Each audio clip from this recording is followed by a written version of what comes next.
Top of the morning to you. Good morning and welcome to ConsumerHallaTV News at 8. I am Iri Ayomikunle Ike. Let's start the news now with the headlines. Nigeria's GDP growth to go down to 3.9% in the third quarter. AP's denies claims UK barred it from London flight. Lagos State begin demolition of illegal buildings at Trade Fair complex.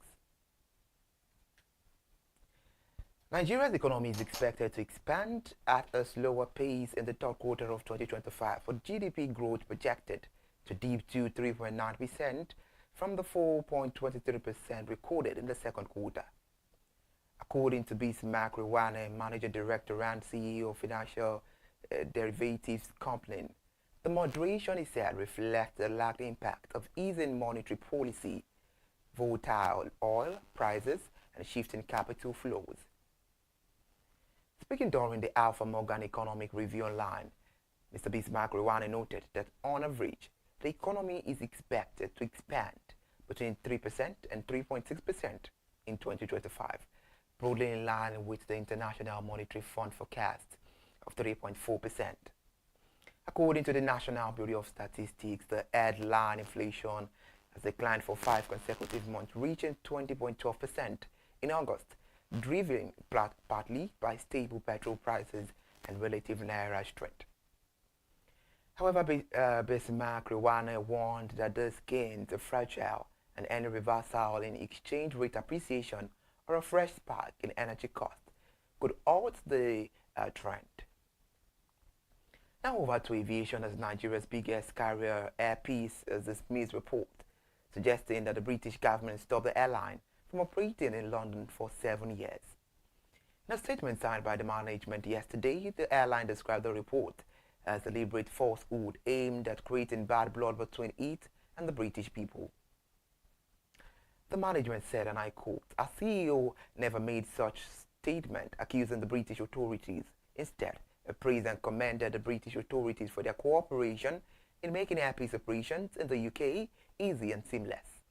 The clarification followed social media reports claiming that Air Peace chairman and CEO Alain Onyema had accused the UK of blocking the airline's entry into the London route for years. Air Peace also said the story was fabricated, not true. Thank you so much for joining us. This is ConsumerHallaTV News at 8. Now let's go on a short break. We'll be right back.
you so much for still watching and for still staying there with us. So we are continuing.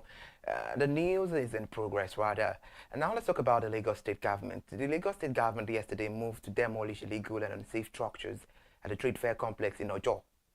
In a bid to restore order around enforced fiscal planning laws, Senior Special Assistant on New Media to Governor Babajide Sanwo-Olu Jibril Gawat, who confirmed the exercise in a post on X, said the operation was targeted at illegal development structures without approval, directive structures and buildings erected on road setbacks and drainages. According to him, the government could no longer fold its hands while unapproved development blocked critical infrastructure and endangered lives. However, the operation was jointly carried out by the Ministry of Fiscal Planning, Lagos State Building Control Agency, Lagos State Urban Renewal Agency, and the Lagos State Physical Planning Permit Authority. Away from Lagos State, the Corps Marshal of the Federation Road Safety Corps, Sheil Mohammed, says arming road safety operatives may be the only way to enforce traffic laws effectively on Nigerian highways. Appearing on Arise News yesterday, Mr. Mohammed painted a vivid picture of the difficulties his men face when trying to stop heavy-duty vehicles. While delivering his message on the national TV, his statement says, and I quote, "How do you stop a trailer or a tanker on the road? How do you just do that? It's very, very difficult. A truck, especially a truck with probably 100 passengers on top with animals, and you have 4 personnel as a team and patrol and trying to stop a trailer. How do you do that?" The FRSA boss argued that without adequate power of coercion, enforcement is nearly impossible. Let's move over to the Minister of Petroleum Resources, Enikin Lokwabiri, as he disclosed that Nigeria went over a decade without attracting any new investment in the oil sector until the advent of President Bola Ahmed Tinubu's administration. According to the minister, the stagnation crippled growth and weakened confidence in the industry, but recent reforms are beginning to restore investor interest. The minister made this known in a statement signed by Special Advisor on Media and Communications, Nneamaka Okafo, yesterday, following his keynote address at the United States-Nigeria Council session on oil sector collaboration held on the sidelines of the ongoing United Nations General Assembly in New York. At the heart of Nigeria's renewed energy agenda is a clear and deliberate policy direction to open the oil sector to deeper, smarter, and more strategic partnership. The minister noted this. Also, he said that under the leadership of President Bola Ahmed Tinubu, Nigeria oil sector has witnessed significant progress over the past 2 years, including increased production output and a more attractive investment climate. He also urged global investors to seize emerging opportunities in Nigeria's rapidly transforming oil industry, citing the ongoing reforms, enhanced production capacity, and the country's growing regional influence as key drivers of growth. Let's talk business here. Femi Otedola, a significant shareholder and chairman of First Oldco PLC, has increased his stake in the company with the acquisition of an additional amount worth over 64 million naira, shares valued at over 2 billion naira. The FBN holding disclosed the acquisition in 2 separate documents, as required by the post-listing requirement of the Nigerian Exchange Limited. According to the document signed by Adewale L.O. Arugundade, the company secretary, Femi Otedola purchased about 39 million shares at 31 per share, valued at about 1 billion on September 23, 2025. The same day, Mr. Femi Otedola acquired an additional worth about 25 million shares, valued right about 792 million naira through Calvados Global Service Limited. Consequently, Mr. Femi Otedola's direct share holdings has increased to about 3 billion units, representing 7.76%. His indirect holdings now stand just about 3 billion units, representing 8.34%.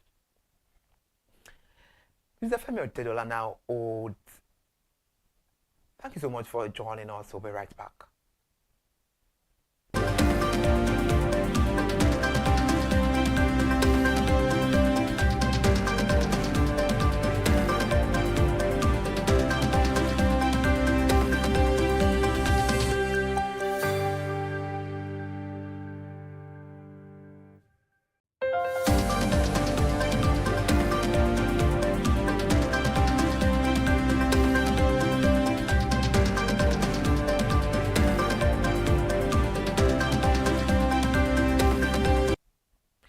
Thank you so much for still staying with us. Now, still talking about the news.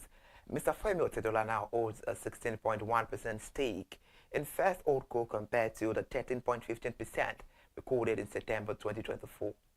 Mr. Femi Otedola's new stake holdings came almost 3 months after Roba Otudeko, the founder of Barbican Capital Limited and chairman of Honeywell Group, and Tude Azan Odukale, Group Managing Director of Leadway Assurance, sold over 10 billion shares in the First Holdco.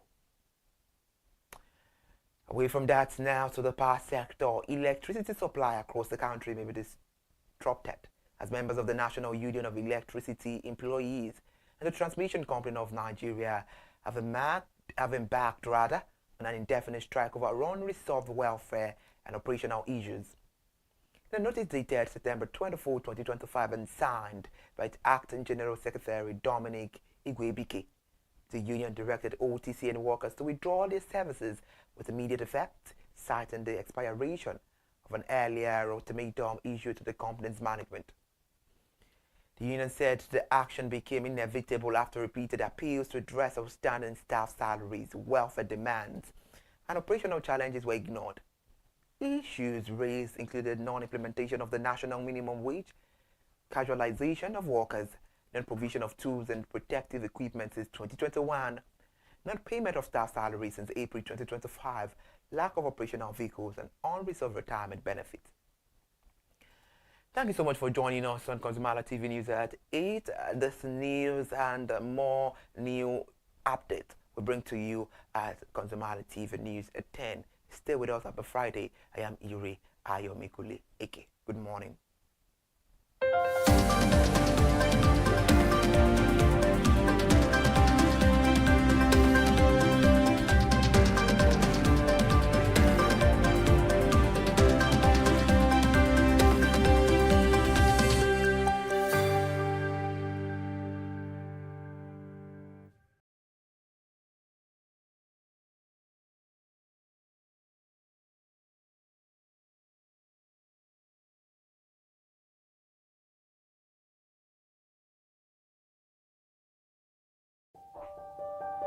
Hey there, do you know in the world today, everyone is a consumer, and as consumers, we all have the right to be heard. In Nigeria today, as a consumer, you have all right to product information, right to fair pricing, right to return goods, right to product labeling, right to fair dealings, and a lot more.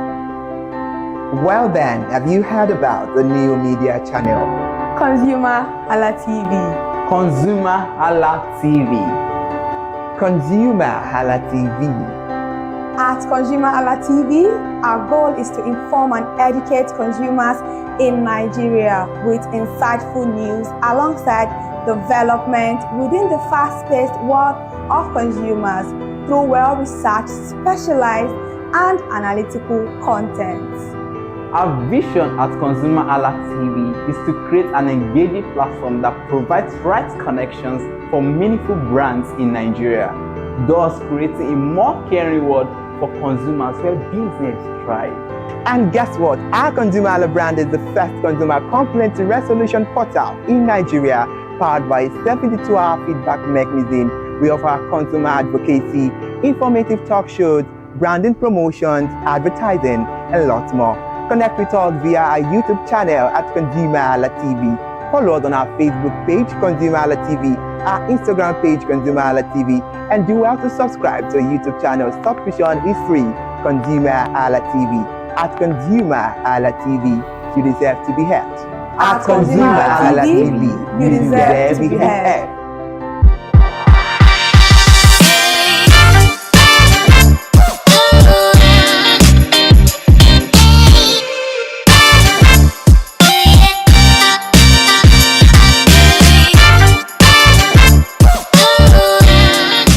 Good morning. morning, and you're welcome to another beautiful episode of Market Today on ConsumerHallaTV. I am Matilda Omenai. As you already know, Market Today is a show where we'll be visiting different markets across Lagos, Nigeria to check, track and compare the prices of different commodities ranging from food items to cosmetics and electronics. And today is not different. We are here at Ileko Market, also known as Ojaoba, to check the prices of different foodstuffs in the market. And we're going to ask about the prices of rice, vegetable oil and other food items. So come with me as we explore Ileko markets.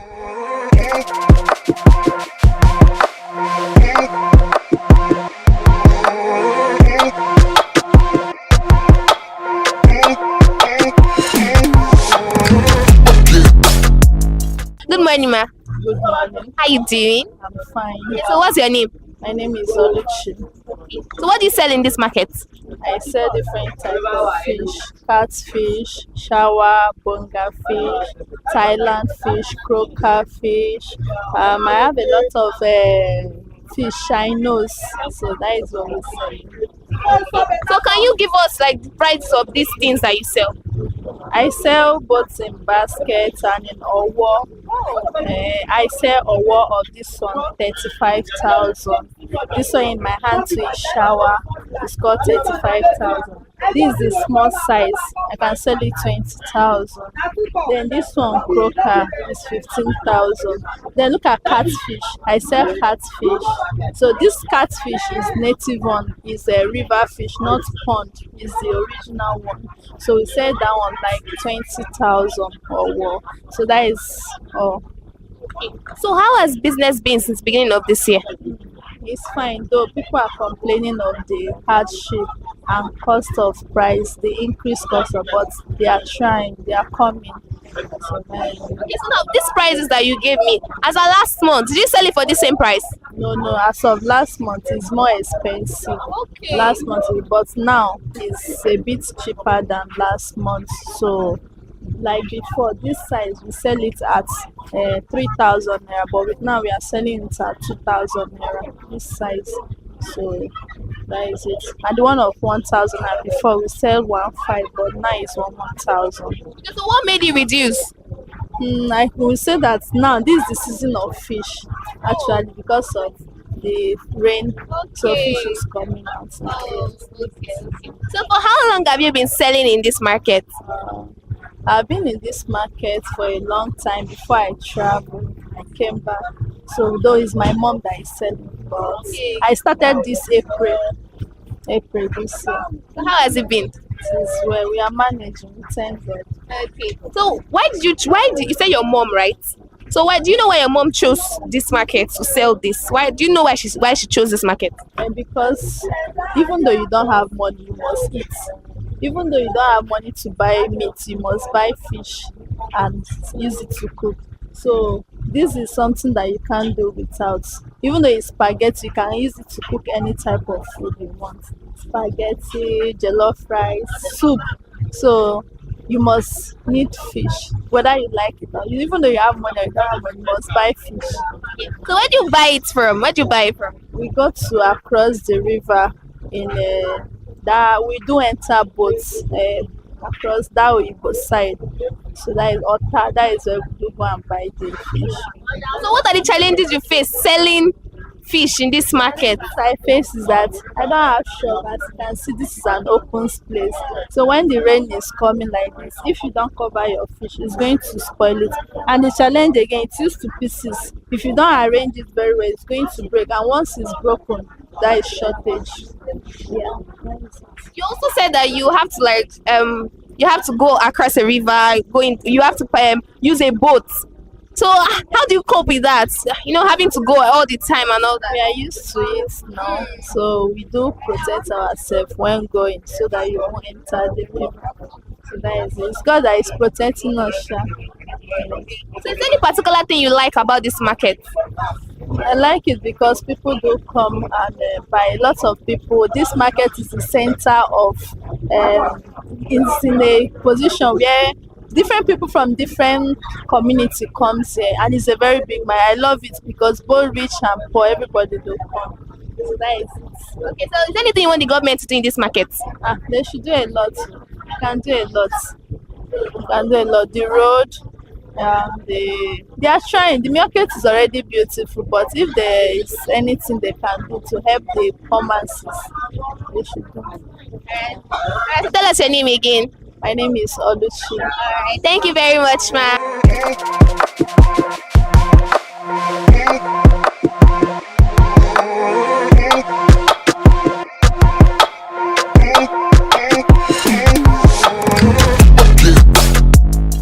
Good morning, ma'am. Good morning, my sister. How you doing, ma'am? I'm fine. Okay, so what's your name? My name is Quadri Bolanle. Okay, so ma'am, what do you sell in this market? I'm selling ingredients, foodstuffs.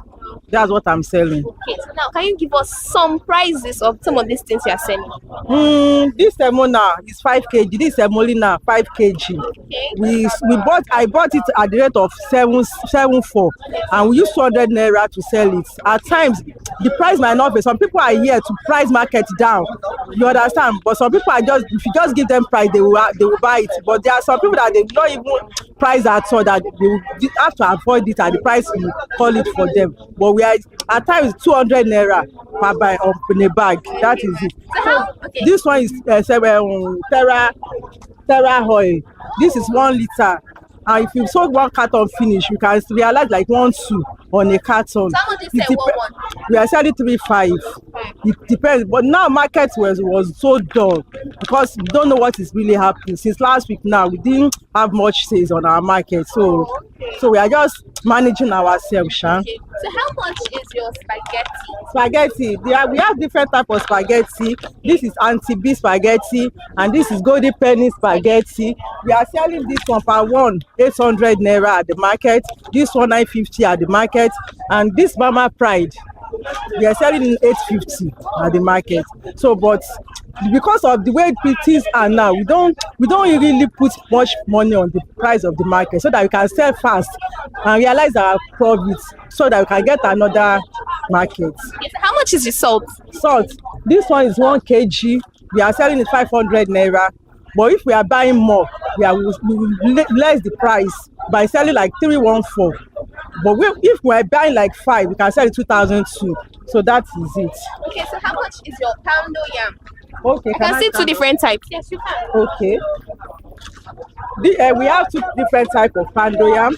This is Ayola pando. This is Adebisi pando. This one is moving than this one.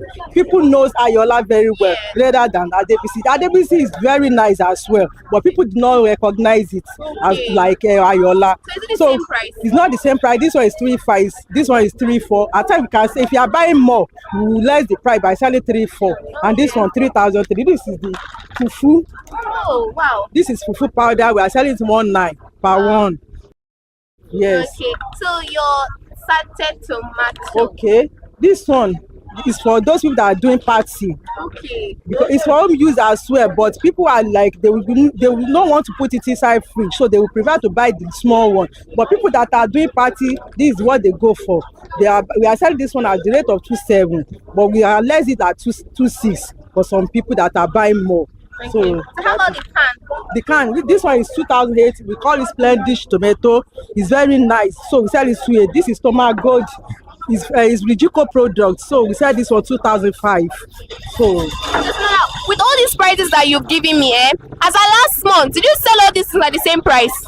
Yes. Okay, so it does not increase. It does not increase. Now price are less now.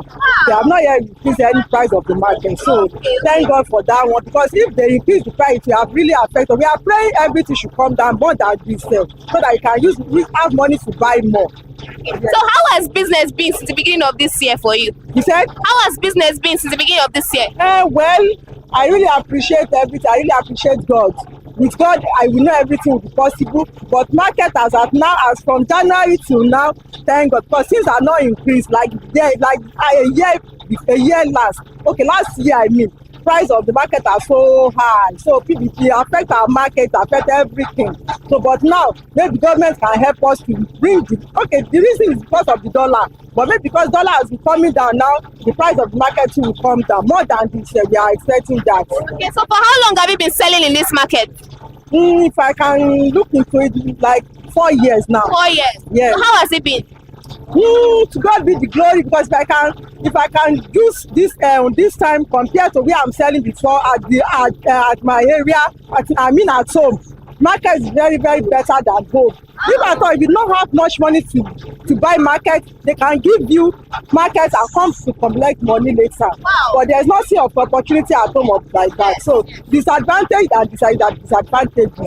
Advantages of market is very high, more than house. You understand? Even if you're having debt to pay, you can easily get it to pay rather than at home. Okay, so why did you choose this market to sell in? Thank you. It's near my house.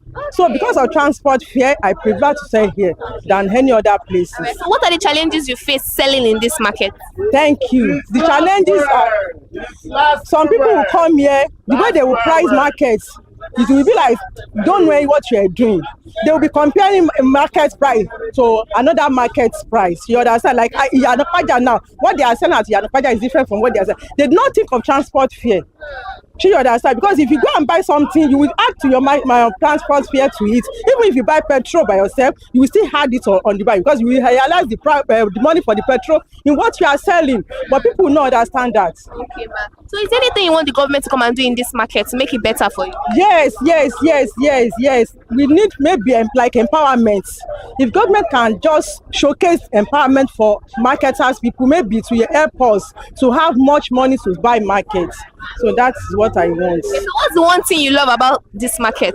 What do you love about it? What I love about this market is this particular product I'm selling is full in this market, so it makes it easy for us to sell. It's just that if market is done, that one is natural. At times we pick. At times I might not even sit down from morning till afternoon. You understand? You'll be attending to a customer, you'll be attending to, but at times like today now, the way I just sit down, I don't even like it at all, because it makes me perplexed. But don't worry, sales will come for you. Sales will definitely come. So tell us your name again. My name is Kodri Babolanle. All right, thank you very much, ma.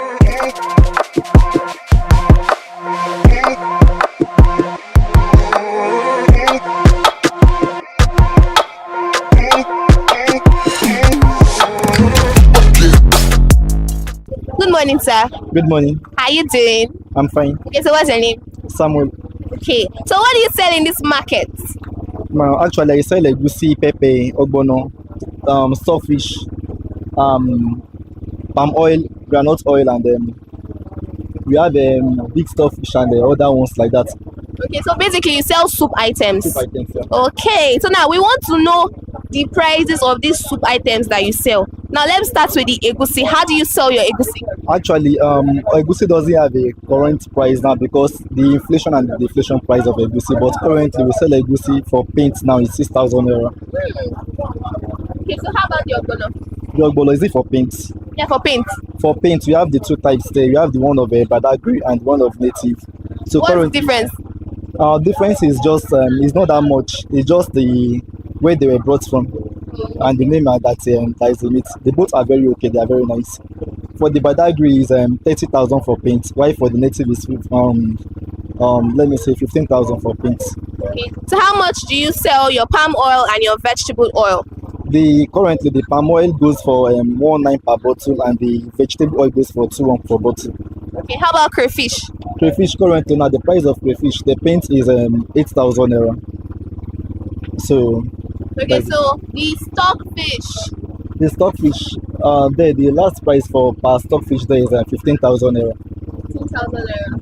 Okay. So now let me ask you, as of last month, did you sell all these things for the same price? No. So did it increase or reduce? Some increase and some reduce. So now the ones that increase, do you know why they increase? Actually, I don't really know because it's when we call for the markets, what they tell us is what we sell. Okay. So we don't really know what is happening over there. Okay. So how has business been since the beginning of this year for you? We thank God. Thank God. Okay, so for how long have you been selling in this market? For a very long time. Ooh, for a very long time. So why did you choose this market to sell in? I choose the market. So I just want to go into business and I just want to do business. Okay. So what are the challenges you face selling all of this in this market? Of course, there are other people that sell the same thing that you sell in this market. So how are you dealing with the competition? How are you dealing with going to buy your things, or do they supply it for you? Actually, is when we need the market, we call for the markets, and you place your items, and they bring brought to you from the north, from Benin Republic, and from other countries. Okay. So that is how it goes. So how are you dealing with competition? It's good. It's good. That is it. Okay. So is there anything you love about this market? I just love being strategic, thinking, being innovative, and let me say, being time conscious about what you do and other things that you do. Okay, okay. So is there anything you want the government to come and do in this market to make it better for you and also for people that they are selling to?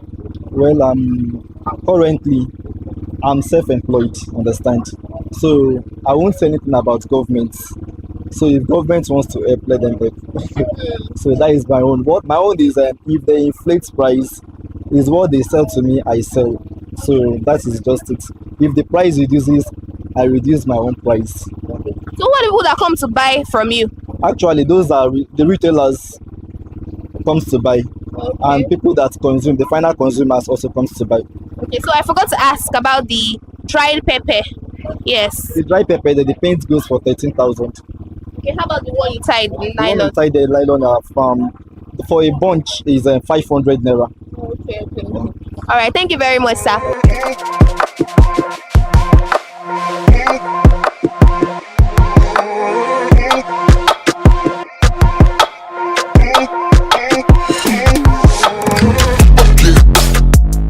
Good morning, sir. Good morning. How you doing? I'm fine. Okay, so what's your name? My name is Olumati. Okay, so what do you sell in this market? We sell rice, we sell beans, we sell gari, and we sell semo, owowo, and we are selling red oil. So can you give us the price of the red oil? Red oil. We have 5 liter. 5 liter is 11,000. And we have 1 bottle. 1 bottle is 1,900, and 2 bottles is 380. Okay, okay. So where do you buy your oil from? Where do you get it from? We are buying from our village, sir. Okay, where's your village at? My village, Yes. Bokia. Okay, okay, okay. So how has business been since the beginning of this year? And it has been good, sir. Okay. So can you give us the price list of some other things in your shop, like the gari, the beans, the rice? In fact, what kind of rice do you sell? We sell foreign rice. Foreign rice. We only sell foreign rice. We have short grain, and we have long grain, and we have medium.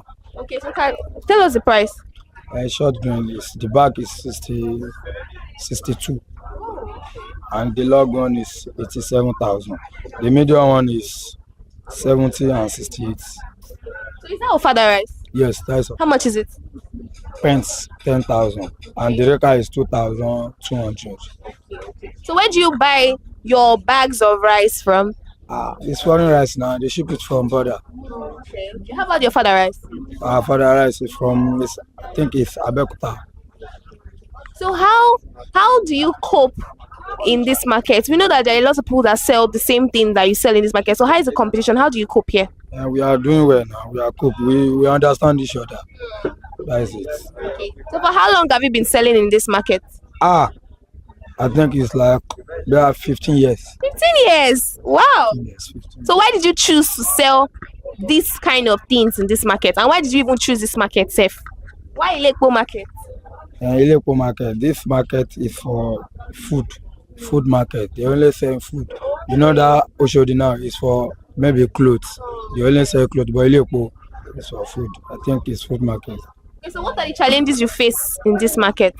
Selling things you sell and other things. What are the challenges you face? I think there are no challenges. We are selling it now. Okay, so is there anything you want the government to do in this market to make it better for you and for your customers also? I think they should let everything come down, sir, so that everybody will have money to buy it. So what's the one thing you love about selling in this market? Why do you love this Ilekpo market? And the Ilekpo is because our market is everyday market. It's every day. We are open every day. Like what time do you open? We open by 7 and we close by 6 or 7 o'clock sharp. 7 to 7. 7 to 7. 7 to 7? Yes. Wow. So now let's go back to the palm oil. You know there are different type of palm oil. What's so special about this particular palm oil? This palm oil is village palm oil. They do it They made it by themselves. And we have banga. That one is seed one from the company. We sell banga and we sell the normal one. Okay, so where did you get, where do you buy it from? This one is for company now. I think it's company. How much is it? The big one is 13,000. The small one is 6,500. How about the vegetable oil? The vegetable, we have Kings and we have Lazis. So how much? The Kings is 17,500 and the Lazis is 17,000. Okay, so now all these prices that you've given me now, as our last month, did you sell it for the same price? No. How much was the price as our I last think month? last month, the 5 liter of Kings is like 19,000. So things is coming down. It's coming down? Yes. What's making it come down? I think it's changed. It's coming down. No? So now we know that Ile-Epo market is a market that other people, other markets, other traders in other market come to buy their things. So what kind of, who are people that you sell to? We sell for our customer. For here, we are services. So on people that don't want to sell it in streets, they can buy for here and resell it. All right, tell us your name again. My name is Olumati. Thank you very much.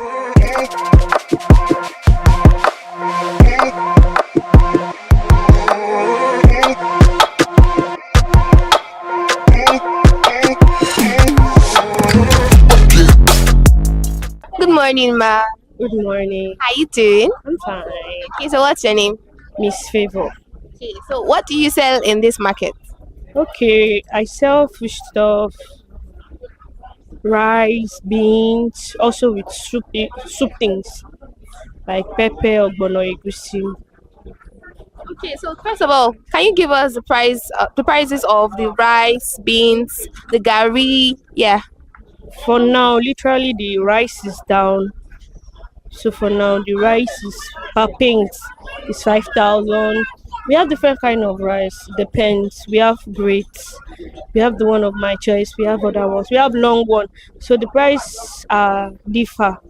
So for the short one per paint is 5,000. While the long one per paint is 6,500, 7,000. How about the beans? You sell beans? Yes, I sell paint. I sell in Derica.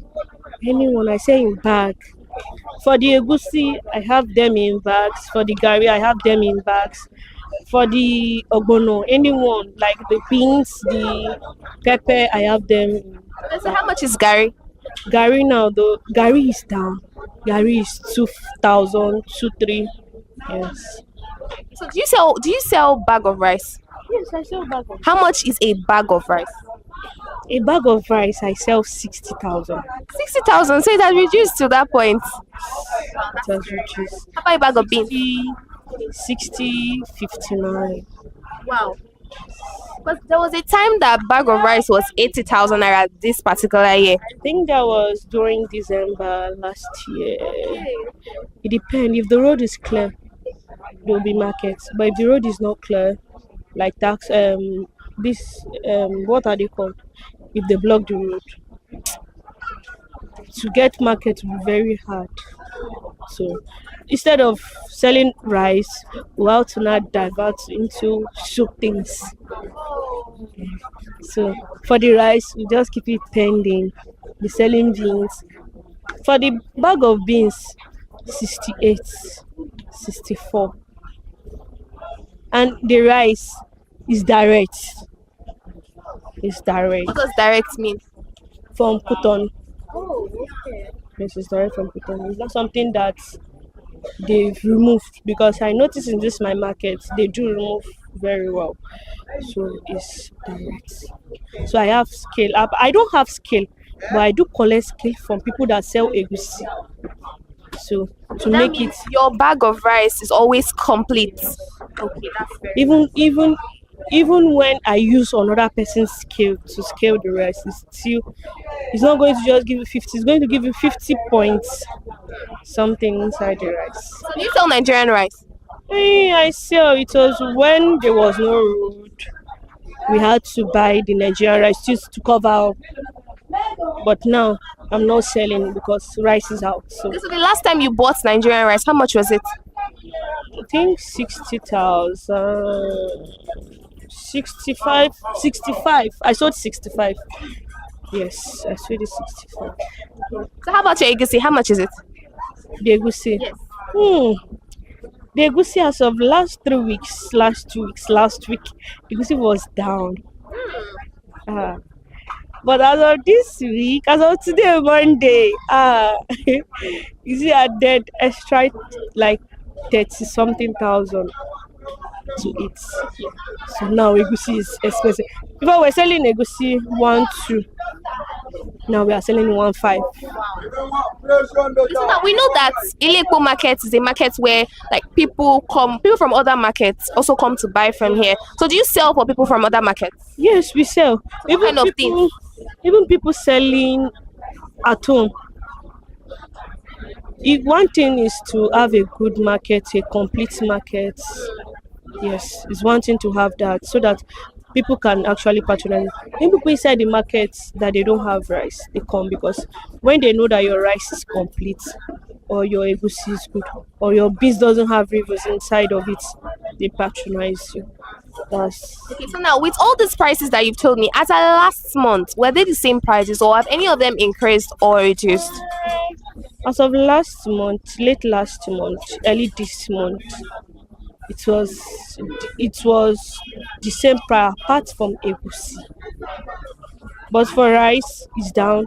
For egusi, for gari is down. But for white gari is now 1.5. But for white gari, for the pepper, it's down. It's only the egusi that just went up. Like, so what made it go up? I don't know. I don't know. Okay. Even for ogbono too, it's down. So now, since the beginning of this year, how has the business been for you? How's market? How market? I won't say it's tough. If I would say it's tough, it's the aspect of rice. I would actually say it's tough because to bring in rice is not actually easy. It's not easy at all. It's just God's grace. It's not easy. So I would say for the rest is okay, but for the rice, it's just the aspect of rice. It has been tough, but by God's grace, we do overcome. Okay. So for how long have you been selling in this market? I'm actually new here, going to 2 years. Next month is gonna make it 2 years. Wow. And God has been faithful. People inside the market, they've been buying. People outside, restaurants, people far, near, they've been coming to buy. That's why I always say it's one thing to have a good market, a good price also, and a complete market. So when people come, they see, they refer you. For me, I do much more in referring. Yes, my people do refer me, like because it's when you give customers markets, they taste it, they cook it, like, yeah, I like this. It might be expensive, but as far as you are assured that this thing is actually good, you don't have to worry. Okay. So why did you choose to sell in Ilekpo market? I also have in Agege. Wow. Yes, we also have in Agege. Just to enlarge, just to leave that area and come to another area, that's why. And I love it here because they buy in bags. Have bag paints. But in Agege, I would say they buy in chemicals mostly. Apart from rice. Because most people used to buy rice from them. So I would say they buy in bags. Yeah. The market is fair. I would say it's very much fair enough to have them in years to come. It's very pretty fine selling here. Okay, so now you told us that you bring your bags of rice from Cotonou. So now where do you buy the other things from? For the beans, I buy from Ninja. I buy from Ninja. That's for the drum. I buy my oloyin from, I've forgotten this place, but I buy from Ninja for the drum. The egusi, they do bring here. When they offload, we buy from them. Buy bags. For the gari, Can I cut? For the Gary, if you need to tell me where you do buy the Gary, because it's Ijebu Gary. We have Igbo Gary, we have. Then for my yellow Gary, we buy from what's it called, Edo. It's Bente Gary. Like it draws very well. When you use correct otota, when you cook better, I go see my sister. So the for the Gary is I love, because in my house we love eating Gary. We love eating stuff. Apart from Semu, we don't. It's neither I do Gary or I do pounded. But that one is occasionally. But I love eating the Gary because when you use your hot water, a very good hot water, we trust. So now, what are the challenges you face selling this in this market? First of all, there are lots of people that sell the same thing as you do in this market. So how do you cope with the competition? And that's one. Then the second is how the challenge. What are the problems you face selling this alone in this market? What are the problems? Is it bringing it in? Is it selling? What are the challenges? Talk to us about it. For the competition, will I say competition? Everybody came to the market to sell. Some come to buy, some come to sell. So we actually face it. It's just you knowing what you are selling and how you attend to your customer and what you sell. If it's fair enough to them, they will be. You are the customer, definitely. But if your market is not a good one and your price is not fair too. So is there anything you want the government to do in this market to make it better for you and also for your customers, people that come to buy from you? I don't know. I'm still new here. Okay. I'm still new here, so I don't. All right. Thank you very much, Ma. Can you tell us your name again? Miss Favor. All right. Thank you very much.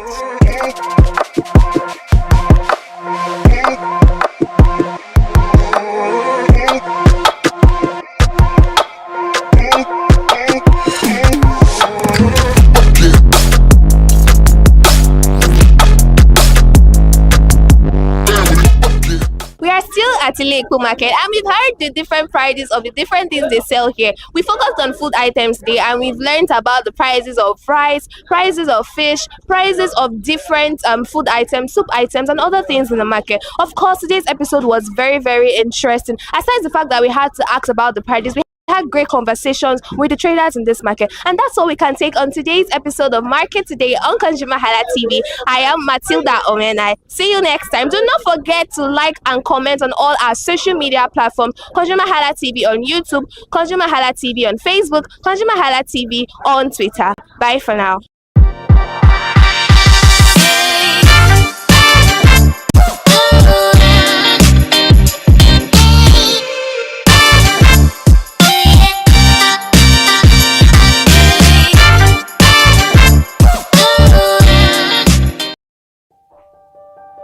Hey there, do you know in the world today, everyone is a consumer, and as consumers, we all have the right to be heard. In Nigeria today, as a consumer, you have all right to product information, right to fair pricing, right to return goods, right to product labeling, right to fair dealings, and a lot more.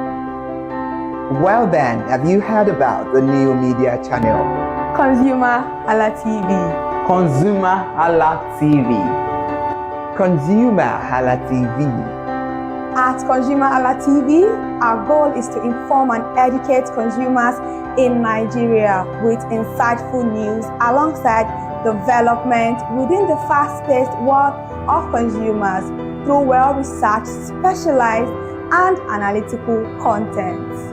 Our vision at ConsumerHallaTV is to create an engaging platform that provides right connections for meaningful brands in Nigeria, thus creating a more caring world for consumers where business thrive. And guess what? Our Consumer Hala brand is the first consumer complaint resolution portal in Nigeria, powered by a 72-hour feedback mechanism. We offer consumer advocacy, informative talk shows, branding promotions, advertising, and lots more. Connect with us via our YouTube channel at ConsumerHallaTV. Follow us on our Facebook page, ConsumerHallaTV, our Instagram page, ConsumerHallaTV, and do well to subscribe to our YouTube channel. Subscription is free. ConsumerHallaTV. At ConsumerHallaTV, you deserve to be heard. At ConsumerHallaTV, you deserve to be heard.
Good morning and welcome to Perspective on ConsumerHallaTV. A perspective as well, we'll talk about burning issues making the rounds. I'm Iri Hayomi Koneke. On today's edition of Perspective, we'll be talking about the Bank Customer Bill of Rights in Nigeria that was developed by the Central Bank of Nigeria to protect the rights and interests of bank customers. The Bank Customer Bill of Rights in Nigeria is a document developed by the Central Bank of Nigeria to protect the rights and interests of bank customers, and the bill outlines the rights and duties of bank customers, ensuring they are treated fairly and with respect. Since the early 2000s, there was a significant increase in complaints from bank customers in Nigeria, ranging from unfair charges to poor customer service. Reports by Access Holding at that time, there was no comprehensive framework to protect the right of a bank customers, leading to widespread dissatisfaction and mistrust. In response to this content, the CBN Central Bank of Nigeria recognized the need for a robust consumer protection framework and initiated the development of the bank. However, the CBN collaborated with various stakeholders, including banks, consumer advocacy groups, and regulatory agencies, to ensure that the bill addressed the needs and concerns of all parties involved. After extensive consultations and revisions, the Bank Customer Bill of Rights was finalized and published by the Central Bank of Nigeria. Meanwhile, the primary objectives of the Bank Customer Bill of Rights is to protect bank customer rights, to safeguard the rights and interests of bank customers in Nigeria, also to promote transparency and accountability. This has to do with ensuring that banks operate transparently and are held accountable for their actions, as well as enhancing customer satisfaction. This is to improve overall customer satisfaction with banking services in Nigeria. To foster a stable financial system. This has to do with contributing to the stability and development of the Nigerian financial system by establishing a clear framework for the protection of bank customers' rights. The Bank Customer Bill of Rights aims to promote a fair, transparent, and customer-centric banking industry in Nigeria. For insightful insight on the program, with me in the house this morning, I have Mr. Moshudi Samotu, public analyst and creator. It's a pleasure to have you. Good morning, sir. Good morning, viewers. Good morning. And also we have virtually we have Dr. Eddie Ademosu, ex-banker and former president, Association of Corporate Affairs Managers of Banks, ACMB. It's a pleasure to have you, Dr. Eddie Ademosu. Okay, all right. I guess we're having network issues. So, Mr. Moshud, let me start with you. Let's help the Nigerian consumers to understand this new initiative from the CBN. What is this Bill of Rights? What is it all about by the CBN? What is the importance of this bill? And what is exactly set to achieve? Good to thank you for having me this morning. I just want to tell you that the Bill of Rights being put forward by the CBN is not actually new. It has been in existence for more than 2 decades right now, but just that because of the evolving development in the banking industry and the relationship that the banks want to build with their customers, and if you just go by the recent experience of what customers are experiencing with the banks, the CBN now think they need to be more responsive to the yearnings of the public. That is why they have come up now to recharge, so to say, to give life to what they already have before, and to take care of the development that have taken place between when it was initiated and now. I guess this probably will have been informed by the feedback they are having from customers and series of complaints that they are having from the customers. So the Bill of Rights that is being put forward right now is not actually new, but I just give you flavor to it. They want to give a life to it by codifying it and make people to be more conscious of their duties and responsibilities. Meanwhile, the bill is not just having to do with what customers will expect from their banks. It's equally two-edged sword. It's equally place a burden on the customers, their duties to their banks as well. It's a two-point thing, but primarily it is a bill that probably wants to let the public know their rights, what is to expect from their banks when they have interactions. And so it is good that the CBN as a regulatory body is taking it upon itself now to be more responsive to its responsibilities by ensuring that the bank customers expend the best practices. This is going to instill confidence in the system, and at the same time is going to make the inclusiveness with the CBN is preaching more appealing. And of course, bank is now, everybody is now a bank customer. Actually, everybody is a bank customer with the advent of fintech and what have you. So the challenges of banks are getting more, so which means they need to be more responsive to the development. So quite good. It's a decision that CBN has started to take, and I think it's a good direction. It will create sense of awareness for the people, for the public. So it is a good thing that's coming up at this very point in time. Thank you for saying it's not a new bill. They're just adding flavor because a lot of consumers are thinking when they heard the new bill, they're thinking, what bill are they trying to, evolve out? And while talking the other time, you made mention of duties of the consumer to bank. What are the duties of the consumer to bank? Thank you very much. When we are, there's no responsibility that doesn't go with duties. Understand? It's a two-way thing. Number one, apart from what you expect your bank to do for you, you equally have a responsibility. I'll give an example. If as a customer, it's your duty to have financial education. Understand? You should know that when you collect a loan, for example, from the bank, you must pay back. But the money is not a gift. If the bank gives you a financial instrument, it's your responsibility to keep it. And at the same time, if you have a login detail to your bank application, it's your duty to keep it. Okay, as simple as your ATM card, it's your duty to make sure that it is well kept, that your password is well kept. Am I getting me?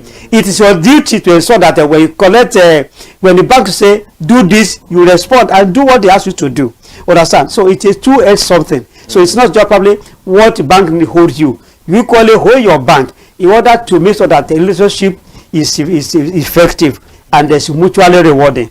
So we have you as a bank customer, you have a responsibility. Likewise, your bank equally has responsibility. But most of us, we talk more about what the bank needs to do for us without thinking about what we need to do as well. Interesting. What's significant? Okay, we have Dr. Eddie. It's a pleasure to have you.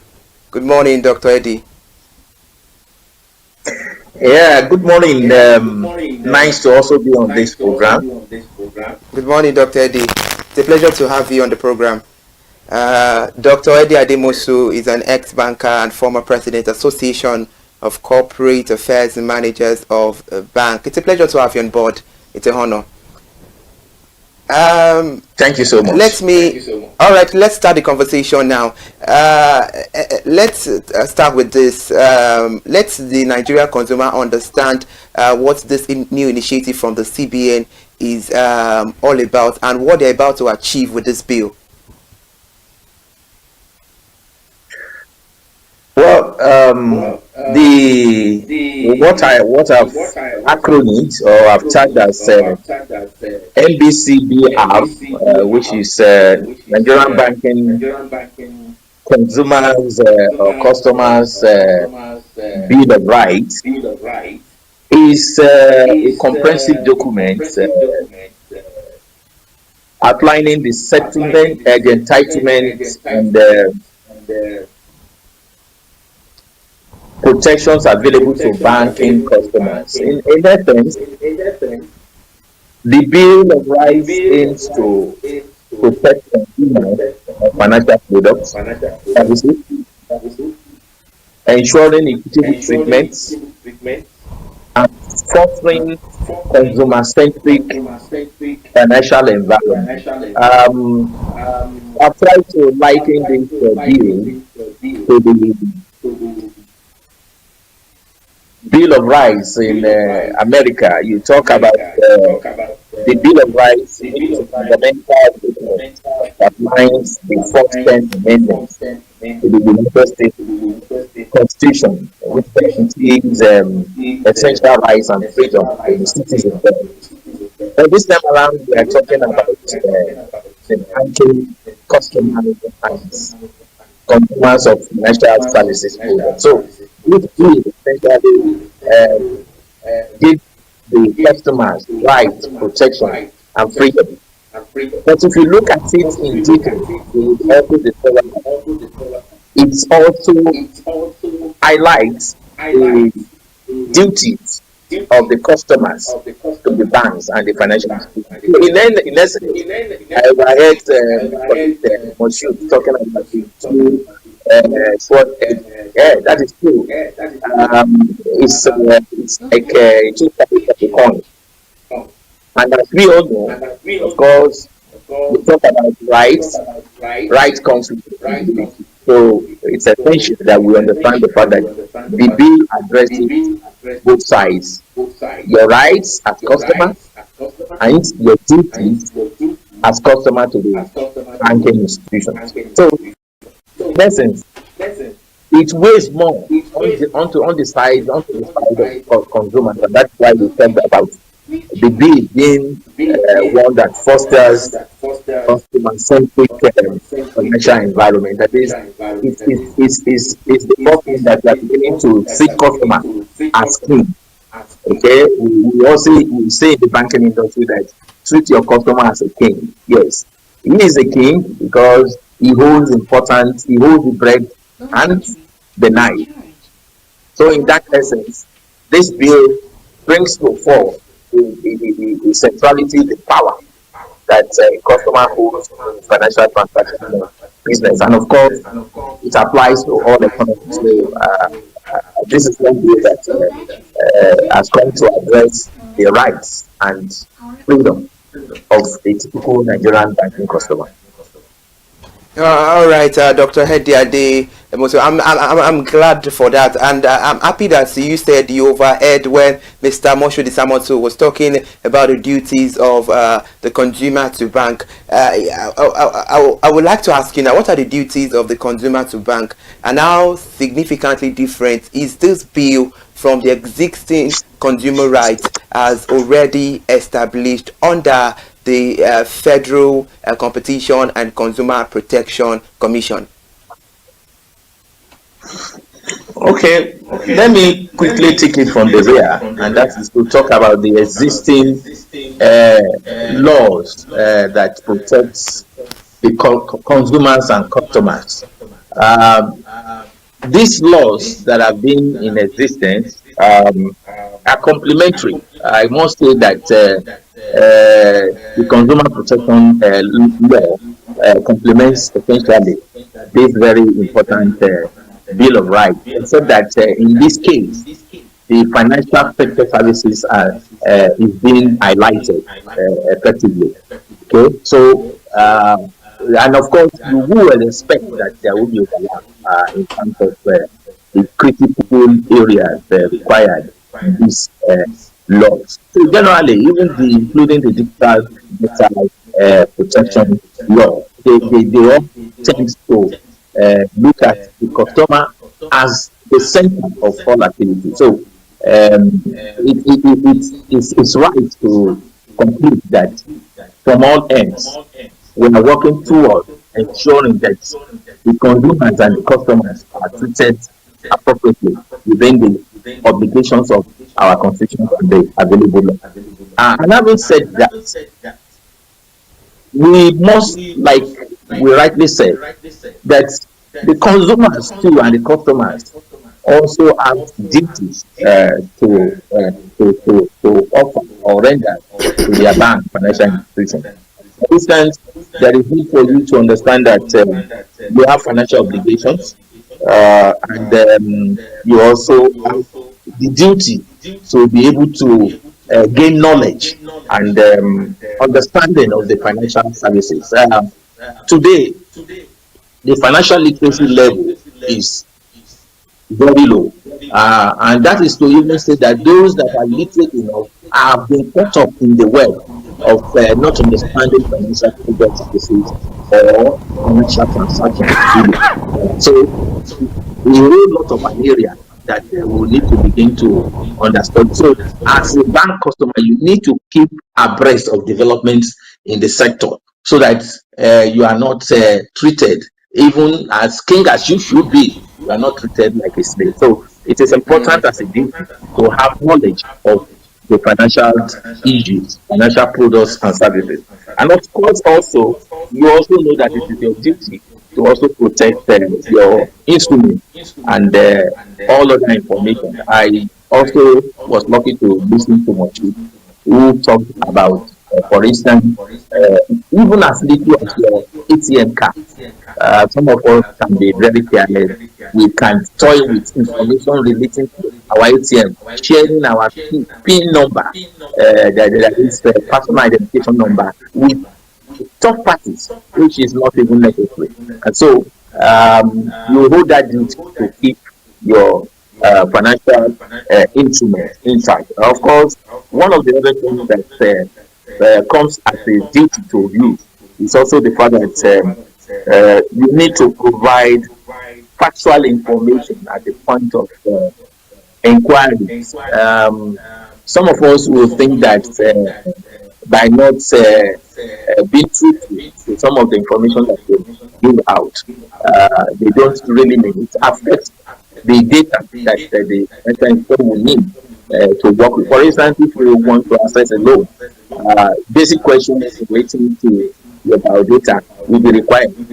Your incomes and earnings will be required. And so if you juggle the figure, you'll be affecting the outcome of the process to reach conclusion, and then it ultimately leads to granting of loan that shouldn't be granted in the first place. So it is your duty to give accurate and factual information relating to things that are required. And of course, it is also the duty of consumers or customers to report suspected fraud or errors. This is common, and then we tend to underrate. A customer receives wrong transaction inflow into his account, and he feels it's his money or our money. That might not be right. You need to be sure that you're expecting an inflow, and if it's not upon some of the inflow that you expect, you then have the right to quickly alert your bank and then inform them appropriately. That is the rightful thing to do, even as a citizen of any nation, not to talk of owning the bank not to be guilty. So what we are saying in essence is that the bill of rights works on two hands. One, the banks who use some obligations on you as customers, you also hold them obligations. I think that's the way it works. Thank you for highlighting the duties of the consumer to bank.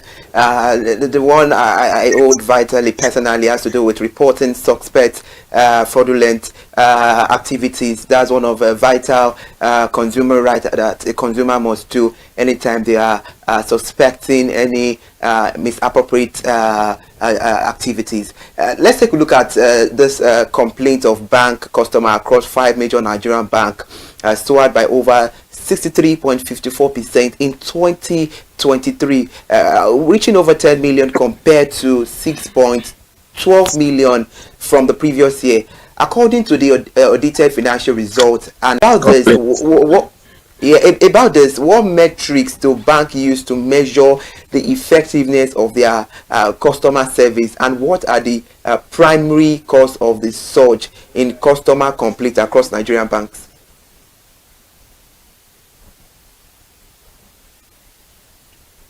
Well, generally,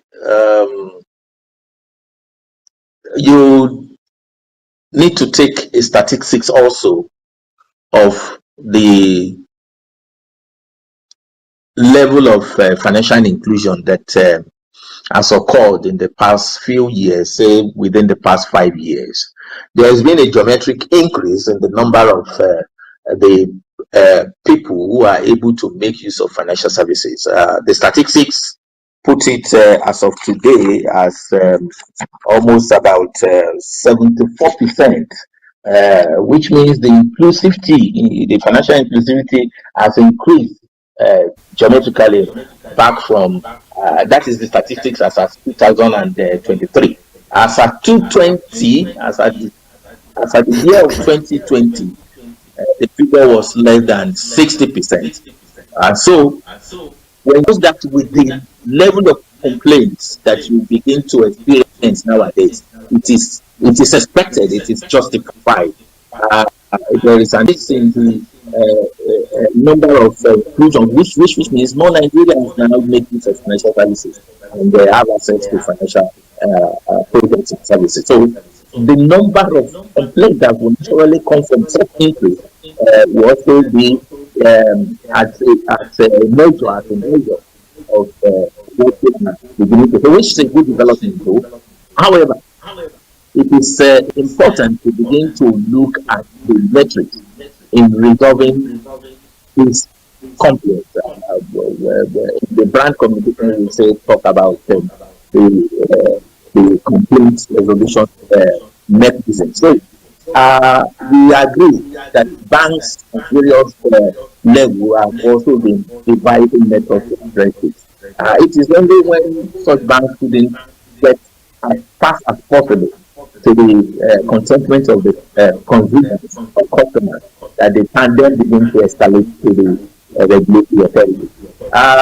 For me, in the past 5 years, the resolutions mechanisms have worked fairly better. It's something that you can score almost about 60% for the banking industry. But the issue is that even knowledge level, literacy level of our consumers or customers is still very low.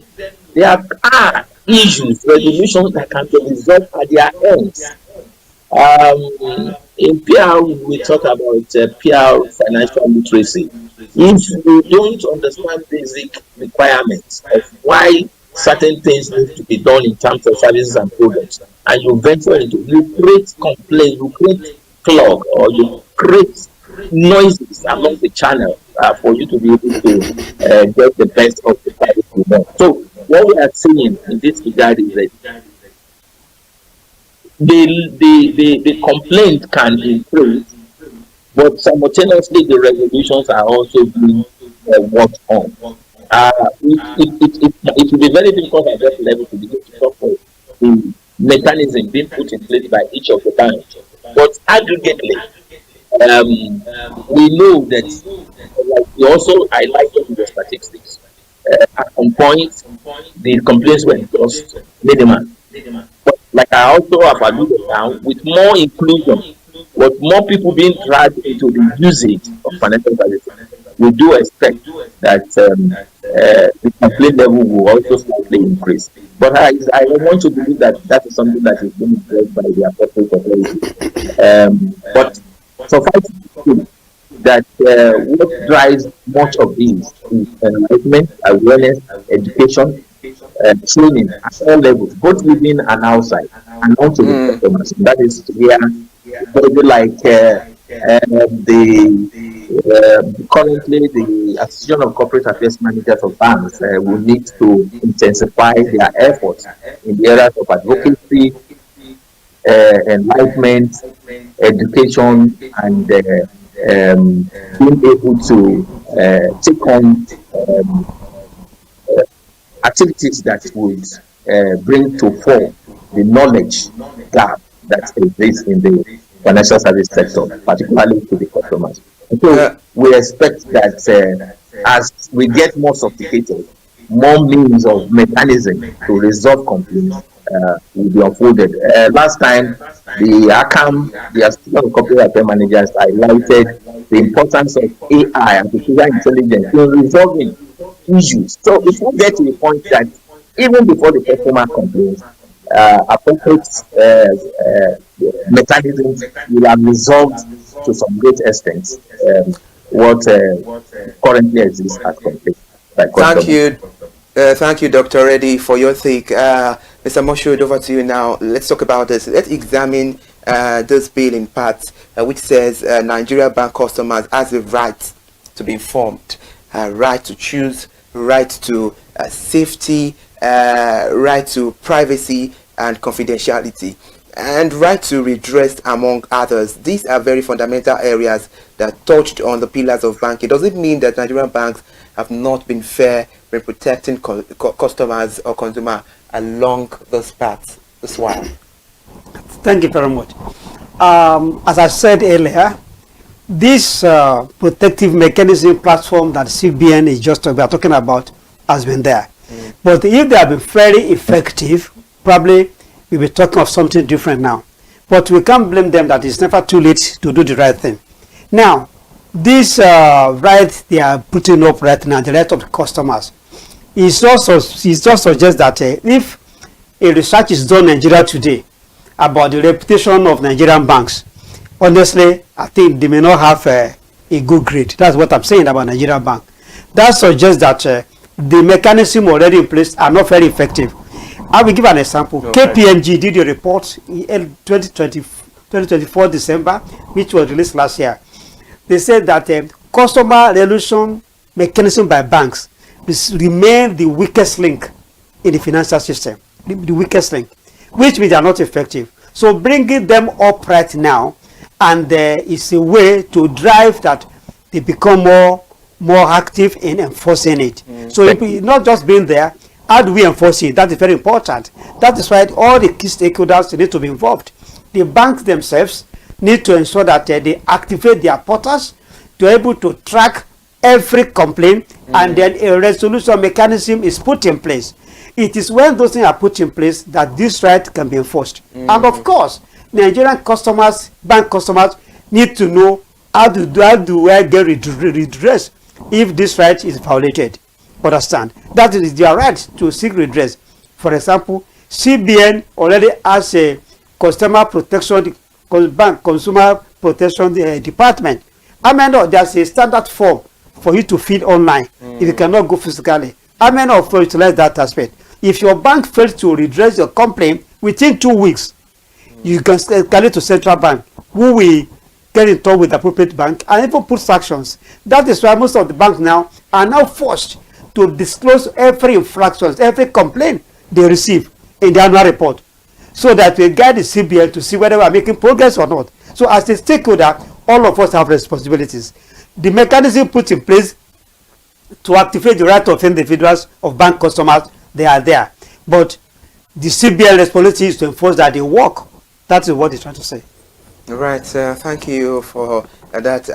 Let's talk about this now. How save our bank customers information in this era of growing digital fraud? Because bank consumers have been made to bear the brunt of losses arising from the digital fraud, and now with this bill guarantee some level of balance or strengthen consumer safety. And as well, Dr. Ediwa was talking the other time, he made mention of AI. And how can AI be of help to bank industry to eradicate any fraudulent activities? Thank you. There are two questions there. Number one, let me take from the AI. How the AI can help to AI is a human intelligence. I mean, intelligence equals to artificial intelligence, and the idea is that to make the system faster and that it more secured, at the same time more smooth, and then because the idea is that you get it right, and then there is a system in place to put in order, and there's a mechanism that probably you can activate as an individual to resolve most of the complaints. So the issue of artificial intelligence is now taking over processes that are humanly done, that are done by human. But the issue is that it's not a human being. It's been programmed to detect errors and to handle cases, but it is what we feed in that we get in. And meanwhile, there is no product of human that is very perfect, and the things are evolving. As the issues are evolving, technology will continue to evolve. So one of the feedback, one of the byproduct of that technology is the second question you asked me, the safety of consumer data, and then of consumer data and their funds in the banks. That leads to the second one. Now, the era of the digital banking, honestly, I suppose a challenge. The challenge that is the way to go. The second level of it is that it is open to many things. Understand, like fraud and what have you. Because the technology you are having, somebody somewhere is ready to decode it. And that is why banks constantly upgrading their system, upgrading the applications, and encrypting the word and the whole process, so that it's very difficult to visit, to break into.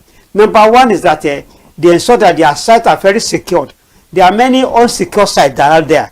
So as a customer, as a bank customer, if you visit a site, you want to use your card, if you visit a site that is unsecured, you need to run away. That's a problem. If you put out a password, how strong is your password? Understand? If you do how do you link your password together? If you reach a fish account, a fish call, do you respond to it? If you don't, you initiate a transaction and you receive a code, why do you need to activate that code? Are you getting me? So the education is have to be continued. The information technology technicians, they are all to be up their game as well, so that they can think ahead of the first start. But I'm telling you, it's not a local problem. it's a challenge all over the world about this of a digital fraud. Understand? Even well-developed economies who have been using this digital banking for over the years, they still have these challenges. And even at a global scale, it is an issue. And I believe the ITU, they are equally taking record of all these things. But by and large, the issue more is that you as a customer, there's much you can do to protect yourself. Understand? And if anything happens, the technology can even trace it where it happens. Understand? That is the essence of it all. But as a customer of the bank, you have a duty to ensure that you protect yourself from digital fraud. And if it happens, there are levels to escalate it to your bank primarily and then to the CBN. And they can then trace how it happens. And that form the basis of how the banks, form the basis of what the bank needs to do next. That is why you keep banks regularly updating their system, or bringing the system, as educating you, do not expose this, do not visit unsecure sites and what have you. So there are a lot of things that go along that. All right, thank you. Dr. Reddy, do you agree with what Mr. Moshood Samotu is saying? And as well, let's look at the area of enforcement. How are these rights of consumers being monitored and enforced within the banking system? Well, generally, as an ex-banker like myself, Moshood is right to a great extent. I just need to add also that what we have currently is meant to achieve greater output in terms of compliance. The truth of the matter is that the bill will definitely strengthen customer service.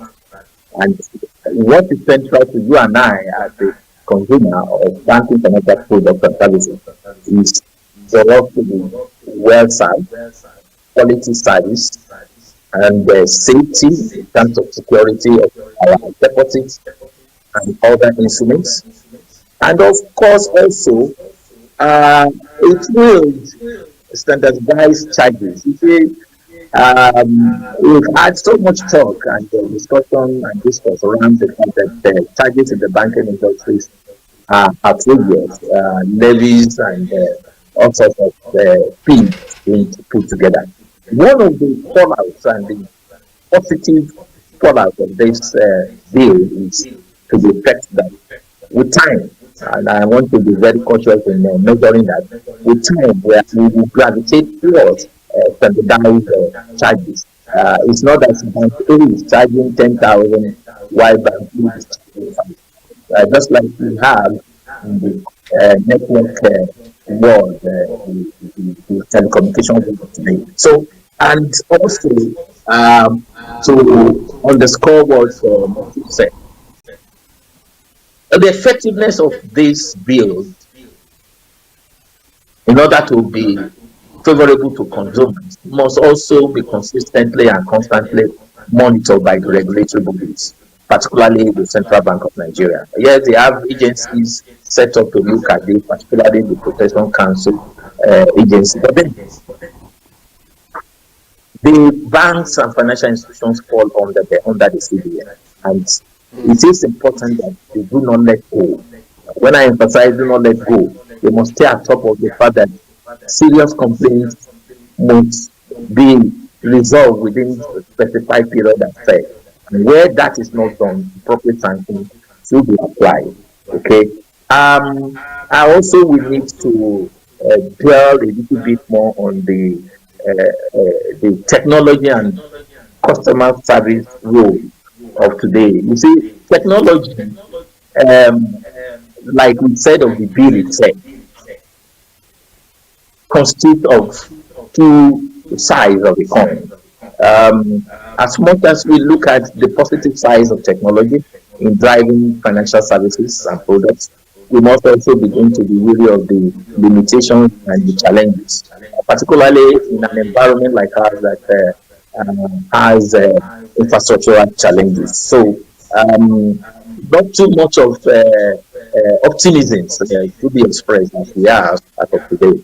But we believe as we progress into the reform in the economy, we are likely to begin to see better and more secured applications of the technology in all forms. So, generally, I would just position that we have been lately lucky to have this bill highlighted. We've been there to some extent, but like I have taken this to the Bill of Rights in America, when you push out a commitment like this, even when it is not backed by law, you are under moral obligation to be sure that you just don't put out a document for the purpose of the shell. You must ensure that it is effectively implemented, and that is why we keep going back to the CBN, who has initiated this bill at this point in time, to ensure that all stakeholders need to, and then we get the best out of it. Just in the interest of all of us, at one or the other, you will become a bank customer, and so there is no way that nobody can run away from it. Either you are in practice now or outside of the practice, or whether you are operating as a player, as you will need to understand the fact that it is in the interest of individuals and generally in the interest of the economy for this bill to succeed, and that is why some of us are clamoring for the fact that the CBN should not let go, should push further and ensure appropriate delivery. Thank you for your take. Just as you said, we are hoping for a proper implementation of this bill. Because of the time, Mr. Moshe Disamoto, now, what more should the regulatory authority do to standardize and regularize banking services in Nigeria? Thank you very much. Naturally, this is a business of competition. Bank is a business of competition. So there's a minimum level of standard that the banks should operate. For example, the central bank now being a regulatory authority has come up with a list of charges that bank must charge per product. For example, if you withdraw ATM from an offsite ATM machine, that's a charge that must appropriate. So that one, irrespective of bank, is a standard thing. If you obtain a loan, for this brand of loan, this is a number of charges you must require. If you have issues with your bank, the complaint will be resolved within the frame of time, which means there are some level of standardized rates, standardized time that issues must be resolved. They are already in existence. The only thing is that if you apply for a customer a bespoke product, you may pay by different rates. But this is that whatever generic products that are offered, the CB already has a guideline that guides such product. It is you now as a bank customer that you need to find out, or is part of your duty to seek this information. But primarily your own bank is supposed to give you. But if you think you have a doubt, you can actually seek the redress. Get into the escalate it. You want to know what the CBN rates are in respect of this product, and then you can take from there. And if your bank is not helping you, you can start to central bank. That's what it means. Understand? Of course, the FCPC is there, but the FCPC offers generic coverage to all customers, whether it be network, whether it be telecom customer, bank customer, other shades of customers. That's what FCPC does. But for the fact that for that sector, where you are seeking a redress, where you have issue with, you go to a specific regulator for that business. That is what it is. But by and large, the CBN has a standardized rates and standardized practice. And before, apart from the manual of procedure which every bank operates in, the CBN regulation take precedence above all this. What is your assessment of the role of technology in customer service protection and safety? Now, the technology have been doing a lot. For example, right now, if you input your age, if you input a password that probably is not correct, the technology will bounce you back. So which means you cannot force yourself into it. And at times when you log in a detail, after 2 or 3 times, you are bad. Go and visit your bank to fetch your registration. That is a safety that have been put up on it. Am I correct? And there's even a limit. You can put a limit on your bank account that there's a limit to which can be taken out of your bank for this period. Understand now? Which means technology has put a caveat on it. So if somebody wants to break in, technology will not allow you to break in. So technology is doing a lot. But as I tell you, as you are doing that, some bad guys are equally doing things to break it. So that's why bank continuously doing upgrading their system and equally educating the bank customer what they need to do. Understand? And if that is why, as simple as SMS, if you receive an alert from your bank and that is not yours, I mean you didn't initiate it, before you call us so that the person won't go for the next one, you can block your machine, your ATM. You can block your account from your phone. The phone. So that you don't need to go to the bank. You can then go to the bank and complain. But before then, by the time you receive the first alert for debit not initiated by you now, technology has put, you can stop that thing. Understand? And then at times, if you put in as a clause in your bank, please, any money below the social amount, call me for confirmation. These are the things that took in place. So, of course, there are going to be infrastructure left and right, but there are mechanisms equally that have been put in place. And the things are evolving. To this technology, what it was 10 years ago is not the same thing right now. So as the things are evolving, there's going to be more responsibilities, there's going to be more duties. There's more duty of care is more on the bank because the customers are king, whatever it is. So that is very, very important. So responsibilities on the part of the regulator, on the part of the operator, and on the part of the customers as well. Thank you, Mr. Amosho Disamotu. Over to you now, Dr. Reddy. Let's have your parting shot, and as well, what is your personal assessment of bank customer service in Nigeria? Okay, let me just be very factual. I will take it from the customer service assessment. The truth of the matter is that some of us did the research that is comparative in nature. For instance, my thesis is essentially on banks branch management between a period of 1996, just before the ACAM was formed, and then 10 years after when ACAM had taken root. And so the research conclusively indicated that bank services have improved greatly, and it was essentially attributed to the impact of ICT generally. So we need to begin to talk about information communication technology, not to talk of technology alone. And so the parting shot here is this: that going forward with better innovations and applications of ICT more tactics and modems and mechanisms, we will begin to see better results in five, particularly in the Nigerian context. I'm not equating it benchmarking with one or with any part of the world, but honestly, the Nigerian banks have come of a great positive impact. Nobody can take that away recently. Now, to my parting shot is simply that consistently, what we lack in terms of connecting the nerves amongst stakeholders in the banking industry is the need to apply what some of us have said you call ARER, adequacy, relevancy, and efficiency of usage of policies. There's always a disconnect. That is the major issue. Now we're talking about Bill of Rights today. How consistent are we over time? How efficient are we in ensuring that we don't let lose of the nitty-gritty of the game? And how relevant are they with time? We need to begin to address all this and ensure that going forward we are at par with what the world is dictating.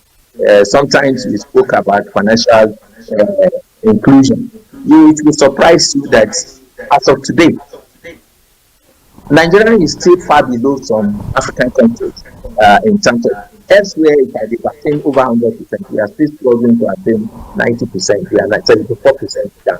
And that is not too good. So it means that we have a lot to catch up to make. So we need to be able to connect the dots and link the various gaps. Like I said, it is among the triple of the stakeholders, the consumers, the customers, the operators, the regulators. And with that, I'm quite sure that we'll do more than what we are doing today. Right, we are hopeful. Thank you so much, Dr. Reddy Ademosu, for your time and contribution on the program. Please do well to enjoy the rest of your day. Thank you so much for coming on the program. Thank you so much for having me. And to my brother, Moshood, nice to see you all over again. Bye-bye. Thank you, Dr. Reddy. Bye. Thank you very much. All right, have a beautiful and pleasant day, Dr. Reddy. Now, Mr. Moshood, let's have your parting shot as well. The banking is a serious business. If you don't get right in the banking industry, you may not get it back in the rest of the sectors of the economy. So, which means customers is, and when you place that with the customers as king, all the stakeholders involved, especially the regulatory authority, the banking operators, the bankers, they need to do more, ensuring that they get it right, because that is only when they can be able to deliver their role in growing the economy. Because when the confidence is not there, their image will be eroded, and the economy, their impact in the overall economy will be affected. Because if you don't get it right in the banking sector, you can be sure many things will go astray in the economy. So which means the central banking operators need to up their games, while customers also need to know their duties as well in their interactions with their financial institutions. That's what I have to say. All right, thank you so much, Mr. Moshood Samotun. He's a public analyst and a commentator.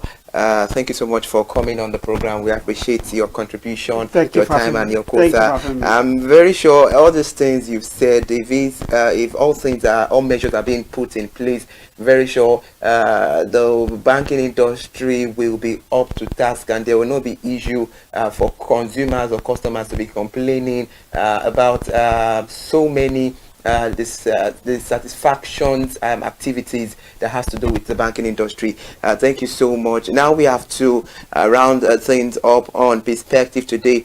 We appreciate you for being there, and most especially you as a consumer.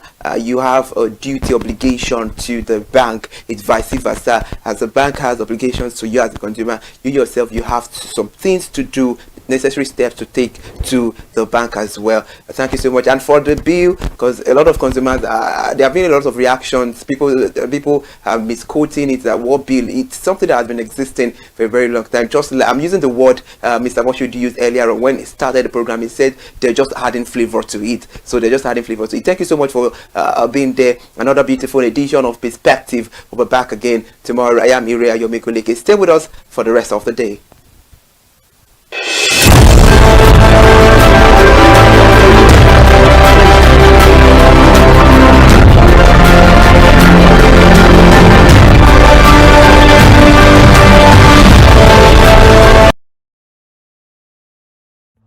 My name is Tunde Olufowora, and I'm the CEO of Van Eyck Communications.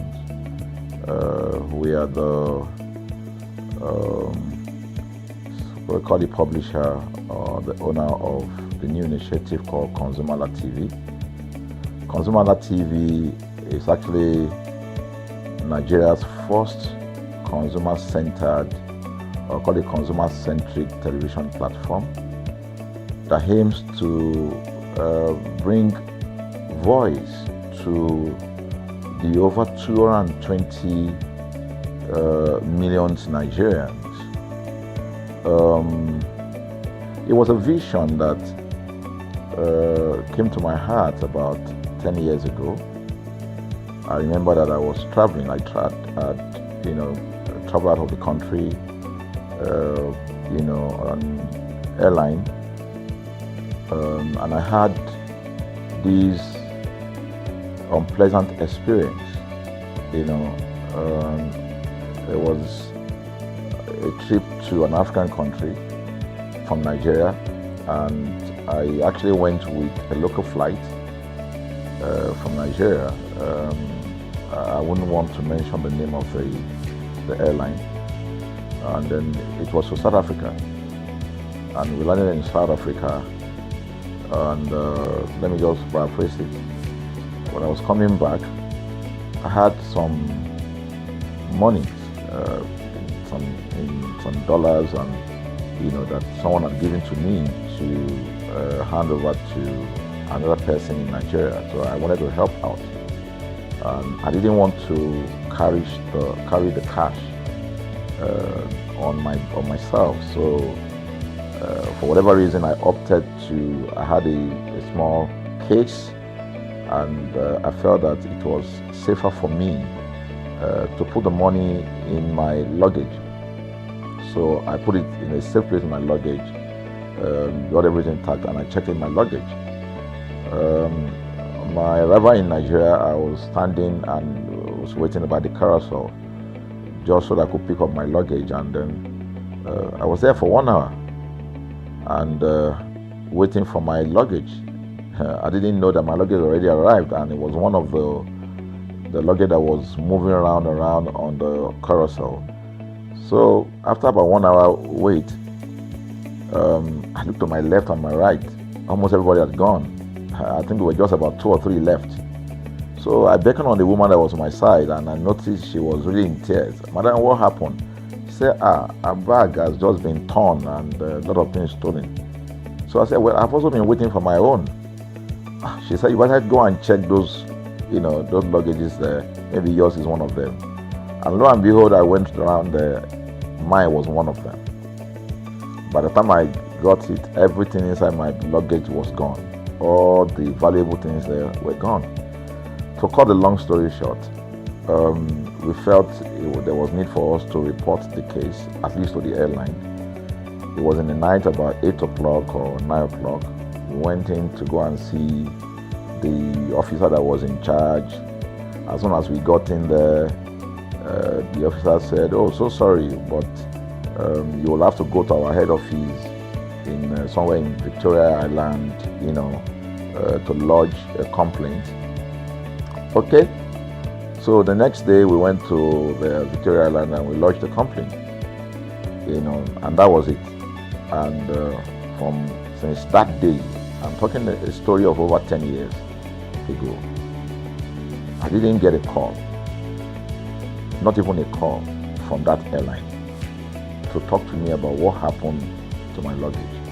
Now, about a month after that trip, I had another opportunity to travel out of the country. This time around, it was to US, and it was an official assignment.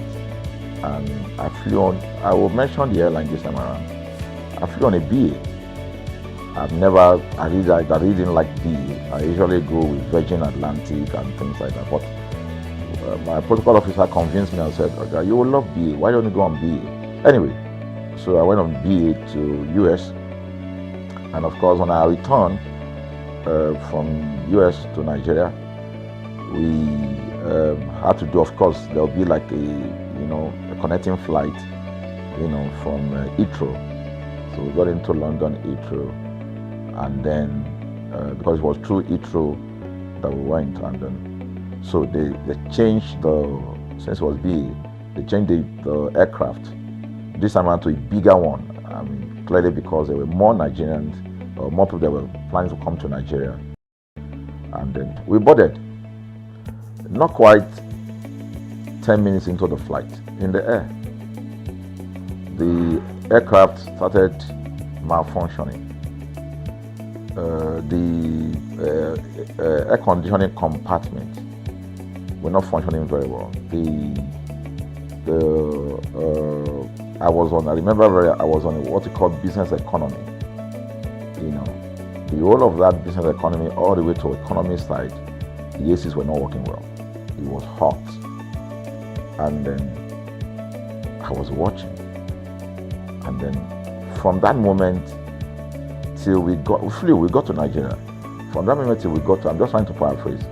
From that moment till we got to Nigeria, I could remember very well how many times the pilot broken into conversation and had to apologize and say, we're really very sorry about this.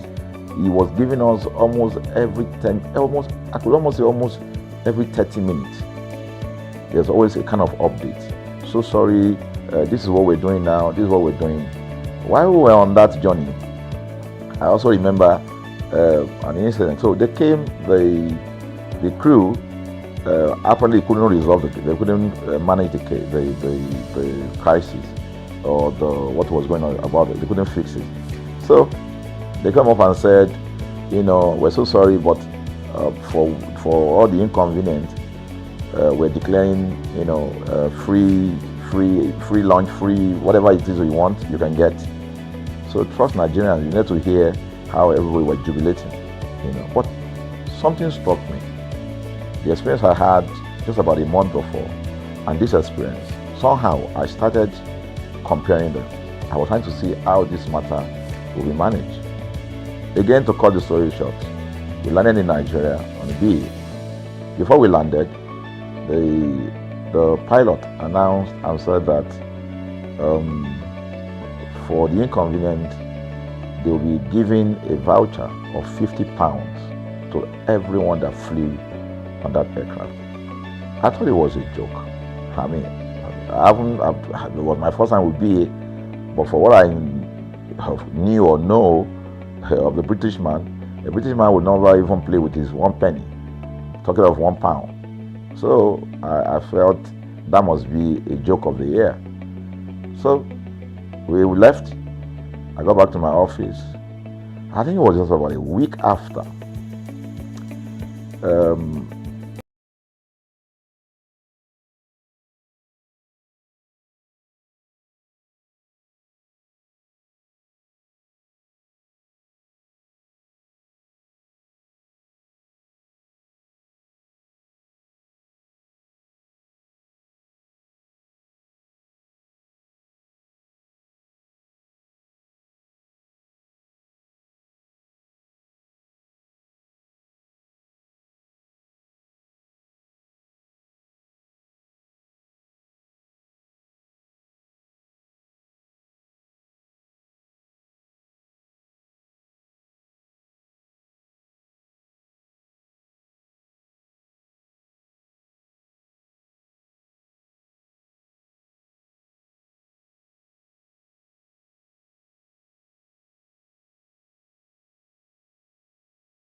Good morning and thank you so much for joining us on the news. Welcome to ConsumerHallaTV News at 10. I am Ire Ayomikule Eke.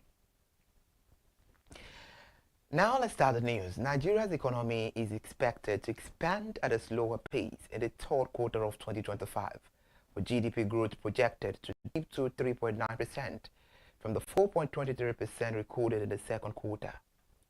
According to Bismarck Rewane, Managing Director and Chief Executive Officer of Financial Derivatives Company, the moderation reflects the lagged impact of easing monetary policy, volatile oil prices, and shifting capital flows. Speaking during the Alpha Morgan Economic Review Online, Bismarck Rewane noted that on average, the economy is expected to expand between 3% and 3.6% in 2025, broadly in line with the International Monetary Fund forecast of 3.4%. According to the National Bureau of Statistics, the headline inflation has declined for 5 consecutive months, reaching 20.12% in August, driven partly by stable petrol prices and relative narrow strength. However, Bismarck Rewane warned that these gains are fragile and a reversal in exchange rate appreciation or a fresh spike in energy costs could halt the trend. Over to the aviation, as Nigeria's biggest carrier Air Peace has dismissed report suggesting that the British government stopped the airline from operating in London for 7 years. In a statement signed by the manager yesterday, the airline described the report as deliberate falsehood, aimed at creating bad blood between it and the British people. The management said, and I quote, "A CEO would never make such a statement accusing the British authorities. Instead, it praised and condemned the British authorities for their cooperation in making Air Peace operations in the UK easy and seamless." And the clarification followed social media reports claiming that Air Peace chairman and CEO Alan Onyema had accused the UK of blocking the airline entry into the London route for years. Air Peace said the story was fabricated. Let's talk about Lagos State. The Lagos State government yesterday moved to demolish illegal and unsafe structures at the Trade Fair complex in Ojo in a bid to restore order around enforced physical planning laws. Senior Special Assistant on New Media to Governor Babajide Sanwo-Olu, Mr. Jubril Gawat, who confirmed the exercise. In a post on X said the operation was targeted at illegal development structures without statutory approval, defective structures, and building erected on road setbacks and drainage. According to him, the government could no longer fold its hands while unapproved development blocked critical infrastructure and endangered lives. However, the operation was jointly carried out by the Ministry of Fiscal Planning, Lagos State Building Control Agency, Lagos State Urban Renewal Agency, and the Lagos State Fiscal Planning Permit Authority. Away from Lagos State, the Corps Marshal of the Federal Road Safety Corps, Shehu Mohammed, says arming road safety operatives may be the only way to enforce traffic law effectively on Nigerian airways, appearing on the Rise News yesterday. Mr. Mohammed painted a vivid picture of the difficulties his men face when trying to stop heavy-duty vehicles. While delivering his message on the national TV, his statement says, and I quote, "How do you stop a trailer or a tanker run the road? How do you just do that? It's very, very difficult. A truck especially, that's probably carrying 100 passengers on top with animals, and you only have 4 personnel as a team and patrol, and trying to stop a trailer, how do you do that?" He also argued that without adequate power of coercion, enforcement is nearly impossible. The Minister of Petroleum Resources, Enikin Lokwabiri, has disclosed that Nigeria went over a decade without attracting any new investment in the oil sector until the advent of President Bola Ahmed Tinubu's administration. According to the minister, the stagnation crippled growth and weakened confidence in the industry, but recent reforms are beginning to restore investor interest.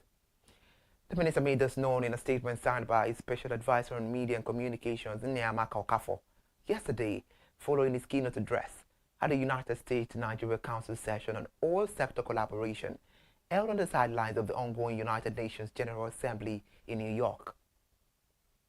He said that at the heart of Nigeria's renewed energy agenda is a clear and deliberate policy direction to open the oil sector to deeper, smarter, and more strategic partnership.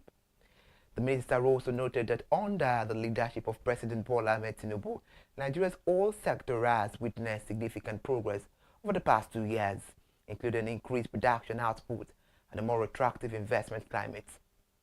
He also urged global investors to seize emerging opportunities in Nigeria's rapidly transforming oil industry, citing the ongoing reforms to enhance production capacity and the country's growing regional influence as key drivers of growth. Talking business here now, Femi Otedola, significant shareholder and chairman of First Oldco PLC, has increased his stake in the company with the acquisition of an additional amount worth over about 64 million shares, valued at over 2 billion. FBN Holding disclosed the acquisition in 2 separate documents as required by the post-listing requirement of the Nigerian Exchange Limited. According to the document signed by Adewale L.O. Arogundade, the company secretary, Mr. Femi Otedola purchased about 39 million shares, at 31 per share, valued at about £1 billion, September 23 of 2025. Report further says on the same day, Mr. Femi Otedola acquired an additional 25 million shares, valued at about 792 billion naira, Truly Global Services Limited. And now Mr. Femi Otedola's direct shareholding has increased to about 3 billion units, representing 7.76%.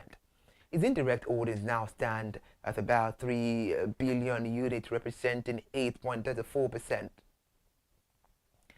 So talking about the news, Femi Otedola now holds 16.1% stake in First Holdco compared to the 13.15% recorded in September 2024. And his new stake holdings came almost 3 months after Robao Sudeko, the founder of Barbican Capital Limited and chairman of Honeywell Group, and Tunde Ezano Bukale, Group Managing Director of Leadway Assurance, sold over 10 billion shares held in First Holdco. The electricity supply across the country may be disrupted as members of the National Union of Electricity Employees and the Transmission Company of Nigeria have embarked on an indefinite strike over unresolved welfare and operational issues. In a notice dated September 24, 2025, and signed by its Acting General Secretary Dominic Igwebike, the union directed OTCN workers to withdraw their services with immediate effect, citing the expiration of an earlier ultimatum issued to the company's management. The union said the action became inevitable after repeated appeals to address outstanding staff salaries, welfare demands, and operational challenges were ignored.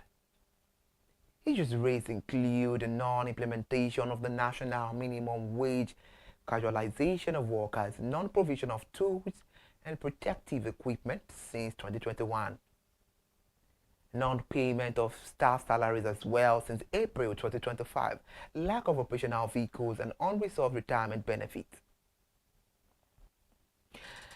Another update now. The federal government has announced yesterday that President Bola Ahmed Tinubu promoted more than 52,000 personnel across 4 parliamentary services within the Ministry of Interior in just 2 years of office, breaking decades of career stagnation that had deprived officers of deserved advancement. The Minister of Interior, Dr. Olubunmi Tujojo, disclosed this at the headquarters of the Nigeria Immigration Service in Abuja during the decoration of newly promoted senior officers across the 4 paramilitary agencies: the Nigeria Immigration Service, Nigeria Correctional Service, Nigeria Security and Civil Defense Corps, and Federal Fire Service. The officers were now Deputy Comptroller General, Deputy Controllers General of Deputy or Deputy Commandant General, depending on the service arm of which they belong, were elevated through a process described by the minister as transparent and merit-driven. According to Mr. Tuji Ojo, the reform initiated by President Bola Ahmed Tinubu were not only promoting welfare, but also anchoring the process on fairness, merit, and inclusivity. Now on education, Nigerian Minister of Education, Dr. Tuji Alausa, has called on government development agencies, the private sector, and civil society to invest more in education, describing it as the most powerful driver of stability, innovation, and shared prosperity. The minister made the call while attending the launch of the 5th financing campaign of the Global Partnership for Education from 2026 to 2030 held during the 80th United Nations General Assembly in New York. The event, co-hosted by President Bola Ahmed Tinubu and Italian Prime Minister Giorgia Meloni, underscored the central role of education in achieving sustainable development, peace, and prosperity. During a panel discussion, Mr. Tujela also joined global leaders and partners to highlight the need to transform education system and strengthen partnership to deliver quality education for every child. The minister also noted that Nigeria still faces the challenges of having one of the world's largest populations of out-of-school children. Addressing this, he said, "It is a cornerstone of the national education sector reform and innovation 6-point agenda. The program focuses on expanding access, strengthening teacher recruitment, and training, promoting inclusive and safe schools, and using technology to improve learning, recovery, and outcomes." This minute, we're talking about the latest update about our currency. Nigeria Naira, which has enjoyed unusual stability this year, may face fresh pressure in 2026 as the Central Bank of Nigeria CBN begins the monetary easing cycle and oil prices weaken. This is according to a forecast by Citigroup. David Kwan, City African economist, said in a note to client that the local currency could decline to between 1,650 naira and 1,700 naira per dollar by the mid of 2026. He also explained that with inflation gradually easing, the CBN is expected to cut interest rate more aggressively, which could trigger modest depreciation in the naira. However, on Tuesday during this week, the CBN reduced its benchmark interest rate by 50 basis points to 27%, the first cut in 5 years, and hinted at further reductions if the disinflation trend continues. However, inflation lowered for the 5th straight month in August to 20.12%, down from 21.9% in July, aided by lower food and energy costs. Meanwhile, the naira has gained nearly 4% in 2025, supported stronger oil export, CBN dollar interventions, and portfolio inflow trading at about 1,494 kobo per dollar on Wednesday. But Citi warned that falling oil prices next year could erode Nigeria's foreign exchange earnings and increase pressure on the currency. Thank you so much for joining us on ConsumerHallaTV News at 10. I am Iri Ayomikole, aka. Please do well to follow us on all our social media platforms and do well to subscribe to YouTube channel. Good morning.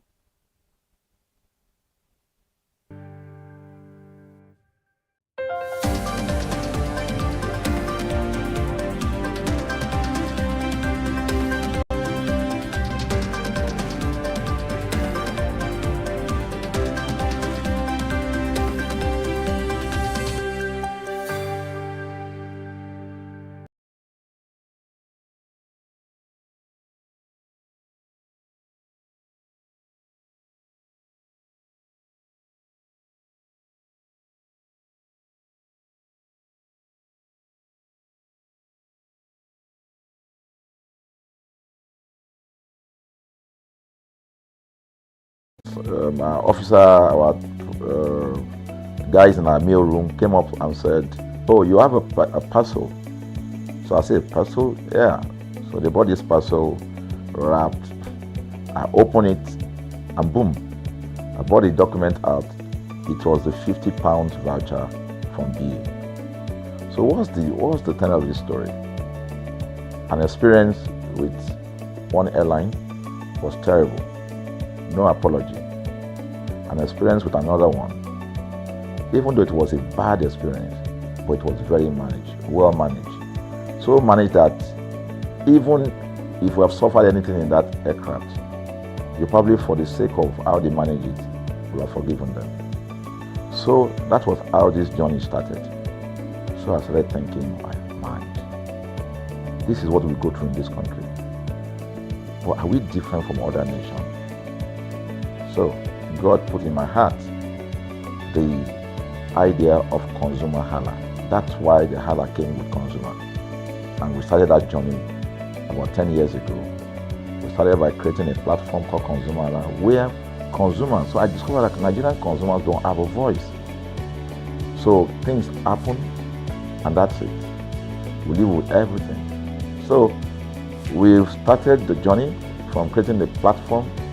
We have an app, we even have a magazine, and we thought we could move it from that to the next stage, which is the television. So the TV today, has come. So I would say precept by precept, line upon line, we have been able to build on our aspiration, to finally bring to birth this unique and exciting platform, So it's a digital telecast, and our goal is to further connect consumers in Nigeria to brands with insightful news, development within the fast-paced world of consumers. The world of consumers is growing at a very fast pace, So we want to inform Nigerians. We want to get them educated about their rights, So our role is that we're going to educate consumers in Nigeria, all right? So by bringing them specialized and what you call analytical, research-based content generation that will inform, educate, sensitize the audience, So that's ConsumerHallaTV. So I call it an offshoot of our ConsumerHalla brand. ConsumerHalla brand actually was the first we call it the first complaint or consumer complaint resolution portal. When we started it about 10 years ago, or about 7 years ago, it became the first complaint resolution portal. We created it so that Nigerians can actually lodge complaint on that portal. We spent a lot of resources to build a very robust platform where today, if you have any complaint, about any brand, any leading brands in Nigeria, and you go on that platform, you can actually click, just a click, you can find the brand, you can actually lodge your complaint, and once you submit it, that complaint will be routed to that organization, and within 72 hours, we will obtain feedback for you. We build it in such a way that we have connection to almost all the organizations, and it's been working. We've resolved several complaints for people without having to charge them any penny, because the idea is not to charge. So what we have done with ConsumerHallaTV is to take it to the next level. So we hope to change the narrative. We want to give the right direction. Nigeria has the largest consumer market in the world, with a population of over 220 million people. Why should we be the one that is suffering the most? Everywhere you turn to, it's as though Nigerian consumers don't have a voice. You're traveling, you buy a ticket. For whatever reason, an airline will wake up middle of the night,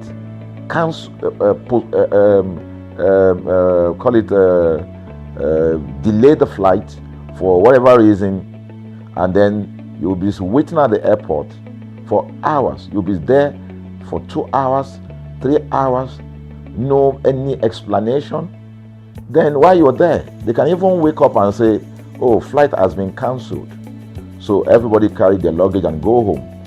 Nothing happened. Of course, things are changing. We must commend government, because government is beginning to wake up, but there's still a lot to be done. And we believe that we can help to make, bring about those right changes. So we offer deliberately, part of what we do is that we also offer advocacy. All right. We're not just an advocacy organization, but we offer advocacy. We have a legal team. We have lawyers that are registered on our platform. All right. That can also take up cases. Okay.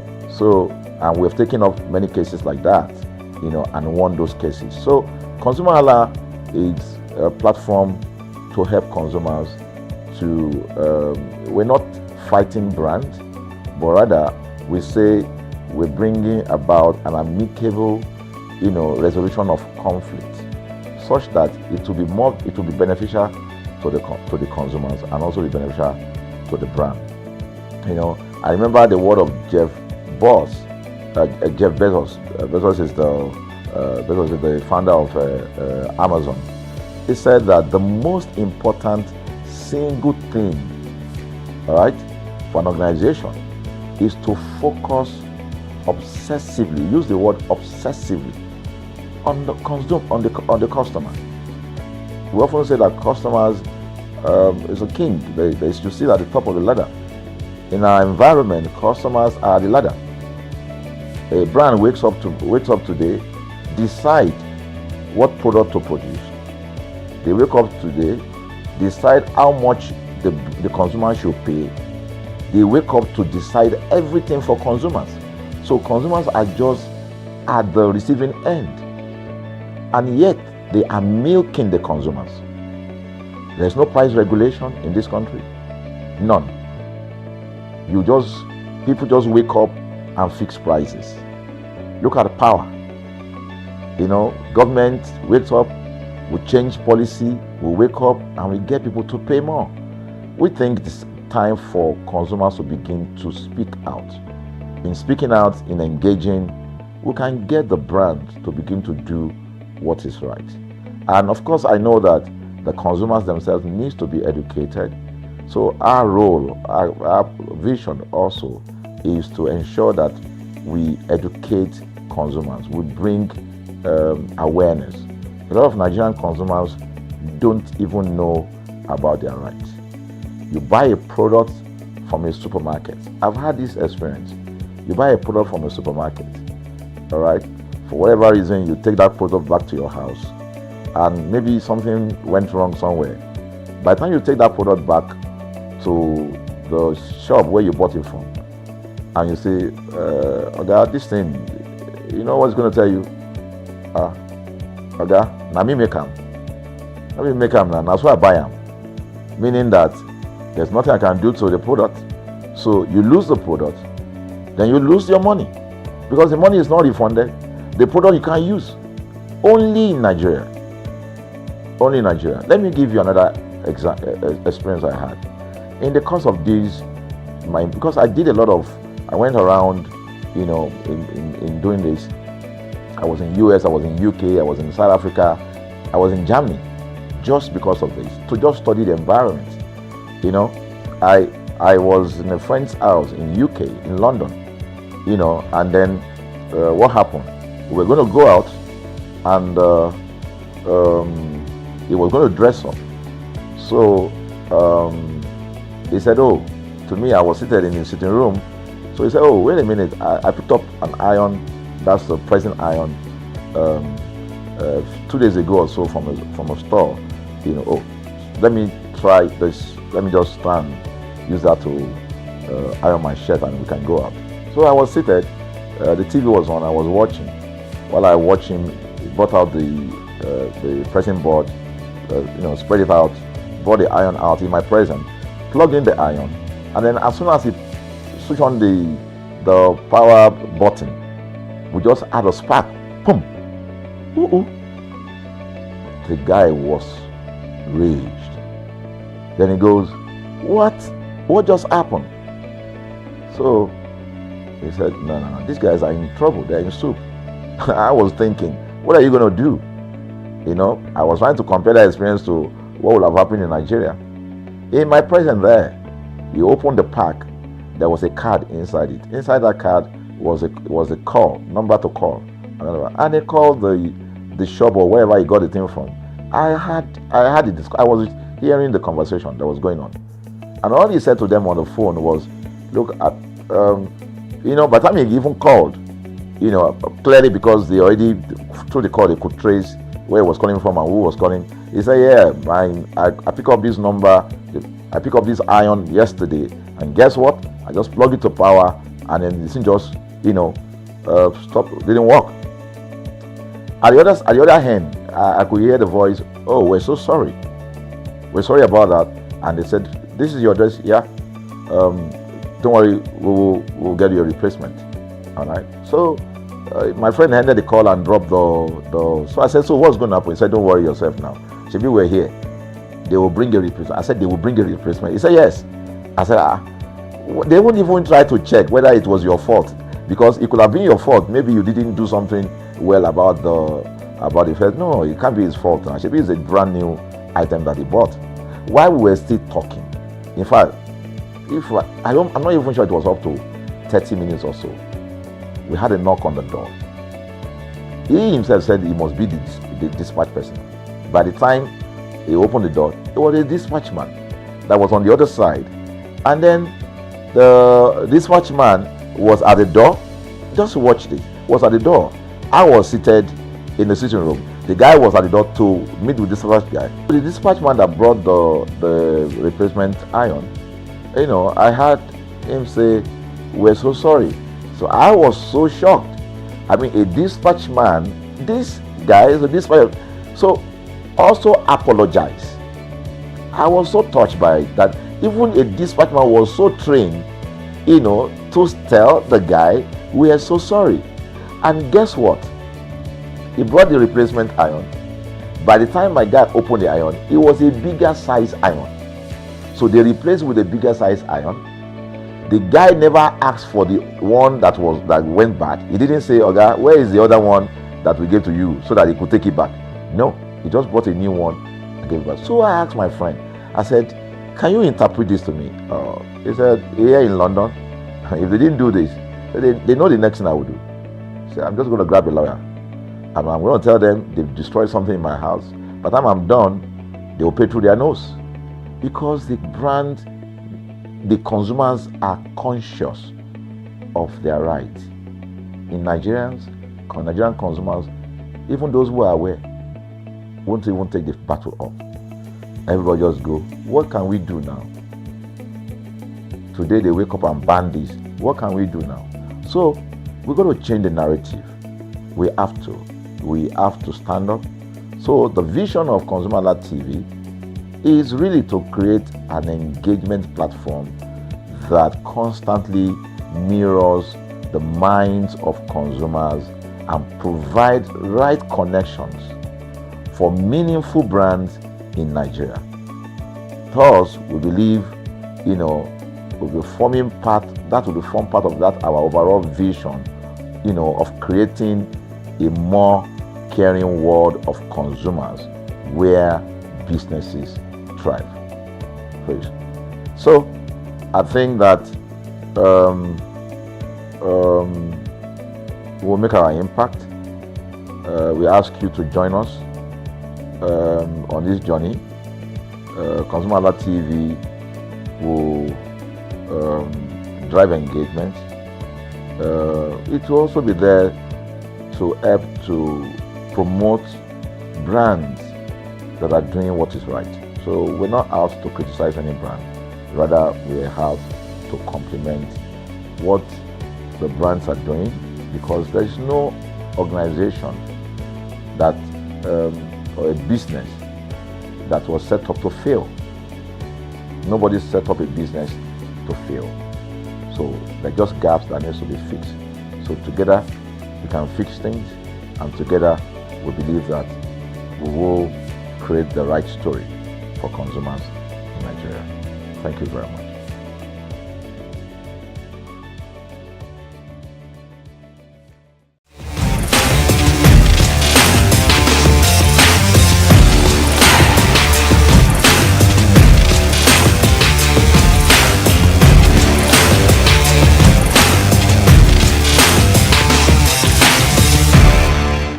Entertainment is a big part of our lives, but what makes electronic appliances like TV important is because it provides endless seamless hours of entertainment, news, education, and lots more in the comfort of our living room. TV station is more than just a screen. It is like a hub for family bonding, relaxation, and lots more. I am Elizabeth Abefe, and I'm live here in Lagos, Nigeria. You're welcome to Consumer Voice on ConsumerHallaTV, where consumers genuinely share with us their preference and give reason. And today we are putting different TV brands to a test. Which one elevates your experience?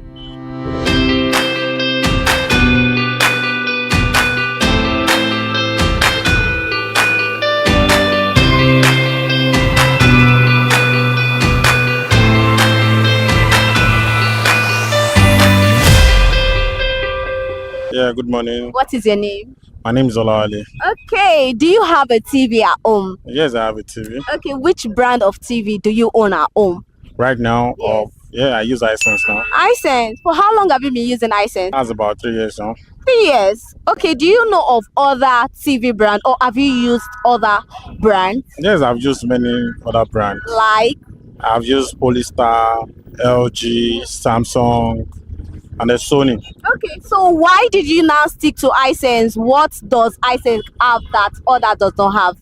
Well, I can't really differentiate what iSense have that the other TV doesn't have, because the last time I got my TV, I only went to the LG office. I had another plan to buy another TV, but not precisely an iSense. Okay. But it was during when they're doing this COF TV. Okay. So and I saw it and I like it and I buy it then.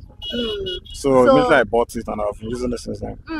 Okay, now you told me that you don't want to go for this brand, but then you have another brand in mind before. Yes, I have another brand, and which is Samsung. Okay, Samsung. So why did they now have to convince you? What conviction? How were they able to convince you for you to stick to iSense? Well, what I saw there is just how the TV is being manufactured. The curved TV, precisely we've been using LED and some other TVs in the past, and the plasma and others. So when I saw the TV, I felt so in love with it, with the curve, with the shape and others. That's all. And the quality of the pictures, and that's what I love about it. So now I will ask you this, even though you made mention of part of it, but then I still want you to explain it in an elaborated form. What do you look out for when purchasing a TV? Okay, firstly, I look out at the beauty and the quality and the durability of the brand. That is what I look for. So I will ask you this: what do you want iSense to improve on? Well, right now, if I'm going to give them a review, I can say they were 99/100, because what I've seen, depends on the availability of the money you have. That is when you can buy a product that oh, this is what I want. So ever since I've been using it, there's no power failure, no electric shock, nothing like a power circuit, breakable, something like that. So I'm really satisfied with that. I wanted to ask you, does it worth the money? But you already told me satisfaction. You are satisfied with it. Exactly, I'm satisfied. So what's your favorite show to watch on this your TV now? What favorite show do you watch on it? Yeah. Well, precisely, I'm a football lover. So mostly I watch football weekend, because my kids watch all this Nickelodeon, Disney, all those that. But mostly weekend and every Tuesday and Wednesday I watch football. Okay, so TV now is for what? Well, TV is just like something very important to humanity. You understand? You can't just sit down at home and feel so bored without watching a TV. There are many other visitors that can come. You understand? I could remember vividly when we were still very small that we're using all these precedents. You understand? I'm 40 years of age right now. So around 80s, when we go to our neighbors to watch TV, we saw a lot of hell, embarrassment and others. So as a parent now, it's a must you provide it for your children so that at least they feel more comfortable about it. Thank you very much, sir.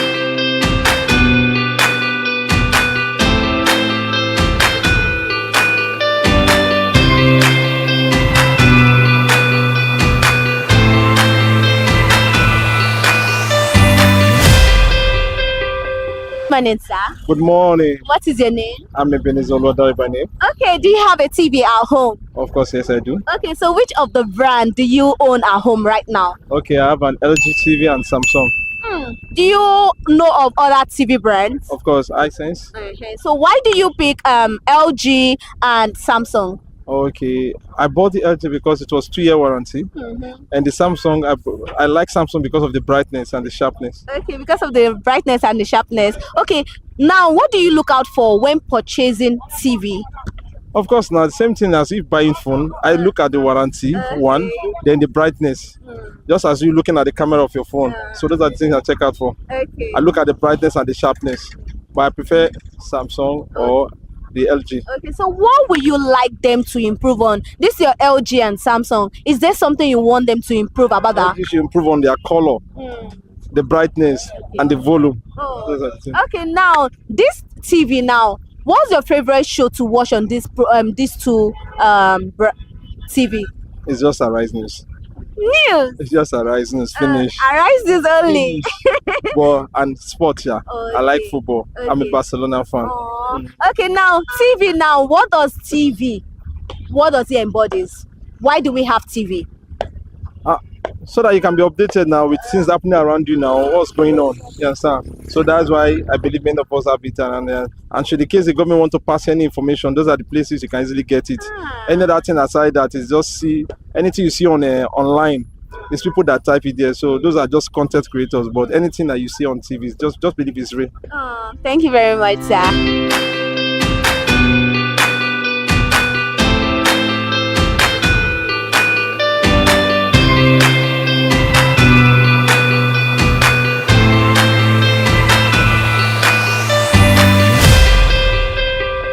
Morning, sir. Good morning. What is your name, sir? My name is Sunday Idoko, but they call me old soldier because I'm a retired soldier. Oh, that's nice. Yeah, thank you. Okay, so do you own a TV at home? Yeah, of course I own a TV. So which brand do you have at home? The brand I have is LG. So for how long have you been using this LG for? I've been using this LG since 2015. 2015. Okay, now do you know of other brand? Have you tried other TV brand? Well, I've tried Sony. The picture is clear too. Okay. Yeah. So now, why do you stick to LG right now? Well, I stick to LG is that when I bought it, they told me that they gave me a 1-year guarantee. Okay. And for the first time, the TV, maybe the fuse, I had a problem. I took it there, and it was done without them collecting a penny from me. And ever since then, it has been serving me. It has been working fine. So now, what do you look out for when you want to purchase a TV? When you want to go and buy your TV now, what are those features you look out for? Well, I look at the sharpness of the picture, that is quality. Okay. Then, and the performance, that is the durability. Yeah. I look for the quality. In short, I go for quality. Okay. Yeah. And the name LG, it's a household name, It was when I bought it was in vogue, and I believe it's still in vogue. Okay. So LG product is reliable. Yeah. Okay. Now, is there anything you like them to improve on? What I want them to improve on, I think the picture is okay, but like I said, there's nothing like maybe when you say something is of standard, the quality, let them maintain that their standard. I think the standard is okay. Okay, so now on a scale of 1 to 10, how will you rate them? I'll rate them 9. 9? Sure. Why Because 9? I'm even using my home theater is plasma, is something to is LG. Okay. My plasma TV is LG. My home theater is LG. And if I have to buy any other product again, I'll go for LG. Yeah. Okay. And I can always recommend LG for whoever wants to purchase it. Okay, now does it worth the money? It's worth the money because since I bought it, they only opened it once, and since then it has been serving me. So whatever you have and it does not cost you money all the time, definitely it's okay, it's reliable, so it doesn't cost me money. Okay, so what's that favorite thing you love to watch on your TV? I love Nollywood. I enjoy watching Nollywood because I have some actors that I'm in love with, so I like watching Nollywood, not Hollywood, Nollywood. Yeah. So what is that thing now? This TV now. Yeah. What does he? Why is it compulsory for us to have it at home? Why it's compulsory for you to have it at home is that after going to work in the morning and you are stressed off, when you come home, you need something, you need a kind of information, because you cannot be in the office and be watching TV. Definitely you'll be busy. So when you get home, you need to relax, check your TV and look at what's the updates of the day, at least the news. After watching the news, you can now switch off to sport or any other program. So that's how it kind of keep you company and stabilizes your mind and refreshing you against tomorrow morning, tomorrow job. Yeah. It makes you feel more relaxed. Sure, more relaxed. Yeah. Thank you very much, sir.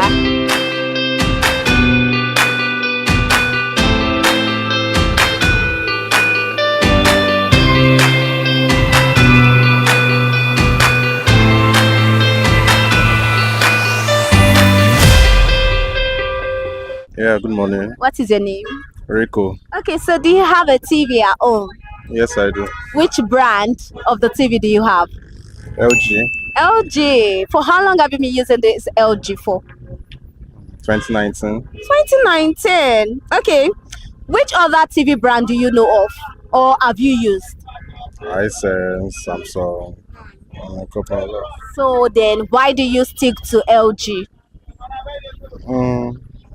Nothing really. I will say the name.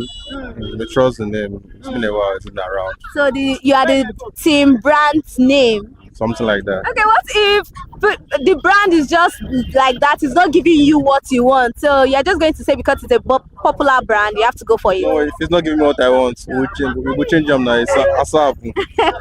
Okay, now what do you look out for when you want to purchase a TV? Is there something specific you look out for when purchasing a TV? Nothing really, but the color will show if it's original or not. Most times when I check to show if it's China or not. Yeah. So do you want them to improve on anything? The remote is so expensive and it spoils easily. So yeah, that. So on a scale of 1 to 10, how well will you rate LG? Good, 10. 10. I have any reason not to give them 10. Okay, it's your choice. Anyway, so how do you feel now? Why must we have TV at home? Why must I? Yeah. For aesthetic. Yeah, aesthetic. Okay, so what's that favorite thing you love watching on your TV? Series, any good series, I'm good with that. Oh, thank you very much.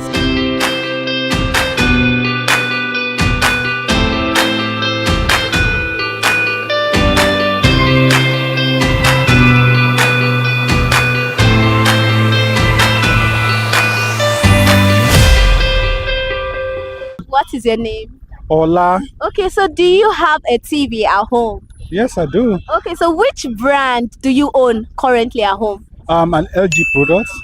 For how long have you been using LG? 6 years now. 6 years? Yeah. Okay, so have you tried other TV brand before, or have you heard of other TV brand? Yeah, I think I've tried Sony before. Then I also tried. I forgot the name of the name, but it starts with Hisense or something like that. Hisense. Okay, so why then do you now stick to LG?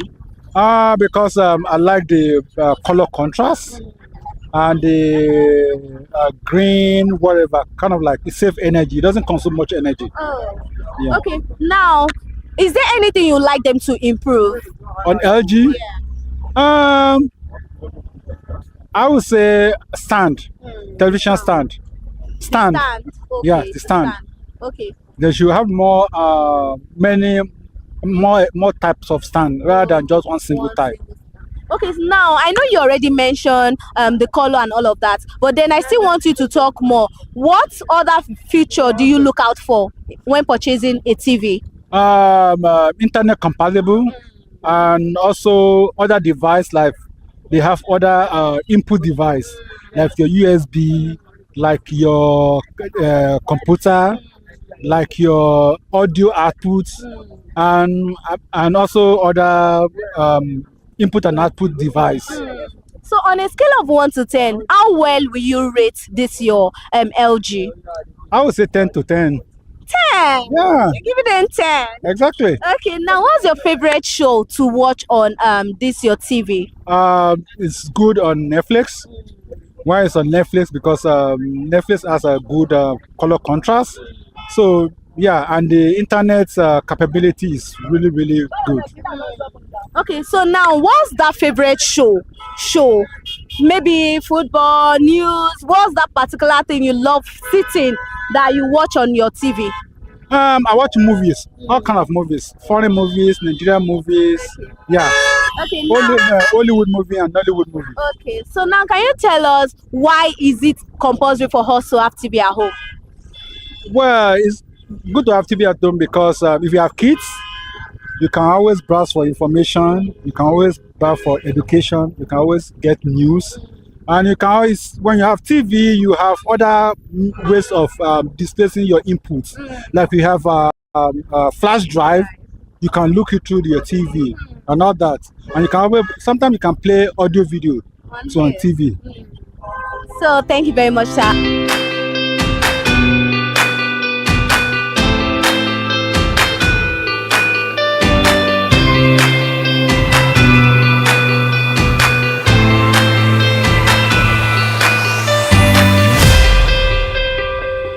Good morning. What is your name? My name is Sam. Okay, so do you own a TV at home? Of course, I do. Okay, so which of the brand are you currently using? I use an LG. LG. For how long have you been using LG? Maybe 6 months thereabout. 6 months. Yeah. Oh, so before you started using LG, now what other TV brand have you used? I use an iSense, and before iSense, I used some other brands, but can't remember right now. But iSense and LG basically. So then, why do you now stick to LG? LG. I really wouldn't say, but I remember growing up, LG was DVD, those DVD players then was LG, our TV set was LG. Even they just have this home theater then. Yeah, it was LG. So probably my father probably just transferred that loyalty to me. I just stuck with LG. Even other of my appliances to their LG as well. Yes. Okay, LG. now you said something like you've made use of iSense before. Yeah. So what do you like about iSense? So if I ask. I really don't know. I mean, if it's fine, I like it. Okay, so you are the team. Looking at the outer part. I'm not a tech geek at all. I don't know what features are. Yeah, I wanted to ask for future, but the way you said it, you don't know really any. Okay, is there anything you want LG to improve on? Give us better products. Just improve.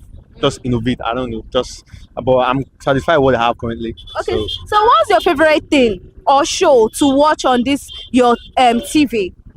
I like to Netflix a lot. I like watching business-oriented movies. Alright. I'm currently watching this movie. This series is called Succession. And you should watch it. It's very nice. Okay. It's about this family. They had this company, and the father was trying to, sort of like pitch them against each other to sort of compete for the next CEO of the company. So I watch a lot of. I don't watch a lot of movies, but when I watch movie, I watch business-oriented movies. It has to be business-oriented or stuff. politically, or has a political intrigue. Yeah. So now you connect your Netflix to your TV to be able to have this larger view. It's a smart TV, so it has Netflix. Okay. Yeah. Okay. Yeah. Okay. Now, why is it a must we have TV at home? For entertainment, basically, and I mean also for aesthetics. I mean, just imagine going to your house without TV, so bland, and for aesthetics and entertainment, basically. Okay. Yeah, So on a scale of 1 to 10, how will you rate LG? LG 100. You broke your scale. Yeah, 100. Okay. Yeah. Okay. Yeah. Thank you very much, thank sir.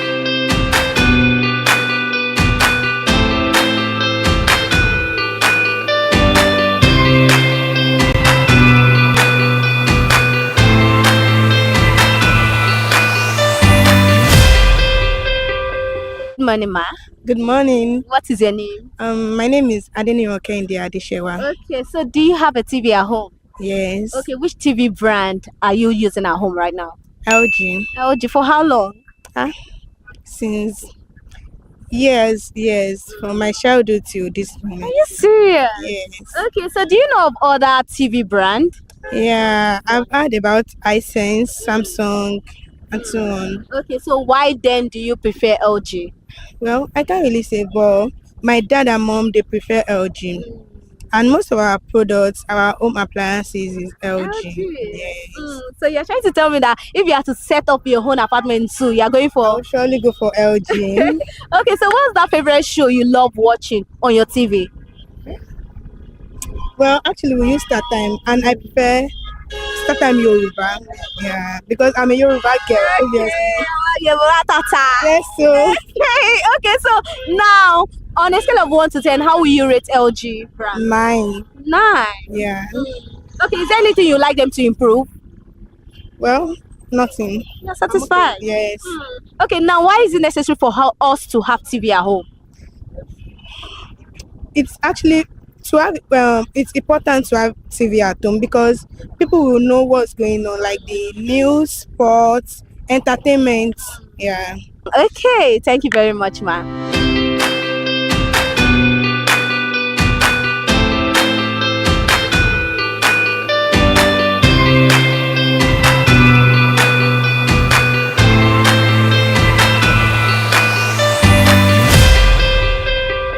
Good morning, sir.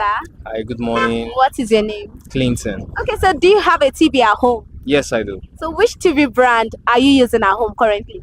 Currently Hisense. So for how long have you been using Hisense? I think for about 2 years now. Yeah, thereabout. So do you know of other TV brand, or have you tried other TV brand? I've seen Samsung, I've seen LG. Which other one? I think those are the major ones I've seen so far. So why do you prefer Hisense? Cost according to the quality at the time. Yeah, so quality wise was okay, yeah, and the price was okay too at the time. Yeah, So what do you look out for when you want to get or purchase a TV? What is that feature you look out for? the quality, picture color. Picture color is very important to me. The sharpness, how sharp is it? I'm a gamer, I like to game, so I like quality. Yeah, I like to be able to enjoy what I'm saying. So yeah, quality, picture color. Yeah. So is there anything you like them to improve on? You mean Hisense or just generally? They should reduce their price. So how expensive is it? It's not all that expensive though, but as you upgrade and move on, you want to get something bigger for a bigger space and all that. So sometimes prices can be a bit challenging. So, but I understand how economics and all these things work. But if they can still consider it, I think that's all. Yeah. So on a scale of 1 to 10, how will you rate Hisense? Currently, my current TV, I think I would say probably like 8. Yeah, 8.5 thereabout. Yeah. Okay. So what's your favorite show to watch on your TV? Do I have a favorite show? What I do is I have movies on my hard drive, so I just connect my hard drive, so I just go seeing the movies on my hard drive. I don't particularly have a show that I sit down to hear. So when I'm just bored, I do that, or I play game, connect the game, play the game. So that's all. Nothing. Okay. So why is it necessary for us to have TV at home? You cannot be busy all the time. You get bored sometimes. So for me, I like to experience, even when you've not traveled or when you want to go somewhere, you can experience places when you see some particular type of movies, like maybe CIA movies, thrillers, all this kind of things. So you get to experience the culture, the people, even without being there. So I like to experience all that. Okay, thank you very much, sir.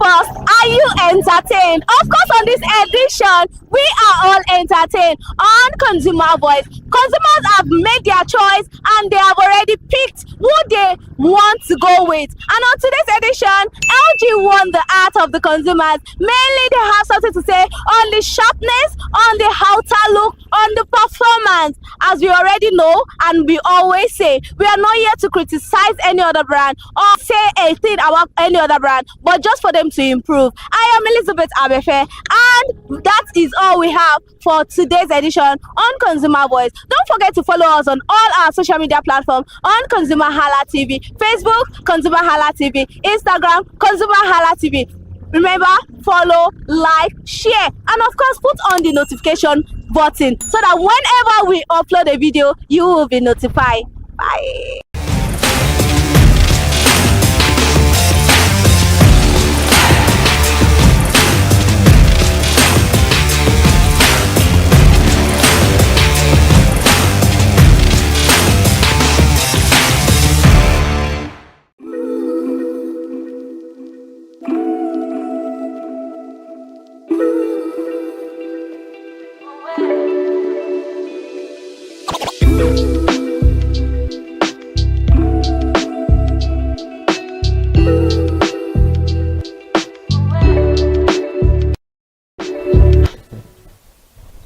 Good morning and welcome to Consumer Watchdog on ConsumerHallaTV.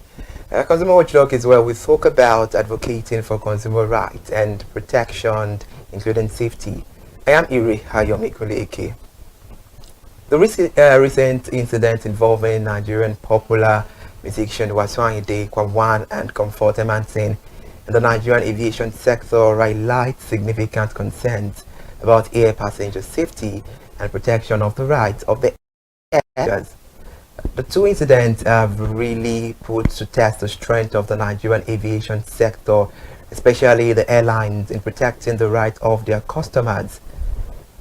While enforcing strictly aviation safety protocols and rules, the lines between the air safety and protection of the rights of air passengers appeared blurred, which gives more room for discretion and indiscretion on the part of aviation operators. Kwamwan, a popular Fuji musician, was involved in a disturbing incident where he attempted to stop a ValueJet aircraft from taking off, and he nearly got crushed by the plane's wing. This reckless behavior did not only put his own life at risk, but also compromised the safety of the crew and passengers. The Nigerian Civil Aviation Authority took swift action, suspending the licenses of the pilots involved and imposed a flight ban on Kwamwan. Comfort Emerson, in another incident, was a passenger on an Ibom air flight. She was accused of assaulting a cabin crew member.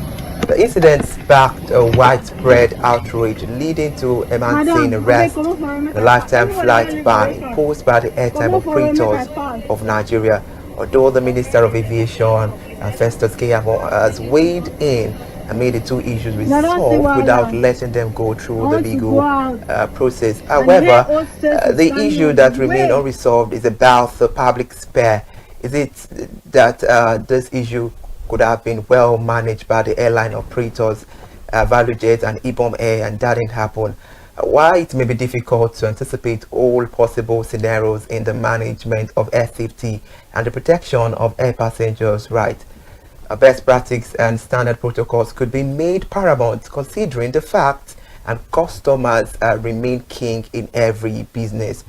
The question is that were the two air passengers, the king of the businesses, pleasantly treated in a way that would make them become champions for the airlines.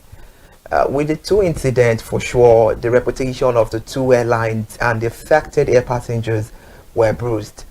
With the lessons learned by the operators, the affected persons, and the aviation sector community, the verdict by many is that more still needs to be done by the airline operators in managing air passengers while enforcing as well rules. This gives a path of what we will be discussing and looking at from a legal standpoint this morning on Consumer Watchdog, your favorite ConsumerHallaTV station. We'll also be touching on the place of safety and protection, consent, clear communication, crew training, passengers education, and regulatory oversight.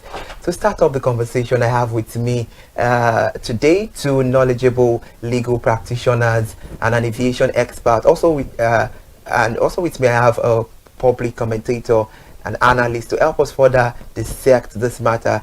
Good morning, Barrister Oluwatonyi Okene. It's a pleasure to have you on board. Good morning. It's a pleasure to be here. Nice to have you. I'm starting with you. You know the saying, ladies first. Good morning. Barrister Oluwatonyi Okene is the principal counsel of Okene Chambers. It's a pleasure to have you again. Thank you. I also have with me Prince Shupo Atobatele, who was a former assistant editor in Nigerian Tribune at the aviation desk and former general manager of public affairs at Nigeria Airspace Management Agency, who presently is the publisher of Air Transport Quarterly Magazine, a leading aviation magazine in Nigeria. With over 35 years experience in the aviation sector as media personality and has attended courses and conferences on aviation in Africa, Europe, America, and Canada. Good morning, Prince Shupo Atobatele. It's a pleasure to have you on board, sir. It's a pleasure to be here too. Thank you very much. All right. I also have Barrister Clement Echo, a legal practitioner based and practicing air in Lagos State. Good morning, Barrister Clement. Good morning. It's good to have you on board. It's a pleasure.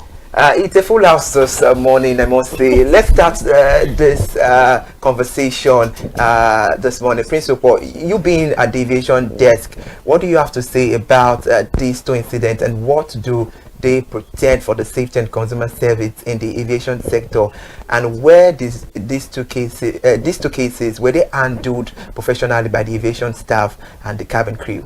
Well, thank you very much.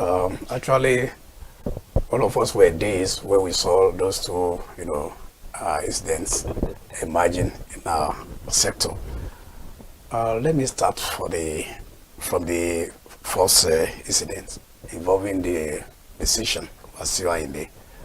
To start with, let's start from the checkpoints. The phases of checkpoint before you get to the aircraft area. That is where the aircraft was parked before you are boarded. Surprisingly, for aviation watchers, we're surprised that a passenger would be allowed to go through one or two screening with his flags, no matter what the contents were. Our probing high must first of all go to the security at the screening points. To start with, is it allowed that someone should carry a flags of that length? No. Then how come that the guy went away with that flags to that aircraft export? So that's a probing question to those who are managing the screening points at the airport. Then I said it before we came in here that maybe the personality of the person involved must have overwhelmed the security. Seeing the musician live like that, or they be hailing, oh, this one, and through that they will overlook all the necessary security check that guy could have gone through before he got out to the tarmac. Now, getting to the tarmac, I think for the pilot to have come down after the man failed to listen to the ground staff of that airline, that value jet, and maybe other terminal security staff,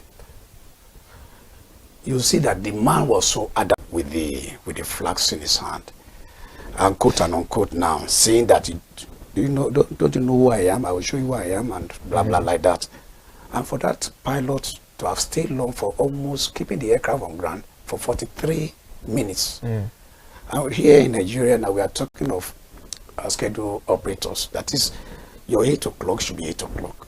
Your 9 o'clock should be 9 o'clock. Now, because of this unruly behavior of this personality involved, you have been delayed for almost 43 or 45 minutes. And that informed the pilot to personally come down and appeal to him. And what we saw thereafter was this man to come, in front of the aircraft and to tell the whole world that no, you cannot fly. Like a Yoruba adage you say in those days, you say, "Entobado the railway." They say, but anyone that's stand on the way of a train, of a moving train, is going to. So the same thing applies here. But now the question you asked, that whether it was professionally handled. Well, with what we watched online, with the video we saw, I think those guys were appealing to him. But now, I believe the handling was fully managed, because at that point, when you've seen that this man is not ready to, to listen to you, the next thing is to call the professor. So, but I believe that his exposure educationally must have informed his behavior, because I think that's the first time we are recording such in the industry, that somebody will come in the front of aircraft and no, you can't fly unless I board the plane. I believe what the gentleman could have done is to drop the flags. They can even open the luggage hole and open his luggage and put it there. It's allowed after thorough screening. Someone was saying that the pilot could have collected the flags from him. No pilot will collect that from him, because nobody knows the actual content of the flags. The only thing normally, conventionally, if you are going with security and they are carrying arms, mandatorily you need to submit those things to the cabin crew, especially the captain, who will take inventory and collect it from you on arrival in hands over. So that's one issue. The case involving what's her name now? Comfort. Comfort now. It was a bad scenario. We are still coming there. Let me ask Barrister Clement about what he said. Let's look from the legal perspective, the side of it. What do you see of this issue? Was it handled properly, professionally under the law? Thank you very much. I will take a cue from what Mr. Tobas have said. He had already, in the course of giving this summary narrative, made us to understand the obligations of a passenger. The obligation is to the fact that while you are taking advantage of the services of an aircraft, you should also bear in mind that there are obligations that are imposed on you. In other words, you should not conduct yourself in a manner that will bring threat, directly or indirectly, either to the aircraft, passengers, or the surrounding environment. Remember that for you to operate an aircraft in any climate, it is not something that you can just do. There are conventions that member states have entered into, and directly or otherwise, every state is expected to adhere to that and streamline it to a passenger. Passenger also expected to know that this is the minimum requirement of my obligation to this agency, in as much as I expect from them to give me. So like he said, he had just referred to a law that when a passenger violates, it amounts to him, if he is found by a competent court of law to confirm whatever has happened, to have been adjudged guilty, 2 years minimum will come. So having that at the back of your mind, particularly when you're talking about an individual whom we should expect to believe that he ought to be enlightened. Such an individual is expected to act in a manner and a particular standard away from what any other person who is not as exposed, supposedly, rather than taking advantage of your supposed exposure and popularity to negate the laws that are put in place to protect both you and your fellow citizens and members. Because with what has happened, imagine that this goes to the other parts of the earth. What impression are you giving foreigners that plans to come into the country? So that law that he has given is what ought to immediately invoked and applied to give a warning to any other intending miscreant that will want to use his position. You can imagine what he did to go and stand in front of an airline that is about to take off. Yes, mercy can be extended, but sometimes it's good, because you and I, who watches what has happened, you understand, directly or indirectly, we will be encouraged in one way or the other, or discouraged. The next thing is, who will be the next in line to do what this young man did? So the law should take its course to send a message, irrespective of your level or influence or status. Thank you. All right, that's a great one. Barrister Oluwatoyin, you as a legal practitioner as well, are you aligning with what Barrister Clement is saying? Well, yes, you described me as a legal practitioner. I practice the law. So yes, I do agree that the due process of the law should be followed. But your original question was, was the due process followed even by the staff of the airline? Taking a cue of leveraging on what Prince said, there are process and procedure that ought to have been followed, where they followed by the airline itself. When he that is King Wasiu. When his acts started becoming a nuisance, right? There are procedures they could have followed. Maybe after staying 5 or 10 minutes, what is the next? Who is the next of the same way the matter was escalated to the captain?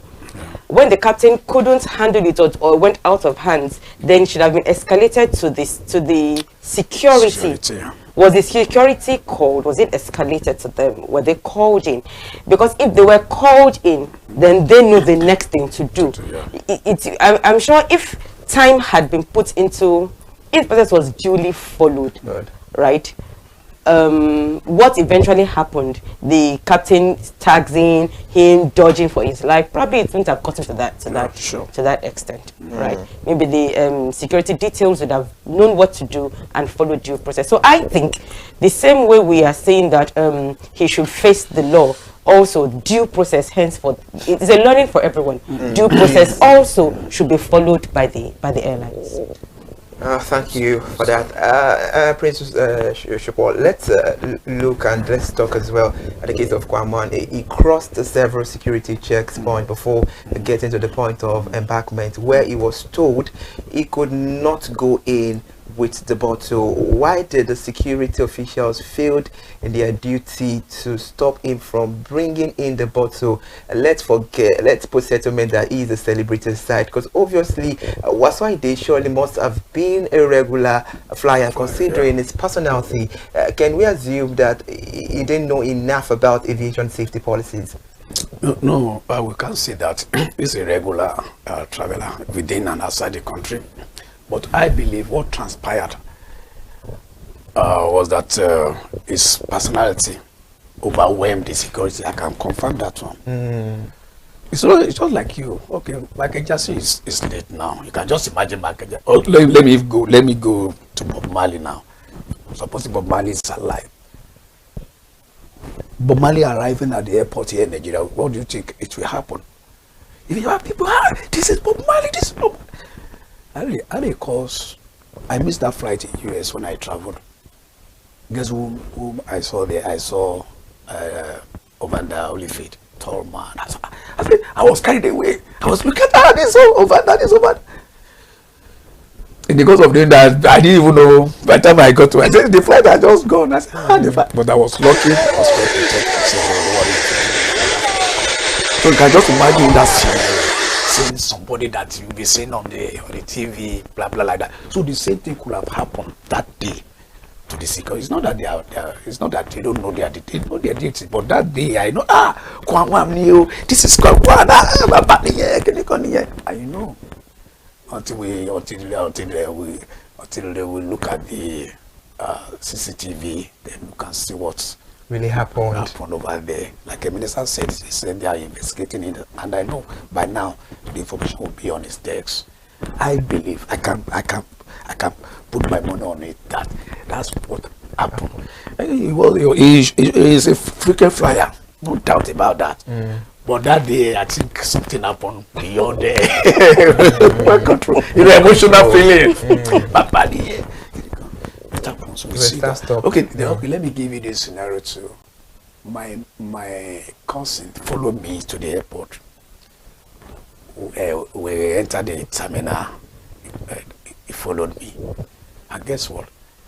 Davido was just arriving from his trip. And this boy saw him. He was screaming, Daddy, this is Davido Nina. Davido money, yes. I come and see the airport staff too. They were healing somewhere, even following him. Davido. So that kind of thing. Even if Davido is carrying something that is legal, nobody wants to. It happens. Even when you are traveling, people will be asking, what do you have for us? What do you have for us? I think all those things have been stopped now by the Kubent MD of FAN. Doing very well. But I know, I can see it emphatically that day, that's August 5, what happened that day was kind of opera from people who are incidentally, maybe his fan, healing him. They will give him VIP treatment now to pass through. I've never seen that kind of thing. And I know, if you ask him, that should be his first experience carrying that kind of flask. Maybe he's used to private charter flights.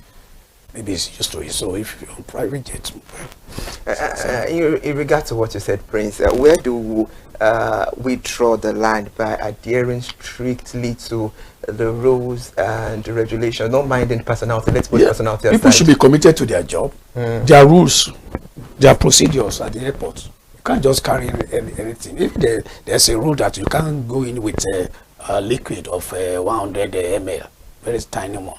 If you travel a lot, you see that even common water,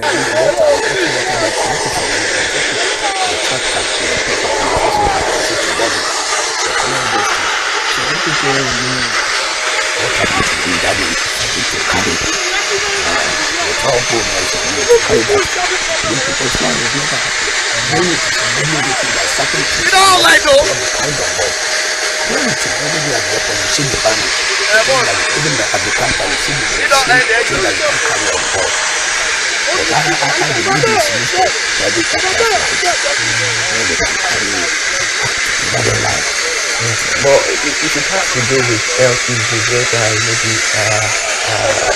some medical backends, whereby something are mixed with the liquid, can one still take the flask into? I doubt that. Even if it is a serious matter, you need to communicate with the pilot, with the crew on ground, and you must have done that from the counter.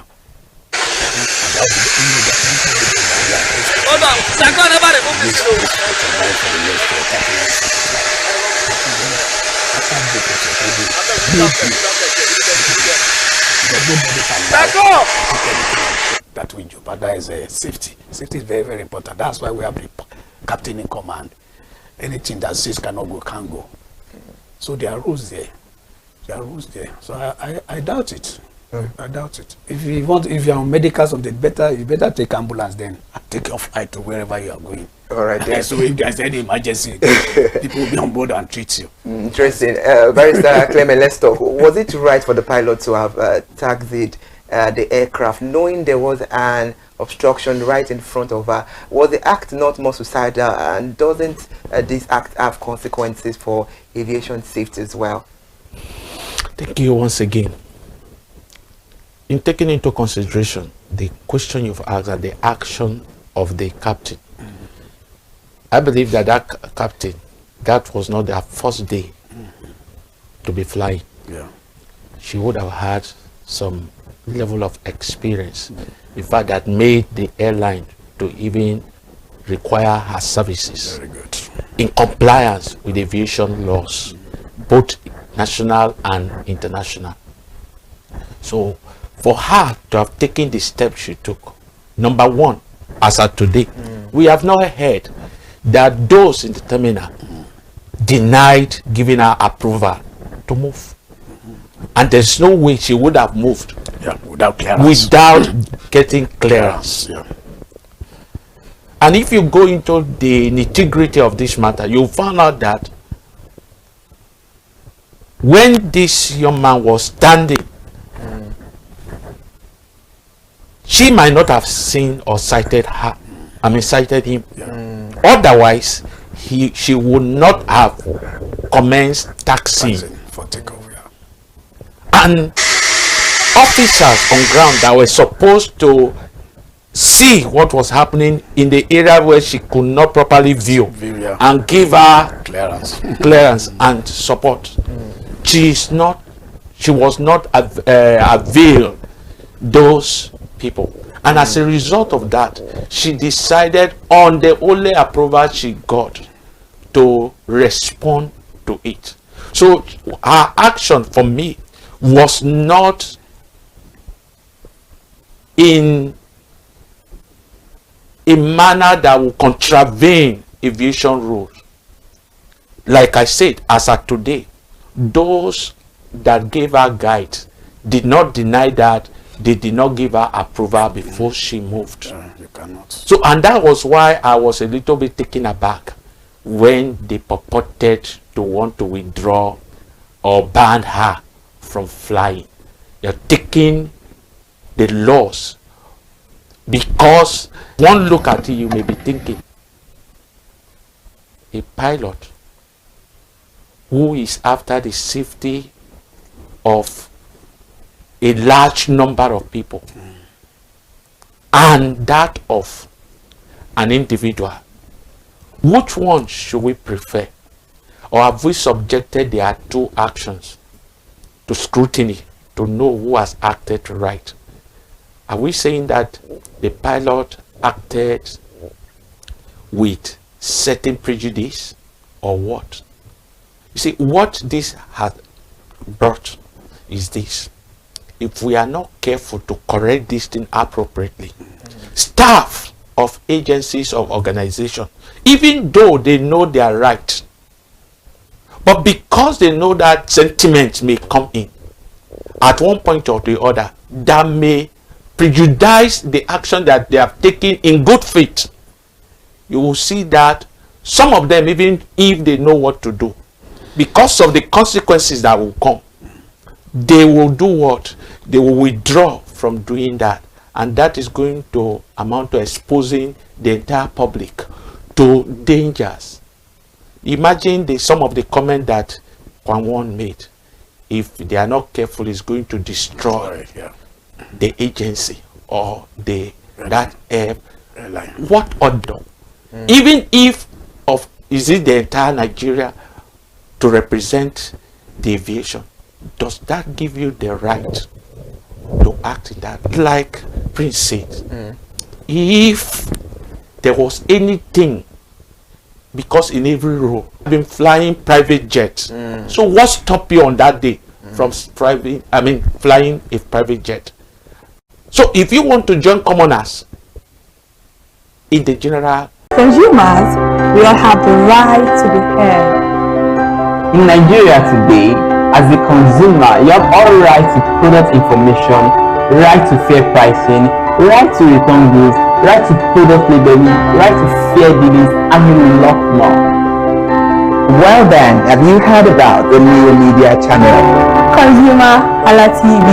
ConsumerHallaTV. ConsumerHallaTV.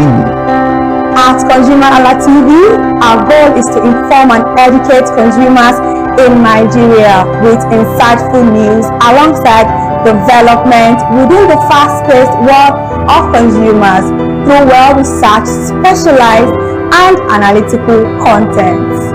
Our vision at ConsumerHallaTV is to create an engaging platform that provides right connections for meaningful brands in Nigeria, thus creating a more caring world for consumers where business thrive. And guess what? Our ConsumerHalla brand is the first consumer complaint resolution portal in Nigeria, powered by a 72-hour feedback mechanism. We offer consumer advocacy, informative talk shows, branding promotions, advertising, and a lot more. Connect with us via our YouTube channel at ConsumerHallaTV. Follow us on our Facebook page, ConsumerHallaTV, our Instagram page, ConsumerHallaTV, and do also subscribe to our YouTube channel, Subscription is free, ConsumerHallaTV. At ConsumerHallaTV, we deserve to be heard. At ConsumerHallaTV, we deserve to be heard.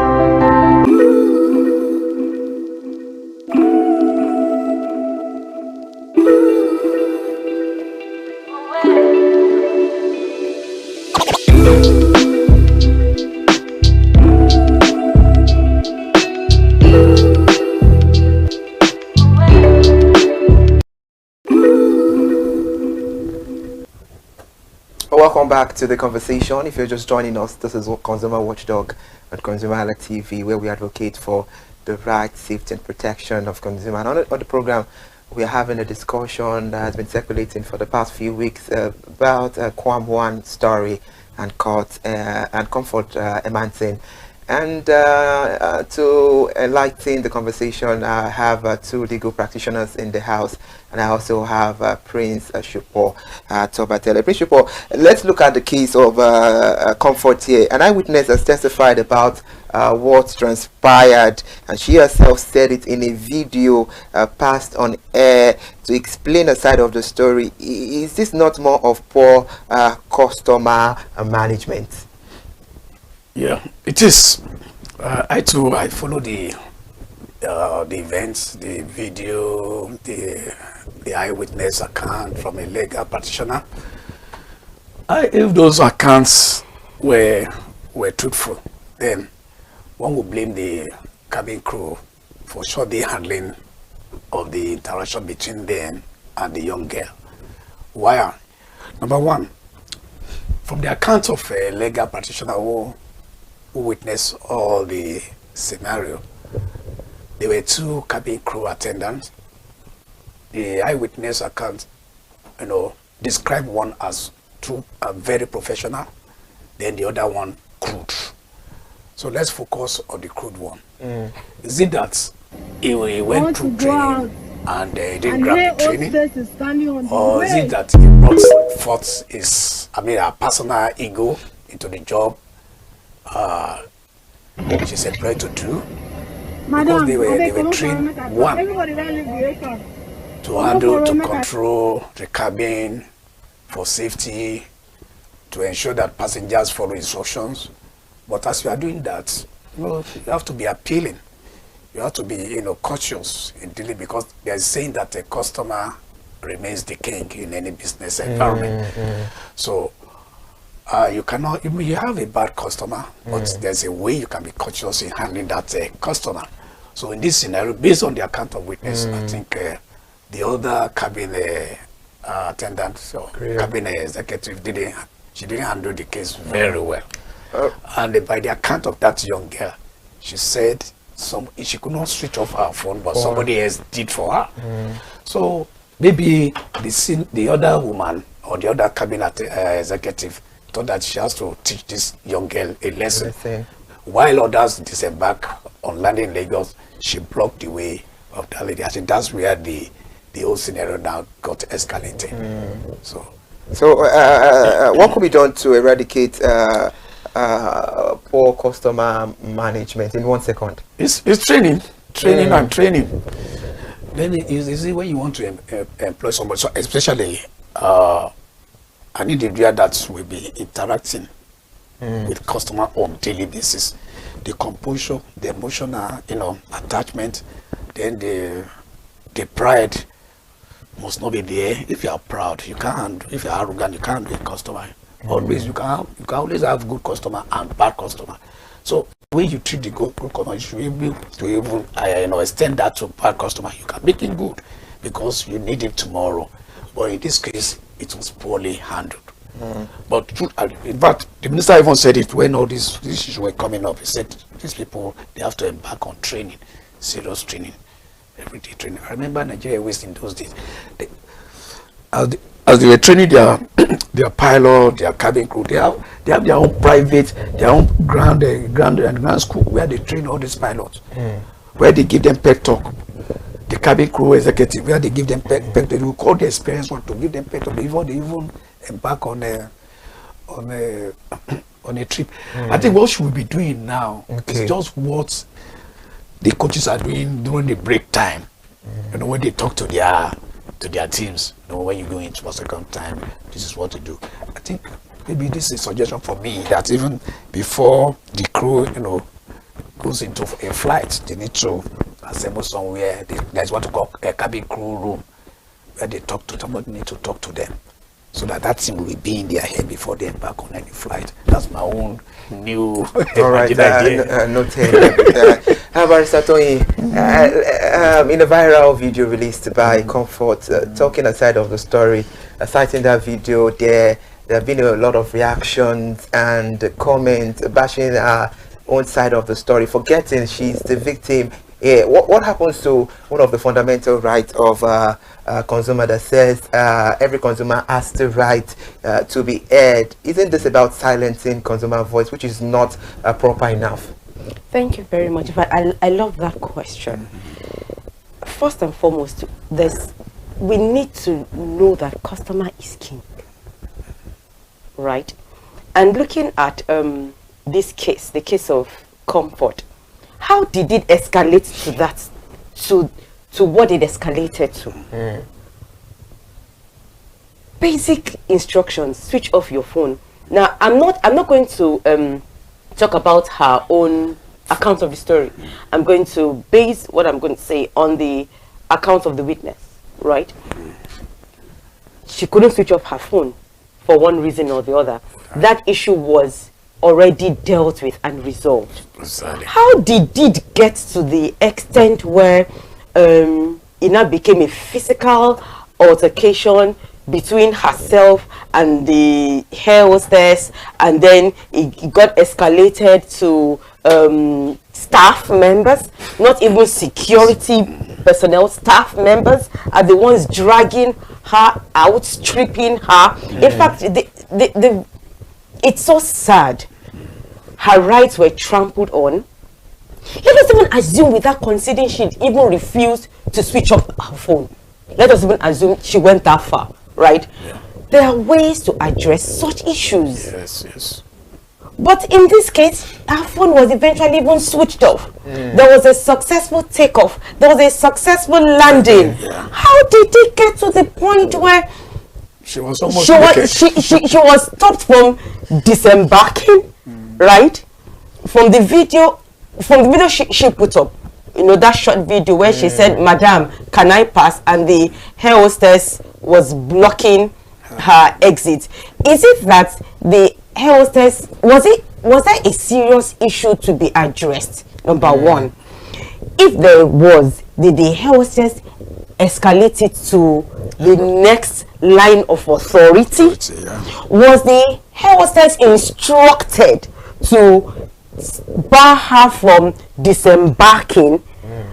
Or what instruction or right did the hair hostess act, you know, blocking her exit? Was it that they had reported? Was there a serious issue to report? If the answer is yes, had they reported it? If the answer is yes, were they instructed? Because in all these things, I didn't see the captain in this scenario, right? Was he instructed to bar her from disembarking? Even if she was so instructed, the comfort that recorded that video had her hair on. The comfort that attacked the hair hostess at the door didn't have her hair on. Somebody must have what happened? Yeah. You know, because the comfort in the video telling her, "Madam, let me pass," was a calmer comfort. The comfort that was hitting the hair hostess was no longer a calm comfort, you know, and her hair was off. The comfort being dragged, oh God, no, you don't treat a customer that way. There are procedures. Let me just follow the procedure. Why didn't you invite if there was really a security issue, why didn't you invite the airport security detail? What is the role of the aviation security personnel in this matter? Because we saw a security man that was on the ground while this action of molestation was taking place. That was disgraceful. Why didn't the security personnel go in to inspect what the lady has against the cabin official? Well, why is for him to answer, because that is what you are there for. The airline staff had no business whatsoever handling comfort. They had no business. It's not their place. It's not their responsibility. Like I said, if there was an issue to be addressed, then it should have been escalated to the proper personnel, which should have been the security detail, and then they would have, in fact, the proper procedure is, if there really was a serious security issue, upon landing, they would have been the one to approach the aircraft and first escort her out of the aircraft before other passengers are allowed to disembark. They addressed that issue first, and she would have been escorted by security details, not disgracefully dragged out of the aircraft. Was that a national disgrace? No, it was national and international disgrace. All right. That she actually didn't deserve. She didn't deserve, because they apparently did not handle the issues well, and it escalated to a very ugly incident. Let's look at the reputational damage. You being a woman, this lady was stripped naked and was seen filmed by this airline and aviation staff. Would she ever recover from this reputational and emotional damage? As a woman, what's your take on this? The internet never forgets. The internet never forgives. That damage is for life. right? It can be managed, but the damage is done. It is done. There is maybe compensation, yes, but that damage can never be erased. Never. It can never be erased. All right. Now let's. Thank you so much for that, Prince Yopo. Yeah. Let's move back to Kwamwan matters. Kwamwan is a top-rated Nigerian musician whose reputation has also been grossly eroded as a result of this act. Is there any remedy to be done? Remedy on whose part now? On his part or the part of government? The part of government and his part as well. It's combined both. Well, on the part of government, well, it's quite bad. It's quite bad because, like I said earlier, this is the first time we are seeing that kind of madness at the airport. But I love the way the minister, reacted quickly and made some of the pronouncements, and later on came back to notify some of the pronouncements. And through that, some analysis, some the newspaper, opinion writers, industry experts, they'll be commenting on that. But like she said, it has gone international, what happened in Nigeria. But any scenario will learn a lot of lesson. Lesson must have been learned about this event that happened, and I believe some correction, some new innovation ideas, protocols will have been introduced into the system. And I know very soon there will be some strict compliance to aviation rules. Then to the musician, well, he has been named as an ambassador, as the possibility of making me an ambassador of the industry. He's a musician, he knows how to sing. He's the one to sing and rectified his damaged image, and possibly talk to his colleagues who may likely to behave that way in the future. Like a barrister said, he should be punished. Why? Because in the future, somebody can be mad far more than his own level of madness. Because a precedent is being set now in this area. After all, somebody did it. He escaped. So that's why I can do similar thing. So that's just some of the issues that are emanating from this Kwamwan issue. Barrister Clement, are you aligning, you as a legal practitioner, are you aligning with what Prince Yopo is saying? And let's look out for Nigerians' reactions to about this story. Many describe the Kwamwan Act as a grievous. What's your comment about this as well? In the same way, I still stand my ground. To whom much is given, much is expected. Much is expected. What Kwam did, you cannot compare it with somebody who has not known the four walls. Yes, we will say that educationally, he may not have known the four walls of Nigeria, of a Nigerian university. Yeah. But the issue is that is well traveled, and that alone is one of the best way of having, let me call it, informal education. Yeah.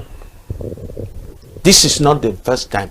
You cannot tell me that when he want to embark on international trip, he will act as if he's in his village, just like he wanted to do, to the extent that you will go to a plane as if, even if it is a bike or a car on the road, it's a different thing. A plane, knowing that this plane has how many people inside, and the sector is concerned about their security. The minister and every other player, they are concerned because there is a public image, directly or indirectly, you're putting out both locally and internationally as to how we organize and handle our aviation sector. With what he did, if actions are not taken to send a signal internationally and nationally, people will begin to look down on whatever policies the sector and the government claim to put together. So anyone tomorrow, because you're privileged, you can come and act in a way that will contravene with our existing enabling laws.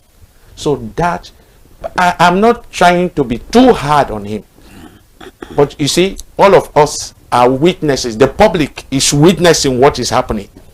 And like Prince said, if you don't take step now, maybe because you want to be so sentimental, maybe because of this or that, tomorrow, while we are here, we will hear another incident taking place. So the essence of law and penalty is not because there is bound to be wickedness. It is to give a kind of a deterrent. Deter further actions. If I consider that if I do this and I'm caught, this is going to be, that alone will deter me from embarking on that. So those are the things that we are looking at. He is a customer. He is expected to be treated right. But we also know, thank God he is an ambassador in that sector. He should be in the best position to advise people how to comport themselves in taking the services of the aviation sector, and not to be the one to say, after all, I'm here, I can help to do what? To turn upside down the rules that apply in this sector. So that's why he needs to be given some punitive measure. But Pastor Clement, is there a law that backs this action, or what legal right do they have to have taken this action? Talking about Kwamwan and Comfort Emanson, and if there is such law, how come the NAO have not banned any airline operators who in time past have equally infringed on many rights of consumers? Well, like we say, laws are there. The enforcement of the laws is another thing. Talking about Comfort, you know, there is already, as we speak, a pending matter at the Federal High Court against both the federal government and every other relevant and applicable agency as a result of what happened to her. Her right to dignity as a person has been grossly violated. Our right, that's whether you call it 1 second, 1 minute, right to freedom of movement within the time of disembarking from the has been violated, among others. I am a potential passenger in any of the airline. Why should I not think that the treatment method on Comfort may not be meted on me? Since, like they said, even from before they took off, they were able to help her off her phones. What happened between that time and here? At least a minimum of maybe 30-45 minutes flight. Like Prince said, the officer, cabin crew members, they ought to have received training that will make them, no matter how you're provoked, you ought to check. You know, when I was reviewing this thing, there is one message I received, I remember, from a man of God. He talked about engratia. Hold back. If these people, these officers, have held, no matter what Comfort did to them, they have held back, taking into consideration their obligation to the society, they wouldn't have prevented her from coming out when others are coming. Doing that, you are coming to do what? You are segregating, discriminating. You allowed others to go out, even though the plane has landed safely.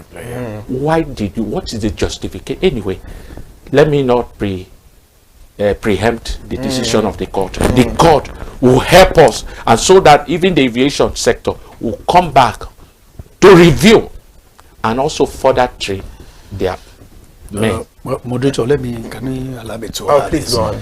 With the Nigerian Civil Aviation Regulation, I think of 2023 Act, rightly protects the consumers. I had cause to interview the Director of Consumer Protection Directorate of recent, which I forgot to bring the magazine here. they've been working very hard to protect the right of the travelers, and they've been doing that, which I witnessed. I participated in some of their conferences here in Lagos, back on the road show, terminal show, to educate people. Within a space of 12 months, they were able to treat about 7,000 cases from air travelers. I'm not speaking for them, but what I know in the industry, based on what is in maybe a new law, there's a law already, well captured in a, call it Nigeria Civil Aviation Act 19 is there for consumers' right, and there's a portal for that. One airline that was sanctioned early this year was able to pay 300 million naira to consumers, to air consumers, that in the past they would just they just wave them aside. No, we are not going to refund them.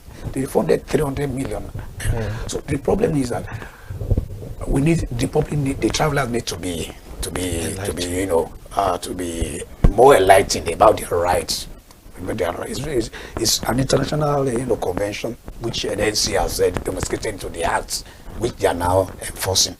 Like that day now, if that cabin crew attendant had left comfortably, like a barrister said, there won't be any problem. After all, for a flight of Lagos should be 55 minutes flight. 55 minutes flight. Somebody helped her to switch it off, and you left there safely. So why are you blocking her? Which means vendetta. You want to, this woman to woman relationship that you need to show this young girl something. And along the way you block her. Like Barrister said, if that purser or the executive cabin crew woman did not block that lady, there won't be any problem. But if at all you want to polish that lady, it's a matter of communicating with your ground staff that there's a passenger that violated the road and you want the security to pick her. You will allow her to come down, and the security will have been on ground, and they will pick her, they interrogate her what happened. If they feel that this girl has no case to answer, they let her go. There will have been this crisis that is now online, that has gone international. People are viewing us with different eye, as if we have rules. Training of the ground staff, training of the cabin crew. If you have to go in aviation, is regular. Training is regular. Conferencing workshop, so that you'll be attuned to the trend of happenings in the industry. Very, very mandatory and very, very important.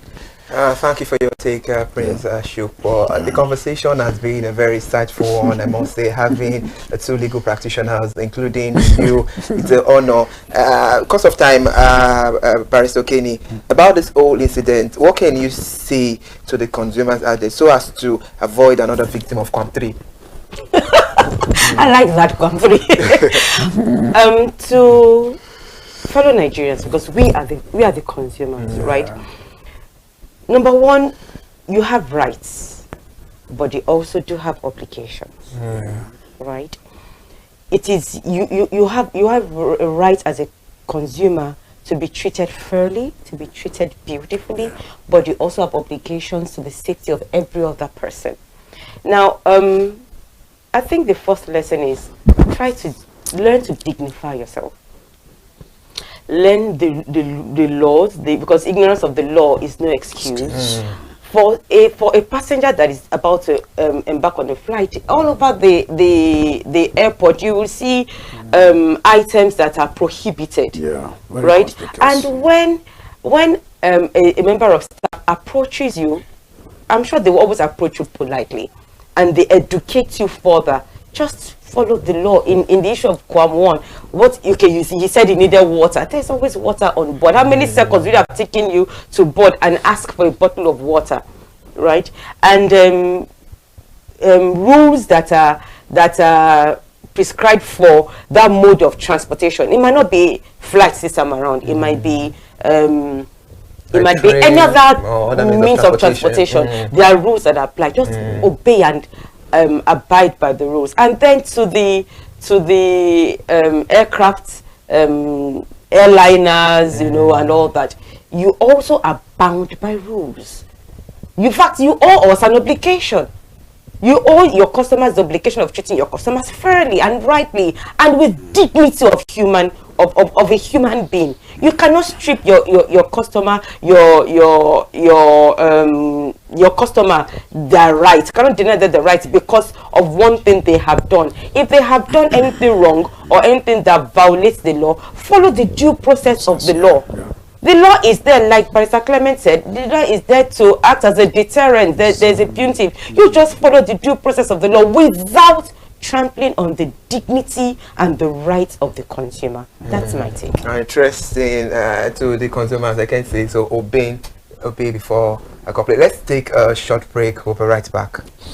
Can we talk?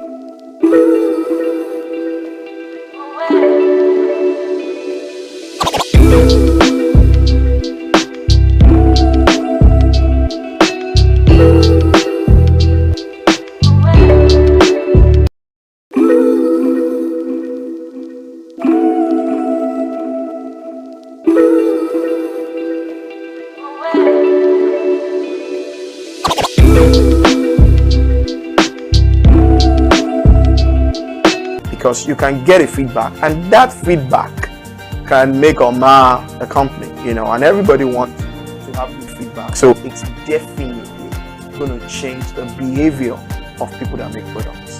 One very good thing is information. Information is power. So the consumer is going to get way more powerful.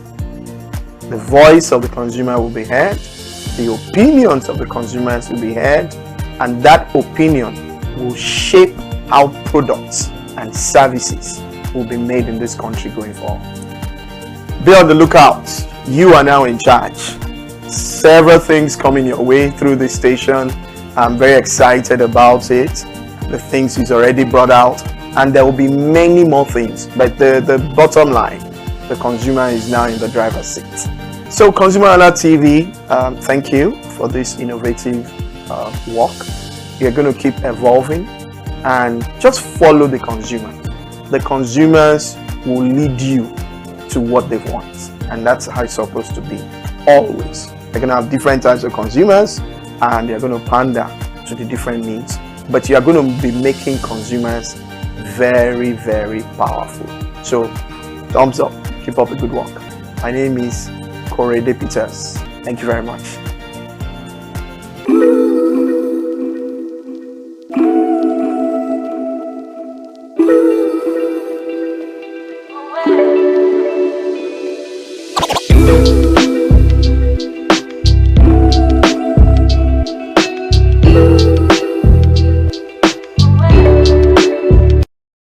Thank you for still staying with us. This is Consumer Watchdog on ConsumerHallaTV, and now we have to draw the curtain on the program this afternoon. But before we go, I will start with Barrister Okeni. Ladies first. Let's have your parting shots. Okay, I'd say to both parties in the two cases we've considered today. To the consumer, yes, you are king, and like I said before, you do have rights and obligations, and there is no law that can trample on your rights. However, you do have obligations too. But to the service providers, excellent. Always know that there are laws and rules that also regulate your service delivery, and your laws and rules cannot override the laws that protect the dignity and the rights of your consumer. That will always be king. And always, in every situation, make sure you follow the rules, make sure you follow the law so that you are legally protected. But always remember that your customer is king. Beautiful. Prince Shukbo, over to you now. Let's have your parting shot. Well, my parting shot still remains that the travelers, they have rights, but at the same time, like my sister here is saying, we need to obey the regulations that guide your traveling through any of Nigerian airports, even across the Atlantic or wherever you are traveling to. And let's respect the cabin crew instructions, because they are there, they are professionally trained, but their job is to see that you are you are more comfortable with the flights, you obey the rules, instructions, and they handle emergency on your behalf. So whatever instruction given to you, we should obey. And at the same time, our cabin crew executive, they need more training. They should be cautious in the way they treat passengers on board. If they are unruly passengers, there are rules, there are guidelines, there are procedure, how to eject or handle such unruly passenger. It is well known. So I recommend that the airline operators should train more of their staff, let them be exposed to human relations and handling of customers. That's my parting shot. All right, Barrister Clement, over to you now. Let's have your concluding remark. Thank you very much. It is well said by my partners on board. And I believe that if we hold, or if the public, including me, hold on to all that has been put in place here, I believe that we will have a secured and more better aviation sector. Let us, as both as passengers, both as the main operators and their staff, let us comply with the relevant applicable rules, regulations, and laws. As individual customers to the aviation sector, let us know that whatever we do at home, when we get at the point of taking advantage of the services, do not know, ask for a briefing so that we can guide ourselves. With that, we all will be ambassadors to the aviation sector, and not just to say an individual will be an ambassador. We all that have used them should be able to testify of services that they give to us. The cabin crew members are there to satisfy your trip, whether it is 30 minutes or 1 hour or more. Let's cooperate with them and help them to give us the best of service. Thank you. Interesting. I even love the fact that you included yourself talking about the change, because when it has to do with change, it includes you, it includes everybody. Thank you so much, Barrister Clement Eko. It's a pleasure to have you on board, Barrister Oluwatonyo Kenny. It's so superb to have you once again here this afternoon on Consumer Watchdog. And Prince Ashopo Tobatele, it's a pleasure. I love the surname so much. Let me tell you that. Thank you so much for coming on the program. Thank you. Now we have to round things up, and about everything being said on the program, of course, it has touched one or two sectors. So let us make effective use of everything that has been said, so as to avoid situations like this, so that another person will not be a victim of this circumstance, and to avoid Quam 3 incidents, so that it won't happen again. Thank you so much. I am Ire Ayomikuleke. Another beautiful edition of Consumer Watchdog. We'll be back next week. Please stay with us for more updates. Good day.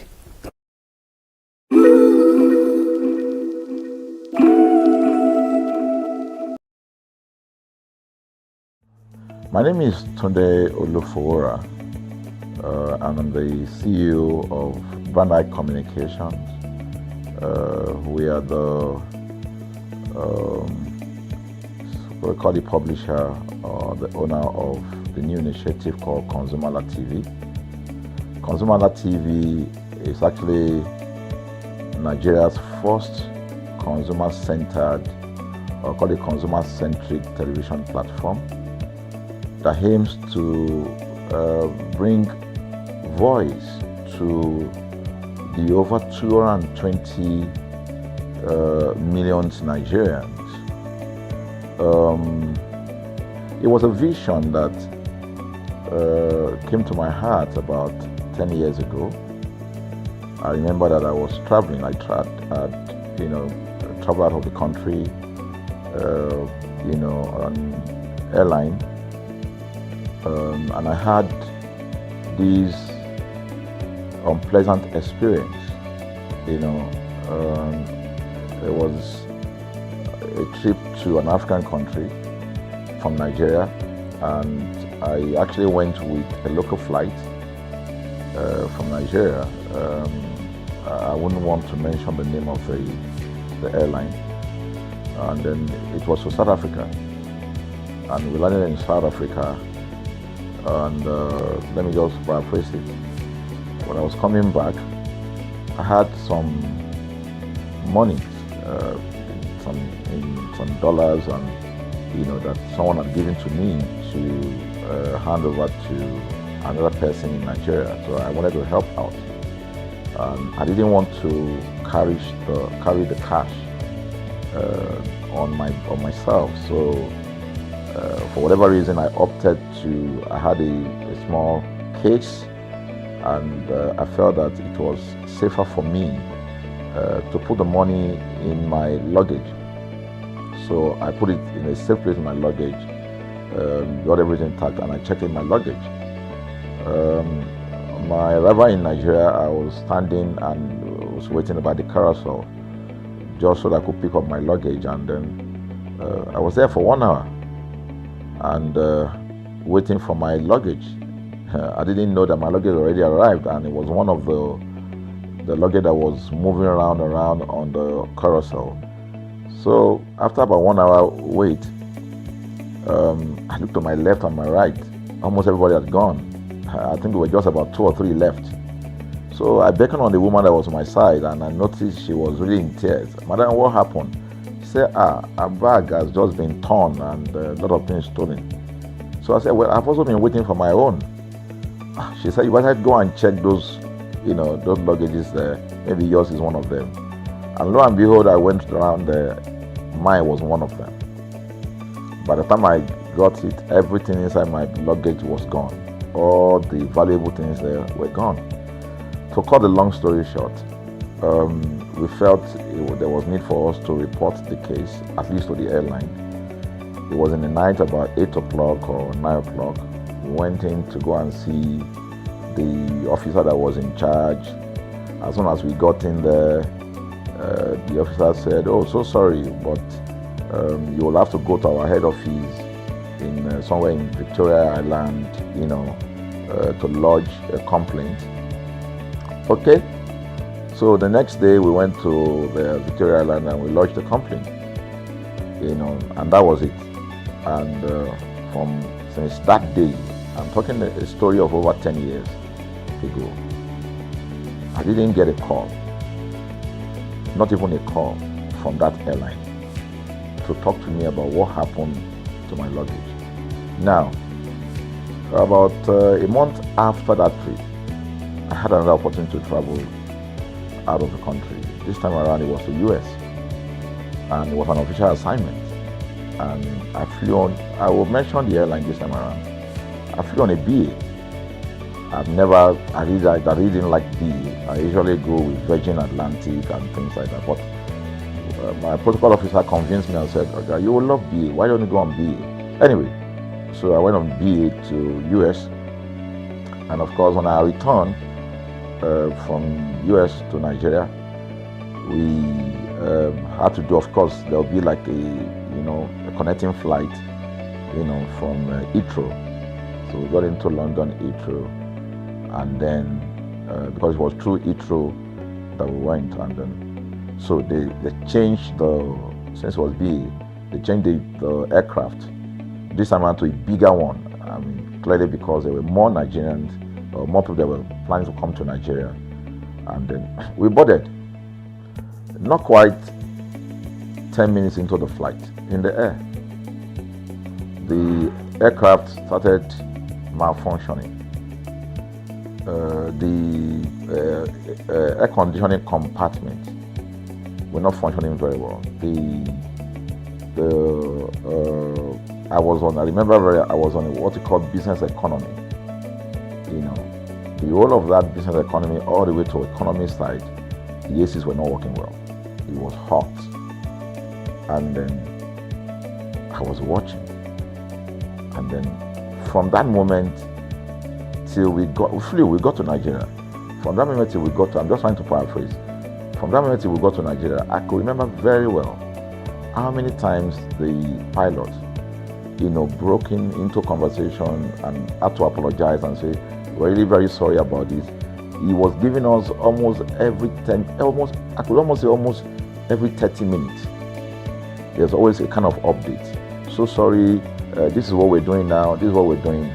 While we were on that journey, I also remember an incident. So they came, the crew apparently couldn't resolve it. They couldn't manage the crisis or what was going on about it. They couldn't fix it. So they come up and said, we're so sorry, but for all the inconvenience, we're declaring, free lunch, free whatever it is you want, you can get. So trust Nigerians, you need to hear how everybody was jubilating, But something struck me. The experience I had just about a month before, and this experience, somehow I started comparing them.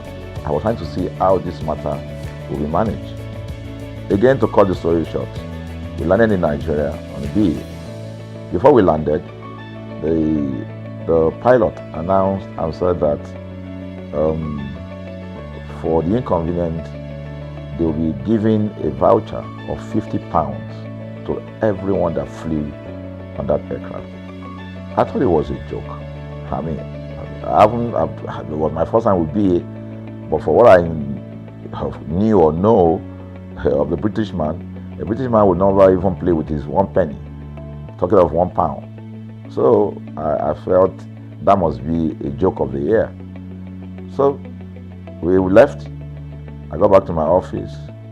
I think it was just about a week after. Our guys in our mail room came up and said, "Oh, you have a parcel." So I said, "Parcel? Yeah." So they bought this parcel wrapped. I opened it.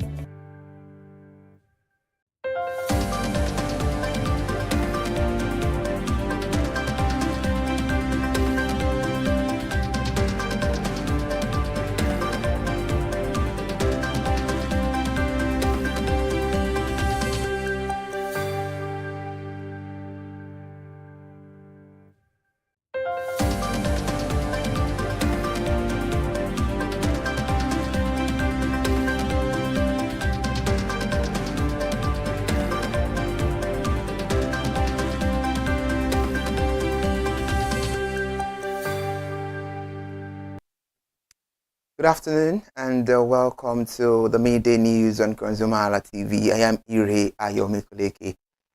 Let's start the news now. The Open Life Initiative has hailed economic reforms of President Bola Ahmed Tinubu, describing them as a driving force behind Nigeria's recent strong economic performance.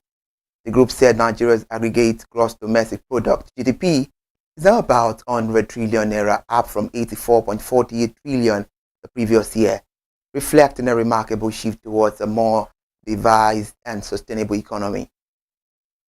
In a statement signed by its Director of Press, Ernest Omar Areluije, the group noted that data from the National Bureau of Statistics showing a year-on-year GDP growth of 4.23% in the second quarter of 2025 confirms that administration reforms are yielding results. According to the group, before President Bola Ahmed Tinubu assumed office in May 2023, the economy was in a weakened, unsustainable, fuel subsidies, a distorted foreign exchange regime. And now Polaris Bank has reaffirmed its commitment to drive Nigeria's non-oil export sector with the hosting of its Global Trade Forum in Lagos State. A meeting was held on September 18 at the Lagos Continental Hotel, Victoria Island. The forum team Trade Export, Partnering for Growth, brought together exporters, regulators, policymakers, and business leaders to address challenges in global trade and explore opportunities for sustainable growth. The Polaris Bank Managing Director and Chief Executive Officer, Mr. Kayode Lawal, said the initiative underscored the bank's role not just as a financial institution, but as a partner in empowering business to compete effectively in international markets. He also highlighted the bank's readiness to deliver tailored financial and advisory solutions that address customer needs in trade and export. Away from that, Nigeria's economy is expected to expand at a slower pace in the third quarter of 2025, with GDP growth projected to dip to 3.9% from the 4.23% recorded in the second quarter. According to Bismarck Rewane, Manager Director and Chief Executive Officer of Financial Company, The moderation reflects the lagged impact of easing monetary policy and also shifting capital flows. Speaking during the Alpha Morgan Economic Review online, Bismarck Rewane noted that on average, the economy is expected to expand between 3% and 3.6% in 2025, broadly in line with the International Monetary Fund forecast of about 3.4%. The National Bureau of Statistics, the headline inflation has declined for 5 consecutive months, reaching 20.12% in August, driven partly by stable petrol prices and relative naira strength. However, the Bismarck Rewane warned that these gains are fragile and any reversal in exchange rate appreciation or a fresh spike in energy costs could halt the trend. Let's talk about the aviation sector as Nigeria's biggest carrier Air Peace has dismissed reports suggesting that the British government stopped the airline from operating in London for 7 years. In a statement signed by the management yesterday, the airline described the report as deliberate falsehood aimed at creating bad blood between it and the British people. The management said, and I quote, "Our CEO never made such a statement accusing the British authorities.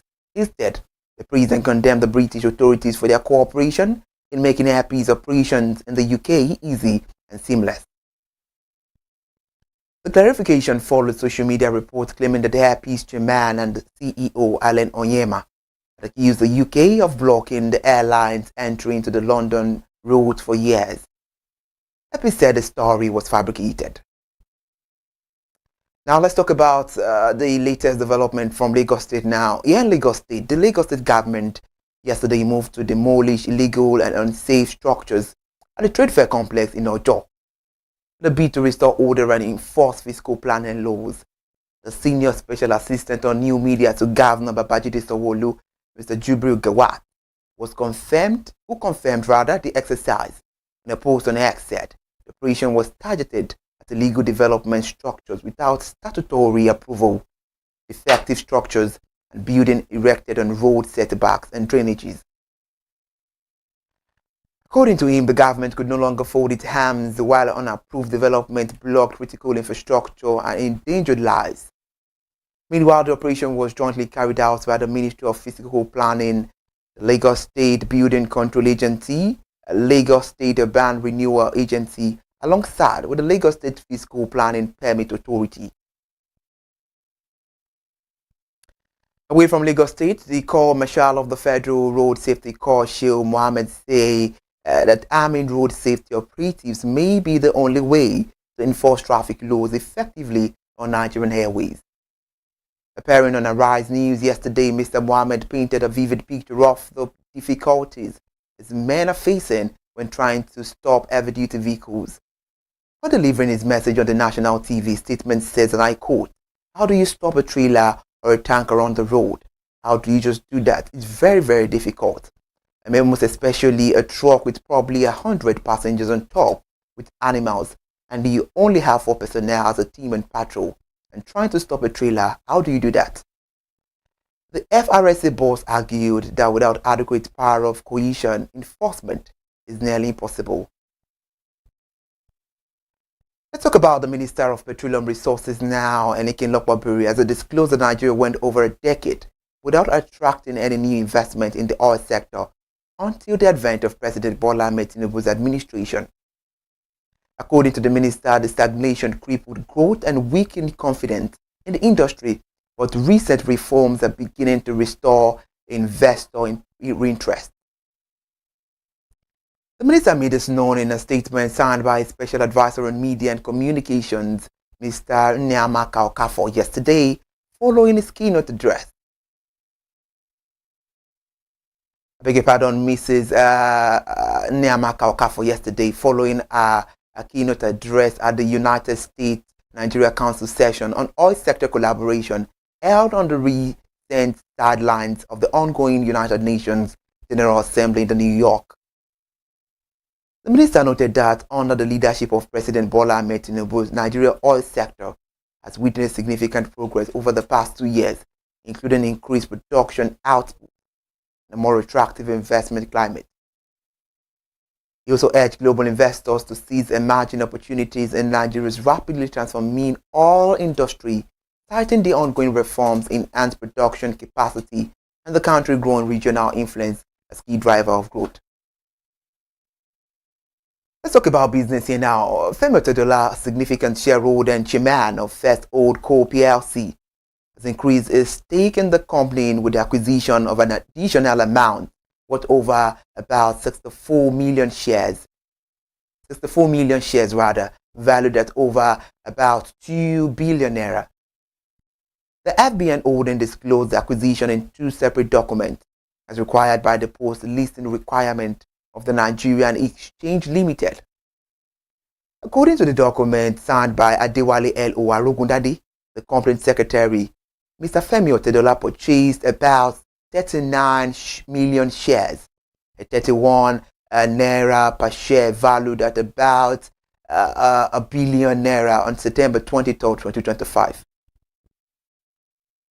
On the same day, reports said Femi Otedola acquired additional 25 million shares, valued at about 792 million through Global Services Limited. Consequently, report says Femi Otedola direct shareholding has increased to about 3 billion units, representing 7.76%, and his indirect holdings now stand at about 3 billion units, representing 8.34%.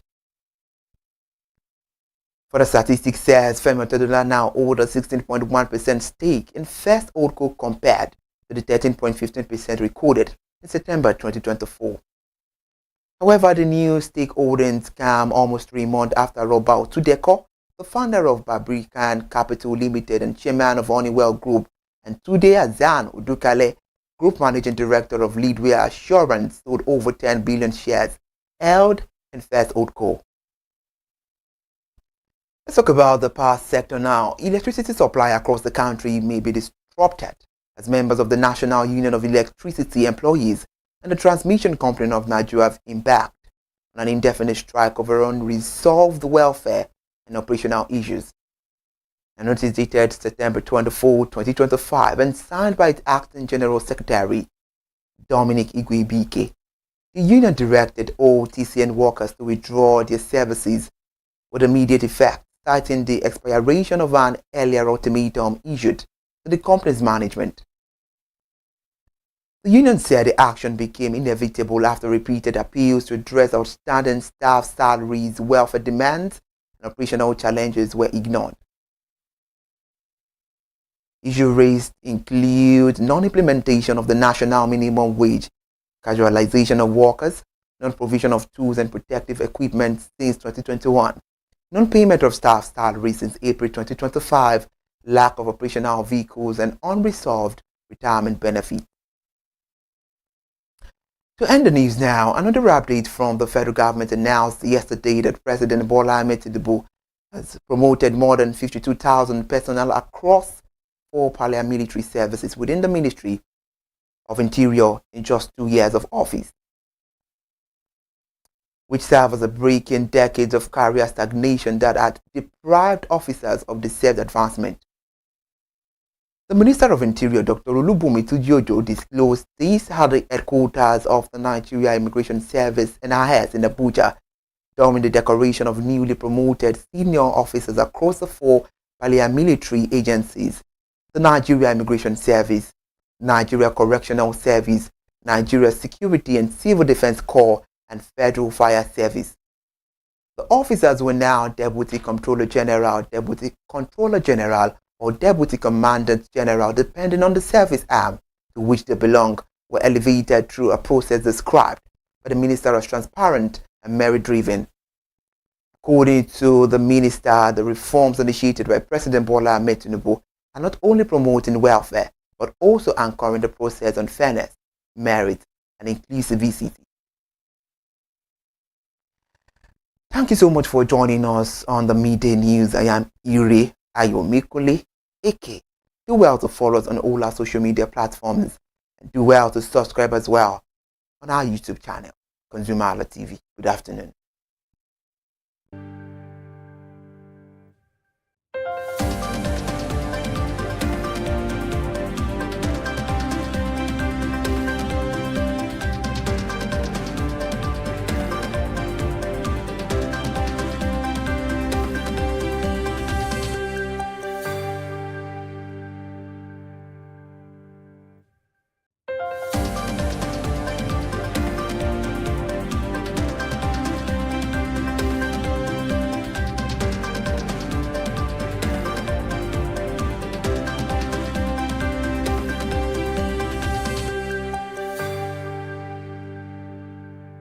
And boom, I bought a document out. It was the £50 voucher from BA. So what's the tenor of this story? An experience with one airline was terrible. No apology. An experience with another one, even though it was a bad experience, but it was very managed, well managed. So managed that even if we have suffered anything in that aircraft, you probably, for the sake of how they manage it, will have forgiven them. So that was how this journey started. So I started thinking in my mind, this is what we go through in this country. But are we different from other nations? So God put in my heart the idea of ConsumerHalla. That's why the Hala came with consumer. And we started that journey about 10 years ago. We started by creating a platform called ConsumerHalla, where consumers, so I discovered that Nigerian consumers don't have a voice. So things happen, and that's it. We live with everything. So we've started the journey from creating the platform. We have an app, we even have a magazine, and we thought we could move it from that to the next stage, which is the television. So the TV today, has come. So I would say precept by precept, line upon line, we have been able to build on our aspiration, to finally bring to birth this unique and exciting platform, So it's a digital telecast, and our goal is to further connect consumers in Nigeria to brands with insightful news, development within the fast-paced world of consumers. The world of consumers is growing at a very fast pace, So we want to inform Nigerians. We want to get them educated about their rights, So our role is that we're going to educate consumers in Nigeria, all right? So by bringing them specialized and what you call analytical, research-based content generation that will inform, educate, sensitize the audience, So that's ConsumerHallaTV. So I call it an offshoot of our ConsumerHalla brand. ConsumerHalla brand actually was the first we call it the first complaint or consumer complaint resolution portal. When we started it about 10 years ago, or about 7 years ago, it became the first complaint resolution portal. We created it so that Nigerians can actually lodge complaint on that portal. We spent a lot of resources to build a very robust platform where today, if you have any complaint, about any brand, any leading brands in Nigeria, and you go on that platform, you can actually click, just a click, you can find the brand, you can actually lodge your complaint, and once you submit it, that complaint will be routed to that organization, and within 72 hours, we will obtain feedback for you. We build it in such a way that we have connection to almost all the organizations, and it's been working. We've resolved several complaints for people without having to charge them any penny, because the idea is not to charge. So what we have done with ConsumerHallaTV is to take it to the next level. So we hope to change the narrative. We want to give the right direction. Nigeria has the largest consumer market in the world, with a population of over 220 million people. Why should we be the one that is suffering the most? Everywhere you turn to, it's as though Nigerian consumers don't have a voice. You're traveling, you buy a ticket. For whatever reason, an airline will wake up middle of the night,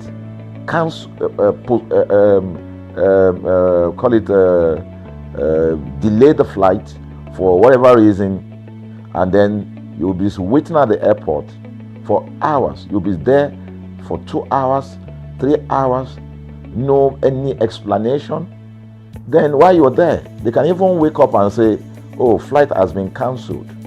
So everybody carry their luggage and go home. Nothing happened. Of course, things are changing. We must commend government because government is beginning to wake up, but there's still a lot to be done. And we believe that we can help to make, those bring about those right changes. So we offer deliberately, part of what we do is that we also offer advocacy. All right, we're not just an advocacy organization, but we offer advocacy. We have a legal team. We have lawyers that are registered on our platform. All right, that can also take up cases. Okay, so and we've taken up many cases like that, and won those cases. So Consumer Hala is a platform to help consumers to. We're not fighting brands, but rather we say we're bringing about an amicable, resolution of conflict, such that it will be beneficial to the consumers and also be beneficial to the brand. I remember the word of Jeff Bezos. Bezos is the founder of Amazon. He said that the most important single thing, all right, for an organization is to focus obsessively, use the word obsessively, on the customer. We often say that customers is a king. They should sit at the top of the ladder. In our environment, customers are the ladder. A brand wakes up today, decide what product to produce. They wake up today, decide how much the consumer should pay. They wake up to decide everything for consumers. So consumers are just at the receiving end, and yet they are milking the consumers. There's no price regulation in this country, none. People just wake up and fix prices. Look at power. Government wakes up, we change policy, we wake up and we get people to pay more. We think it's time for consumers to begin to speak out. In speaking out, in engaging, we can get the brand to begin to do what is right. And of course, I know that the consumers themselves need to be educated. So our role, our vision also is to ensure that we educate consumers, we bring awareness. A lot of Nigerian consumers don't even know about their rights. You buy a product from a supermarket. I've had this experience. You buy a product from a supermarket, all right? For whatever reason, you take that product back to your house, and maybe something went wrong somewhere. By the time you take that product back to the shop where you bought it from, and you say, okay, this thing, you know what's going to tell you? Okay, now me make them. Let me make them now. That's why I buy them. Meaning that there's nothing I can do to the product. So you lose the product, then you lose your money, because the money is not refunded. The product you can't use. Only in Nigeria.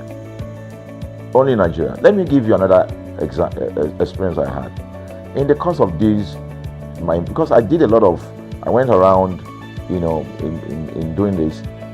I was in US, I was in UK, I was in South Africa, I was in Germany, just because of this, to just study the environment. I was in a friend's house in UK, in London, and then what happened? We were going to go out, and he was going to dress up. So he said, oh, to me, I was seated in his sitting room. So he said, oh, wait a minute, I picked up an iron, that's the pressing iron, 2 days ago or so from a store.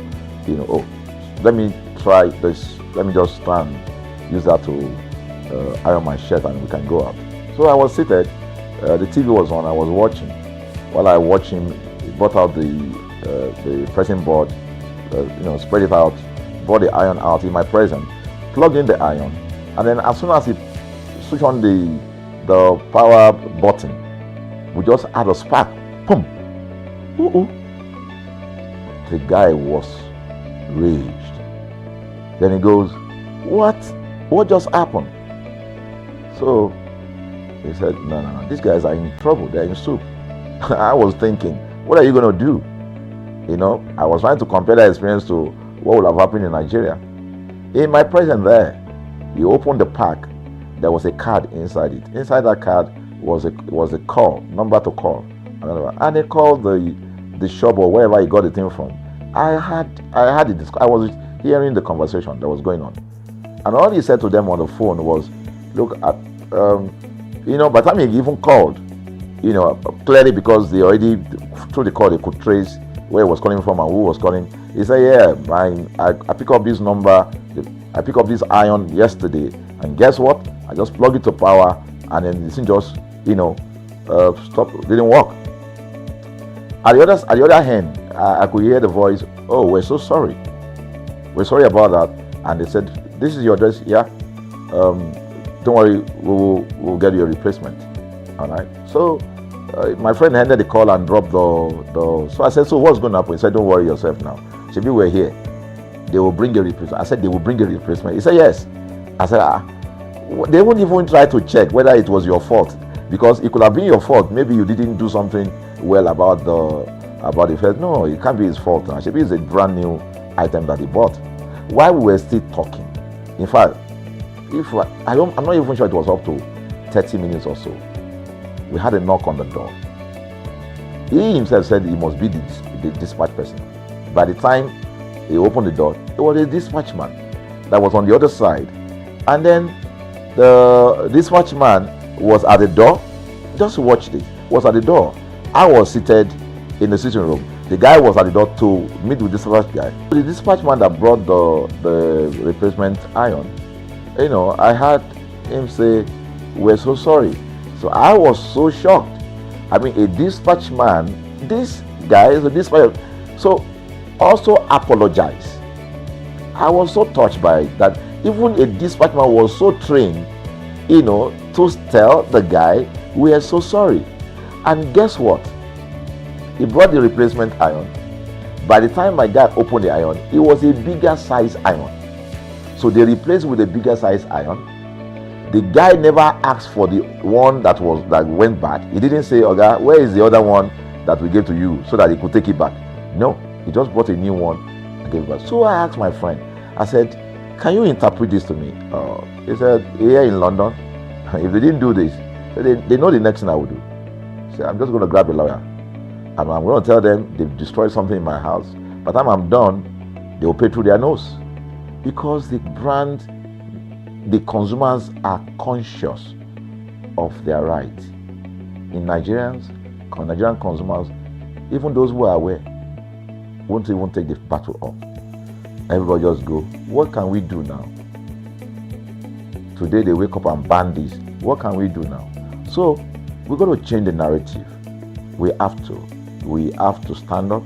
So the vision of ConsumerHallaTV is really to create an engagement platform that constantly mirrors the minds of consumers and provide right connections for meaningful brands in Nigeria. Thus, we believe, you know, will be forming part of that our overall vision, you know, of creating a more caring world of consumers where businesses thrive. So I think that we'll make our impact. We ask you to join us on this journey. ConsumerHallaTV will drive engagement. It will also be there to help to promote brands that are doing what is right. So we're not out to criticize any brand. Rather, we are out to complement what the brands are doing, because there is no organization that or a business that was set up to fail. Nobody set up a business to fail. So there are just gaps that needs to be fixed. So together we can fix things, and together we believe that we will create the right story for consumers in Nigeria. Thank you very much.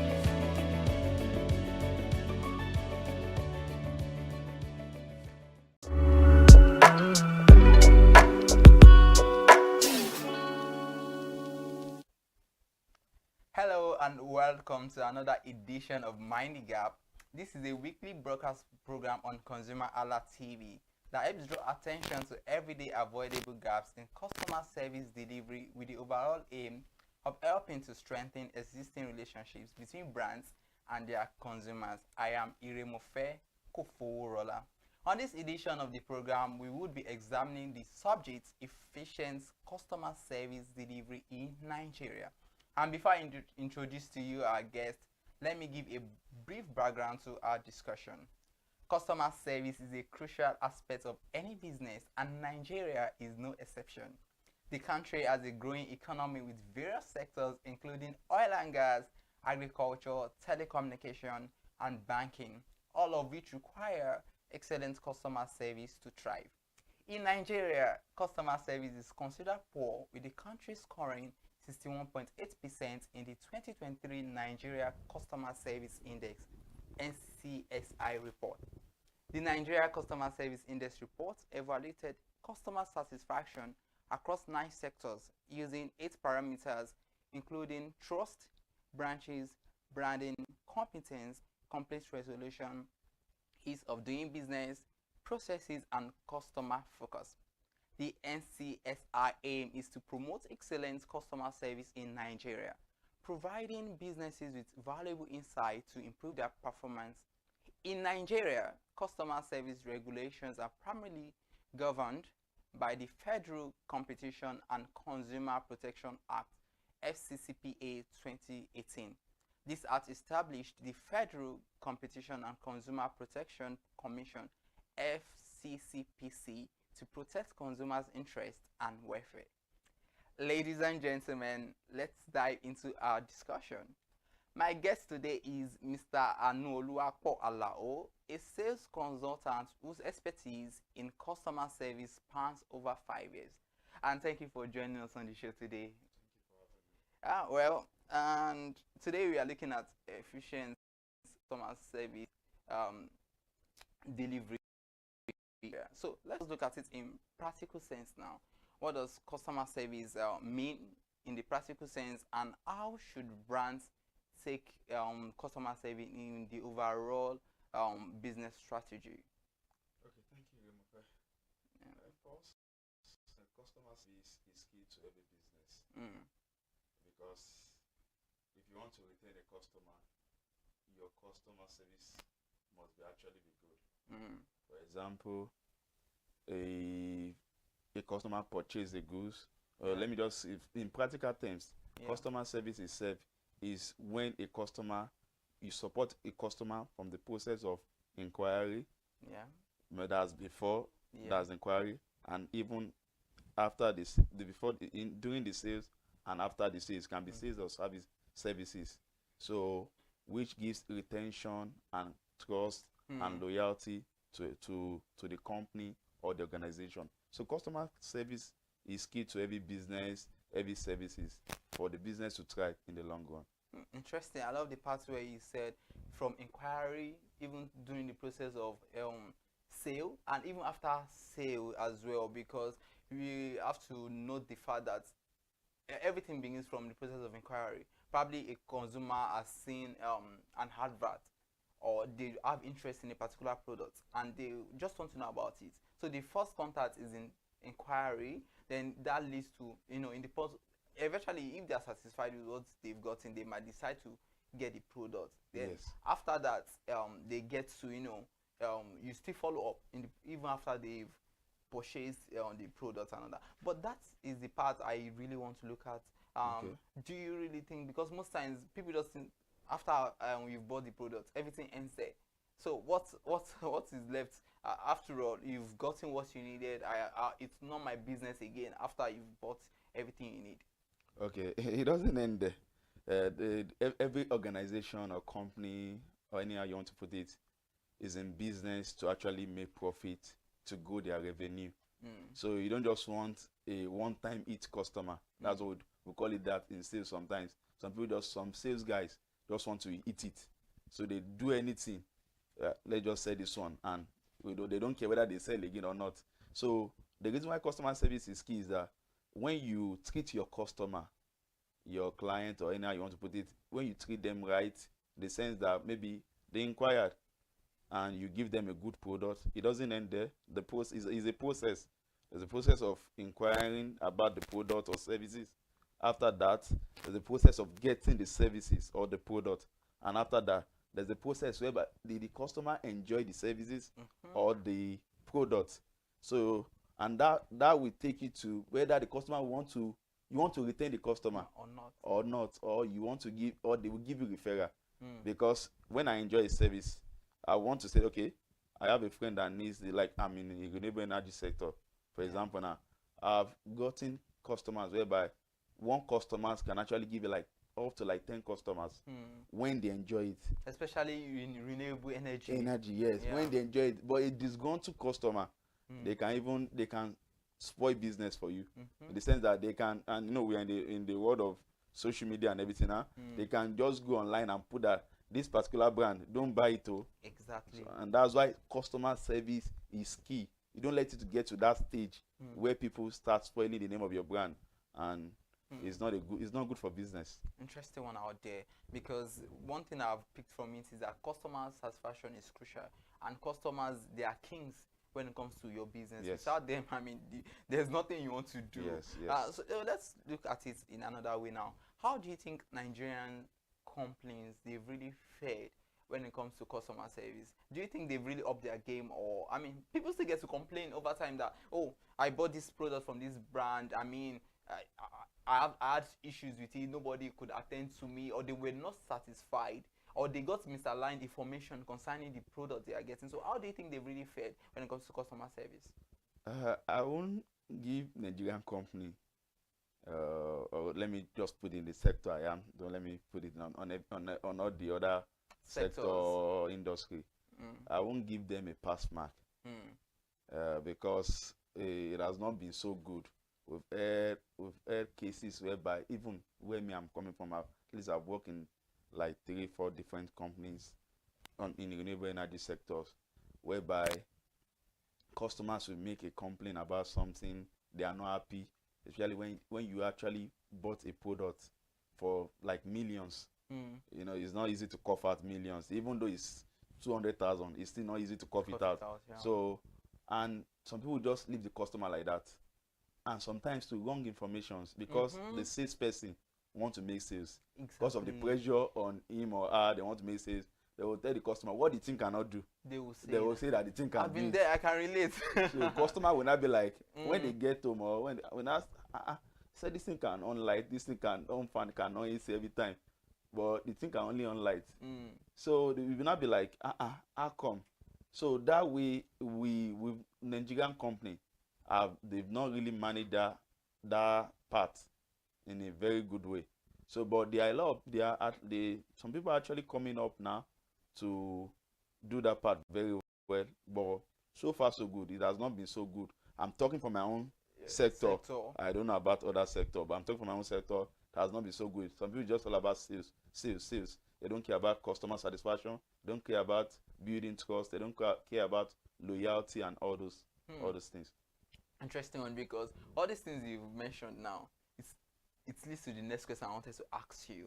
Okay. But just like you read through my mind and you just actually grabbed that from me. So I wanted to ask that, what are the avoidable gaps in customer service in Nigeria today? What are these gaps? You mentioned some of it already, like disloyalty, understand. So what are the major gaps? Because some people just say, okay, there's poor customer service. Now we are looking at how there can be efficient customer service, and from my analysis earlier on, from the NCSI review in 2023, Nigeria, I mean, the customer service was rated so poor. So what are the avoidable gaps that we know that could be avoided, but they are so obvious in customer relations? Okay, the first thing I will say is this: you need to train your customer service. The agents, you need to train them. First thing is training, because you can't give what you don't have. Me, even if as a customer to other brand, I've called some people, they are giving wrong information. Maybe probably when they employ them, they've not gone to training, they've not done induction, I can see, I know some companies in this country that they just employ and no induction, no training. So that is the first obvious gap, is lack of training. Yes, they just want you to just go there and start working. You don't know the culture of the company. You don't know anything. You are not properly briefed about the roles you are meant to play. Yes. So lack of proper training, no adequate. There has to be adequate training. So that's the first thing. Another thing is this: there has to be this customer-centric culture, I love that. Whereby your customer is key. You know that without customers, the revenue of company will not grow. Because one customer will refer another customer, another one will refer another customer. And so even you will stay in business as well. You stay in business and you have to pay your staff. We've seen a lot of companies that because of bad customer services rather, they've actually gone out of business. Because they be like, they don't care, I don't care. They've gone out of business. So there has to be proper training for your customer service agent. There has to be customer-centric nature, culture, whereby you know that customer is key, not that anything just goes. Okay, and another obvious gap is lack of misaligned information, which I think sometimes you mentioned earlier on that there's let's use a mug. There's a mug you are selling. Even the agents or the customer representative does not have adequate information, of which you mentioned. They'll tell you this thing can switch on light. They can use it to power this. They can use it to power this. Then at the end of the day, I mean, you can't power anything with it. So, I mean, these are some of the obvious gaps we see in the process of, when it comes to customer service and all that. So now another thing we should look at is this way, that why do you think Nigerian firms are not competitive in customer service? Because, I mean, like you said, even use your sector as an example, renewable energy as an example. Why do you think they're not competitive? The reason why is it to the other.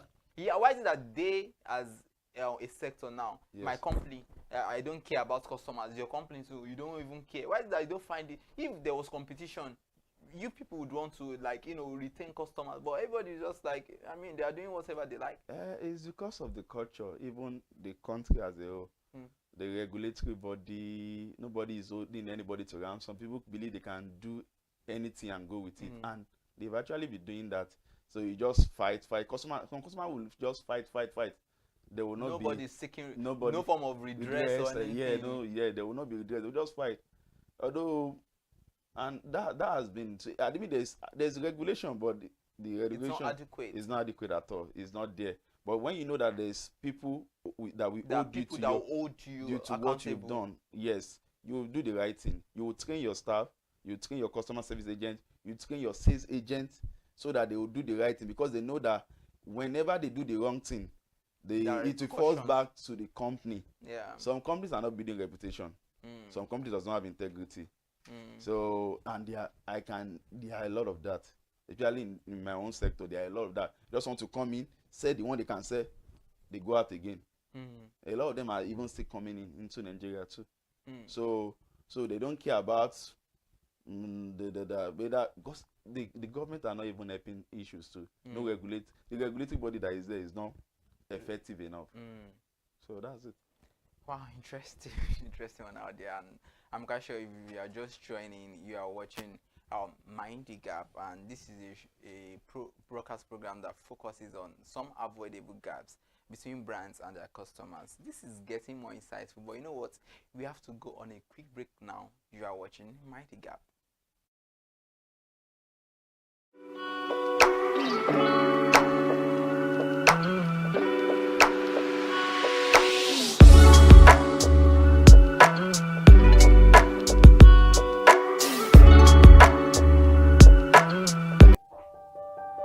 Hey there, do you know in the world today, everyone is a consumer, and as consumers, we all have the right to be heard. In Nigeria today, as a consumer, you have all right to product information, right to fair pricing, right to return goods, right to product labeling, right to fair dealings, and a lot more.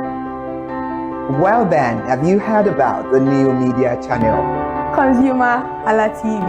ConsumerHallaTV. ConsumerHallaTV.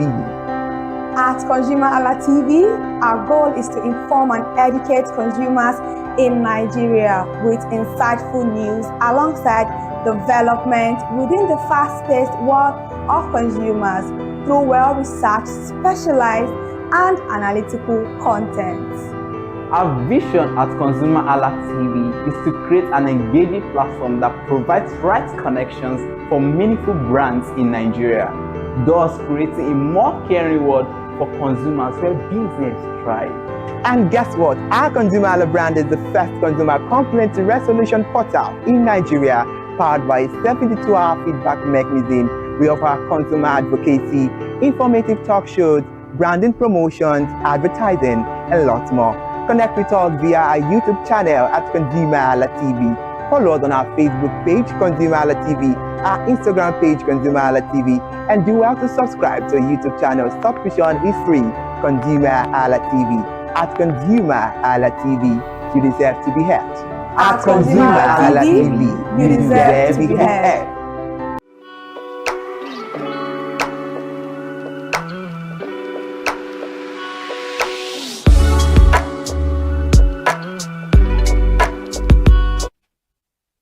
Welcome back. In case you are just joining us, you are watching Mind the Gap on ConsumerHallaTV. And please, if you have not subscribed to our channel, you can use this opportunity to do that. All it just takes is to click on the subscribe button and you get notified of all our content.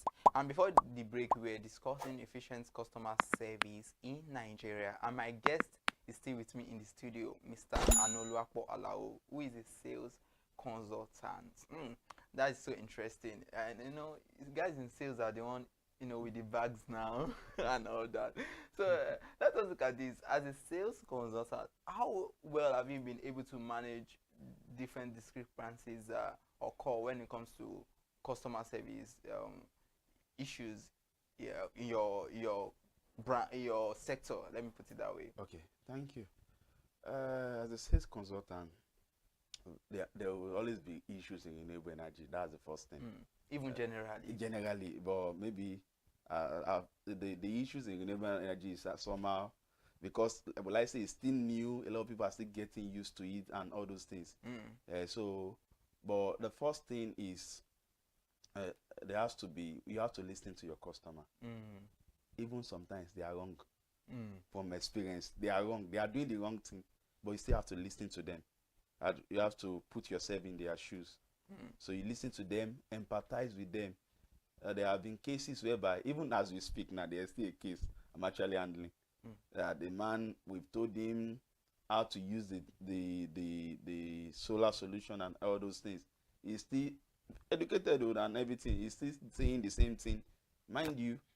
So we've gone there to resolve it like countless times, but because he's still not doing the right thing, we are listening to him, empathizing with him that, okay, we can do this, we can do that, and that one. So there has to be active listening. That way, you put yourself in his shoe, that someone that has just coughed out maybe up to like 20-something million.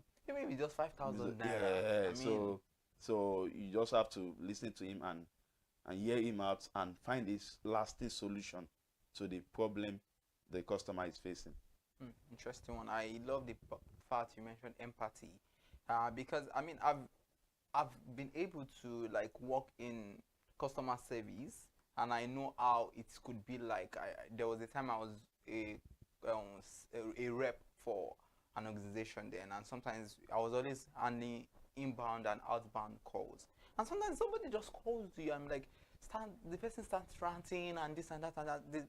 Sometimes they go vulgar. They call you all sorts of names, and you're at the other end. You are just trying to calm your nerves to listen to them. Then after the whole thing, you just realize that it is their fault, not necessarily your own fault. But in such situation, you said earlier on that sometimes they could be wrong. It's their fault. But now you, I know you're a professional. You have blood that runs through your vein. But there are some things they will say sometimes that you can't really, hold on to. Then how do we ensure that companies try to maintain healthy relationship between their employee, who is the rep, and the customers? How do companies ensure that there's a healthy relationship between, even after all those things have happened? Can you repeat the question? Yeah. How do companies now ensure that there's healthy relationship between their own representative, their own employee, and the customer? Okay, the first thing the company needs to do, I said it earlier too, let the rep, whether the sales rep, the customer service agent, let them know their job. Because if they don't know their job, you know, they are the internal customers. Yeah. They are the internal customer. They have to know their job. If they know the right thing to do, they will be able to actually communicate the right thing to the customer outside. Yeah. So, and when there are issues, there has to be, okay, I remember something. There was a case in my own company then, whereby whenever we sell a particular product, before we know it, the product will come back, inverter and all those things. It will come back. So what I actually put in place then was that there has to be a compliance. There has to be quality assurance, rather. Quality assurance that whereby what they do is this. You check like the product you want to take out. You want to deliver to a customer's place. You check it. Make sure that the product is certified, is in good condition. You check it not even just one day. You check it for like series of days before you know, okay, this one is okay. When they want to deliver to a particular customer, that's the one they are going to pick up. So there has to be quality assurance. So that there will not be issues. I'm so sorry, I'm dwelling on maybe renewable energy. Yeah, that's cool.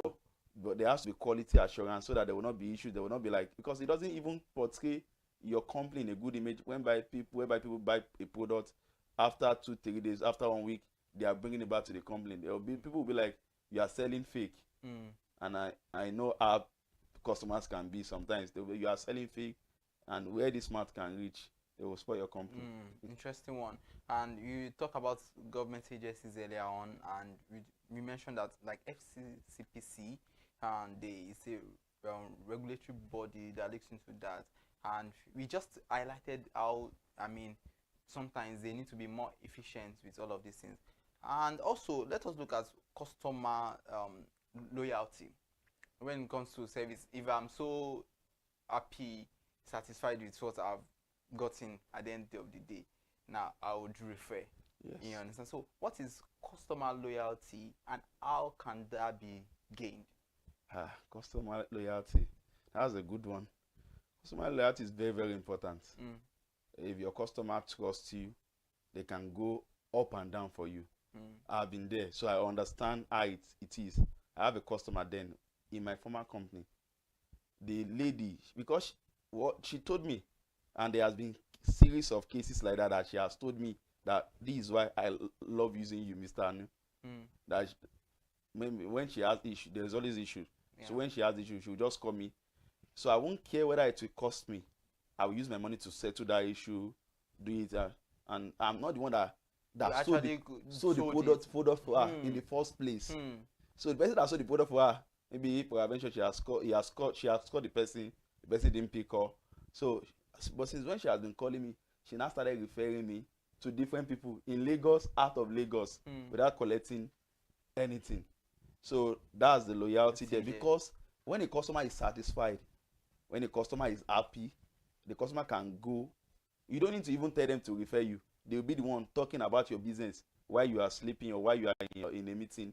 This same customer, when I joined that company, I've joined 3 different other companies. She has bought all the products to show her a satisfied customer can be. Satisfied customer, a happy customer will always refer your brand to other people. Interesting one out there, and I just believe that we all can learn from this, because customer loyalty is very important. Now let us look at the case of all these gaps you've mentioned, all these obvious gaps. How can they be bridged between brands and their customers? How can we ensure that now we have efficient customer service? I know you mentioned some things earlier on training, you know, giving the right information, ensure empathizing with your customer. But in overall strategy, we can ensure that yes, henceforth as a company, as somebody who is strategic, somebody who has the interest of the consumer at heart, what should be the solution to, you know, solving poor customer service? Okay. The first thing I'll mention is the FCCPC. PC, So they have to create more awareness. A lot of people don't even know their rights. A lot of customers. So then people just say, let's leave it for and Nigerians we like leaving things for God. That God will, you have to fight for your rights. So I believe FCCPC need to create more awareness. Let people know. A lot. If you ask a layman or a common Nigerian what's even FCCPC, they don't know. So and what you don't know, how will you use it? So the first thing they need to, from the government aspect, the regulatory body which is FCCPC, they need to create more awareness. Maybe do something outside. Campaign. Let it be on the internet. Let it be. You will be surprised that even the learned, the so-called learned, not even those that are not learned, don't even know the job of FCCPC. They don't know. So they need to create more awareness on their own part, on the part of the organization now. So that there has to be standard. There has to be standard. So there has to be, if you build a company or an organization rather, that is a standard that you attain, that okay, we will not give anything less than quality. And that it still goes to the culture of the company. You impose it, or you let your staff know that this is what we give. In the position whereby the staff give less than that, there will be people in place to say that okay, this is wrong, and there will be maybe penalty, there will be punishment and all those things. So that way will make people do the right thing. But if there's no measures here and there, sometimes people don't like doing the right thing. But when there is quality, when there is standard, all those things are there, people will do the right thing.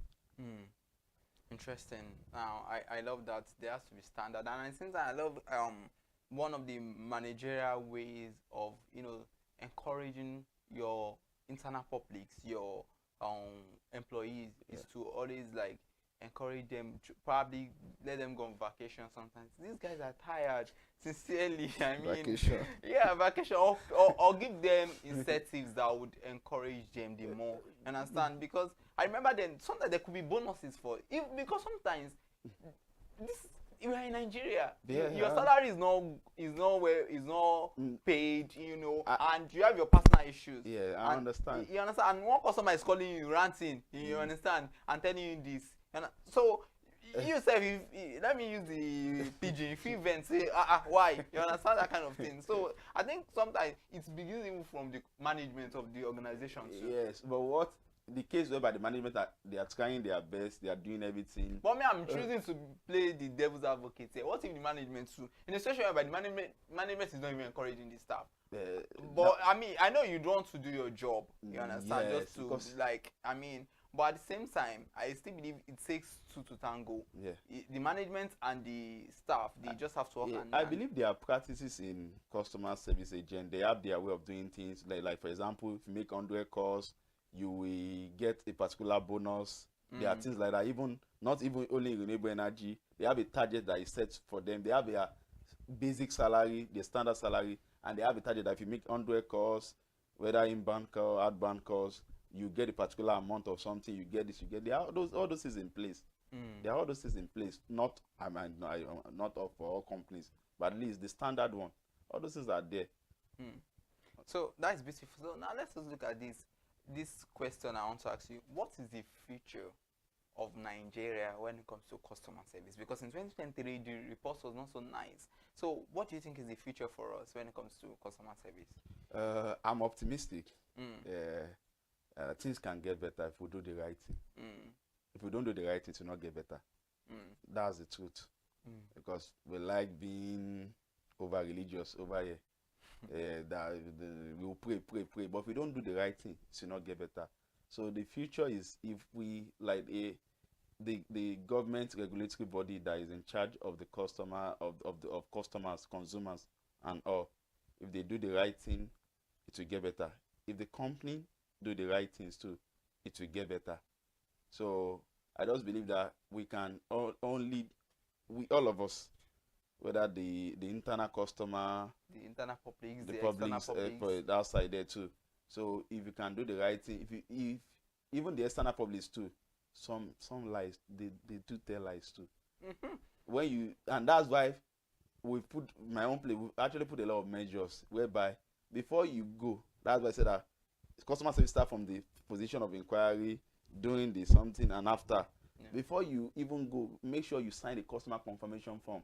So that in the future, because I've seen cases whereby the issue has taken some people to prison.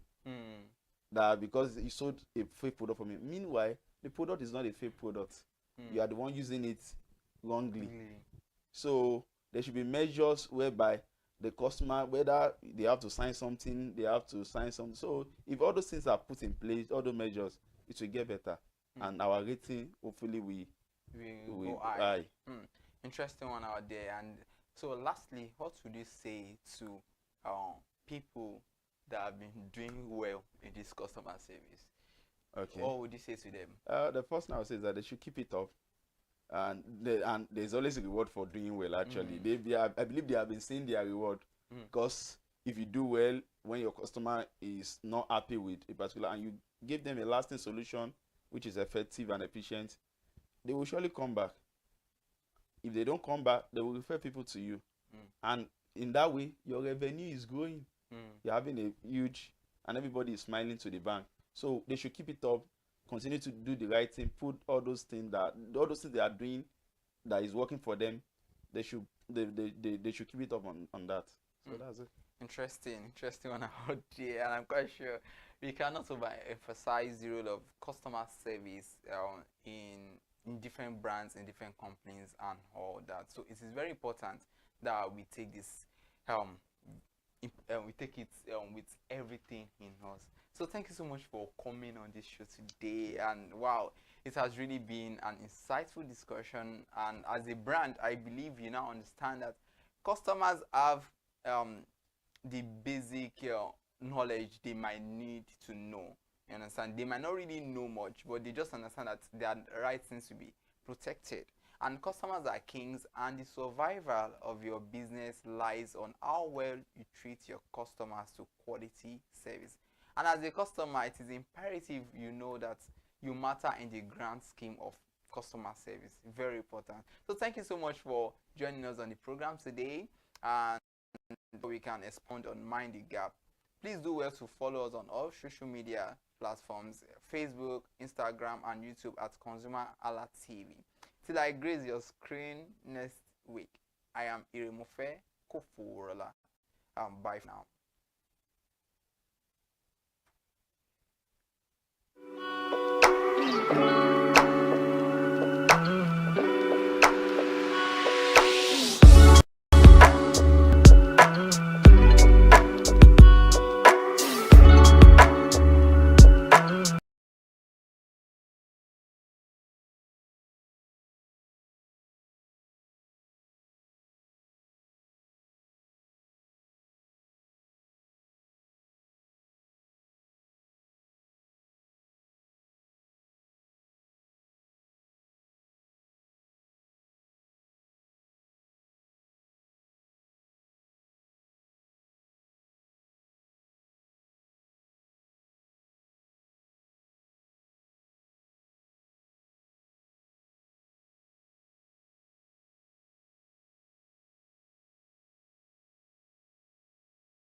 All right, welcome back to another beautiful edition of Fashion Freaks on ConsumerHallaTV. And as we always do it every Friday, we'll get to see beautiful pictures of our celebrity on Instagram. And these pictures this week are actually slaying, trust me. Today we'll be talking about some people, probably we've spoken about them before, probably some people that we've not spoken about before. Some of them are actually celebrating their birthday, or it is a belated birthday to them on the program this afternoon. Thank you so much for joining us for another beautiful edition of Fashion Freaks on ConsumerHallaTV. I'm Kikelomo Ajibola. If you haven't subscribed to our YouTube channel where you can join all our live program every weekdays, you have to subscribe right now on ConsumerHallaTV, YouTube at ConsumerHallaTV, Instagram at ConsumerHallaTV, Facebook at ConsumerHallaTV, X account at ConsumerHallaTV. Follow us so that you can get connected with ConsumerHallaTV. It is another beautiful Friday, and it is, thank God, it's Friday today. Like I said, we're going to be looking at beautiful pictures, and we are going to be starting off really strong today. The pictures on Instagram, they are fire. Matilda, good afternoon. We don't have much time, so let's get straight into our first picture. Lico Rose. I don't know where she went to with this outfit. And the Niger talent on show is back, so some of those pictures are there, but I don't know if this particular one is actually there. Putting on, I don't know, is this a blue color or like a turquoise color or like a purple? It's looking like I'm color blinded this afternoon. I don't understand. What color is that? Is it blue? Is it purple? Is it turquoise? I don't know. Oh wow. Okay, that picture actually, I can't see, we can't see the heels here because of the frame. So maybe the heels, I don't know. Have you seen this picture? I think the heels is, I can't really see the color of the heels here too, because I think the dress is kind of covering the heels. Okay, but I think the fourth picture we could see the heels. I think it's a silver heels. Yeah, it is a silver heels, and the outfit is really nice. What are you going to rate this outfit? I like the outfit. I like anything that's cut flace, so I'll probably rate it a 10. Okay, not bad. Maybe probably a 9. Yeah. I don't know. It's a very beautiful outfit. I loved for that she wasn't putting on any necklace, because the outfit is already doing a lot of work. So yeah, it's a very beautiful picture. So the heels, everything, the color, the background picture, the background of this particular one is really beautiful. So I'll probably give it a 9 out of 10 also. Before we actually continue on the program today, please let's go on a short break. When we get back, we'll continue to the videos.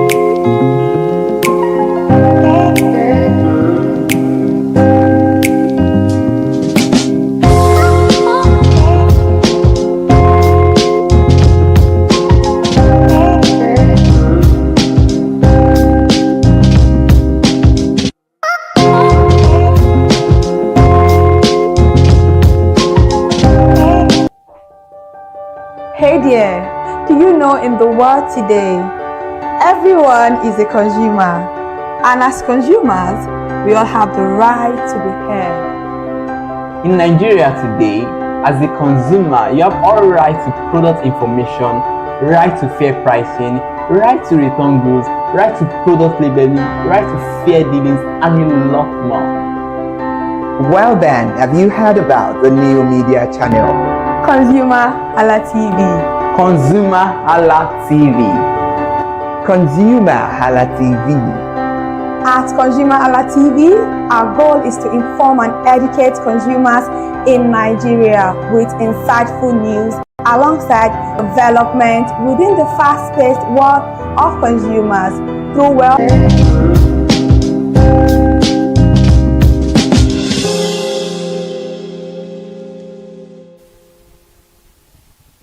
Welcome back from that short break.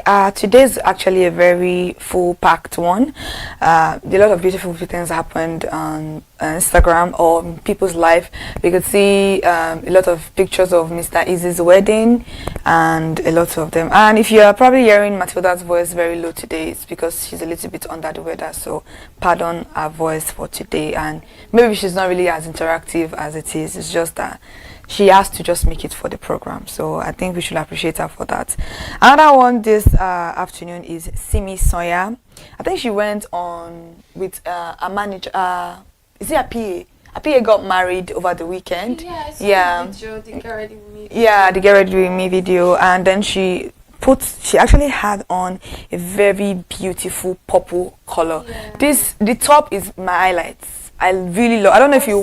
Yeah, I don't know if you watched the video of the top. All those glass. I don't know what they put there, but it is really beautiful. This top and the chest area. The top. Yeah, the top area. This outfit is really stunning. I love the fact that she let the top did its own thing, the skirt did its own thing, and that particular clutch that she's holding is a rose clutch, very beautiful. The silver head tie, beautiful. Everything about this outfit I really do love. I'm gonna give it like an 8/10 actually. What are you going to rate the outfit? I like the outfit, but I don't really like the headgear. Headgear is a Nigerian wedding now. It's a Nigerian wedding, but then it's too like. Is it big? Are you not seeing what I'm seeing? Like, I don't know. Maybe is it too forward? I think it's first of all it's too forward. Yeah, I get that. I mean, it's kind of. But then I feel like if it was a little bit backward, backward, it would have been finer. So people like their gillies like this. Yeah, I get your point, Sha. So it's just 8/10 for me. It's a nice outfit. The dress is very gorgeous. Yeah, we're not rating it. Yeah, I'll rate it. I rate it an 8, sir. Well, let's move on to Iniedo's outfit. A beautiful outfit to the Niger Spirit Talent on. I told you guys that it is currently on, and she's hosting it with Licoros and some other people, beautiful people, right, like that. So it's like would I say BGT? Nigerian Britain Got Talent. I've never actually like sat down like. So watch BGT? Really? That's the Nigerian. It's something like that. But you've seen BGT. I've seen videos on TikTok like. Or to sit down to I've not actually like sat down to watch it. I don't think it has as. It doesn't really have like the voice of Nigeria. You know, I understand you. Don't know it that much. Yeah, I understand you. But it's almost like BGT. Yeah, it's almost like that. Yeah, wow. It's a very beautiful. People are, Nigerians are very talented, so it's a very beautiful program. Very. We could see a lot of poetry. People. I don't know if you know this girl that did that uses spoken words. Ivy Quake. Yeah, she was on the program. Are you serious? Yeah, she was there. Yeah. I love Ivy Quake so much. Yeah, she was on the program. Very beautiful people, actually. Wow. This particular outfit from Iniedo, the top part. I don't know. It's a lot. It's giving. But it's giving fairy tale, It's giving castle. It's giving castle, and it's giving the top is giving Cinderella lost shoe. The upper part. I don't know. I'm looking at the dangers of this. Yeah, a lot of it. Like you can't. It's just the dangers. Like, girl, can you turn your head? How do you like, wear this thing? I'm looking at her, and all I can think of is 1 million ways to die. I don't understand, but it's actually a nice. The color nice. Suits her skin. I love the heels. I love the slit. Very beautiful. I'm gonna give. It's quite dangerous. I'm gonna give it a 7. I'm gonna give it a 7. And I love the hair. I used to say that you have to be very beautiful to slay this type of hairstyle. Very, very snatched. Very snatched. I'll give it an 8. Yeah, not bad. Because of her skin. Yeah, very beautiful. I love everything about her skin. Yeah. Very nice. Now let's move on to Mama Rakim, Priscilla, Onkambala. Priscilla Ojo Nkambala. Yeah, Priscilla Ojo Nkambala. She has not removed her father's name or whatever. So we all know that she gave birth in Canada. So she had her Pretty Lux bags in Canada. She had a pop-up show in Canada. People really like people really showed up for her. You know, people have been expecting it's a luxury Nigerian shoe. Bags. So this is a Nigerian brand. So this is Fashion Freaks. We're talking about our entire look and also the fact that she's making a bag collection. Nigerian. That's her baby in the stroller. Bougie. This looks like what? So she's so fine. For someone that just gave birth recently, you know. She gave birth. Yummy mommy. Very beautiful. Everything because Rakim is at that picture is a 10/10 man. It's nothing. Like she doesn't even look like she just gave birth, but then you can see that from her face. Yeah, from her face she has a puffy pose. Trust me, her puffy face is giving her extreme luxury, like beauty. She's so beautiful. Ew. I love the outfit. I love everything about that outfit. You know one thing I've always loved about Priscilla is her legs. Yeah, her legs are so pretty. Love her legs so I don't know. much. Some people are actually into other, but her legs are very pretty. Her legs are pretty. She has a very pretty long leg and it's so cute. So yeah, 10/10 for me. Matilda, I don't know. I'll give it a 9.5. We're not far off. Okay. Now let's quickly move away from beautiful Priscilla Nkambala Ojo to Francis Theodore. Francis Theodore just posted a picture on Instagram. We could see it on our timeline, and the picture was beautiful. Francis, we all know that she's a fashionista, an influencer, and a very gorgeous babe at that. The outfit is nice, nothing too serious, plain, simple, but elegant. I'm gonna give it the outfit like a 7. A 7. But the background, everything is, her makeup always eats. And I love when her legs are shiny. Like she's gorgeous. I'm gonna give it a 7. A 7. I'll give it a 7. Yeah, I'm gonna give it a 7. Nothing too serious. Okay, now let's move to a Funke Akindele's picture, an outfit I don't know how I feel about this outfit.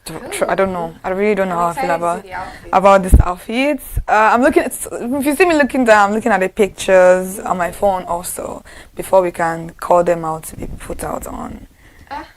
Yeah.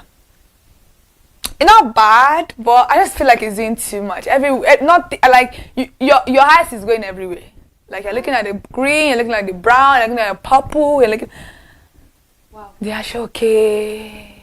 I love the heels. The heels, 10/10. The face, 10/10. It looks. It's looking like as if it changed or something. Yeah, you can't place the outfit. So I'm gonna give. I don't know. Like wear this too. I don't know where she wore it to. I'm sorry, I don't know. I'm gonna give the outfit like a 6. I love Funke Akindele. She's my role. She's one of my. 5. My mom is my role model, but she's a very beautiful role model too. So yeah, I'm gonna give it a 6 out of 10. It's not a bad outfit, but I feel like if this drape at this end is not there, maybe you could have this particular shoki. Yeah. Is not there. I don't know what's going on. Okay, yeah, because it's Ankara and then. Ashoki also, yeah. I think I get it now. So it's busy. It's very busy. That's my problem. The outfit is not bad. The cape is not bad. Trust me, the style is beautiful. It's just that it's just everywhere. Ooh.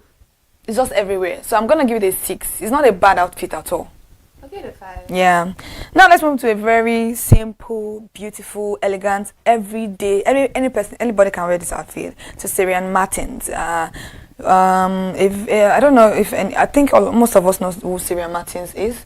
She's an Hollywood actress. She's also a producer. You know that, there's one thing she thought she goes to the streets to cook. Have you seen videos like that? No, I don't think she's not the same person. No, she's not the one. There's one like bearing Sarah. Oh yes, there's Sarah. one. Yeah, I want is Syrian. People used to mistake them. I want is Syrian. Yeah. I didn't know. Yeah, I want is Syrian Martins. So picture of Syrian Martins up. This outfit is very nice, casual, beautiful, how simple, neat, very classy, like no ceremony. This outfit for me is an easy 9/10. Very simple, nothing too serious. The wristwatch, the shades, everything, the hair, beautiful. The 9.5 I'm giving is for the background. I like. Yeah, the background is nice also. Oh. It's giving. My serene moment, you know. Yeah.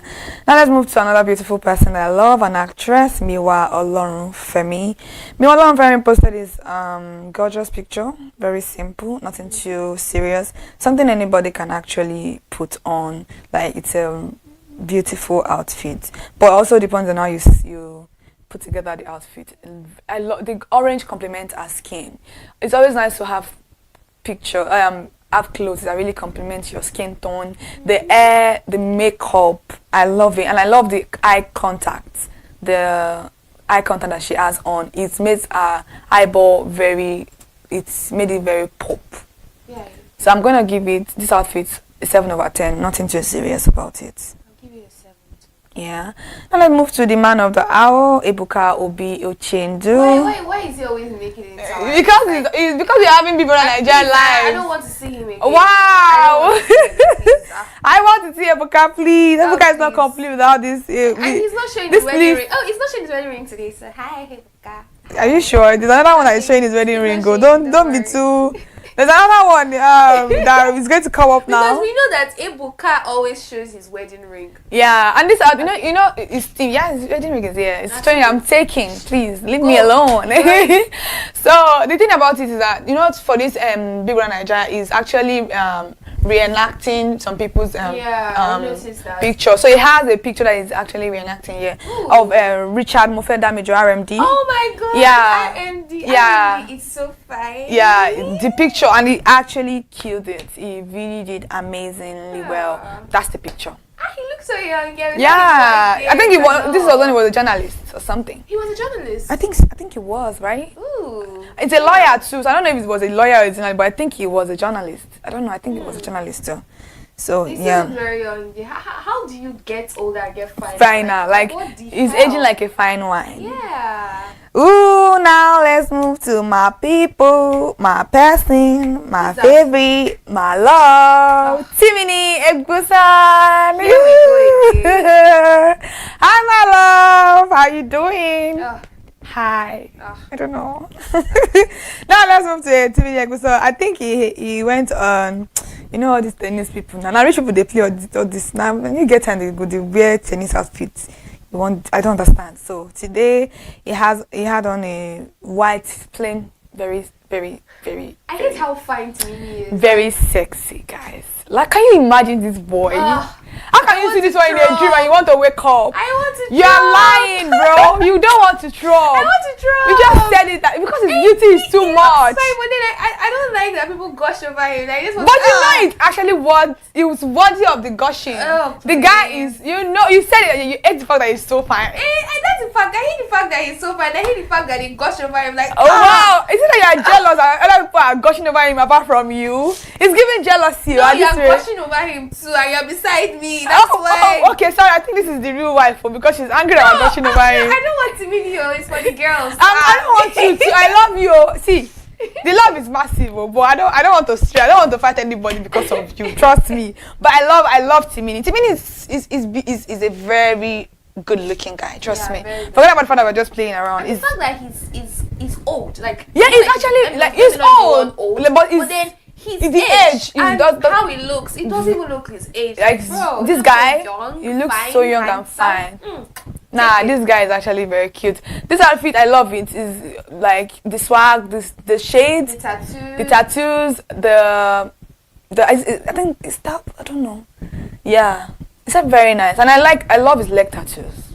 I'm not a tattoo person, but I really do love tattoos on Timini.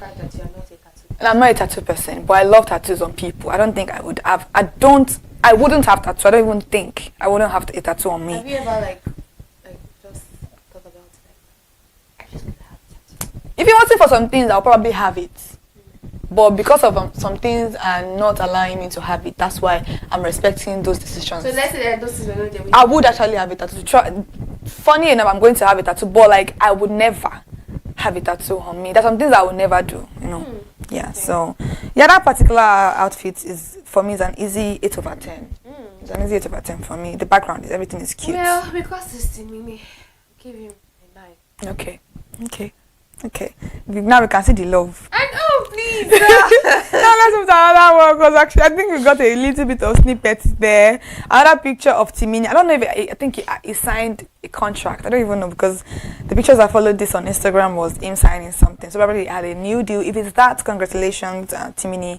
He has on a very beautiful. This is our husband. Sorry, their husband. Their husband, though. Timini's wife, don't come for us. I'm not part of them. Oh, I love Timini, but I'm not fighting with Timini for where the finger is pointing. Okay, no problem. So he has this outfit. Oh my God, look at this outfit. It is beautiful. The background, the couch, because it's Timini now, it made everything look so cute. The shades, the tie. Hey God, this boy, what's going on here? Let people breathe now. Don't suffocate us. Nobody's not breathing, yo. I'm not breathing. I'm choked up. You're the one that's not breathing. Me, I'm breathing. You have kata, you cannot breathe, bro. Oh, no. Okay. Oh my God. So that suit, I'm gonna give that suit a 10 over 10. I love everything about that suit. I love it. It's actually very nice. Yeah, I love this about the suit. This edge that is out. Oh yeah. Is actually the detail is so beautiful. Yeah, it's very nice. It's very nice. So I'm going to give it, and the background, it's simple but it's nice. I'm gonna give it a 10. I'll give it a 9. Yeah. So. A 9. Oh my God, I feel like this is the most beautiful picture I saw on Instagram. Ooh, who could that be? Another bad month. Happy belated birthday, ma. Ooh. Senator Bado. This outfit. Senator Badoski. I swear, this woman looks gorgeous. I love this outfit. I don't know. I didn't even see this outfit first. It was a lot of people that sent me this picture. Okay, I think Jade is not here today. Jade she sent me this one. Like, oh, have you seen this picture? Like the different shades of wine, the background, everything about this outfit. I love it so much. I really, really love this outfit, and even the heels. Like I don't like when people. She could have actually put on a black heels, but she put on a wine heel that matched this the stocking, and then what would I call it? It's giving a school girl. It's giving a college girl. This is a pre-birthday photo shoot. Damn, that's the one I see. Yeah, this one too is very. All of our pictures this year. All of our pictures for our birthday this year. I love. Surprising. Yes, that's what I'm saying. That this is like one of our pictures for our birthdays. Ew. Everything she had on was beautiful. Hi, lady in red. Nah, and look at the color. You know, this is Ace. This is Queen of Art. Everything is Queen detailed. I love everything about all of our pictures, actually. So the first one, maybe we can go back to that picture. That picture, the first one, I'm going to rate it a 9 over 10. I love the outfit. The background is giving like I'm in a galaxy. I'm a beautiful girl. I really like this one. Yeah, I really love it. Very, very nice. Yeah, I'm gonna give it a 9. This particular one, you've not rated. This one, I'll give it a 7. Yeah, so let's move on to the red outfit. I'm gonna give the red outfit a 9 also. Give it a 10. Like everything about it is so fine. Look at the color, like it suits her so perfectly. And I love this chain. I love how creative they were with with the background. It's very beautiful. Where do people get inspo from? Love and star. So creative. Love and star together. You're a star, and then the picture is so beautiful. I could imagine. Then there's one that she wore again. It's a very. Ooh. Yeah, the only thing I don't like about this outfit is the hair. It's giving Bridgerton. Yeah, but the hair, I don't know if the hair fits the outfit. I don't know. The hair is somehow, but I feel like if she had let the hair like down, I don't know if you can see that vision. Yeah, that's what I'm saying. Because the color of the hair itself is speaking. Like I love the hair, but maybe if she had just removed those pins and put the hair down, it will have looked beautiful. But this picture is still beautiful regardless. The gown is really beautiful. Maybe you can see the front one. There are other pictures of them on the front one. Yeah, very beautiful. Damn. Yeah. I do. So I'm gonna give this outfit a 9 also. Everything about our birthday this year, the pictures are beautiful pictures. Very beautiful. Yeah, I'm gonna give it a 9. What are you going to rate it? I'll give it this particular dress. I'll give it an 8. Yeah, so I think it's just the hair that is the hair for me, but I'm giving it a 9, everything a 9 because it's her birthday and she really outdid herself with these pictures. They are very beautiful, but normally because of the hair, the hair really did a lot. This look could have easily been a 10/10 if the hair was down. If it was just down, Yeah, like free, free. She would look like a celestial being. You know, Arya Starr go just they fight that title with Arya Starr right now. I'm telling you. All right, let's go on a quick short break. When we get back, we'll continue into the ratings of today.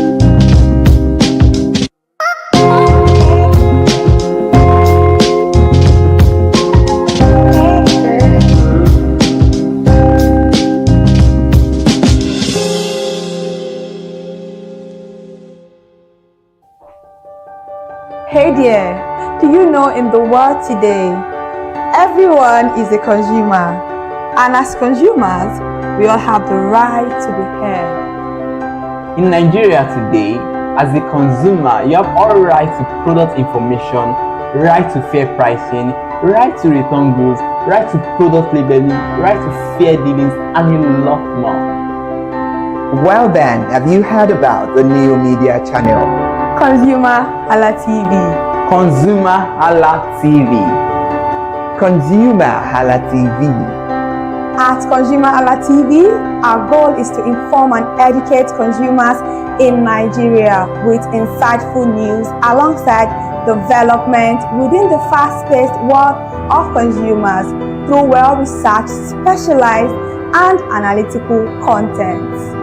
Our vision at ConsumerHallaTV is to create an engaging platform that provides right connections for meaningful brands in Nigeria, thus creating a more caring world for consumers where business thrives. And guess what? Our ConsumerHalla brand is the first consumer complaint resolution portal in Nigeria, powered by a 72-hour feedback mechanism. We offer consumer advocacy, informative talk shows, branding promotions, advertising, and a lot more. Connect with us via our YouTube channel at ConsumerHallaTV. Follow us on our Facebook page, ConsumerHallaTV, our Instagram page, ConsumerHallaTV, and do well to subscribe to our YouTube channel. Subscription is free. ConsumerHallaTV. At ConsumerHallaTV, you deserve to be heard. At ConsumerHallaTV, you deserve to be heard.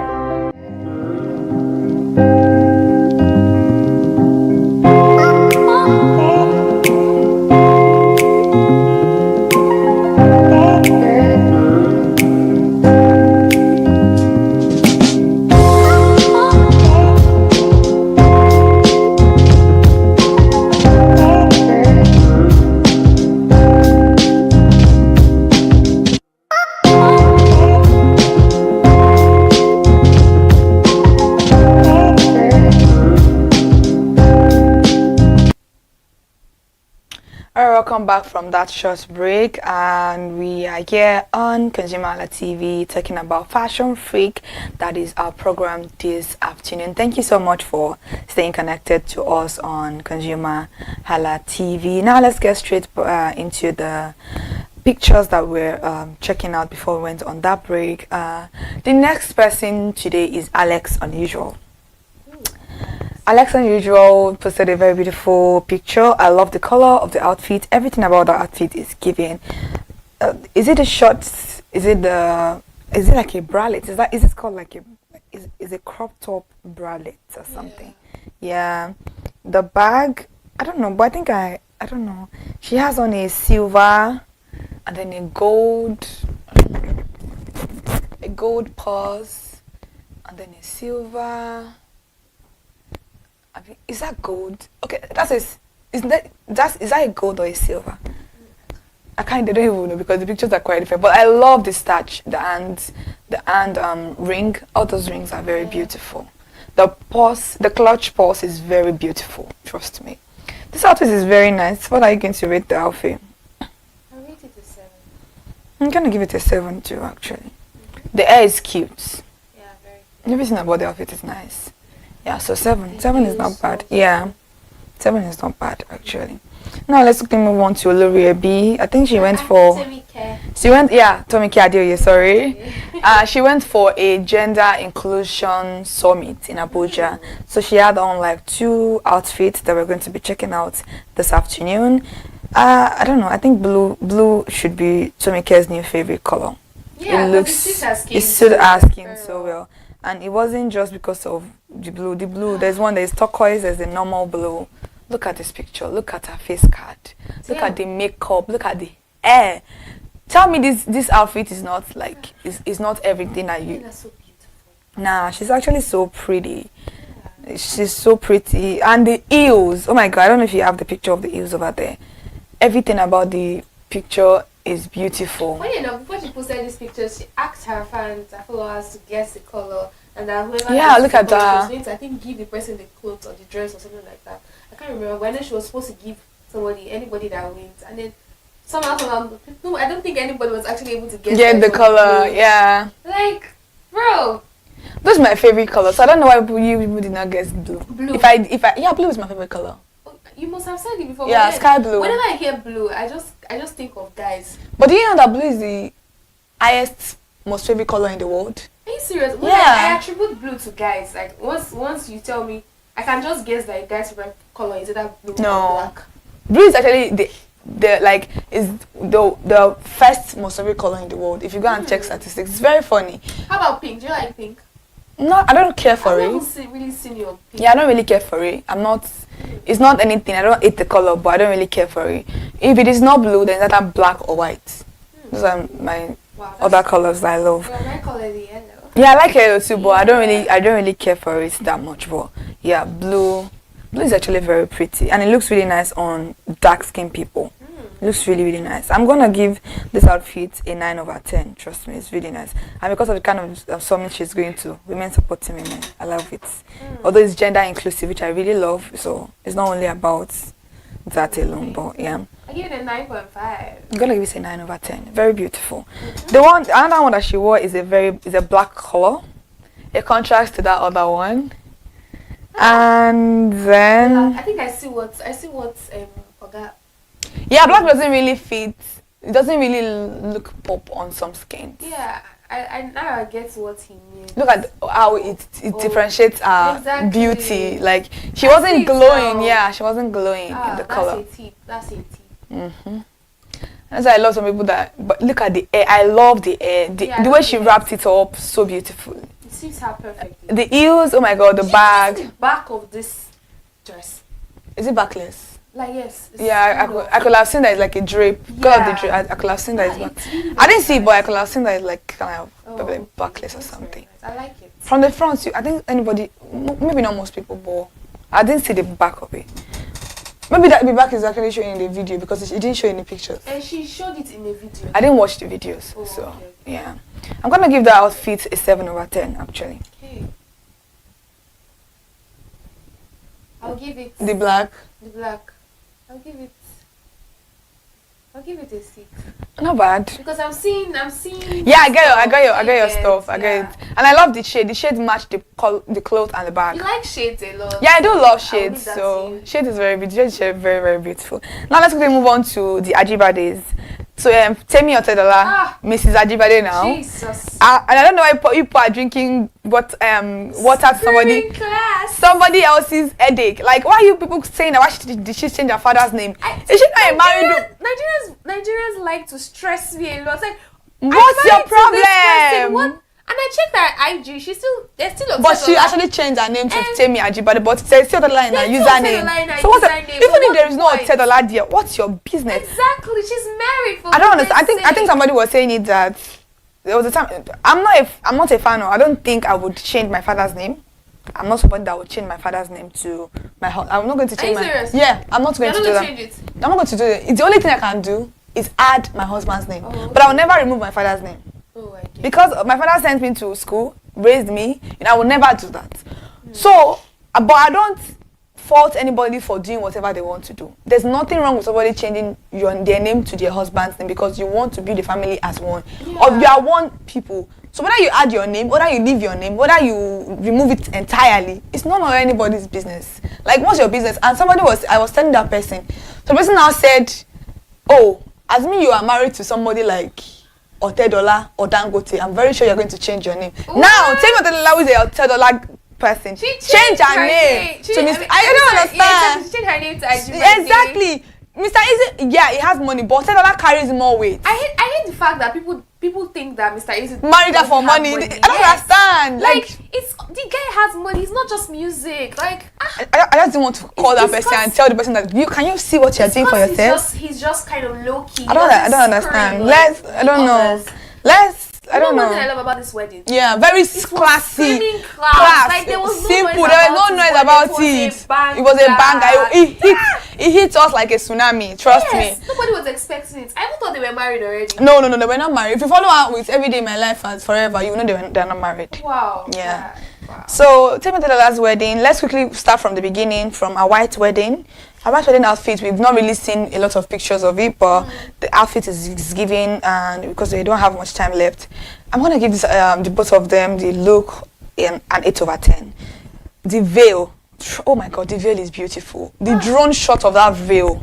I don't know if you've seen inside the church. No, I didn't. They were walking. Oh my god, the veil alone is God. I'm gonna give it a 10. People in the comment section, God, bad me this 10. I swear, I said a 10. I'm gonna give it an 8/10. What are you going to rate it? Let's rate it. I'll give it an 8 also. Let's move on to the court wedding that they had in Monaco. Oh, I love this. This is what a destination wedding. Like Monaco today, Iceland tomorrow, Dubai. A lot of places. So this outfit is really nice. I love it. It's classy, modest, beautiful. The heels, the other ones. I'm gonna give this outfit also an 8/10. What are you getting? 9. Okay, over 10. Not bad. Now let's move on to look at it so beautifully. Oh, now let's look at that's it. Look at that picture. Oh my god. Now let's move on to the reception look. This is one of my oh my god, this is a 10/10 minus nothing for me. Nothing. The red suit as skin. Like, I'm telling you, the red suit as skin so much. This is the reception look, very classy and chic. Oh my I'm gonna give it. Look at it. Like, look at both of them. This is like there's a little. It's like a grayish blue with red. That's the mixture that they did here, right? It's a grayish. I think we have another one with her and her husband. Yeah, look at it. The front. The front is beautiful. Oh the red, everything. This outfit is a 10/. In fact, an 100/100. Yes. This is so big. And tell me, so fine. Look at her face card. God, I beg. I can't breathe. Yeah, this is actually. Look at another one with them with this background. I think this same outfit also very beautiful. Yeah, very beautiful. I love it. Yeah. Now let's really move on to our traditional look. I find it's quite funny because I think Otedola is from Oyo State. Ooh. Yeah, but I love the traditional look that she went for. A very beautiful. I think this is an Edo traditional look, right? Oh my god. But is it? Yes, it is. Yeah, I think it's an Edo traditional look. I get it. Very, very nice. This outfit, I'm gonna give it a 9/10. Yeah, she and her husband outfit. Yeah. Wow, this is lovely. Very lovely. I funny enough, our father was born in Badon, I guess. Yeah. And then they had this look for their party, I think it's the white wedding party in Iceland. Yeah, this outfit, yeah, very beautiful. I'm gonna give it like an 8/10. 7. Now let's go on to another look. I don't know I think this look is for their pre-wedding photo shoots. This white look is ethereal. This white look is celestial. And you know it's not a Nigerian that did this. Yeah, most of the outfits are not from. But then, if you have money, you're going to carry your culture to people that doesn't even, I love the dress, so I'll give it a 10. I'm going to give it a 10 too. I'm going to give it a 10/10. So now let's move on to quickly run through a little bit of the pictures left. I think we have 3 more people to look at. Lily Afegbaye at the Toronto International Film Festival.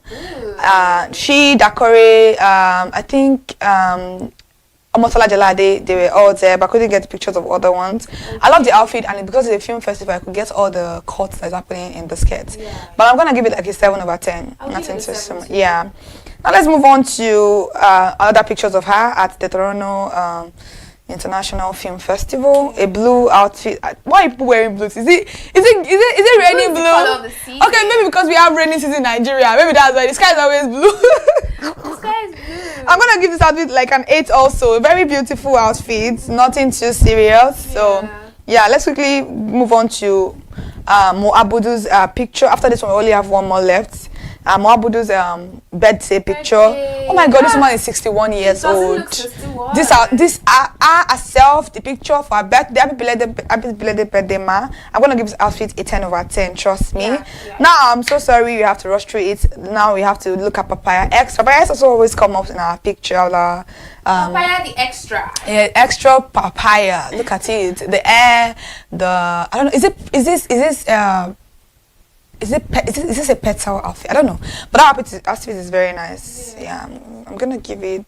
Is she traveling or is she just wearing it? I think that's her brand, right? Amoni Capel. Oh, okay, Amoni Capel. Oh, it's giving other things. But then I'm gonna give that outfit an 8/10 minus nothing. And we've come to the end of the program.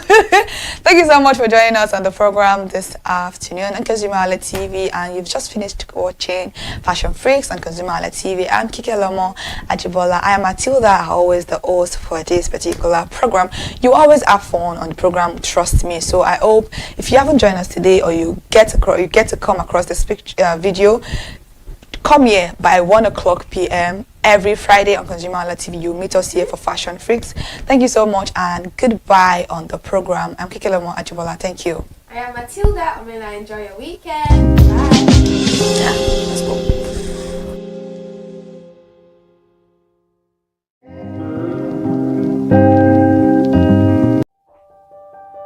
Hey there, do you know in the world today, everyone is a consumer, and as consumers, we all have the right to be heard. In Nigeria today, as a consumer, you have all right to product information, right to fair pricing, right to return goods, right to product labeling, right to fair dealings, and a lot more. Well then, have you heard about the new media channel? ConsumerHallaTV. ConsumerHallaTV. ConsumerHallaTV. At ConsumerHallaTV, our goal is to inform and educate consumers in Nigeria with insightful news alongside development within the fast-paced world of consumers through well-researched, specialized, and analytical content. Our vision at ConsumerHallaTV is to create an engaging platform that provides right connections for meaningful brands in Nigeria, thus creating a more caring world for consumers where business thrive. And guess what? Our Consumer Halla brand is the first consumer complaint resolution portal in Nigeria, powered by a 72-hour feedback mechanism. We offer consumer advocacy, informative talk shows, branding promotions, advertising, and lots more. Connect with us via our YouTube channel at ConsumerHallaTV. Follow us on our Facebook page, ConsumerHallaTV, our Instagram page, ConsumerHallaTV, and do well to subscribe to our YouTube channel. Subscription is free, ConsumerHallaTV. At ConsumerHallaTV, you deserve to be heard. At ConsumerHallaTV, you deserve to be heard.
afternoon and welcome to News at 2 on ConsumerHallaTV. I'm Kike Lomo Ajibola. Now let's start the news this afternoon. The Hope Alive initiatives has hailed the economic reforms of President Bola Ahmed Tinubu, describing them as a driving force behind Nigeria's recent strong economic performance. The group said Nigeria's aggregate gross domestic product is now 100.73 trillion naira, up from 84.48 trillion naira the previous year, reflecting a remarkable shift towards a more diversified and sustainable economy. In a statement signed by its Director of Press, Ernest Omo Aralogie, the group noted that data from the National Bureau of Statistics showing a year-on-year GDP growth of 4.23% in the second quarter of 2025 confirms that the administration's reforms are yielding results. According to the group, before President Bola Ahmed Tinubu assumed office in May of 2023, the economy was in dire straits, weakened by unsustainable fuel subsidies, a distorted foreign exchange regime, dwindling external reserve, and low investment confidence.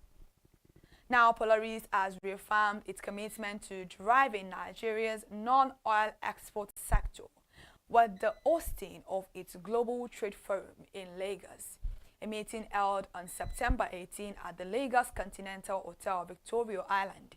The forum, themed Trade Export Partnering for Growth, brought together exporters, regulators, policymakers, and business leaders to address challenges in global trade and explore opportunities for sustainable growth. Polaris Bank Managing Director, CEO Kayode Lawal said the initiative underscored the bank's role not just as a financial institution, but as a partner in empowering businesses to compete effectively in international markets. He highlighted the bank's readiness to deliver tailored financial and advisory solutions that address customer needs in trade and export. Now, Nigeria's economy is expected to expand at a slower pace in the third quarter of 2025, with GDP growth projected to dip to 3.9% from the 4.23% recorded in quarter 2. According to Bismarck Rewain, Managing Director / CEO of Financial Derivatives Company, the moderation reflects the lagged impact of easing monetary policy, volatile oil prices, and shifting capital flows. Speaking during the Alpha Morgan Economic Review online, Bismarck Rewain noted that on average the economy is expected to expand between 3% and 3.6% in 2025, broadly in line with the International Monetary Fund's forecast of 3.4%. And according to the National Bureau of Statistics, the headline inflation has declined for 5 consecutive months, reaching 20.12% in August, driven partly by stable petrol prices and relative naira strength. However, Bismarck Rewain warned that these gains are fragile. Any reversal in exchange rate appreciation or a fresh spike in energy cost could halt the disinflationary trend. Now over to aviation, as Nigeria's biggest carrier, Air Peace, has dismissed reports suggesting that the British government stopped the airline from operating in London for 7 years. In a statement signed by the management yesterday, I beg your pardon, the airline described the reports as deliberate falsehood aimed at creating bad blood between it and the British people. The management said our CEO never made such a statement accusing the British authorities. Instead, it praised and commended the British authorities for their cooperation in making Air Peace operations in UK easy and seamless. And the clarification followed social media reports claiming that Air Peace chairman was physical planning laws, senior special assistant on new media to Governor Babajide Sanwo-Olu Jubilee Gawat, who confirmed the exercise in a post on X, said the operation was targeted at illegal development structures without statutory approvals, defective structures and buildings erected on road setbacks and drainage. And according to him, the government could no longer fold its arm while unapproved development blocked critical infrastructure and endangered lives. However, the operation was jointly carried out by the Ministry of Physical Planning, Lagos State Building Control Agency, Lagos State Urban Renewal Agency, and Lagos State Physical Planning Permit Authority. Away from Lagos State, the Corps Marshal of the Federal Road Safety Corps, Sheikh Muhammad, says harming road safety operatives may be the only way to enforce traffic laws effectively on Nigerian highways. Appearing on Arise News yesterday, Mr. Muhammad painted a vivid picture of the difficulties his men face when trying to stop heavy-duty vehicles. While delivering his message on the national TV, his statement says, how do you stop a trailer or a tanker on the road? How do you just do that? It is very, very difficult. A truck, especially a truck with probably 100 passengers on top, with animals, and you only have 4 personnel as a team on patrol, and trying to stop a trailer, how do you do that? He asked again. The FRSC boss argued that without adequate power of cohesion, enforcement is nearly impossible. Let's move over to the Minister of Petroleum Resources, Anakin Lopobere, as he disclosed that Nigeria went over a decade without attracting any new investment in the oil sector until the advent of President Bola Ahmed Tinubu's administration. According to the minister, the stagnation crippled growth and weakened confidence in the industry, but recent reforms are beginning to restore investor interest. The minister made this known in a statement signed by his special advisor on media and communication, Nneamaka Okafor, yesterday following his keynote address at the United States-Nigeria Council session on oil sector collaboration held on the sidelines of the ongoing United Nations General Assembly in New York. The minister noted that under the leadership of President Bola Ahmed Tinubu, Nigeria's oil sector has witnessed significant progress over the past 2 years, including increased production output and a more attractive investment climate. He also urged global investors to seize emerging opportunities in Nigeria's rapidly transforming oil industry, citing ongoing reforms and enhanced production capacity and the country's growing regional influence as key drivers of growth. Lastly, talking about business news here, Femi Otedola, a significant shareholder and chairman of First Holdco PLC, has increased its stake in the company with the acquisition of additional amount worth over 64 million shares, valued at over 2 billion naira. FBN Holdings disclosed the acquisition in 2 separate documents as required by the post-listing requirements of the Nigerian Exchange Limited NGX. According to the government signed by Adewale L.O. Arogundade, the company's secretary Otedola purchased 34,313,379 shares at 31 naira per share, valued at over 1 billion naira. On September 23, 2025, the same day, Otedola acquired an additional to over 25 million shares, valued at 792 million naira. Through Calvados Global Services Limited, consequently, Femi Otedola's direct shareholding has increased to over 3 billion units, representing 7.76%. His indirect holdings now stand at over 3 billion units, representing 8.34%. Otedola now holds a 16.1% stake in First Holdco compared to the 13.15% recorded in September of 2024. Otedola's new stake holdings come almost 3 months after Oba Otudeko, the founder of Barbican Capital Limited and chairman of Honeywell Group, and Tunde Hassan Odukale, Group Managing Director of Leadway Assurance, sold over 10 billion shares held in First Holdco. That's all we'll be taking for the news this afternoon. Thank you so much for joining us on ConsumerHallaTV for the news. I'm Kikelamo Ajibola, and please do well to follow us across all our social media platforms: Instagram, Facebook, Twitter, now X, TikTok, and YouTube to be precise. Subscription is free, all of it at ConsumerHallaTV. See you next time on the program.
Welcome to another beautiful edition of Tips and Tricks on ConsumerHallaTV. I'm Kike Lomo Ajibola, and when it's time for Tips and Tricks, we bring to you important and informative conversation on the program, from how we can plan our days to how we can make our days more beautiful, how we can elevate our lifestyles, travel plans, and also education-wise. Everything that you need is well packed on this program. Thank you so much for joining us today. Very thank you.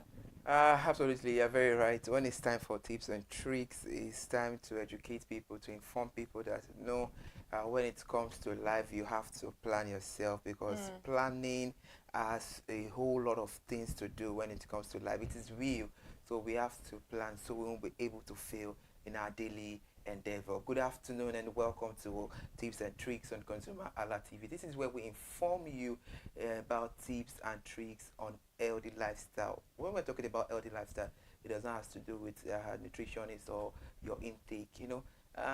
Living a proper lifestyle without making mistakes. Fine, we know that mistakes happens once in a while, but most of the time we can avoid all those mistakes. So that is why we are here for you, to put you through. And this program is a two-edged sword, because as we are saying it out, as we are giving you all these tips and tricks for you to on how you can live a healthy lifestyle, in one way or the other, we ourselves are getting to know more about all these things. And today it's very, very interesting, because we'll be giving tips and tricks on how to plan and save. Planning and saving is a very important thing that we need to talk about, because most people will tell you have to, save because of the raining season. We're actually in the rainy season.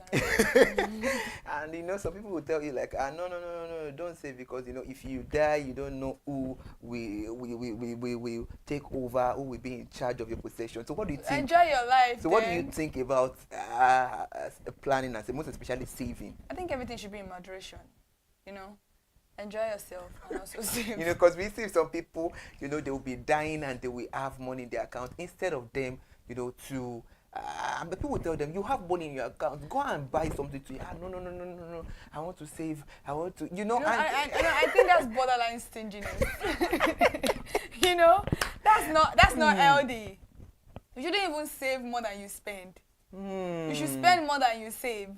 I don't understand. There are things that you need for your life. I agree with people that will say, what if you are saving and then you die and then you don't enjoy what you're saving? So I think you should, that's why I say you should be in moderation. I think you should save. Yeah, it is a very good thing to save, because it's always good to have something to fall back on. But if you are also alive, your health requires you to spend on yourself, to eat, to take care of yourself, for good accommodation, for good water, for good body care, for medical checkups. There's a lot of money in that. But you should be able to save as much as you can, as little as you can. But when you are dying and then you have money, you make me remember Okuno's movie. Do you remember that movie? I have seen that movie too. Oh my God, you have money and just... I feel that's a sickness. That's a mental disorder. It can't be... we see people that do that all in the name of saving. It's actually a mental disorder. No, it's a form of it can't not be real. Like it cannot be normal. It has to be a mental disorder because you are dying. So why exactly are you saving? Isn't it for raining days? That is your raining day. Like that is your raining day. So you should be able to save yourself. It's while you are alive that you get to save more. That's when you get to enjoy the money you are saving. But when you are dead, I'm gonna eat your money. Like I'm going to spend out of your money and still use your money to plan your funeral. So why exactly are you doing that to yourself? That is a form of mental illness. The person is sick. So let us be realistic here. In situations whereby some people belong to a school of thought that I wouldn't want to save because I don't know who would take over my possession, who would take over my savings and all of that. So what about that? What can you say about that? That is also a very, very bad thing. So which one is better between? I'm saying it already. Okay. Like so none is better between. Yeah, just be moderate. Spend when it's very necessary. Then you save as little as you can. I feel like if you are earning a portion, you should be able to spend 80 for yourself and other days. You know, things that 80 should cover you for the days of when you're alive. And 20 should cover for when you are in dire need. Like 20% of your money. So when the money you are spending to live a lavish lifestyle, because in your head, you don't want somebody. You are still stingy. That means you are self-centered. That one that the person is saying that they cannot spend, even when they are dying, that is a borderline stinginess. That is a mental disorder. When you are also spending because you don't want somebody else to be able to get from you, that is also a form of mental disorder. It is called self-centeredness. You are selfish, and it would later harm you. The two will harm you, one way or the other. I've told you about. We already established the cost of the harm that one can cause. The other part is that when you are spending everything lavishly, what are you going to fall back on when you need help? And for you that would say somebody cannot eat out of my money, that means you are not doing for other people. So people cannot come through for you when you need their help. And people cannot also come through for you when you are stingy. So it is both sides. Both sides have their own disadvantage. There's no advantage to it.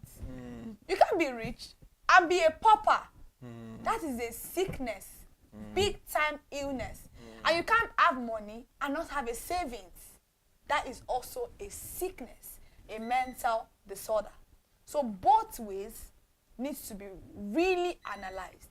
You got to be a little bit strict and you got to be a little bit loose for yourself, because you need money to maintain this body. You need money for family. And you need money for when you need it the most, which is the rainy days. So why are you eating on your money? This planning and saving, of course, it's quite hilarious, but we need to talk about it very because I've been funny. realistic here, because we have a whole lot of people out there that will be like, oh, no, I just have to save, and when they are dying, take your money. People that do trips. What is going on? Even without on? money, you are not earning. You're not eating, but you're doing trips. Why are you doing that to yourself? We have some people, we see a lot of meme whereby it might be a meme, but some of these meme are quite realistic. Let's go on a short break. We'll be right back.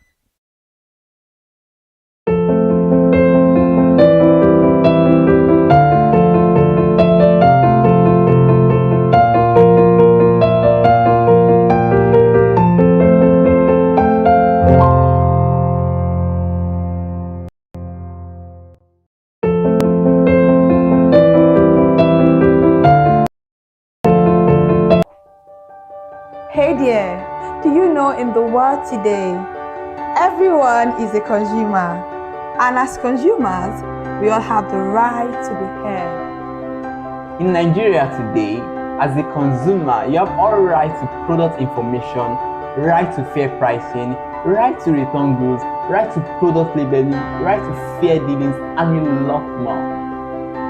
Well then, have you heard about the new media channel? ConsumerHallaTV. ConsumerHallaTV. ConsumerHallaTV. At ConsumerHallaTV, our goal is to inform and educate consumers in Nigeria with insightful news alongside development within fast-paced world of consumers. through well-researched, specialized, and analytical content. Our vision at ConsumerHallaTV is to create an engaging platform that provides right connections for meaningful brands in Nigeria, thus creating a more caring world for consumers where business thrive. And guess what? Our Consumer Hala brand is the first consumer complaint resolution portal in Nigeria, powered by a 72-hour feedback mechanism. We offer consumer advocacy, informative talk shows, branding promotions, advertising, and lots more. Connect with us via our YouTube channel at ConsumerHallaTV. Follow us on our Facebook page, ConsumerHallaTV, our Instagram page, ConsumerHallaTV, and do well to subscribe to our YouTube channel. Subscription is free. ConsumerHallaTV. At ConsumerHallaTV, you deserve to be heard. At ConsumerHallaTV, you deserve to be heard.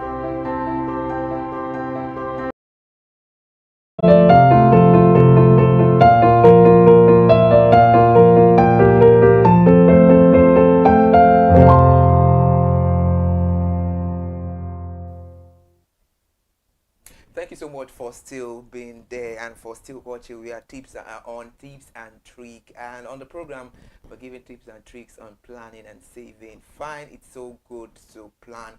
It is very fantastic. In fact, it is a fantastic move to save as well. But we are on the edge because it is live, it is real. We've seen a whole lot. We've heard most, news that a lot of people will be dying, and for them to touch their savings will be a big problem.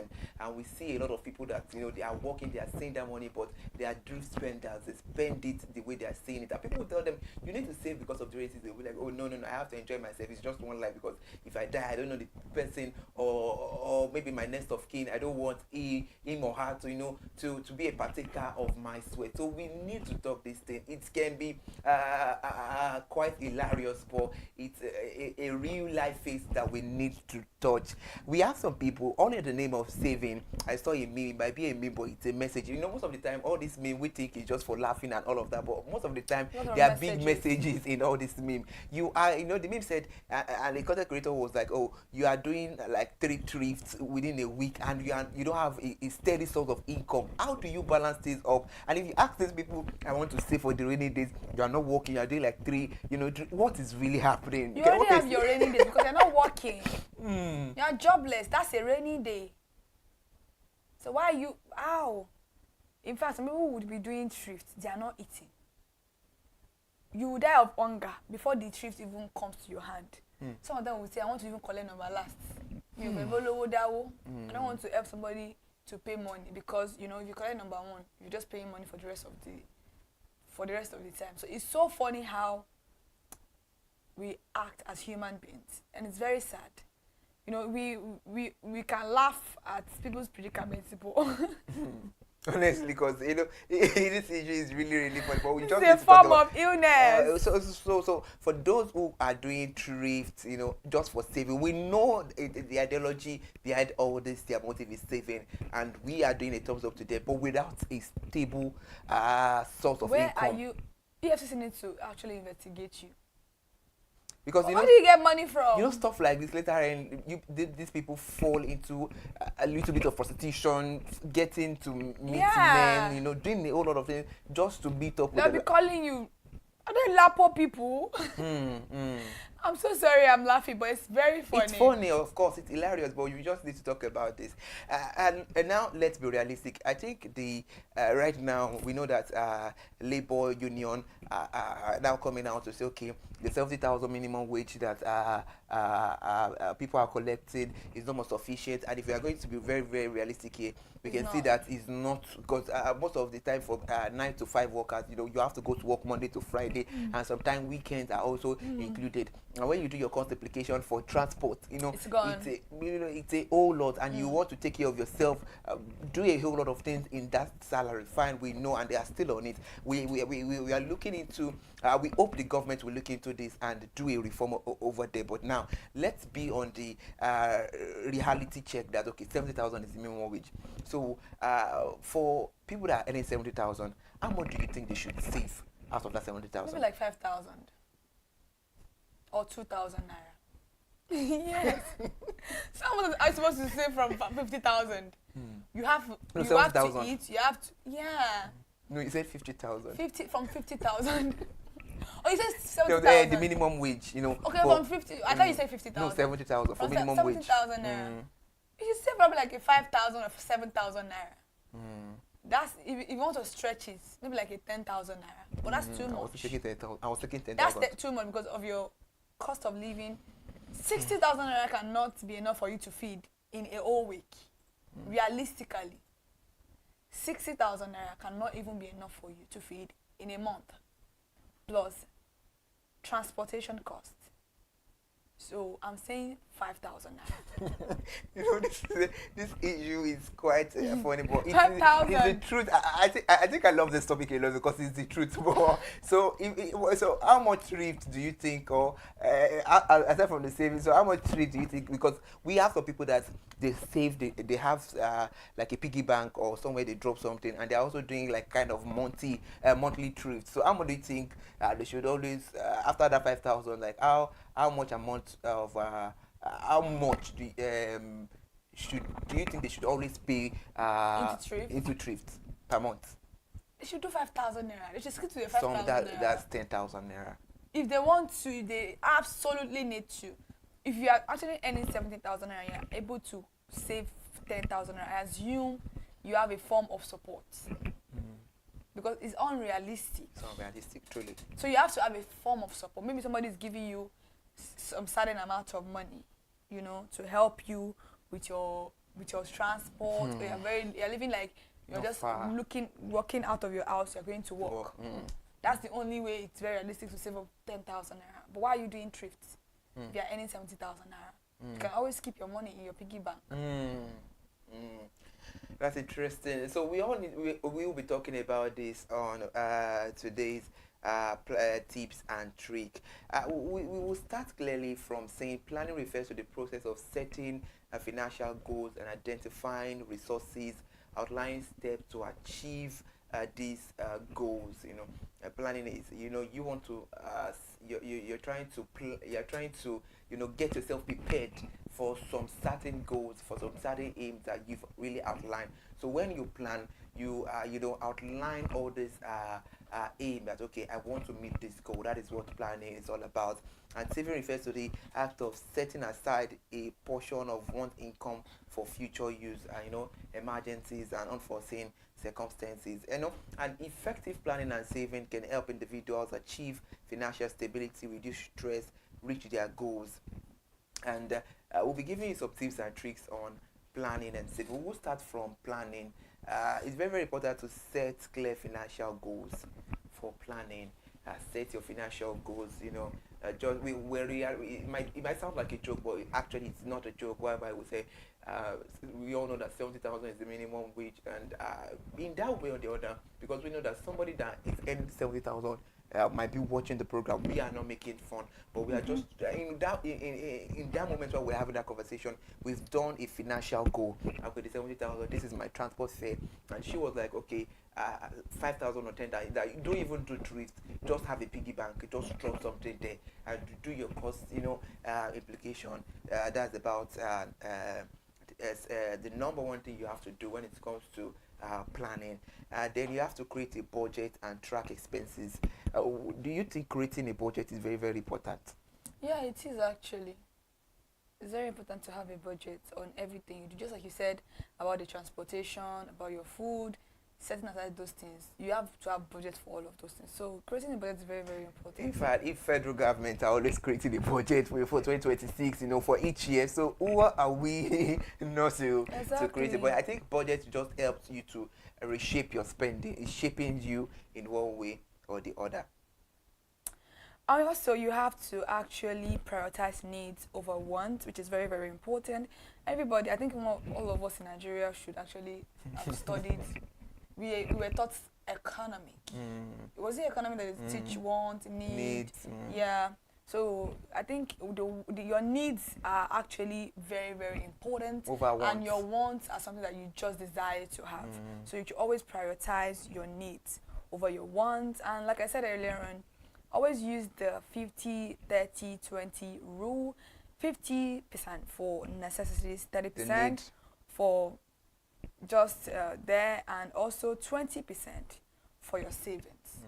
You know, that's one thing in life. Human being will always need something. That's why your need is bigger than your want. And your need is bigger than your savings. Your savings is for the future. You don't even know what you want to use that money for.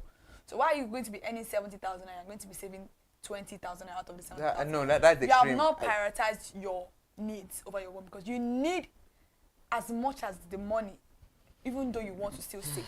So always use the 50-30 rule. 50% for necessities, 30% for other things and spendings, and also 50% for your absolute savings. Because sometimes your wants can be crazy, that you really, really do want that want, or you really, really do need that want. So yeah. It's also important to review and adjust your plan regularly. Yeah, life is not a straightforward thing. Because this minute, something might be on your number one, and the next minute, you know, your number one will be like, no, I think let it drop to number 5. It's not. So always check your outline plan regularly. It's very, very, that is about planning. About savings, automate your savings through direct deposit or transfer. You know, immediately you're getting your salary, your allowance, or what have you. You know, immediately you just don't procrastinate. Yeah, don't procrastinate. Procrastination is very, very bad. Immediately via transfer. Okay, maybe it's 5,000, 10,000, just to the needful, and you know, start small and increase savings over time. Please do. That's why we are not saying go and remove 50,000 naira from your 70,000 naira salary. That was where you said 5,000 at first. Just start it small. Like people that build their wealth today started from the ground, so you can't deceive yourself. Don't deceive yourself. Start small and build your savings over time.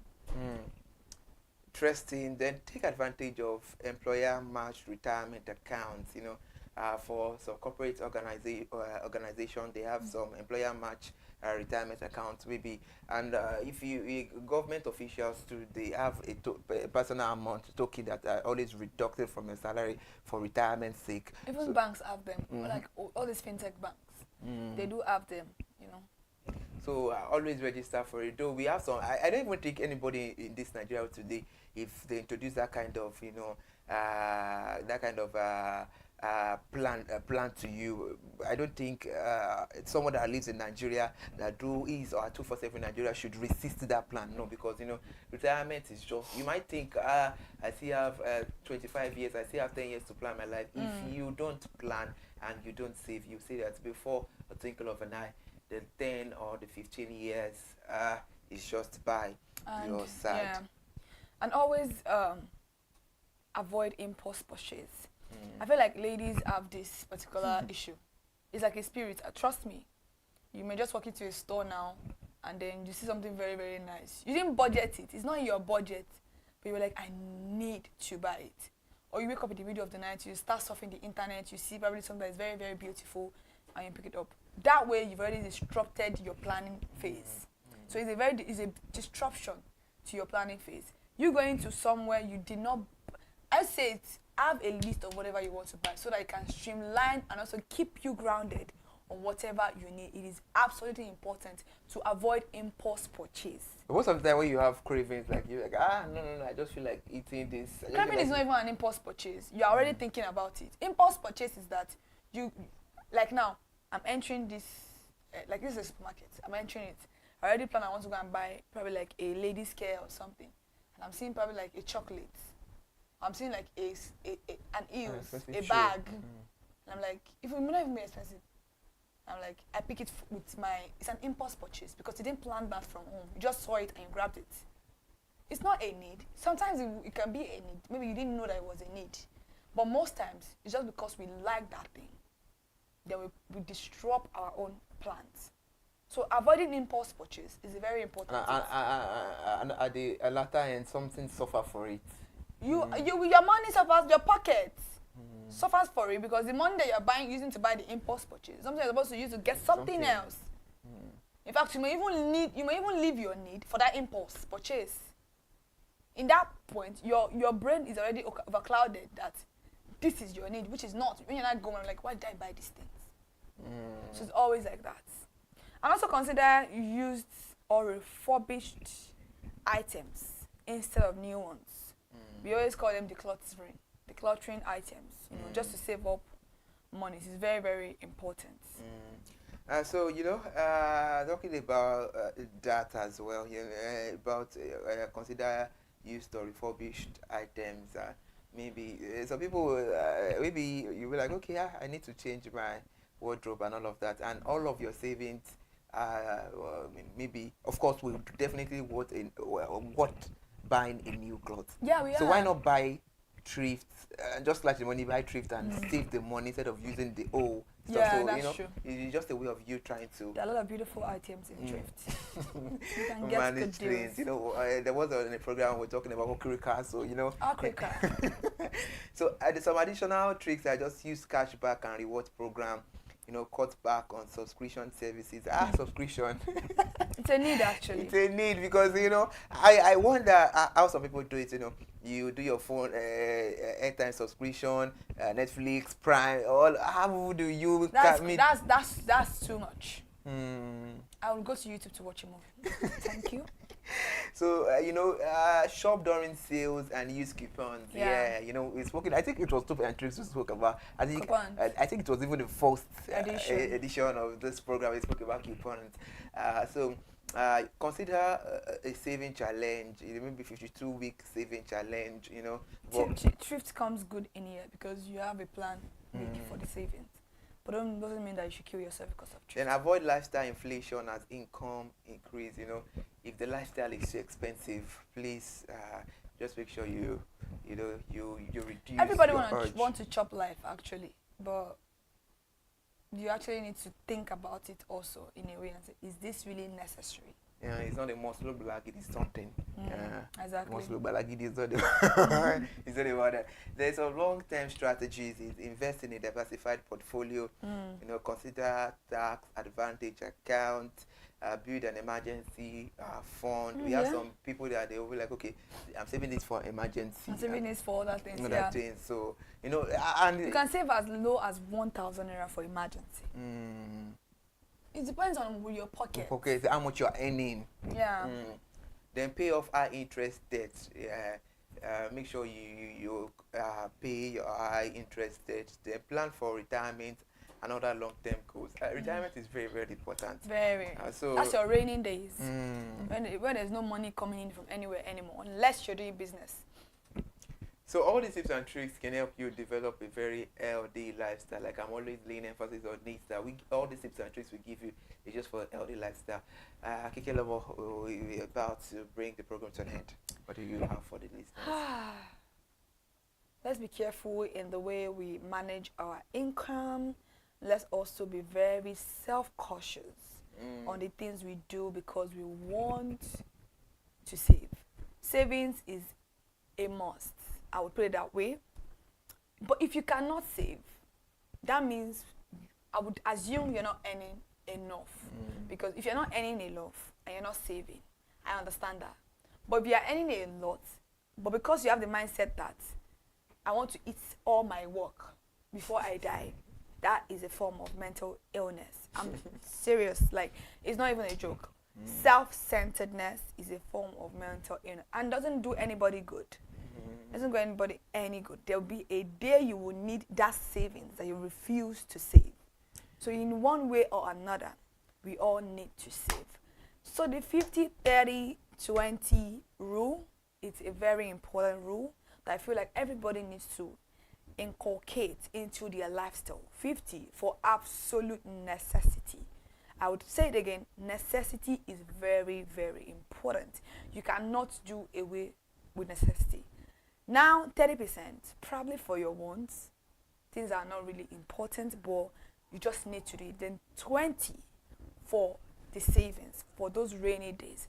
And if you really need to do something with your savings real quick, before you come back to start saving back, you are also allowed to pick out of your savings. It's your money. Nobody's supposed to spend your money for you.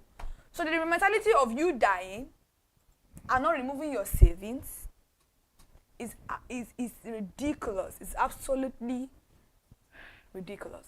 And the mentality of you having a lot and not saving is also very ridiculous. So let's know what we're doing out there to put ourselves on a better pedestal, to give ourselves a better grace at life. You saying that life is just one.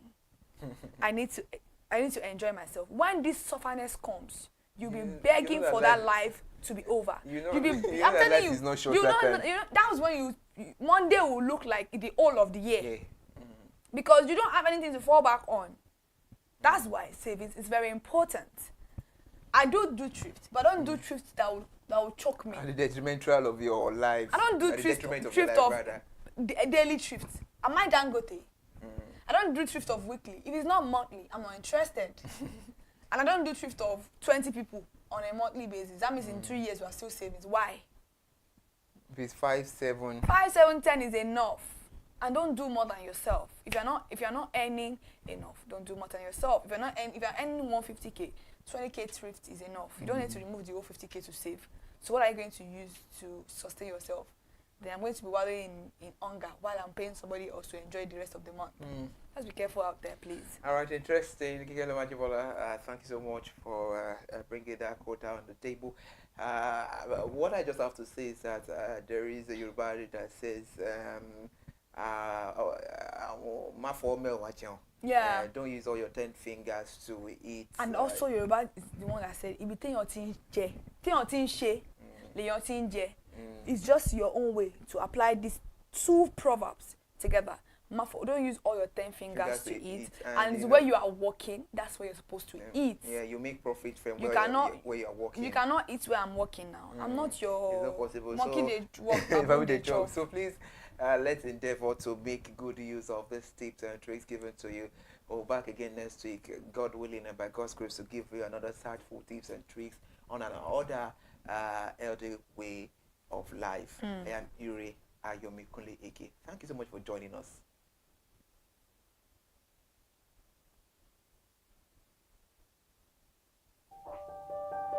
Hey there, do you know in the world today, everyone is a consumer, and as consumers, we all have the right to be heard. In Nigeria today, as a consumer, you have all right to product information, right to fair pricing, right to return goods, right to product labeling, right to fair dealings, and a lot more.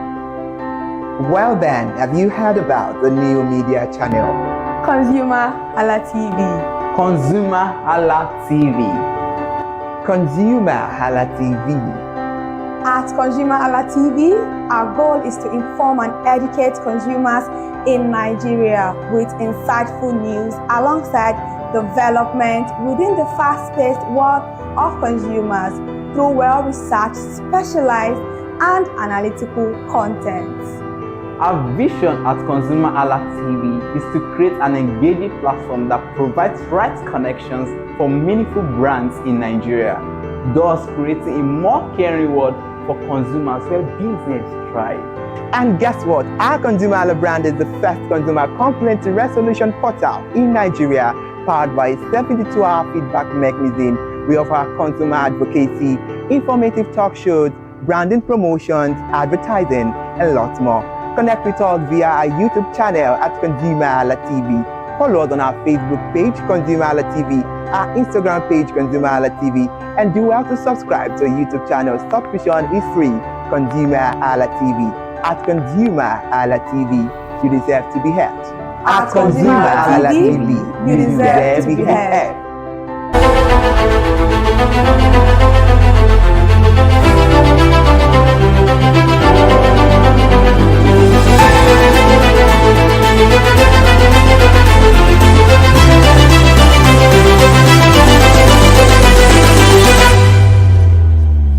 My country people, how you na day? Yes, now your boy be this. I don't come again today. After rain, come sunshine. And you know one thing for today now about that market for Isolo now and come because it's dey important when you know about food for the belly. As you dey shop food, you know say if dey important when you know all the price of all this food where they shop. So now why I come about that market today? Maybe we ask different sellers for the price of the food items where they say yes today. As we dey ask people where go they sell vegetable, now you go they ask people where they sell fish because it's important say as you dey cook soup may you know the price. My name na Remofe Koforola, and na your ogbonge show be this Our Market Today, where we dey run you price of different items wey you wan know, and na on top this show you go know. And if you never subscribe yet to our channel, may you click on the subscribe button and you go dey get notification for every video wey we drop. Come with me as we go dey enjoy ourselves today. Good morning, ma. Wetin be the name, ma?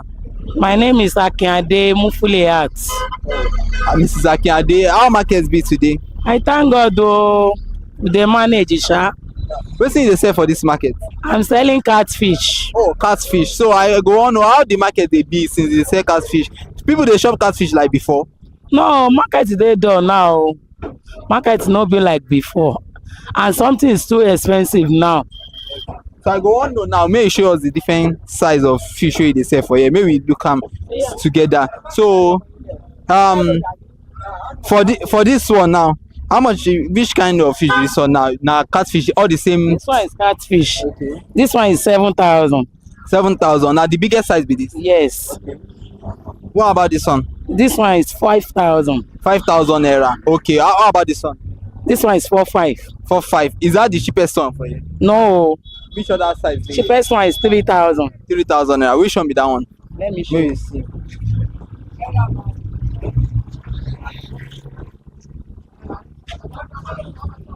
Okay, no, you can bring it out.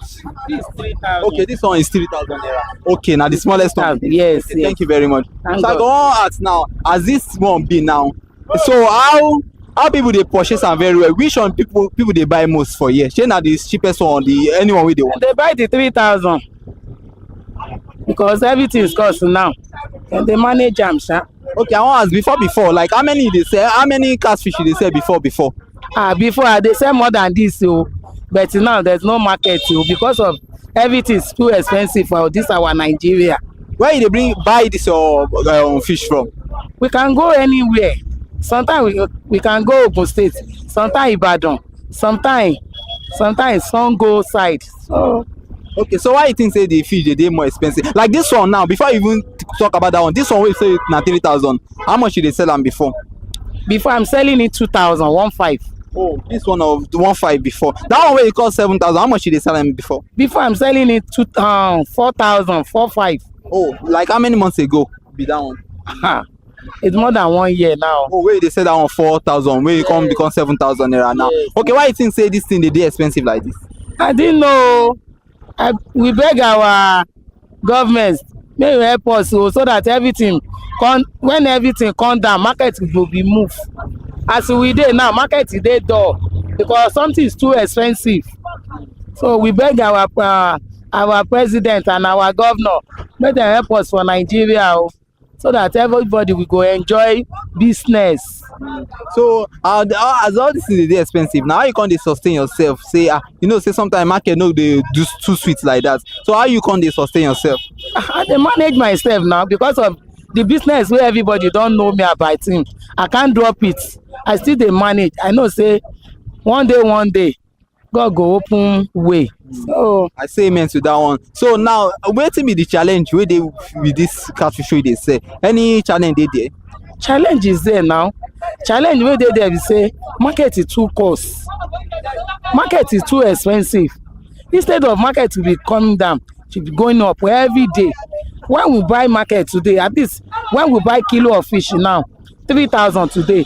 If you want to go the second day, you buy it 3,500, sometimes 3,400. So instead of the business to be coming down, they're expensive. Okay, how you can they preserve all these fish? How they keep them? You know, say some people sometimes they need water. Are there cases where we say the fish they God forbid that they die? Are there cases like that? How they do that kind of situation? They change the water always. Okay. Always, time to time. Let's say 5 minutes, they change the water. Oh, okay. So you never experienced situation where you say fish die before? And I experience it now. No how fish go die. And when the fish die, nothing we go do. Instead of our game be increased, now low be that. So apart from this catfish, they say another thing or now only catfish? Only catfish with my business. So. For how long you done they sell them? How many years now? Is it not going to 16 years now? Wow. That is good. I think say good they said more. 16 years. Thank you for your time. Thank God. Good morning, ma. What's the name, ma? My name is Sekino Tomon. Okay, so how you day today? I'm fine. And how markets be? I thank God. Okay, so what's in they sell for this market? I just sell vegetable. Okay, now different kind of vegetable. So tell us the different one. Which one be which one? Okay, this one is shoko, and that one is green. This one is ewedu. Okay, so shoko, green, and ewedu. Ewedu. Okay, shoko, tete, and ewedu. Now the vegetable they sell. Now let's go to this is shoko. Okay, so how they sell this shoko? I'm selling it 200, 500, or 500 each. Okay, 200 or 500. Okay, so which one be 200 now? 200 naira. 200 naira for this one. Has finished. Okay. So that one never tie down. Okay. So this one shoko. Tete. Okay. So how they say this one now? That one is 200. This one is 500. 200. 500. But now see the same shoko. This same tete. Okay, why did okay this one okay shoko, this one tete. Now I don't know. This one shoko, this one tete. So for this one 200, this one 500. So ewedu, how they say this ewedu now? 500 naira. 500 naira. Okay. This one is 200. This one is 200. Okay, 200. Okay. Okay, I want to ask now, where they buy this vegetable from? We are buying it for Yanoba. Yanoba. Okay. So we can talk the price now. Say if for this one it's some 200, some 500. So that one way they sell 200, how much did they sell them before? And that one way they sell 500, how much did they sell before? That one that I'm selling to 200, that one is 100 naira before. So that one that I'm tying for 500, that one is 200 before. So now we are not seeing it buy again. We didn't see it buy again. So that's why the price is coming up. So the price that we are buying it before, not the now that we are buying now. Before. Okay, so you buy it in sack or? No, we buy something like bed. As let me take this one compare. This table now, this one is one bed.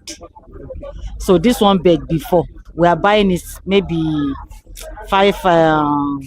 something like 2,000 naira. But for now, getting 6,000 naira. From 2,000 naira to 6,000 naira, the bed. Okay, so for that bed now, how you they come measure and they share into all of these things? I know how I'm tying it. So before we dey tie and pass this one before, but now we no fit tie am like this again. So I know how I'm tying it. Okay, so you can't they see gain on top of this market? By the grace of God, I dey see my own. Okay. So and I dey see transport money there said.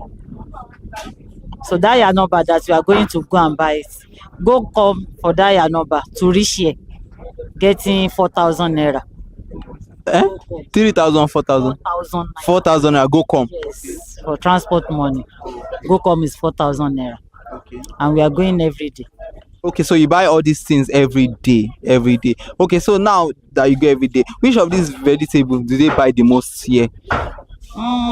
Some people like tete, but this one is the best. Shoko is the best. Okay, why do you think is the best? This one is Yoruba vegetable. That one is Igbo vegetable. Oh, so you think because it's Yoruba vegetable is better than the Igbo vegetable? And they think maybe because now say the work they do for body different or one they work better past the other. It depends. Igbo people like this one, but for our Yoruba language, this is our own. So the difference is there. This one now, we like it, but that one, me too, I don't like it, and I'm not eating it. This is the one that I'm eating. So that one, for ourselves, for myself, I don't like this one to be eating, but this is my best vegetable.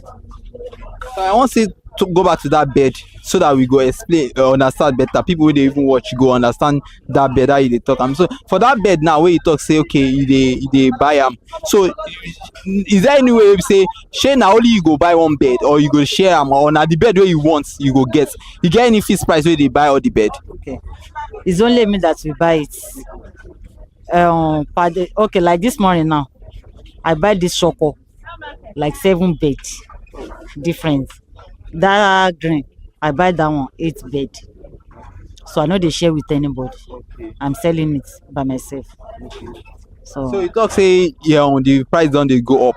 The one way they 100 naira before, it don't become 200. And that bed they be saying they buy 6,000, 7,000 abi. Now like 4,000. They increase the bed, so they can't increase the price too. Okay, so the one way they increase the bed now, is they different from the one way they buy before? Yes, sir. They different. Different is there. Okay, so the one as they increase it what the price? We like it like that. As they increase the price, I still they see my own gain. So I thank God there. Okay, so like now, it means say vegetable not to cost like that, or it don't cost like that. Because if you talk say the bed as they increase say. So rainy season now, vegetable don't they go. For now. We didn't see it buy again. For that year no buy. This rainy season in the spoil vegetable for now. So we still dey try best sha, but dey plenty as it day before again. It's because of the rainy season. So if rain don't stop now, so we go to see it buy. So that price go come down back. Okay, so if the rain go now, the price will come back. Okay, now may talk say apart from the rain, how you yourself they preserve them? Because sometimes if you sell all of those vegetables for each day, you understand? So how you they keep them? Maybe say go they fresh like this. I know how they take drum. If my market remain today now, so I will wash it inside water here. So I will separate everything here till tomorrow. Use the sack bag, cover it. So because of it, if I use clothes to cover it, it will spoil before I will come back the next day. But if I use the sack bag, nothing will do it. We don't learn something like that. We say, so you better make person use sack, or rather may use clothes cover around because of it. That clothes will make it and you spoil and all this vegetable they no get plenty power. So that's why we are using sack to cover it. So when you cover it, by the grace of God, following day you will meet it as you leave it. Nothing will do it. That is it. So what thing you can't tell governments now? Make government make them help us. So this vegetable now, no be say plenty money dey there, but we just dey hustle. But make government help us sha. Thank you very much for your time. Yes, sir. Good morning, ma. What's the name, ma? Balanle Yusuf. Oh, Mrs. Balanle Yusuf. How markets be for this side? Fine, thank you. Okay, so what thing they sell for this market? Fish. Okay, what kind of fish do they sell? Dry fish and smoked fish. Okay. Like banla, titus, akpo, shower big beef, follow, and coca fish, which is akpo. Oh, okay. So I want to know all these fish where you don't mention now. I want to know the different type. The one will be panla, will be titus here, will be akpo here. This one is titus, smoked fish. This one is shower, smoked, and this is banla. This one is bonga fish. This is coca fish. That is the type of fish. And there is small follow down there. That is follow. And akpo down there. Okay, so let's talk about all this one here. How much do you say this titus? One of it is 2,000, but it's 1,500 last. One is 2,000. One of these fish. One of it. Okay. I'm going to tell that is 2,000. When they price it, I'm going to agree for 1,500. Okay. Shower, we are going to tell them 1,500, but the last price is 1,000. The same thing with Mala. We are going to say this one is 1,500 and it's 1,000 last. This one that is big one is 2,000 and it's 1,500 last. This one is 500. How is it? So I want to ask, you say you tell them like that titles now is 1,500, then they can price it 2,000. Okay. I will tell them that they should take 2,000. Then when they price it, it's 1,500 last. Okay. So I want to ask, why do you tell them like it's 2,000? So that when they price, it's not say 1,500. Because when we tell them the normal price, they are going to still price it. That is the reason we used to put price on it, so that they can price it. When they bargain, then we are going to agree for 1,500. Okay, so because it's original titles. okay, okay. So this mala, I know people eat mala a lot. So you said that this one now is how many? Four of it. Yes. Then when we say 1.5, but the 4 is 1,000 last. For the mala, 2 is 500. Okay, so I want to ask now, this fish that you sell, let's say the one of 1,000 naira, which is 1.5, that is the shower, right? So how much were you selling before now? Before, like this shower, it's 600 for one. 600 naira for 600 naira for one. Before COVID-19, we are selling one 400 before COVID, but after COVID-19, 600, but now it's 1,000. There is no any gain in it. We are buying it 900. It's 900 naira for the carton. When we use stick to smoke it, everything will be 950. So our gain is 50 naira. We are just managing it. There is nothing in the market now. Everything is too costly, and if you don't careful, you are going to lose. So that means you buy the carton yourself, you smoke it yourself, then at the end of the day your gain is 50 naira. So how do you now sustain yourself with all this little change or with all this little money you make? It's by the grace of God now. No, it's by the grace of God. If not by the grace of God, everybody could have collapsed. But thank God, God is doing his best, and he will continue to be doing it. Amen. So I want to say, for how long have you been selling in this market, and for how long have you been doing this business? It's my mom that is selling it before. So after I left school, there is no work. Then I have to join her. But now she's late now, so I do it by myself. So for how long have you been selling?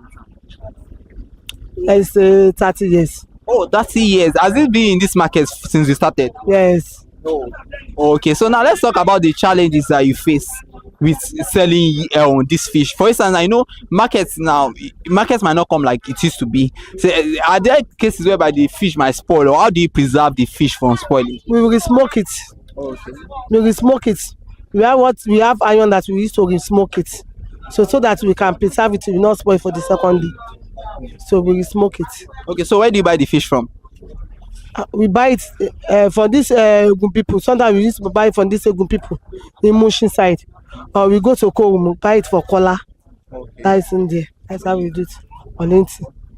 So I want to ask again, you say this fish is becoming more expensive and all that. So why do you think it's becoming expensive? Why do you think so? Because the price that we are buying it before, it has changed now. Before, like this pala, 4 is 200 naira, but now it's 1,000. The difference of 800. The price is too much, but we don't have a choice. We have to eat and we have to succeed. That is it. Okay, so I want to ask now that what would you tell government to, because you know that it's government that can intervene. I know that with the way all these things, like, do people still really like buy before, like fish? No, we know it's expensive. Do people still buy all this fish like before? People are trying now, because what else? Meat, if you buy meat 3,000 and then we cut it into 6, then we have to do it like it's like a exchange. We manage ourselves. Then when they buy small meat, they buy fish, join it, so that the soup will be enough for the children. So thank you so much for your time. Thank God. Ẹ káàárọ̀ ma, kí lorúkọ yín ma? Èmi ni Dayo Ṣọlá JP. Okay ma. Báwo lójú ọjà ṣe rí láti bẹ̀rẹ̀ ọdún yìí, àti pé irú ọjà wo gangan lẹ̀ ń tà lọ́jà yìí? Èlò ọbẹ̀ ni mò ń tà. Àwọn ata nìkan. Ata, tomato, rodo, ṣọ̀mbọ̀, tataṣé. Kan táwa ń tà nìyẹn. Báwa ni ojú ọjà yẹn ti ṣe rí láti bẹ̀rẹ̀ ọdún yìí? Ó tún ṣẹ̀ṣẹ̀ ń ṣe díẹ̀díẹ̀ ni. Ọjà yẹn ti wọ́n púpọ̀ jù. Láti ìgbà tá a ti bẹ̀rẹ̀ ọdún yìí, ọjà wa ti wọ́n jù. Ó tún ṣẹ̀ṣẹ̀ ń lọ ọlẹ̀ díẹ̀díẹ̀ ni. Àwọn tìmáàtì mọ́láì tí wọ́n ń dì sínú apẹ̀rẹ̀, wàsó ni wọ́n tà. 10 lọ́nà 5 ni wọ́n ta tìmáàtì. Rodo wọn àpò 10 lọ́nà 5 ni wọ́n tà. Ṣọ̀mbọ̀ wàsó, ó jẹ́ wàsó, ó jẹ́ wàsó. Owó àtijọ́ lèmi ń sọ yẹn. Ó jẹ́ wàsó, tìmáàtì wàsó ni wọ́n ń tà ẹsẹ̀. Okay, ó mi pé tẹ́ bá apẹ̀rẹ̀ tomato 50,000 naira ni. Then rodo yẹn, àpò yẹn wàsó ni wọ́n ń tà. Eléyìí wọ́n ń tà ní 20 èlò lógún àti 5. Okay, 25,000. 25,000. Okay. Ni wọ́n ta ṣọ̀mbọ̀. Okay. Wàsó ni wọ́n ta rodo.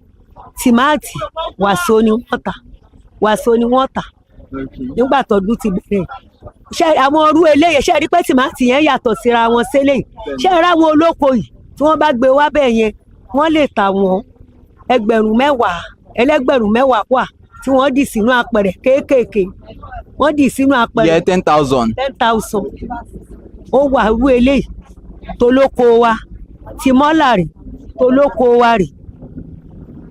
tó máa fẹ́ bèrè sí mọ́là yìí òun lẹ́ni apẹ̀rẹ̀ 50,000 then apẹ̀rẹ̀ ti olóko ìyẹn kéékèèké ni ok apẹ̀rẹ̀ tiẹ̀ yàtọ̀ sí apẹ̀rẹ̀ àwọn léyìí ok. kéékèèké báyìí ni apẹ̀rẹ̀ tiẹ̀ ẹgbẹ̀rún 10 ni wọ́n máa ń tà.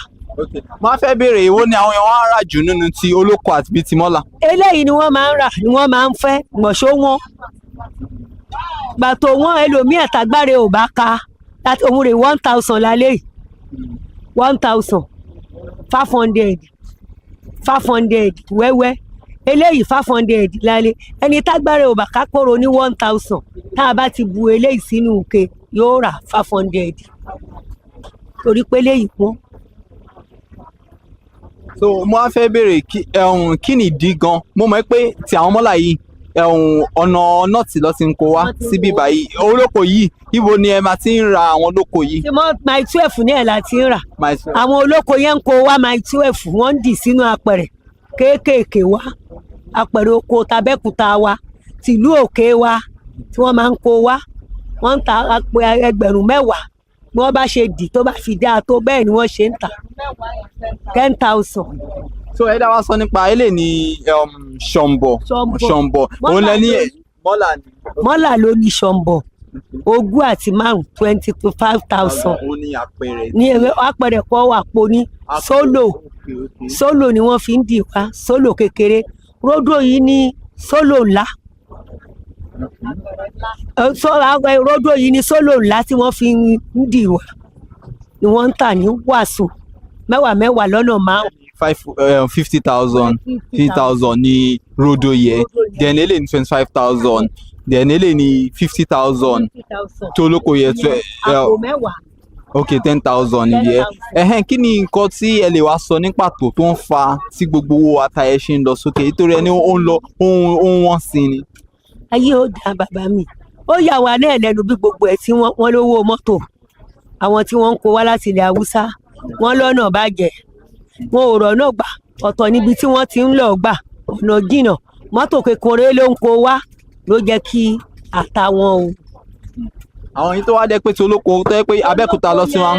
tolóko yẹn kò ń pẹ́ tó fi ń lọ tolóko yẹn bó bá lò títí tí oṣù 3 lẹ́sẹ̀ ó máa lọ tàwùsá ló máa kù. ìyàtọ̀ owó ló wà láàrin ti haúsá àti ti olóko wa. ìyàtọ̀ wà ń bẹ̀ eléyìí dùn jù yìí lọ kò eléyìí ò ń ṣolómi omi wà nínú eléyìí tolóko wa tó yẹ bẹ́ẹ̀ yẹn ọmọ Yorùbá ni. ok so òun ó wá dá sí pé tẹ́lẹ̀ lọ làwọn èèyàn ṣe máa ń ra ilé jù yẹn lọ. jù yẹn lọ wọ́n fi máa ra tàwùsá jù yẹn lọ ṣùgbọ́n ṣá ó wọ́n. eléyìí wá ní pé ń rà ní apẹ̀rẹ̀ 50,000 èló lẹ́ ń rà tẹ́lẹ̀ kó tó dún wọn bẹ́ẹ̀. kó tó di pé wọ́n bẹ́ẹ̀ yẹn ara títí a lè rà ní 18 ogún ẹgbẹ̀rún. 20,000 22,000. 22,000 bá a ṣe ń rà ní ara títí ó wọ́n títí a lè rà lógún àti 5. ok 18,000 àbí 20,000. 20,000 ó wá wọn lọ títí tó wọ́n pọ̀ a lè rà ní ogún ẹgbẹ̀rún 25,000 a lè rà bẹ́ẹ̀ kó tó wá di pé ó di wàsó tí wọ́n ń tà. yìí tẹ́ ẹ̀ rà ní 18,000 tẹ́lẹ̀ yẹ tẹ́ ẹ̀ rà ní 20,000 bí ọdún mélòó sẹ́yìn nìyẹn. bí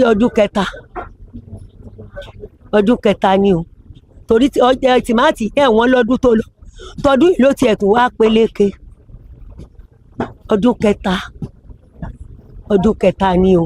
ẹ ń sọ nípa eléyìí dẹ̀ nǹkan wípé ti àwọn tolóko yẹ àti ti àwọn haúsá lélẹ́yìí so mo fẹ́ wá béèrè kí ló dé tó yẹ pé ti olóko wa yẹ ó máa ń tètè lọ ṣáájú haúsá yìí. ó máa ṣáájú tàwùsá lọ torí pé wọn ò rí ajílẹ̀ tí wọ́n fi ń gbìn ilé haúsá fi gbìn bí wọ́n ti ṣe ń gbìn toko wa yìí ni olójó tètè máa lọ. rodo wa náà ó máa lọ tí ò ní sí mọ́ rárá tó tún jẹ́ pé ó tún di inú oṣù kejì ọdún tó ń bọ̀ lọ́hùn kí rodo oko wa tó dé ohun tó ń fà nìyẹn tí ò ní sí mọ́. So ìmọ̀ràn wo la fẹ́ fún ìjọba mà?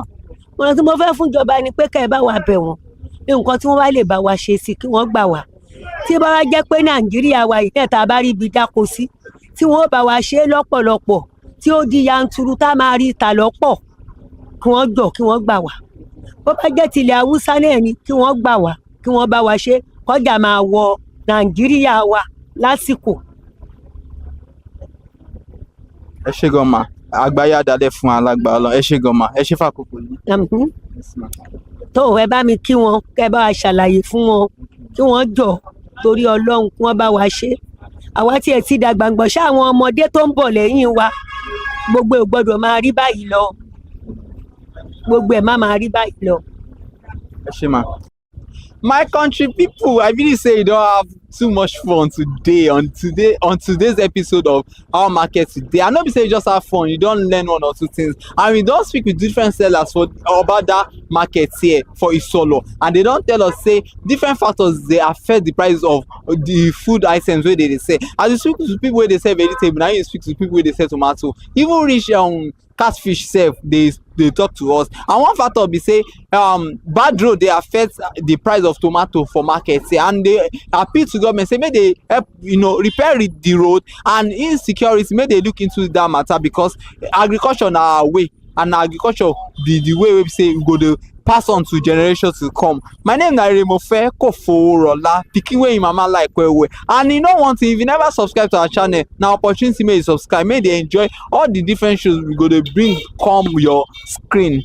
May you take save, and may you believe one thing, may you dey shop well well. Bye.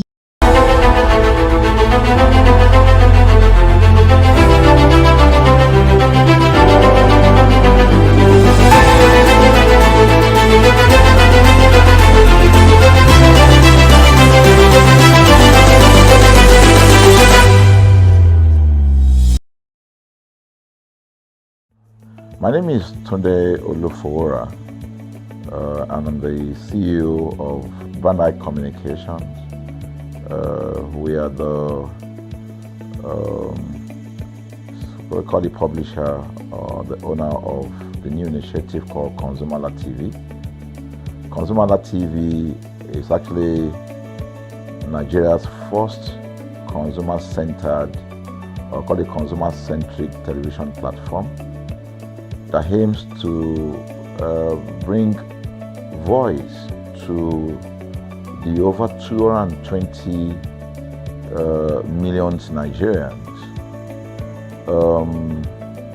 It was a vision that came to my heart about 10 years ago. I remember that I was traveling. I traveled out of the country, on airline. And I had this unpleasant experience. It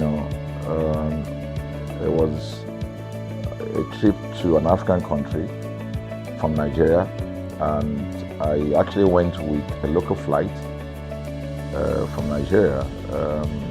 I wouldn't want to mention the name of the airline, and then it was to South Africa, and we landed in South Africa.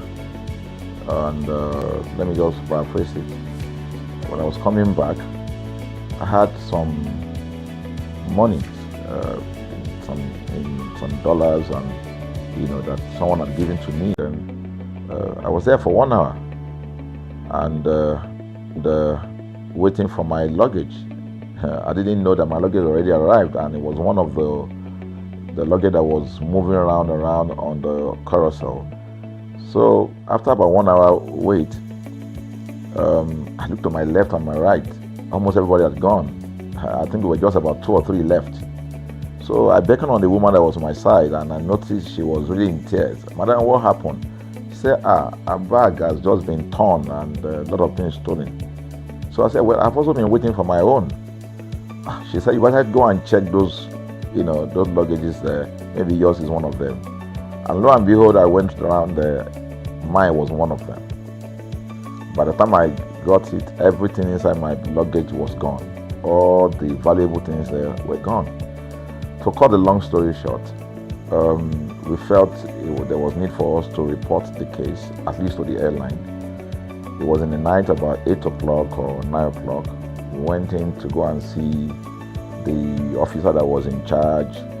As soon as we got in there, the officer said, "Oh, so sorry, but you will have to go to our head office in somewhere in Victoria Island, to lodge a complaint." Okay. So the next day we went to the Victoria Island and we lodged a complaint, and that was it. And since that day, I'm talking a story of over 10 years ago, I didn't get a call, not even a call from that airline to talk to me about what happened to my luggage. Now, about a month after that trip, I had another opportunity to travel out of the country. This time around it was to US, and it was an official assignment. And I flew on, I will mention the airline this time around. I flew on a BA. I really didn't like BA. I usually go with Virgin Atlantic and things like that. But my protocol officer convinced me and said, "Okay, you will love BA. Why don't you go on BA?" Anyway, so I went on BA to US. And of course, when I returned from US to Nigeria, we had to do, of course, there'll be like a connecting flight, from Heathrow.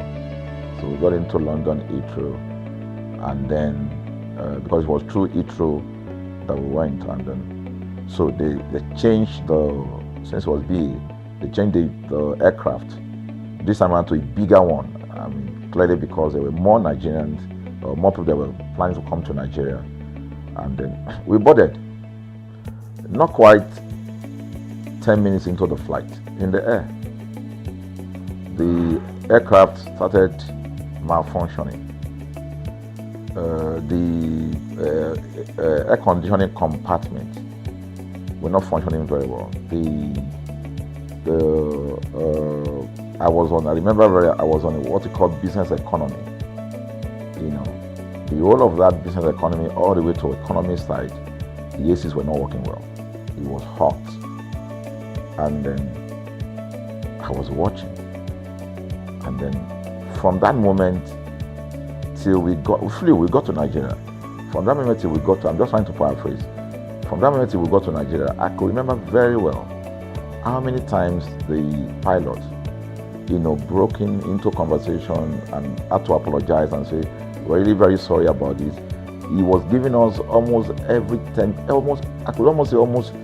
30 minutes. There's always a kind of update.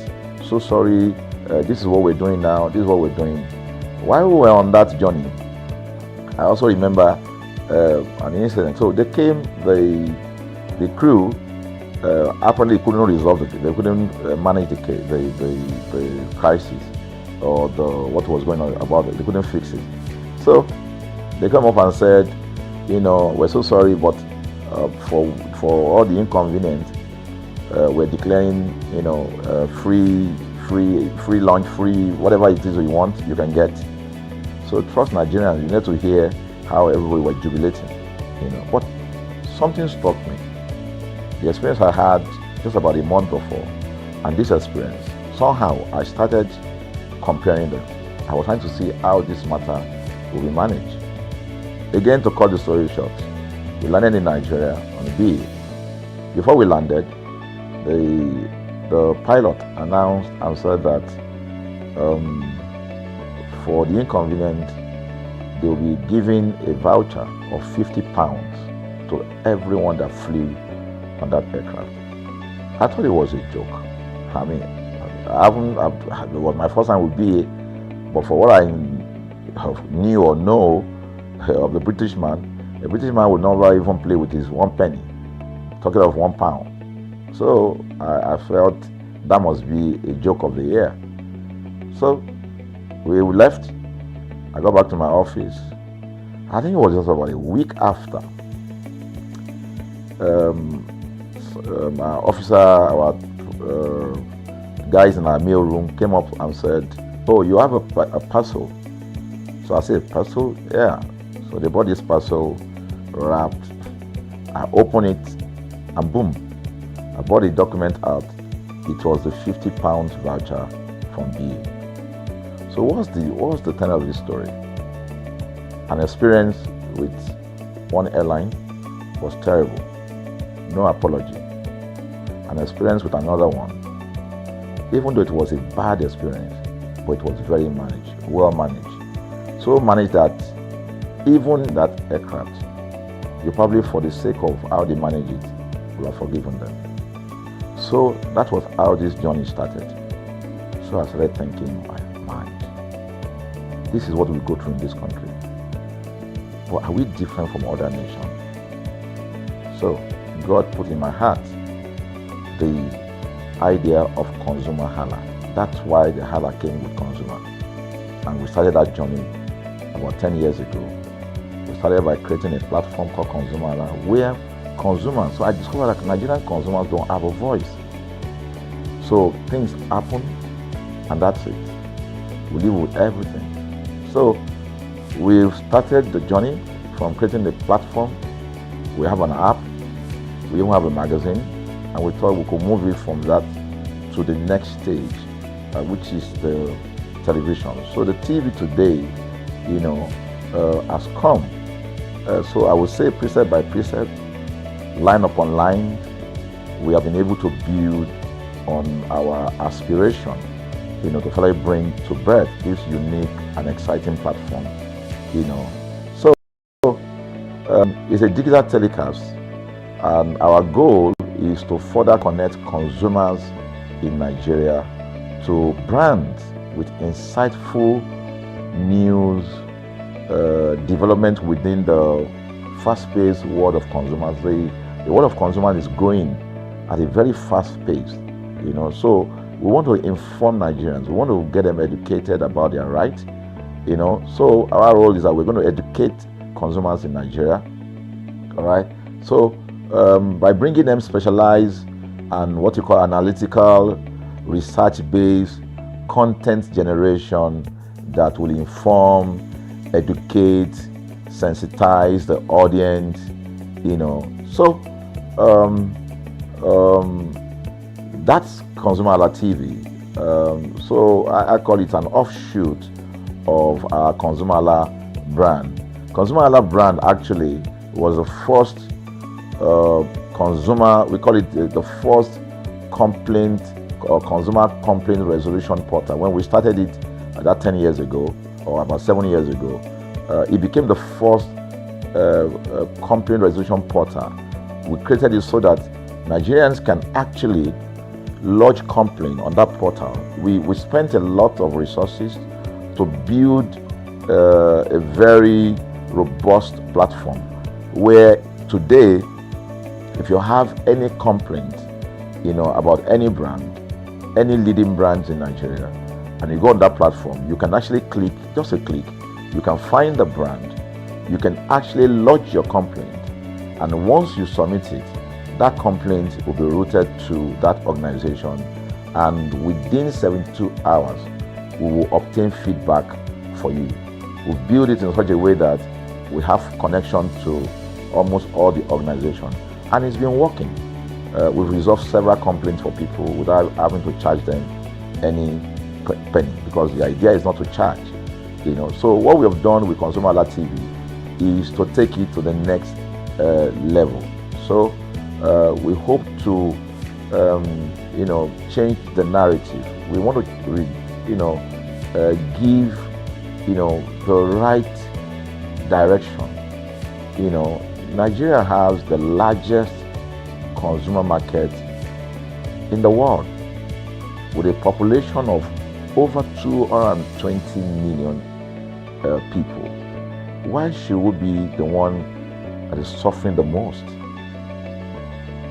Everywhere you turn to, it's as though Nigerian consumers don't have a voice.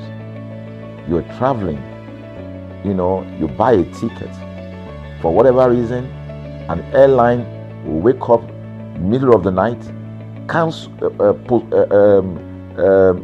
call it, delay the flight for whatever reason, and then you'll be waiting at the airport for hours. You'll be there for 2 hours, 3 hours, no any explanation. Then while you're there, they can even wake up and say, oh, flight has been cancelled. So everybody carry their luggage and go home. Nothing happened. Of course, things are changing. We must commend government because government is beginning to wake up, but there's still a lot to be done. And we believe that we can help to make, those, bring about those right changes. So we offer deliberately, part of what we do is that we also offer advocacy, all right? We're not just an advocacy organization, but we offer advocacy. We have a legal team, we have lawyers that are registered on our platform, all right, that can also take up cases, okay? So, and we've taken up many cases like that, and won those cases. So, Consumer Hala is a platform to help consumers to, we're not fighting brand, but rather we say we're bringing about an amicable, resolution of conflict, such that it will be beneficial to the consumers and also be beneficial to the brand. I remember the word of Jeff Bezos. Bezos is the founder of Amazon. He said that the most important single thing, all right, for an organization is to focus obsessively, use the word obsessively, on the customer. We often say that customers is a king. They should sit at the top of the ladder. In our environment, customers are the ladder. A brand wakes up today, decide what product to produce. They wake up today, decide how much the consumer should pay. They wake up to decide everything for consumers. So consumers are just at the receiving end, and yet they are milking the consumers. There's no price regulation in this country, none. People just wake up and fix prices. Look at the power. Government wakes up, we change policy, we wake up and we get people to pay more. We think it's time for consumers to begin to speak out. In speaking out, in engaging, we can get the brand to begin to do what is right. And of course, I know that the consumers themselves need to be educated. So our role, our vision also is to ensure that we educate consumers, we bring awareness. A lot of Nigerian consumers don't even know about their rights. You buy a product from a supermarket. I've had this experience. You buy a product from a supermarket, all right? For whatever reason, you take that product back to your house, and maybe something went wrong somewhere. By the time you take that product back,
Good afternoon and welcome to News on the Hour. I am Iri Ayomekunle Ike. Now let's start the news at 4. The Overlife Initiative has hailed the economic reforms of President Bola Ahmed Tinubu, describing them as the driving force behind Nigeria's recent strong economic performance. The group said Nigeria's aggregate gross domestic product is now about 100 trillion naira, up from 84.48 trillion naira the previous year. This reflects a remarkable shift towards a more diversified and sustainable economy.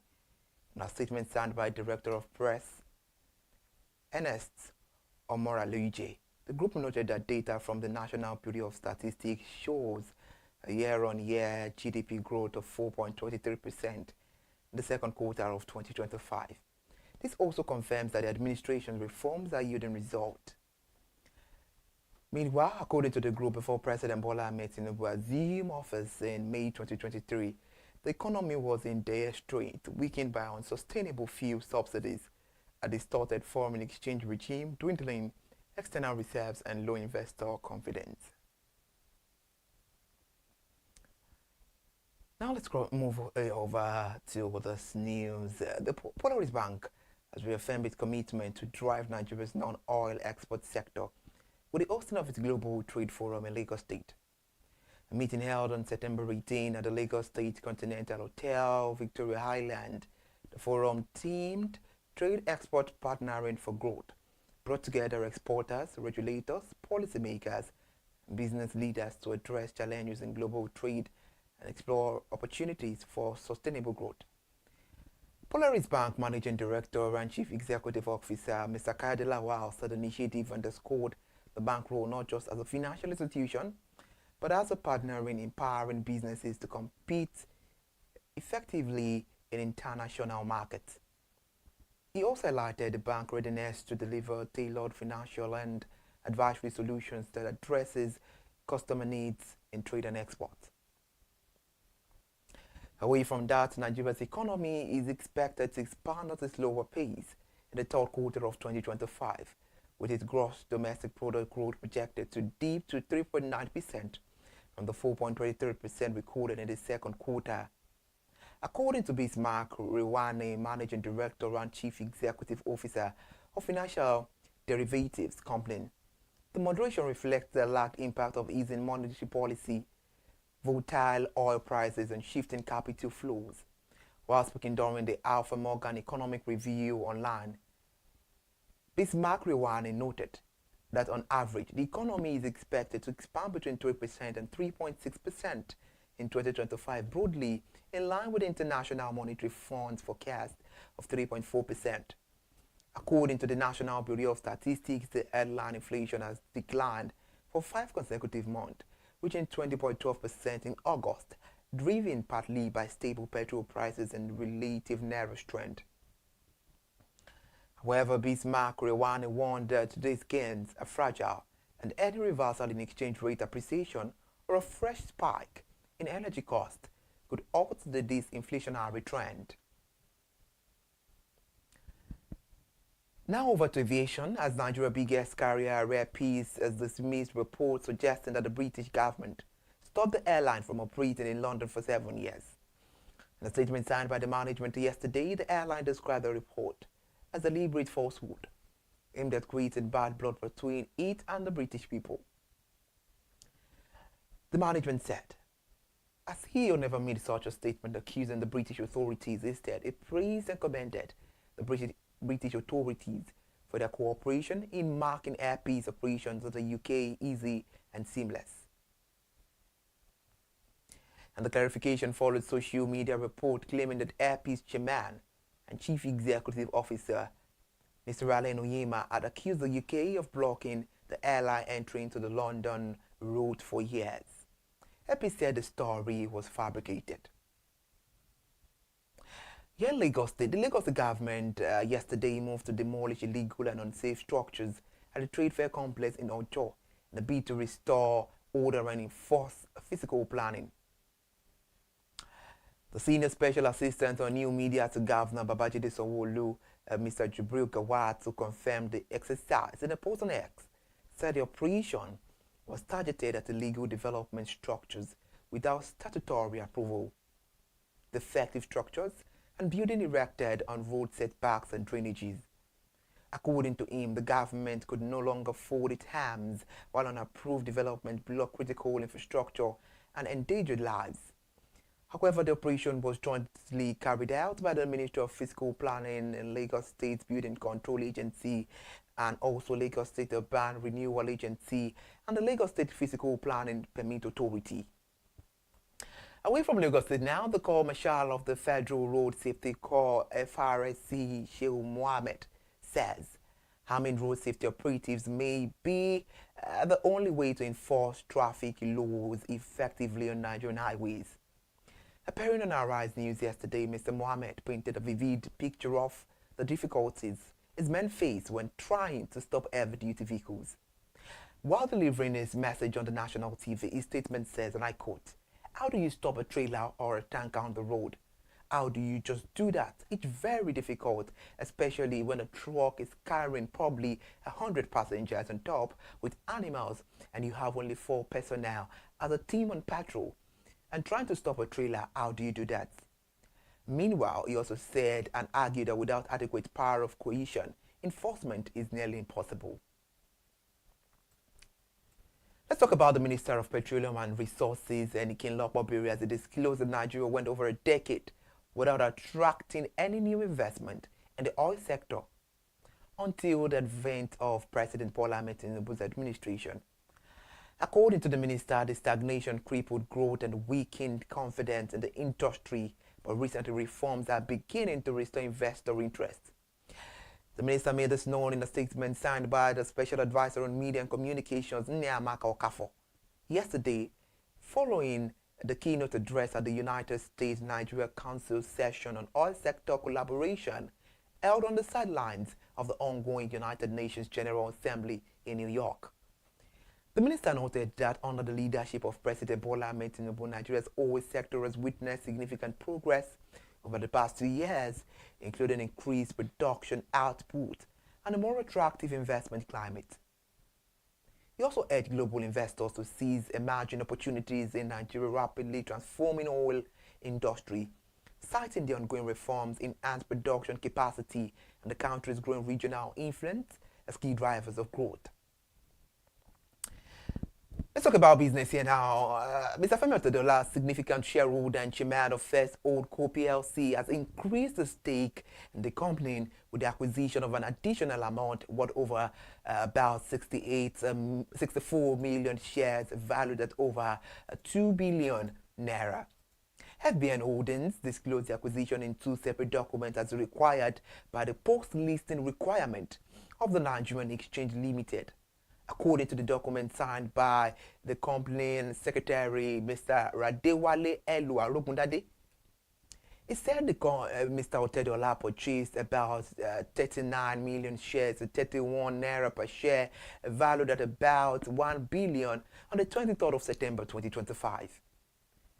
He also said on the same day, Mr. Femi Otedola acquired an additional 25 million shares valued at about 792 million naira through Calvados Global Services Limited. Consequently, Mr. Femi Otedola direct shareholding has increased to about 3 billion units, representing 7.76%, and his holding now stands at about 3 billion units, representing 8.34%. Also, Mr. Femi Otedola now holds a 16.1% stake in First Holdco compared to the 13.5% recorded in September 2024. Mr. Femi Otedola's new take holdings come almost 3 months after Robert Tudeko, the founder of Barbican Capital Limited and chairman of Honeywell Group, and Tudi Azanu Dukale, Group Managing Director of Leadway Assurance, sold over 10 billion shares held in First Holdco. Let's talk about electricity now before we end the news. Electricity supply across the country said to its members of the National Union of Electricity Employees and the Transmission Company of Nigeria, as they're going to embark on an indefinite strike over unresolved welfare and operational issues. According to a notice dated September 24, 2025 and signed by its Acting General Secretary, Dominic Igwebike, the union directed OTCN workers to withdraw their services with immediate effect, citing the expiration of an earlier ultimatum issued to the company's management. The union said the action became inevitable after repeated appeals to address outstanding staff salaries, welfare demands, and operational challenges were ignored. Issues raised included a non-implementation of the national minimum wage, casualization of workers, non-provision of tools and protective equipment, since 2021, and no payment of staff salaries since April 2025, lack of operational vehicles, and unresolved retirement benefit. Thank you so much for joining us on ConsumerHallaTV News at 4. I am Ire Ayomikule, AK. Please do well to stay with us for the rest of the day. Up next is Best Weekend News. Do well to subscribe to our YouTube channel and follow us on all our social media platforms. Good afternoon.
Entertainment is a big part of our lives, but what makes electronic appliances like TV important is because it provides endless seamless hours of entertainment, news, education, and lots more in the comfort of our living room. TV station is more than just a screen. It is like a hub for family bonding, relaxation, and lots more. I am Elizabeth Abefe, and I'm live here in Lagos, Nigeria. You're welcome to Consumer Voice on Consumer Hala TV, where consumer genuinely share with us their preference and give reason. And today we are putting different TV brands to a test. Which one elevates your experience?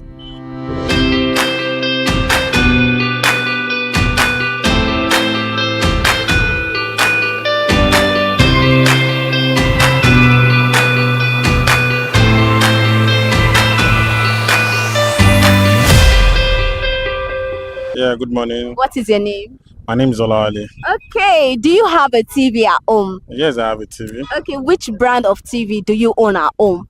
Right now, yeah, I use iSense now. iSense. For how long have you been using iSense? That's about 3 years now. 3 years. Okay, do you know of other TV brands, or have you used other brands? Yes, I've used many other brands. Like? I've used Polystar, LG, Samsung, and the Sony. Okay, so why did you now stick to iSense? What does iSense have that other does not have? Well, I can't really differentiate what iSense have that the other TV doesn't have, because the last time I got my TV, I only went to the LG office. I had another plan to buy another TV, but not precisely an iSense. Okay. But it was during when they're doing this COF TV. Okay. So and I saw it and I liked it and I buy it then. So immediately I bought it and I've been using it since then. Okay, now you told me that you don't want to go for this brand, but then you have another brand in mind before. Yes, I have another brand, and which is Samsung. Okay, Samsung. So why did they now have to convince you? What conviction? How were they able to convince you for you to stick to iSense? Well, what I saw there is just how the TV is being manufactured. the curved TV, precisely we've been using LED and some other TVs in the past, and the plasma and all that. So when I saw the TV, I felt so in love with it, with the curve, with the shape and all that. That's all. And the quality of the pictures, and that's what I love about it. So now I will ask you this, even though you've made mention of part of it, but then I still want you to explain it in an elaborated form. What do you look out for when purchasing a TV? Okay, firstly, I look out at the beauty and the quality and the durability of the brand. That is what I look for. So I will ask you this, what do you want ISEC to improve on? Well, right now, if I'm going to give them a review, I can say they were 99 over 100, because what I've seen, depends on the availability of the money you have. That is when you can buy a product that oh, this is what I want. So ever since I've been using it, there's no power failure, no electric shock, nothing like a power circuit, breakable, something like that. So I'm really satisfied with that. I wanted to ask you, does it worth the money? But you already told me satisfaction. You are satisfied with it. Exactly, I'm satisfied. So what's your favorite show to watch on this your TV now? What favorite show do you watch on it? Yeah. Well, precisely, I'm a football lover. So mostly I watch football weekend, because my kids watch all this Nickelodeon, Disney, all those that. But mostly weekend and every Tuesday and Wednesday I watch football. Okay, so TV now is for what? Well, TV is just like something very important to humanity. You understand? You can't just sit down at home and feel so bored without watching a TV. There are many other visitors that can come. You understand? I could remember vividly when we were still very small that we're using all these presidents. You understand? I'm 40 years of age right now. So around 80s, when we go to our neighbors to watch TV, we saw a lot of hell, embarrassment and others.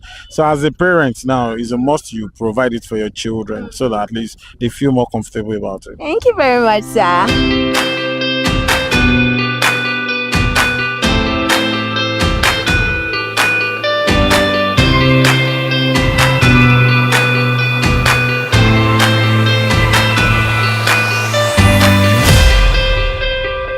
Morning, sir. Good morning. What is your name? I'm Ebenezer Olodare by name. Okay, do you have a TV at home? Of course, yes, I do. Okay, so which of the brand do you own at home right now? Okay, I have an LG TV and Samsung. Do you know of other TV brands? Of course, iSense. Okay, so why do you pick LG and Samsung? Okay, I bought the LG because it was 2-year warranty, and the Samsung, I like Samsung because of the brightness and the sharpness. Okay, because of the brightness and the sharpness. Okay, now what do you look out for when purchasing TV? Of course, now the same thing as if buying phone, I look at the warranty, one, then the brightness, just as you looking at the camera of your phone. So those are the things I check out for. Okay. I look at the brightness and the sharpness, but I prefer Samsung or the LG. Okay, so what would you like them to improve on? This is your LG and Samsung. Is there something you want them to improve about that? LG should improve on their color, the brightness, and the volume. Those are the things. Okay, now this TV now, what's your favorite show to watch on these two TV? It's just Arise News. News. It's just Arise News. Finish. Arise News only. Well, and sports, yeah. I like football. I'm a Barcelona fan. Okay, now TV. Now, what does TV? What does it embodies? Why do we have TV? So that you can be updated now with things happening around you now, what's going on. You understand? So that's why I believe many of us have it. And should the case the government want to pass any information, those are the places you can easily get it. Any other thing aside that is just see anything you see on online. It's people that type it there. So those are just content creators. But anything that you see on TV, is just believe it's real. Thank you very much, sir.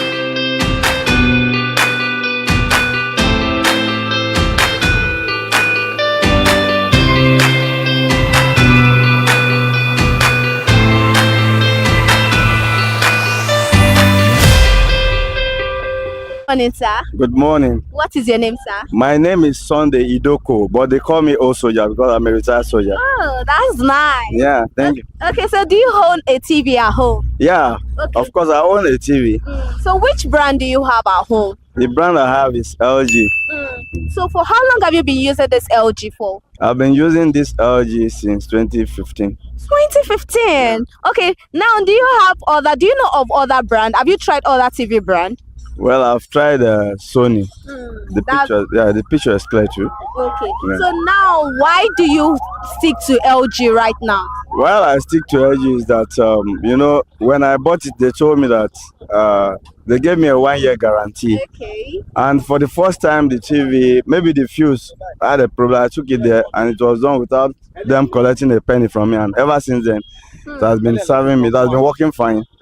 So now, what do you look out for when you want to purchase a TV? When you want to go and buy your TV now, what are those features you look out for? Well, I look at the sharpness of the picture, that is quality. Okay. Then, and the performance, that is the durability. Yeah. I look for the quality. In short, I go for quality. Okay. Yeah. And the name LG, it's a household name, It's what it was when I bought it was in vogue, and I believe it's still in vogue. Okay. So LG product is reliable. Yeah. Okay, now is there anything you like them to improve on?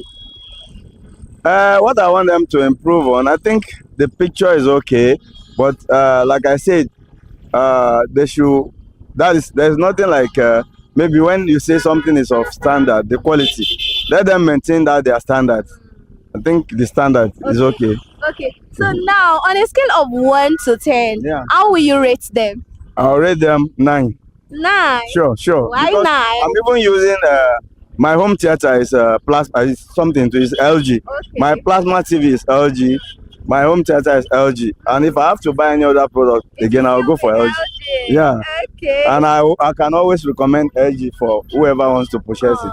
Okay, now does it worth the money? It's worth the money because since I bought it, they only opened it once, and since then it has been serving me. So whatever you have and it does not cost you money all the time, definitely it's okay, it's reliable, so it doesn't cost me money. Okay, so what's that favorite thing you love to watch on your TV? I love Nollywood. I enjoy watching Nollywood because I have some actors that I'm in love with, so I like watching Nollywood, not Hollywood, Nollywood. Yeah. So what is that thing now? This TV now. Yeah. What does why is it compulsory for us to have it at home? Why it's compulsory for you to have it at home is that after going to work in the morning and you are stressed off, when you come home, you need a kind of information, because you cannot be in the office and be watching TV.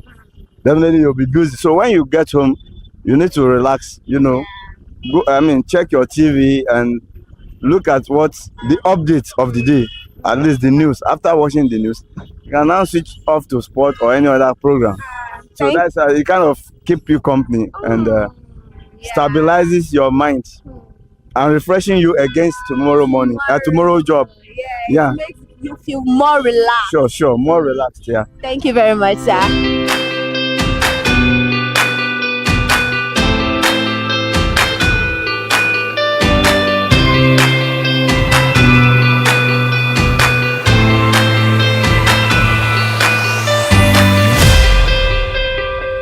Yeah, good morning. What is your name? Rico. Okay, so do you have a TV at home? Yes, I do. Which brand of the TV do you have? LG. LG. For how long have you been using this LG for? 2019. 2019. Okay. Which other TV brand do you know of or have you used? Hisense, Samsung, a couple of them. So then why do you stick to LG? Nothing really. I would say the name.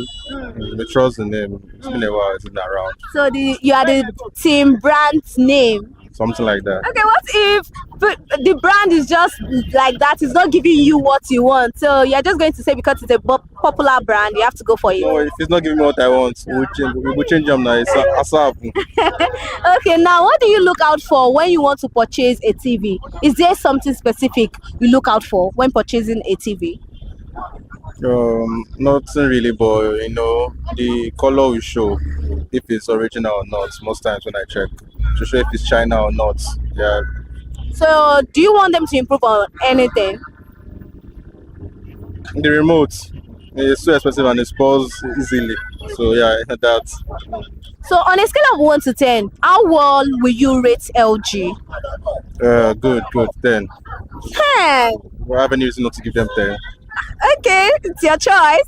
Anyway, so how do you feel now? Why must we have TV at home? Why must? Yeah. For aesthetic. Yeah, aesthetic. Okay, so what's that favorite thing you love watching on your TV?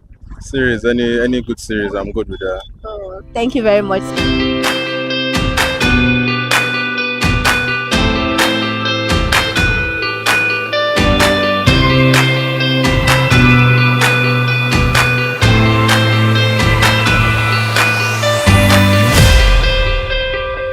What is your name? Ola. Okay, so do you have a TV at home? Yes, I do. Okay, so which brand do you own currently at home? An LG product. For how long have you been using LG? 6 years now. 6 years? Yeah. Okay, so have you tried other TV brand before, or have you heard of other TV brand? Yeah, I think I've tried Sony before. Then I also tried. I forgot the name of the name, but it starts with Hisense or something like that. Hisense. Okay, so why then do you now stick to LG?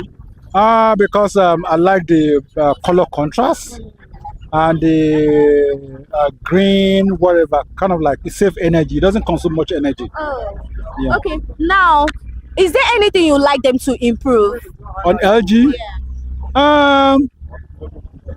I would say stand, television stand. Stand. Okay, Yeah, the stand. Okay. They should have more, more types of stand rather than just one single type. Okay, so now I know you already mentioned the color and all of that, but then I still want you to talk more. What other feature do you look out for when purchasing a TV? Internet compatible, and also other device like they have other input device like your USB, like your computer, like your audio outputs, and also other input and output device. So on a scale of 1 to 10, how well will you rate this your LG? I would say 10 to 10. 10? Yeah. You give it a 10? Exactly. Okay, now what's your favorite show to watch on this your TV? It's good on Netflix. Why it's on Netflix? Because Netflix has a good color contrast. So yeah, and the internet's capability is really, really good. Okay, so now what's that favorite show? Maybe football, news. What's that particular thing you love sitting that you watch on your TV? I watch movies, all kind of movies, foreign movies, Nigerian movies. Yeah. Okay, now, Hollywood movie and Nollywood movie. Okay, so now can you tell us why is it compulsory for us to have TV at home? Well, it's good to have TV at home because if you have kids, you can always browse for information, you can always browse for education, you can always get news, and you can always, when you have TV, you have other ways of displacing your inputs. Like we have a flash drive, you can look it through your TV and all that, and you can always, sometimes you can play audio video on TV. So thank you very much, sir.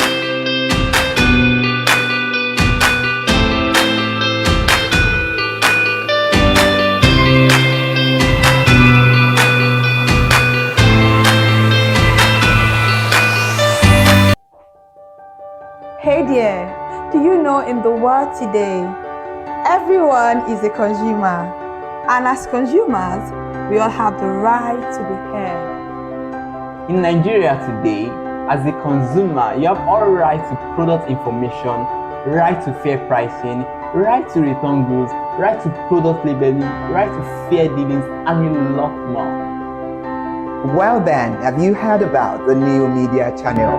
ConsumerHallaTV. ConsumerHallaTV.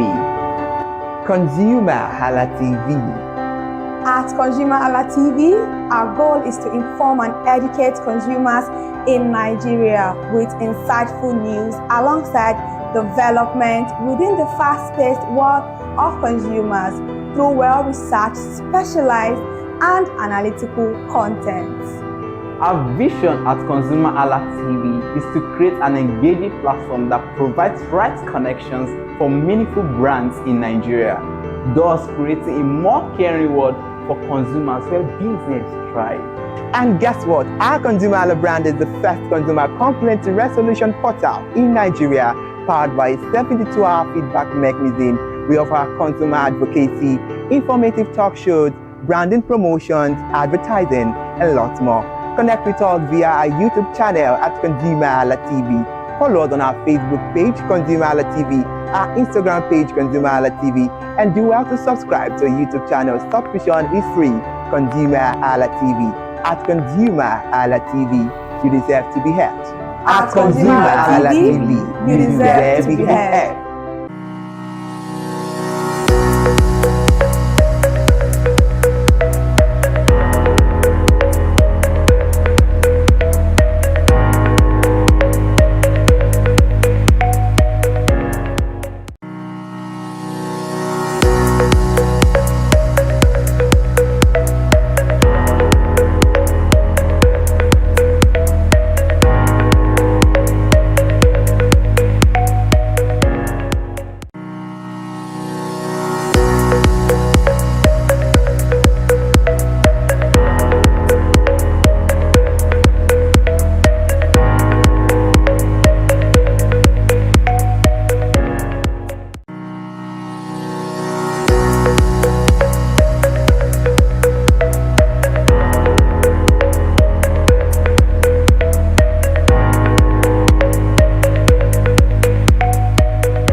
Hi weekend lovers, good afternoon and welcome to Best Weekend Deals on ConsumerHallaTV. This is where you get to know more about brands offering discounts, promotions at a very juicy, affordable price with a very best offer that you can ever imagine.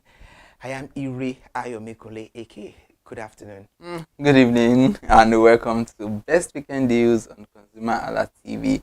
And on this program, you get to enjoy well-detailed information, fun list entertainment on every aspect of deals you can, get to know. I am Iremofe Koforola. Good evening once again. I am Kunde. I mean, you're looking so dapper, Thank you. I just wanted to compliment you as well, clothed with wealth and and strength. With wealth and what? And strength. And strength, okay. And I can see that you're well clothed. All right, thank you so much for joining us. It's Best Weekend Deals, and I'm always saying, and I'll keep saying, the best weekend deal is to inform and educate you proper about where and how to get amazing deals. We always cite different and various deals on this program, from traveling deals, hotel deals, dining, shopping, entertainment deals for the weekend. It's the weekend and we have to cheers whether it's the weekend, because OMG, we work so hard. I know Nigerians, I give it to every one of us, and I pray we all make it at the latter end, because that is where that is the only thing that can complement our 24/7 hard working energy. We're starting the program this evening with dining deals. If you're a parfait lover and you have been a fan of Melanie Pine, or if you're just hearing about this now, or you have been a loyal customer from day one, you're always ordering, you're always raping, you're always vibing to Melanie Pine Parfait, always showing when it comes to Melanie Pine Parfait. They appreciate you, and now it's time to show and to reciprocate that love back in a way you can taste and be like, yummy. So extra gist, you know, we are always giving you all this and best weekend deals. Once you've placed 5 orders on your on their website, you know, your 6th order comes with a free 330 ml exotic berry parfait worth 10,000 naira. Interesting. This is very beautiful because there is no code, there is no stress, just a way of saying thank you for choosing Melanie Pine Parfait. So if you're the person that always order, you know, you order for yourself, for your family, for your friend, for Remo Fair, for everyone, for your events, your meetings, even for your enemies, this one is for you. Quick details is that you must order under the Lagos State and the FCT Abuja sales option to be qualified, and every 6th order you have a free parfait. That one is guaranteed, and same premium quality, fast delivery. So you know, you can check it out, tapmelaniepine.com, and now to order and start collecting your free bowls after every 6th order. You know, and you know, they absolutely love you because getting something worth 10,000 naira, you know, it's very beautiful. So let's get to see the snippet to know more about Melanie Pine Parfait. 6 times on our website. So you've been a very loyal customer of Melanie Pine, and you're asking, Melanie Pine, I've been buying your parfait every single time. In fact, see my 45 receipts. When are you going to give me parfait? I've talked about you everywhere. I put in a kind word for you. I refer people to you. You guys have not given me anything. So what are you going to give me now, Melanie Pine? That is exactly why we came up with this deal for you, because we absolutely love everything that you do for us. So for every 6 orders you place on our website under the Lagos and Abuja store, you're going to be getting a free bowl of 330 ml exotic berry parfait with 9 solid ingredients. Now, this bowl currently goes for about 11,000 naira or so, and you'll be getting it for free. So all you need to do is go to our website, melaniepine.com, and tap on the Lagos or the Abuja store, and then you choose 6 orders, not 6 bowls. 6 orders, like 3-in-1 330 ml, 5-in-1 330 ml, 2 bowls of 500 ml, 1 2-liter bowl, 10 bowls of 150 ml, and maybe 1 other set. And then when you order 6 times, you just come to us and say, Melanie Pine, don't even try me. Add my parfait for me, and we'll give you this. Now, where it gets beautiful is that if you've ordered like 65 times and we've not given you anything free, all you need to do is send us those 65 receipts, and we will send free parfait your way. Trust Melanie Pine to take care of her own. So guys, if you've been waiting to order parfait and wondering what we're going to give to you, a free bowl of parfait awaits you on your next 6 orders. And it doesn't just stop when you order 6 times. Every 6 orders, free parfait.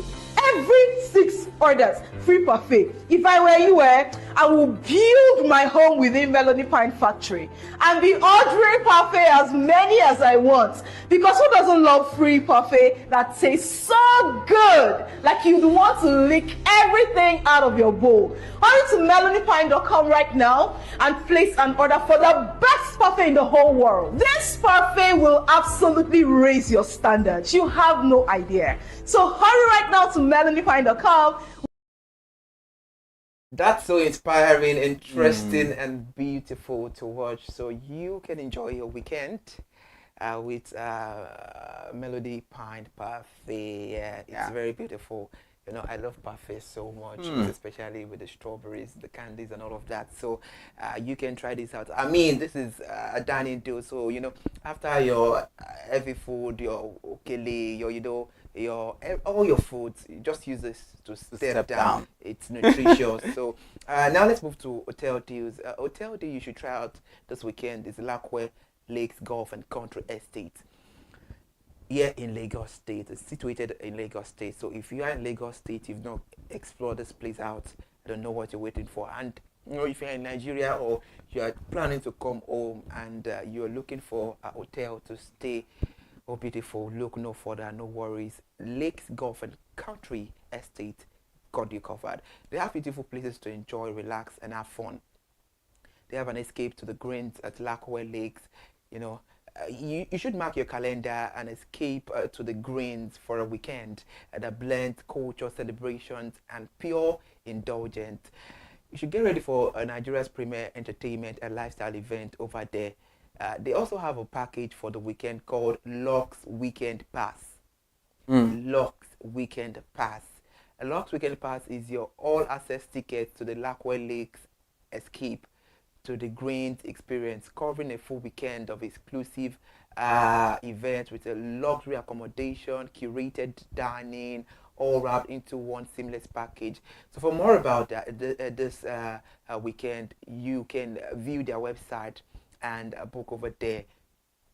Interesting one out there. Interesting one. Yes, So, yeah. I mean, still on Lakwe Lakes, they have a vibrant place where you can have fun during all night and the weekend. You know, the weekend is here already. So, that's Vibe Night.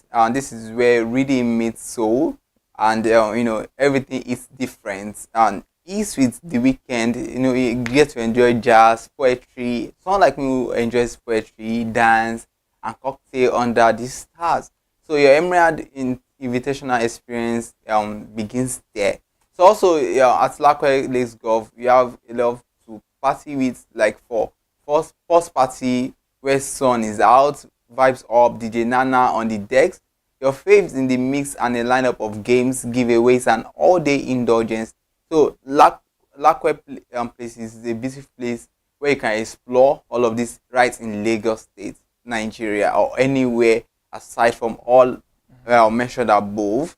And also at Royal Elegance Night, where elegance meets energy, you step into a night of unapologetic African opulence hosted by Kia, you know, with live A-list entertainment, a decade, of course, with African fusion buffet. Yeah, that's a decade of 3-course African fusion buffet. And signature cocktails. So come dressed to dazzle in your best black tie attire. They also have the golf tournament where skill meets style and every swing tells a story. So the Emerald Invitational brings together professionals and passionate amateurs for a weekend of competitive play, elegant atmosphere, and signature. An escape to the Greens energy. I'm pleased about Hotels in now. Go nowhere, as Lakwe Lake is still the right choice for you. Now let's talk about shopping deals. Yeah, that's very interesting because you know Lakwe Hotel Country Estate, you know, have been operating for a decade. So you know what you've been doing for 1, 2 till it's a decade. So it's not something of a joke. It's something you would always love to explore. I know Remufe has a lot on the program. He's about to cite some shopping deals for you for this weekend. But let's go on a short break.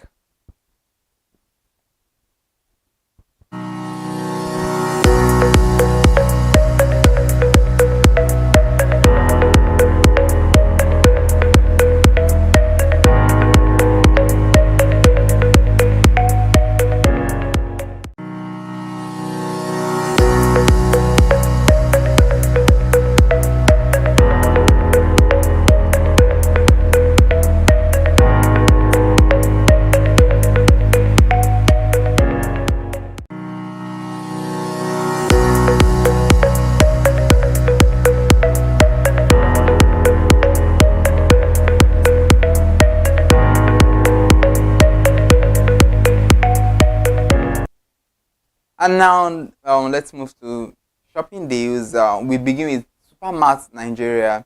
And Supermart NG is where you try to get your shopping deals this weekend. Buy and enjoy agege bread. Interesting for lovers of bread.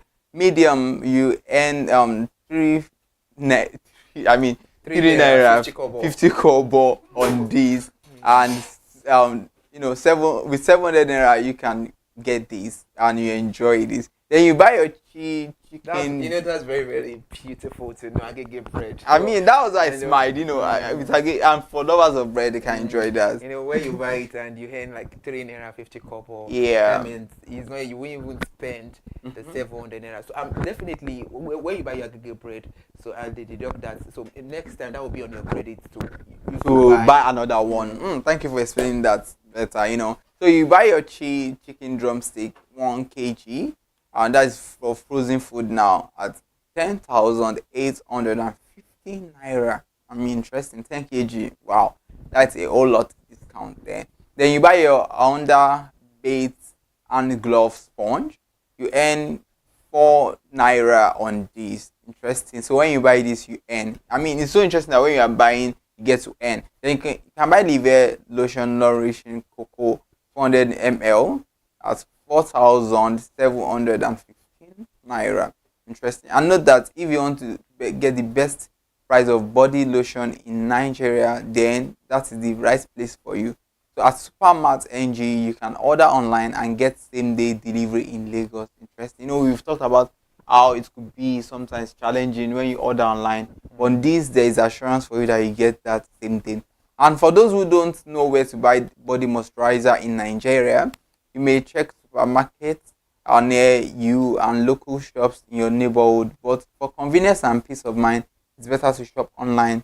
Then it may be worthwhile also doing a search for grocery delivery near you to find at a cheaper rate. And friends,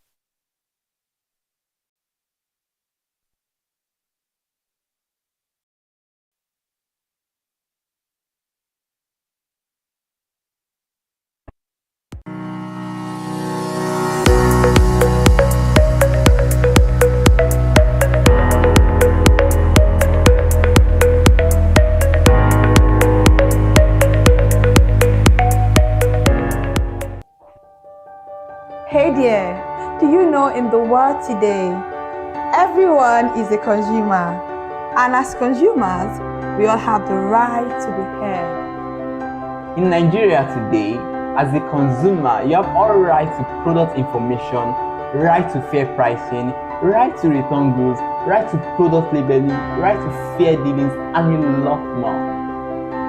Well then, have you heard about the new media channel? ConsumerHallaTV. ConsumerHallaTV. ConsumerHallaTV.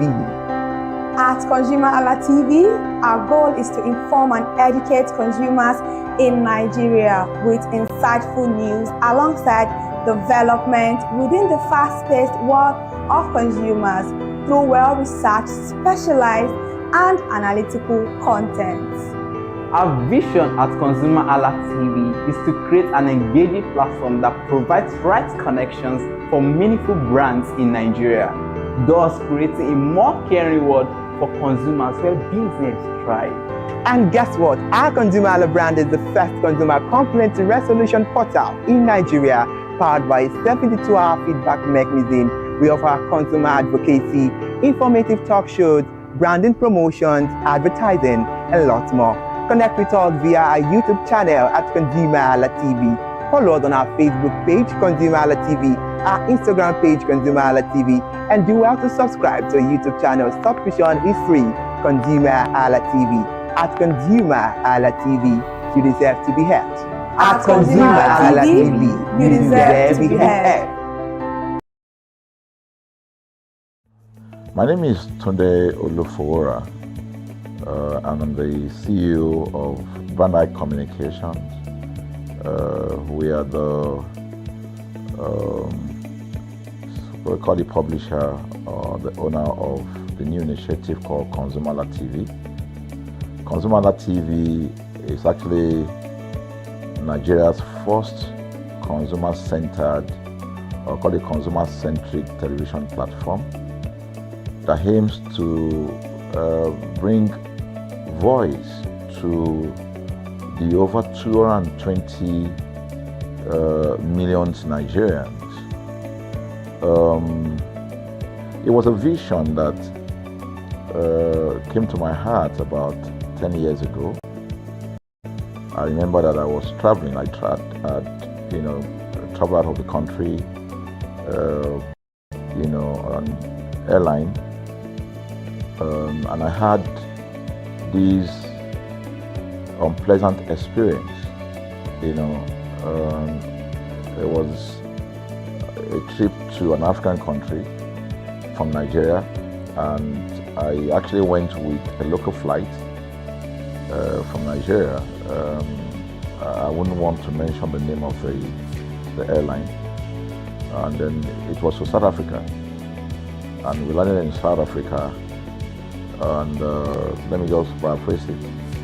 When I was coming back, I had some money, in some dollars, and that someone had given to me to hand over to another person in Nigeria. So I wanted to help out.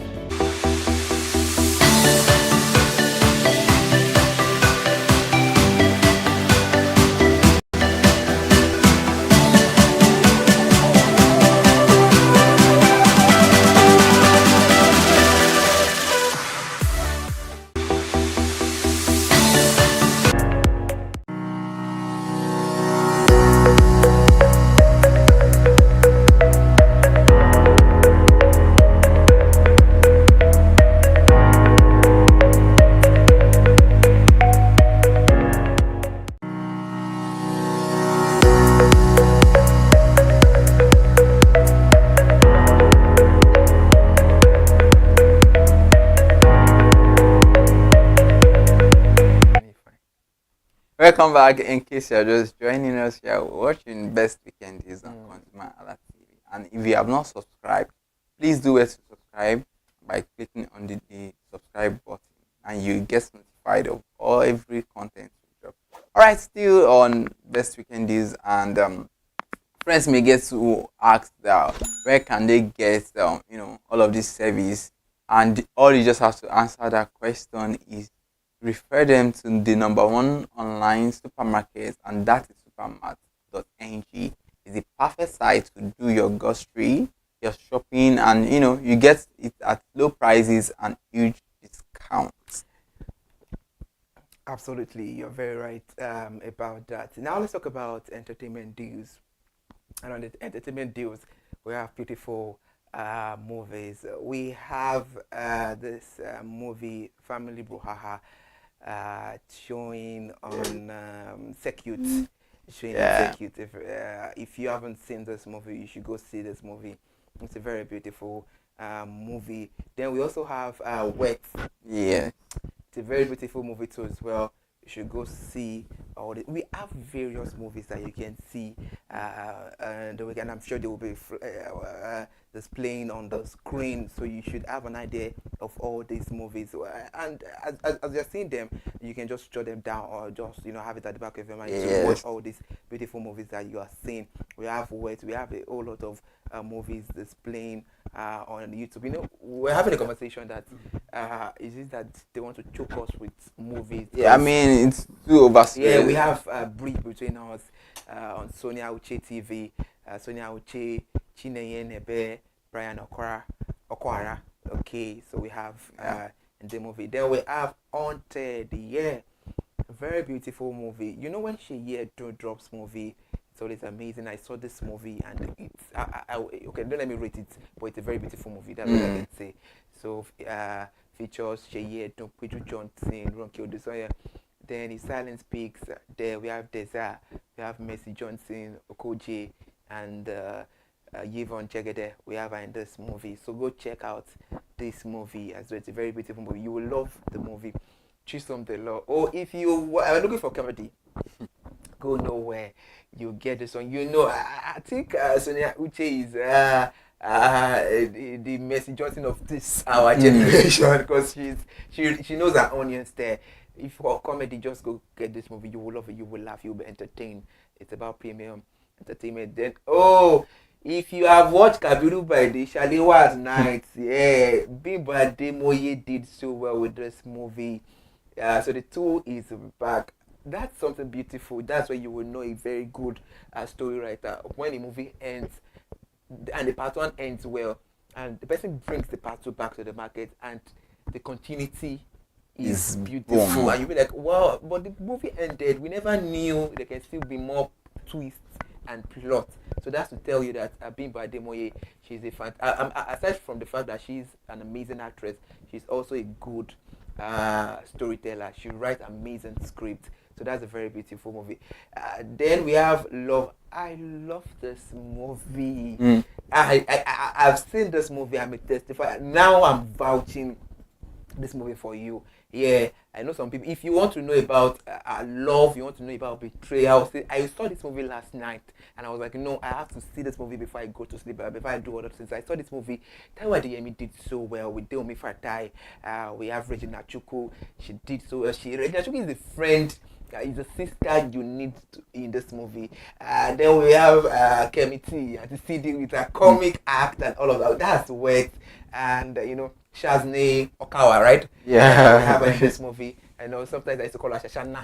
So, and we have Ina in this movie as well. So this movie is a very beautiful movie.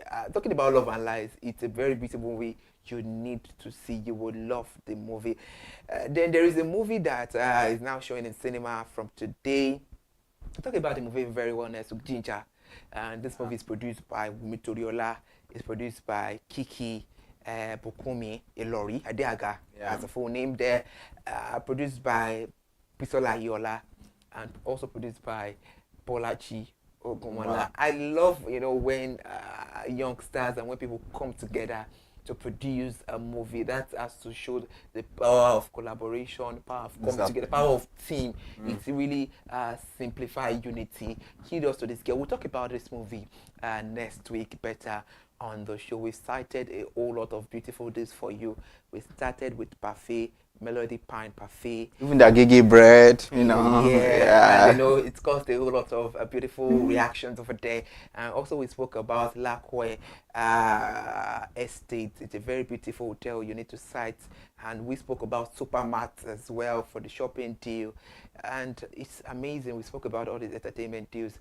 Best weekend deals is to let you know about all these deals, because the most important, as we are working, we need to relax yourself. Yeah, you don't only Netflix now.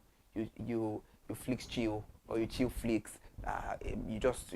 Anyone that suits you, you go for it. Thank you so much for being part of the conversation. I know you enjoyed yourself, and you've gotten one or two deals that you would cite this weekend. That is guaranteed, because I know you would pick one of those deals to explore during this weekend. I am Ire Ayomikunle Eke, and I have Ire Mofe Koforola clothed in white, in honor, in honey, in everything. See you next week.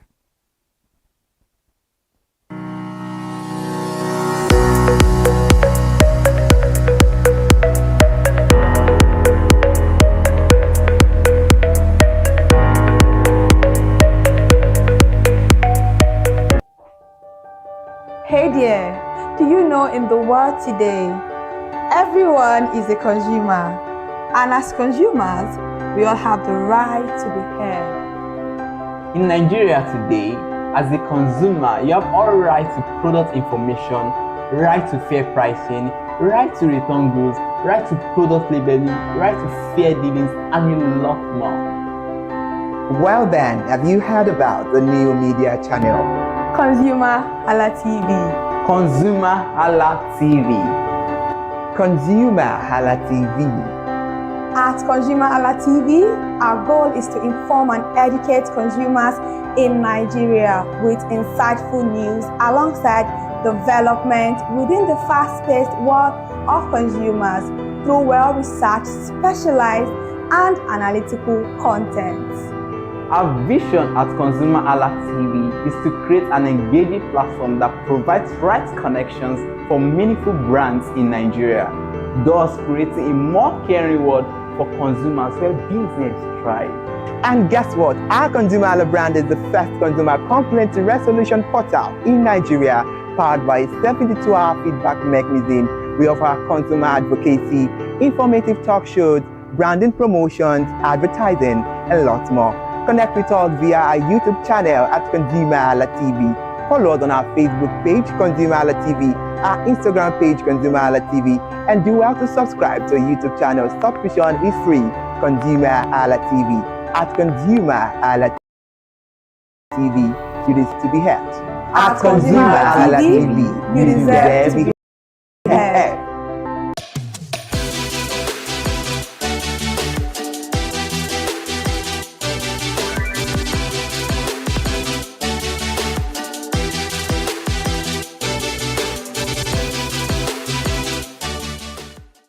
Hello and welcome to another edition of your number one entertainment show on ConsumerHallaTV. Screen time where you enjoy premium entertainment, and not just entertainment, you get to get informed and get to know about happenings in the entertainment industry. On this show we have celebrity of the week, interviews, top 5 countdown, and everything spicy. I am Iremofe Kofoworola, the man clothed in wealth and honor. And if you're a regular viewer of this show, you get to know that I'm not always alone, because definitely a king has to have a queen. So today on the show, as usual, is with the ever amazing, the one and only Kikelomo Ajibola. Good afternoon, Iremofe.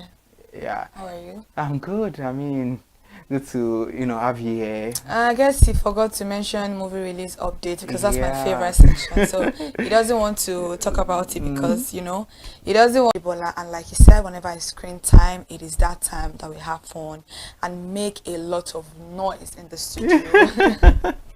I mean, it's so interesting. I'm always looking forward to coming on the show. I mean, because I know viewers just have to get entertained. Exactly. Entertainment is part of life. Yeah. But today it's different. Very different. Yeah, because I mean, everybody takes pictures. Everybody tries to document moments, exactly. And away from the fact that pictures or photographs, they are used for aesthetics and all that. Yes. They create memories. Yeah, documentation. Yes, that you ordinarily might forget sometimes, but when you hold onto that picture, I'm like, oh, I took this picture these days, like that, and I think Facebook is very good at reminding you of what you look like in 2015, 2010, what you posted. So and sometimes, it reminds you of growth. Yeah, you understand. This was the way you looked in 2015, in 2025, 10 years now. Yeah, exactly. You've seen a lot of all those trends on TikTok actually, and even on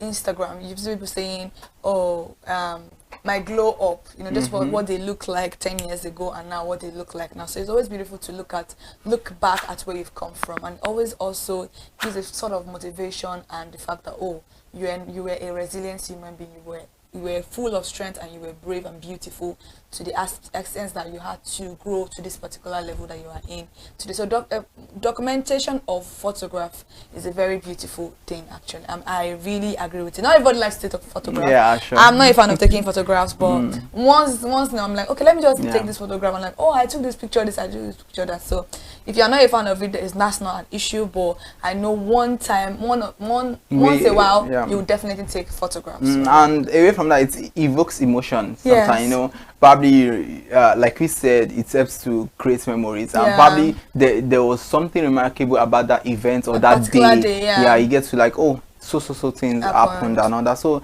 photography is a beautiful industry, and it's becoming more competitive and very lucrative. People are making money, making a lot of money. Now in Nigeria today and across the globe, we have several photographers and all that. But away from all that, one striking thing about it is that we have those who we can call set photographers, or behind the scene photographers, people who went on movie sets or music video to production. Capture those moments that are really, really essential to the production. Yeah, and have you ever seen any picture before a movie is released? I'm like, oh, yeah, I'm a lot of them. Movie. Yeah, a lot of them. We've seen pictures from TCAM, we've seen pictures from Tribe Called Judah. We've seen pictures of a lot of movies that you'd be like, oh my god.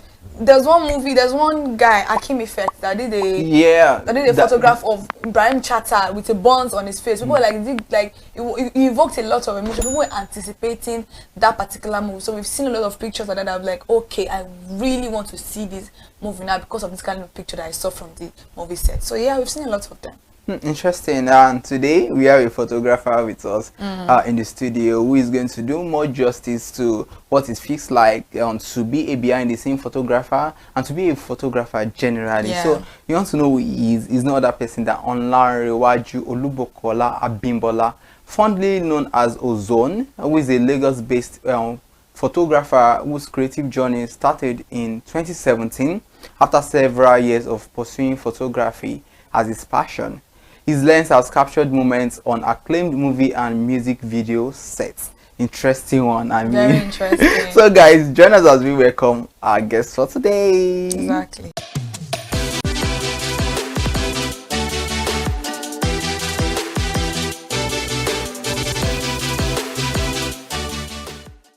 Alright, ladies and gentlemen, he is no other person than the one and only Olubukola Olanrewaju Abimbola, known as Ozone. You are welcome to the show today. Thank you very much. Thank you so much. Thanks for having me. And I mean, like you said, you love being behind the scene, and I quite understand that with some photographers that I've known and others. So I would want to ask then, what really motivated you to choose photography as a profession or as a career, that you know that you just wanted to invest so much into it? Because at the time you began, it might not have been so probably as lucrative as now. No, it wasn't. Yeah, and probably less competitive. But now, you know, we have many photographers and all that. So what really like gave you that knack for storytelling through the world of photography? I think it's my big brother. My big brother was a photographer, or is a photographer, because a photographer is always a photographer. He is not actively doing photography anymore, so that's why I used to was. So he was always shooting, and I always loved it. The idea of him, you know, just capturing moments through his camera. So I had a small camera in secondary school, so it was just for passion. I was always shooting inter-house sports and social nights and all that, so I was always just shooting. And then after my school, I started doing paid employment, like I got a job. But you know, when you're just not happy doing something, it's just not there. Like I wasn't feeling it. So I had to resign at some point, and I decided to go into photography. So all I needed was just to get a professional camera. So, and you know, I decided to seek for help from people. Yeah, so I was able to get my first camera basically. And then what was your first camera? It's Canon 60D. That was my first camera. And then the talent was there already, because I feel like every other form of art, you need to have, you can learn photography, but storytelling is a talent. You know, so I think I had the talent for storytelling, and moments that people would always overlook or miss, I would just see like, oh, this thing is going to be very great if I captured it. And then so it helped me that right from my very first shot, I started going viral. Like right from my very first shot, like people started liking my photos and everything. I just like, oh, I love what this thing is saying. You know, I could take a picture of a lizard on a fence and then it will, you know, still go viral and everything. So people just always loved, and then it motivated me to go into it professionally. Yeah, so basically. you know that it's always good to kind of get into the background of what exactly prompted somebody to want to choose the profession they are in. Yeah, passion is there. You also, I think you mentioned that it may not have been as lucrative. Yes. And did you ever even think that it was going to be this lucrative? No. It's so funny. No, to be very honest, like I just felt like, what was that thing I could do, you know, that would be easy on me while I'm still making money. You get what I'm saying? Because I liked it anyway. So and I had you get what I'm saying? So I felt like, oh, let me go into it. And I could remember my first models, I paid them for the photo shoot. Yeah. You get what I'm saying? Like I begged for money. Like, hey, I want to get like 5 models. We went to the beach, and then you know I give them 5,000 there. And that must have been that was like 2017. Is that 2017? Yeah. Yeah. So It's actually very nice. And which beach? Is it like a beach? No, was it? I think it was Takwa Bay. Takwa Bay.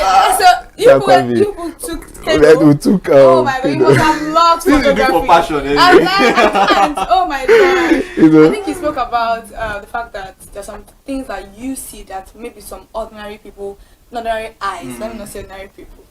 You all are special. Like maybe ordinary eyes would say, let me just overlook it, but you look deep into like, okay, this would actually make a good photography. So what actually makes those kind of pictures very unique to you? How do you determine that, okay, this is exactly like a lizard on the fence. Everybody can see this. So how do you take those pictures? Your inner eyes. Like what? Like, you must be an oracle for you to know this picture is going to be nice. And then from the first picture, you were going viral. So you must actually know your audience. Yeah, I think there are 3 things that always make photographs exceptional. And I think apart from the authenticity, which comes along with training, I think emotions should actually be a part of your photographs. Like when you look at somebody and then you feel like if you shoot this moment, if someone sees it, how are they going to interpret it in the next 20 years? Are they still going to get the story behind it?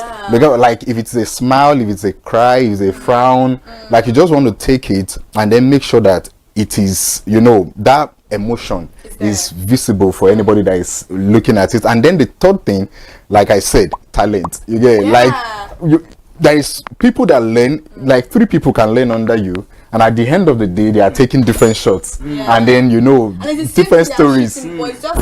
They are just telling it differently. I could say to tomorrow, I could talk to tomorrow about this particular thing, but because of you always say ability and ability is kind of different. It's very something like it is inbuilt. That's a talent, but something you can learn, like your ability to be able to actually learn this thing and just shoot it. So I get where you're saying that your skill and also your talent has to come together for you to be able to be a good photographer that tells a story behind every photo that they click. Very beautiful. I mean, photography is a beautiful form of art. It's a powerful storytelling that you know evokes a lot of I mean, you are seeing these pictures and it reminds you of so many things. Now let's now relate that to movie sets. Yeah, because we are trying to look at it, because not every photographer is a still set photographer. Not everybody can. Not everybody. Because not everybody can actually take moments on during movie production or music video. You have captured moments during music video production, movie sets and all that. So what role does a BTS photographer play in the promotion of movies? Very important role, and it's very good for PR and for promotion basically. And then you need to tell the story of the movie's journey. You get what I'm saying? Like the viewers would see the finished product, but the directors and the producers, they want to see the BTS. Like they love it. So usually the BTS is more for the people on the set than the viewers or exactly what they've gone through. You get what I'm saying? So it's about okay, we are on this project, but we also need somebody to document our journey on this project, and then it is left for the producer to either let you see the BTS or not, and when you get to see the BTS, so it is left to them, to be very honest. I think BTS is a powerful. I mean, it should be a department on it. It is. Because I do love to see BTS. Chinaya Inebe, she actually do documentaries. She's a vlogger. As part of the fact that she's an actress. She actually does vlog on our channel.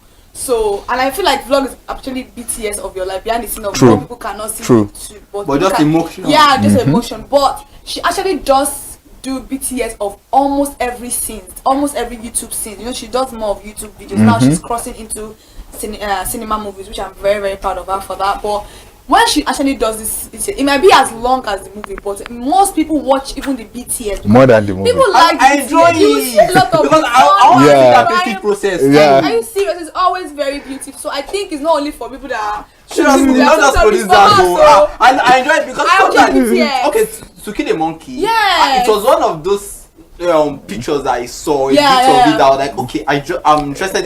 Several movies, even before you came on board now, we were talking about how sometimes you see these pictures and we are motivated to see the movie, like, what's going to happen in this movie? Because normally it's evoking emotion in us. Please let us see. Please, I think I love the fact that Uchenna Obunabo now is now shooting BTS of scenes that didn't make it into the movie. Exactly. He's putting it out now. Okay, scenes that didn't make it. So it's another form of making money, another way of making people say, I want to go and see. Why did people do this? It's like a form of controversy. And people are drawn to vulnerabilities. The thing is, people want to see the mistakes that you made. Like for instance, now if you say a multi-billionaire who is always prim and proper, and then one day the person just shows himself in a bathrobe, you know, just slippers, and then you are just like, oh, so you can be like this.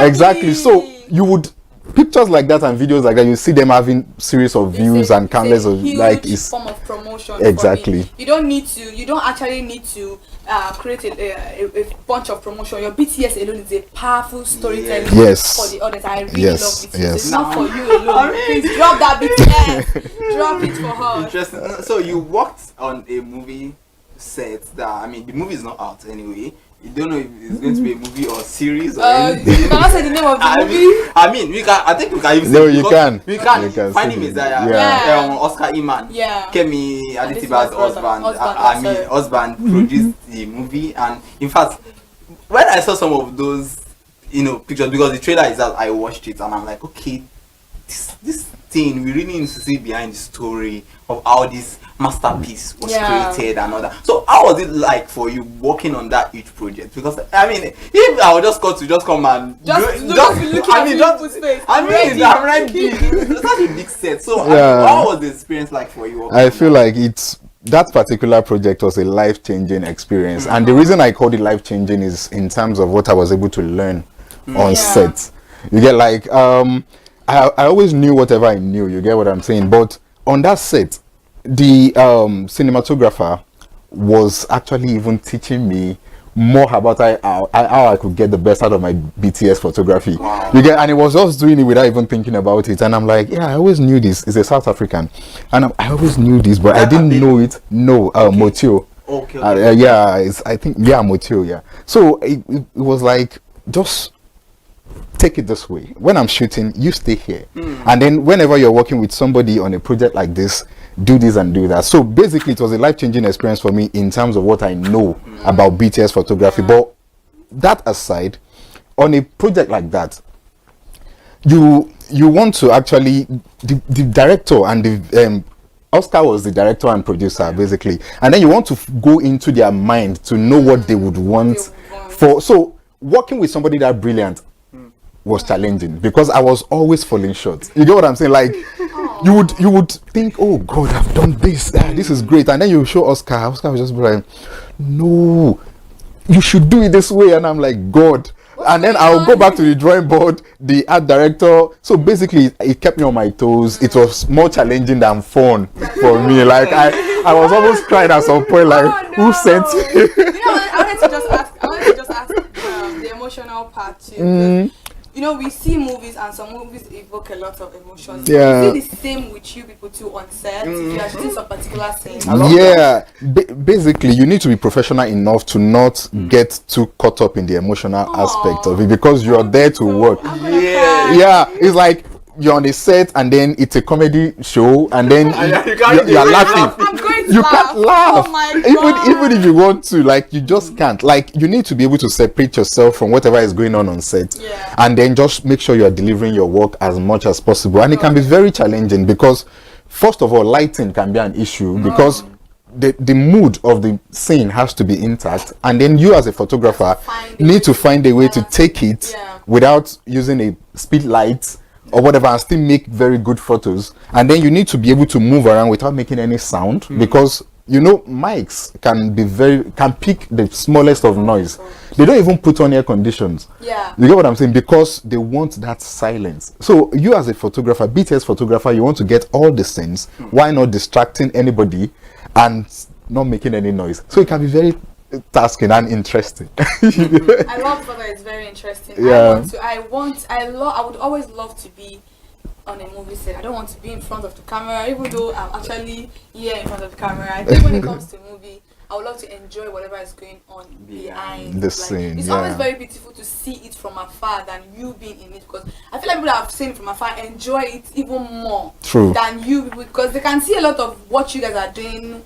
And I want to ask a very, very important question. You are there as a photographer, but maybe some little errors go wrong, and you can see it. Maybe the director or somebody, it was like an oversight for them. It's not like they are not professional, but I think everybody is bound to make mistakes. Do you think you could make an input? Is it normal for you to make an input and say, oh, this is what you guys are actually missing here? No. You can't make an input. Capital no. Why? The reason is, when you're trying to make a movie, it's not only the director that is in charge. There is a script, and then the script is in the hands of the continuity people. Now I think that's the job of the continuity people. And then the continuity people can easily, you know, they are looking at what is going on and then, you know, correlating it with what is in front of them. If you make any mistakes, they are the ones to, hey, yeah, you made a mistake here. If it is wardrobe, they are going to call the wardrobe department, go and fix it. If it is makeup, oh, they will call the. So I think they are professional enough to always call that, but not you as a photographer. I know. I'm just, you know what I'm saying? Because we see a lot of errors in movies. I feel like if somebody, maybe another person has cited, because you said like the capital know that you don't interfere, which I understand just because of check and balances, you should not interfere. But I feel like if you are, as a normal person, I'm on a set and I'm seeing probably maybe the cup is different from the way they placed it and the continuity missed it. You could tell the continuity. You could tell the continuity. Please tell. Oh my God. So I feel like if you saw that, the continuity is like all of you are like together. Like, okay, you could easily like if sorry sir, something is missing, and they're like they should be able to reason because we see a lot of it. I'm like, okay, maybe you should not just leave everything into the hands of the continuity. Everybody's bound to make mistakes. We're all human. It may be a subtle mistake, but it could distract the whole agenda of the movie. Exactly. If somebody else is actually seeing it, one just call you and say, sorry sir, I think you should just... The point I'm just trying to make is that you cannot tell the director. No.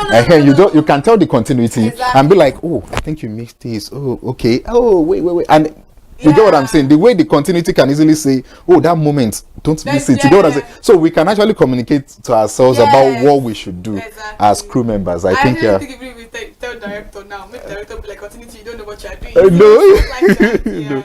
I mean, this is really interesting. So you've worked with many brands, with celebrities. I've seen pictures taken by sometimes. I mean, I've always told myself one day Ozone is going to pay. When I have that money. So, what has been the most remarkable experience you've had with any brand or any set you've been on? Which one has been the most remarkable for you? Easily finding Messiah, to be very honest. Easily finding Messiah. And then Brian Okora and Tacha. You get what I'm saying? Because I have had the longest working relationship with Brian. Yeah, I know. You know, I started photography professionally in 2017. I started working with Brian in 2018. Up until now. You get what I'm saying? Like, and he has introduced me to a lot of his friends, and you know, I've worked with a lot of people from there. So Brian, one corner first, you get what I'm saying? And then finding Messiah too, because of what it was able to teach me for that couple of months. And then with Tacha is a whole different experience, because with Tacha it taught me how to bring the, you know, international storytelling into what the local people also want. Like, I worked with Moet and Chandon and then gave them what they wanted, and okay, I'm working with No Leave No Transfer brand of Tacha, and then I'm still trying to like, oh, what I did for Moet and Chandon, how can I do it for Tacha in a smaller scale or in a scale that befits our brand? So you know what I'm saying? So you know Tacha is doing a Guinness World Record very soon. Yeah. Are you going to be the one to take the picture? I don't know. There is no comment about that.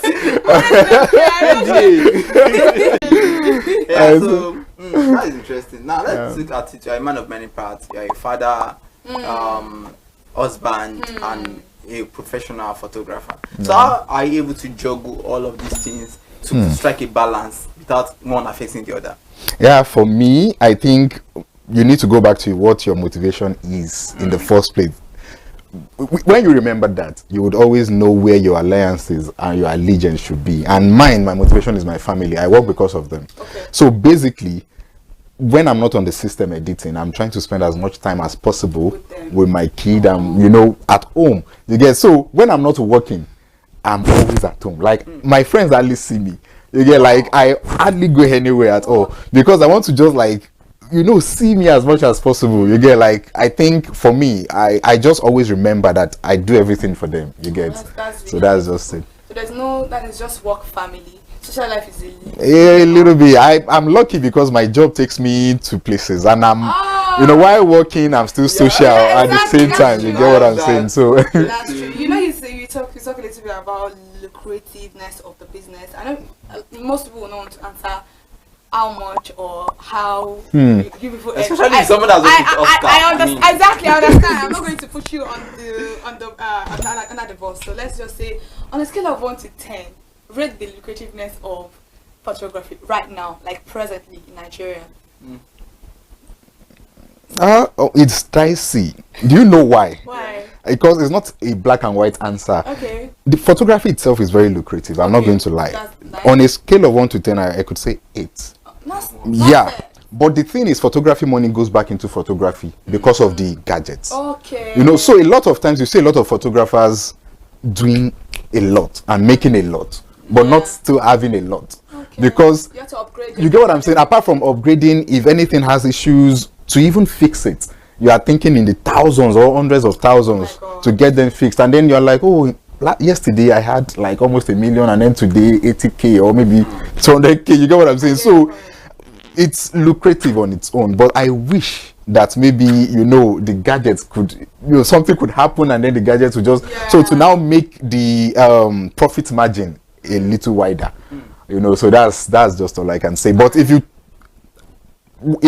are talking about what clients are ready to pay for photography, it can be huge. Thank you very much. Yeah. Now, Nigerian photography, people take pictures in Paris, people take pictures on runways and every other thing. Very short and precise. What do you think the future of photography in Nigeria is going to look like, or is looking up to? Yeah, this is why I always say that, you know, talent would excel at the end of the day. And do you know why? We have AI doing a lot of things now, and then whenever people come to me and be like, yeah, photography doesn't have a future, oh, AI, it's like, I'm like, yeah, photography itself is going to advance with technology. You get what I'm saying? Because what photography is now is not what it used to be before the internet. Now the internet came, cameras started having Wi-Fi and everything. What makers of cameras are doing is to integrate AI into photography. And then whatever AI is able to do on its own, a photographer can do more with a camera and AI.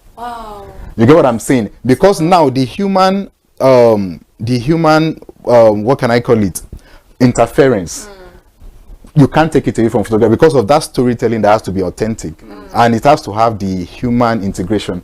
You get, so you are the one to tell the, even if you want to get the best out of AI, a photographer will get better out of AI than a normal person. That's very so interesting. We've been having beautiful discussions, and I know I've learned a lot. Raymond has learned a lot, and people watching us also, they've probably picked 1 or 2 things. For anyone that wants to go into photography, I know you hearing him speak, you already know the kind of angle and how you're going to be able to make the work, and also the money you are making is probably going to go back into the gadget. So, but then before we leave, because we have to leave right now, it's already time up, we play games on the program. Game of, in 3 words, give us 3 words that describe yourself. Meticulous. Okay. Hardworking. Oh, I expected that. Happy. Always smiling. Thank you so much. I really welcome. had a very happy moment today. Yeah. It's making me smile too, and I'm quite sure if you'd want you back on the show, you definitely come back. I got you. And thank you for I would. for everything you showed up for us. Just really mean a lot to us. Okay, guys, this is that point where we go on a quick break, but don't go anywhere because screen time continues.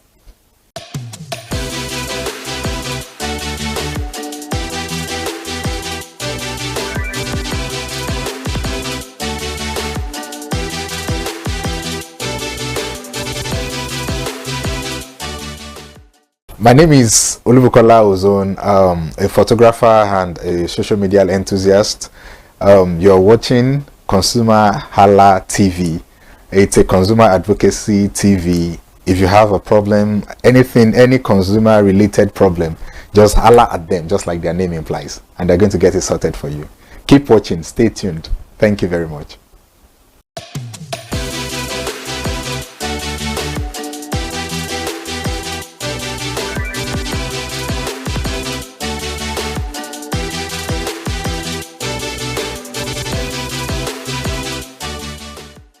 Welcome back. In case you are just joining us, this is Screen Time, your entertainment show on ConsumerHallaTV. And earlier before the break, we had award-winning photographer Ozone, who was on the show today, Olanrewaju Olubukola. And I mean, it was quite interesting speaking with him. Exactly. Yeah, because he shed more light on what it means to be a photographer in the sense, and how pictures or photographs can capture moments, that it can always be memorable to us and all that. So that was really insightful. Very, very insightful. It shed a lot of light into what photography is and how also it can impact promotion in the lives of when it comes to movies. When it comes to movies, especially with people seeing the behind the scene pictures and how it can captivate them into watching the movie. And like I said earlier on, that some pictures that you will see online and you'll be like, oh, what's going on? Like, how exactly do you achieve this picture? Especially that one of Ibrahim Chatta, with him having a burnt map created by Akim Effect. It was a really beautiful picture that created a lot of controversy, especially on Facebook. People were saying all sort of things.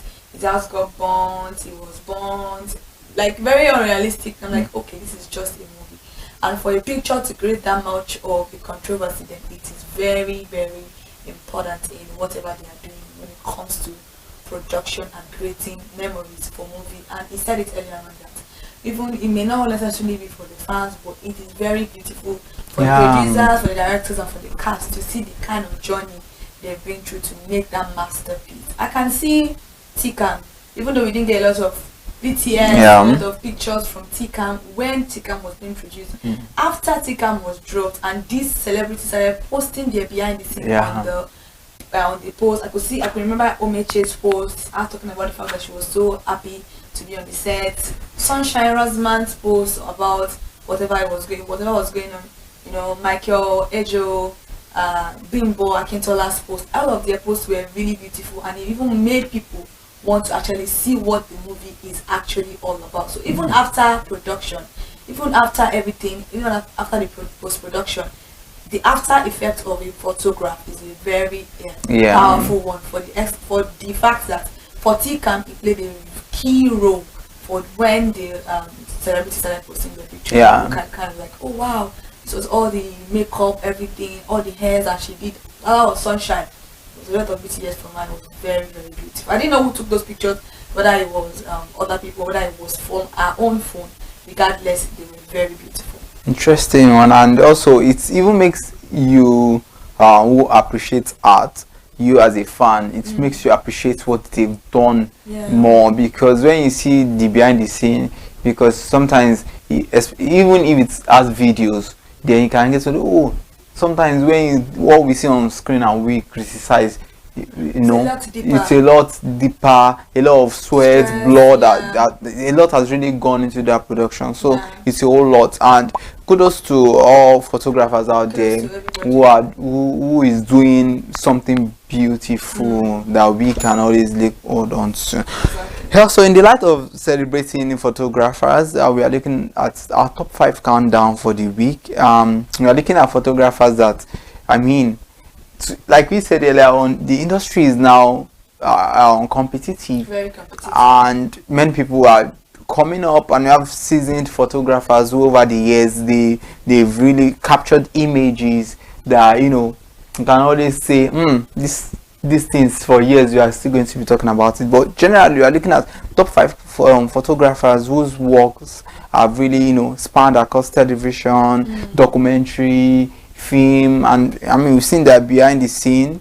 We've seen even photographs they've captured through their lenses that we know that They're very beautiful. So coming on number 5 spot today is no other person than Adiola Olagunchu.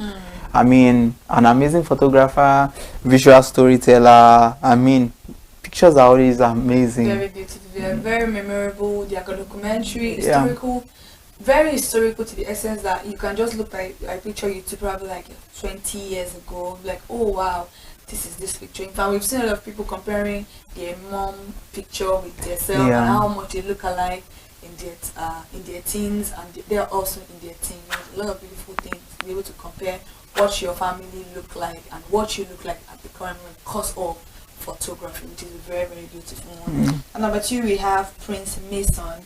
I think it's very interesting to be able to just capture picture, but it is more beautiful to be able to capture picture and also tell stories through these pictures. You know, it's not just about picking your phone, capturing your picture. We could see a lot of people who say, oh, if your picture is looking like this, if you think you're not photogenic, that means you're not taking the pictures right. So how do these celebrities and photographers get these pictures, angles really beautiful, and how do they make it so convincingly nice for people to love it regardless of whatever they're actually taking? It's very beautiful. We're talking about him just taking a picture from like of a lizard on a fence. I'm like, what's so special about like is the way I would take that picture. That's how it's going to resonate with you in the next 20 years, which I find very fascinating. Interesting one. I mean, just makes me remember when I wanted to consider photography. Maybe I wasn't called to be a photographer, you know.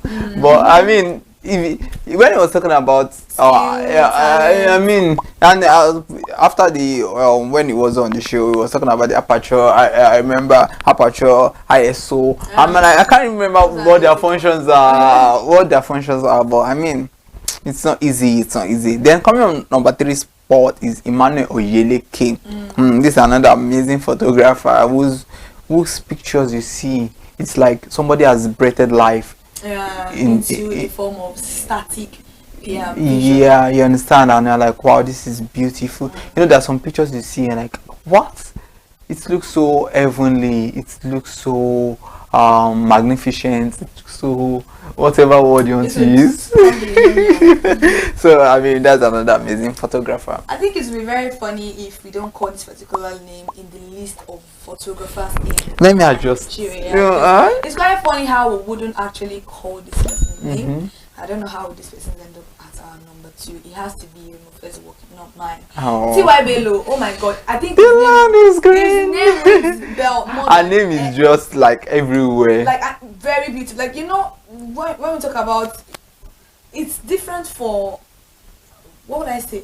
Let's say, you know, gender plays a very key role in whatever we are doing in life. And when it comes to audio, photography, you know, music production, is a very gender-based dominated area. And to see a particular gender doing a lot of work in that aspect, I don't think I could give this particular person credit enough for what exactly she's doing. Very beautiful, very fantastic. T.Y. Bello, with all due respect, ma, she's so amazing. She has been in the game, right? Yeah. I mean, I think her husband also is a photographer. Well, the funniest thing, her husband is not even known. That is so. I don't know if she's one. I don't know if I'm mixing it, but there was a time I saw 2 photographers. They were also popular. I don't know if she's the one, so I don't want to bring that. Yeah, T.Y. Bello, you know, with her afro, I mean, she has a signature over the past years, and it has not changed a bit. Her afro, her rings, her way of dressing, and she's so beautiful. She was the one that discovered Jumoke, the bread seller. Yeah, that's true. Yeah, during her shoot then, and you know,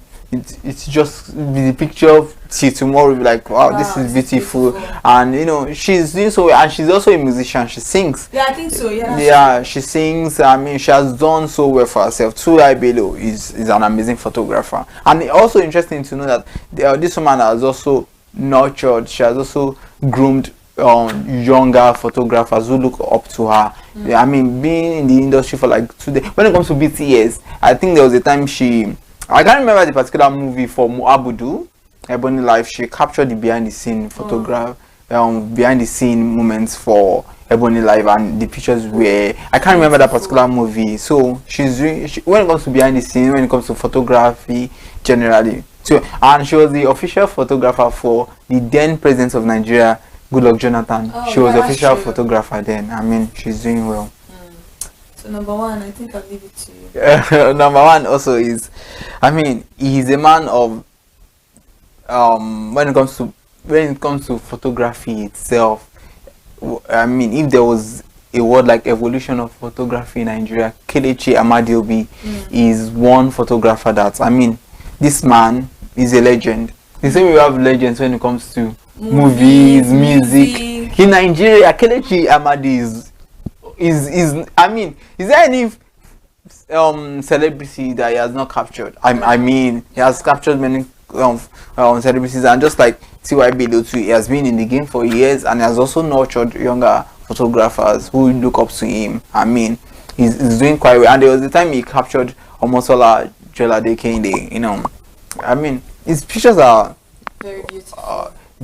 Beautiful. Now, I think this is one of my most favorable section in the program. I really, really love it. It's that time of the day, celebrity of the week. And you know how we did on the program. I don't think we need to do any drum roll today because you know how we do it. Whenever we have a guest in the studio, somebody that took their time to come to our studio, that person has to be given all the accolades. Like this particular human being was a breath of fresh air. Like he said, I love to smile a lot. Yeah, he's a happy person. He's a happy soul. Very happy. His smile was very contagious. I think all through our interview with him, we're all like our teeth were like shining. This man just brought this kind of happiness in the studio and it was really beautiful. So I will let you do the honor. So I mean, so I'll go to that one now. All right, it's not that person than Olarewaju Olubukola, fondly known as Ozone. Ozone Lens. You know, I love that name. And it's someone that I said it to him earlier on. I can't wait for him to capture. I mean, when I was sitting in the studio and he captures me, because I mean, his pictures are always. Do you know one thing?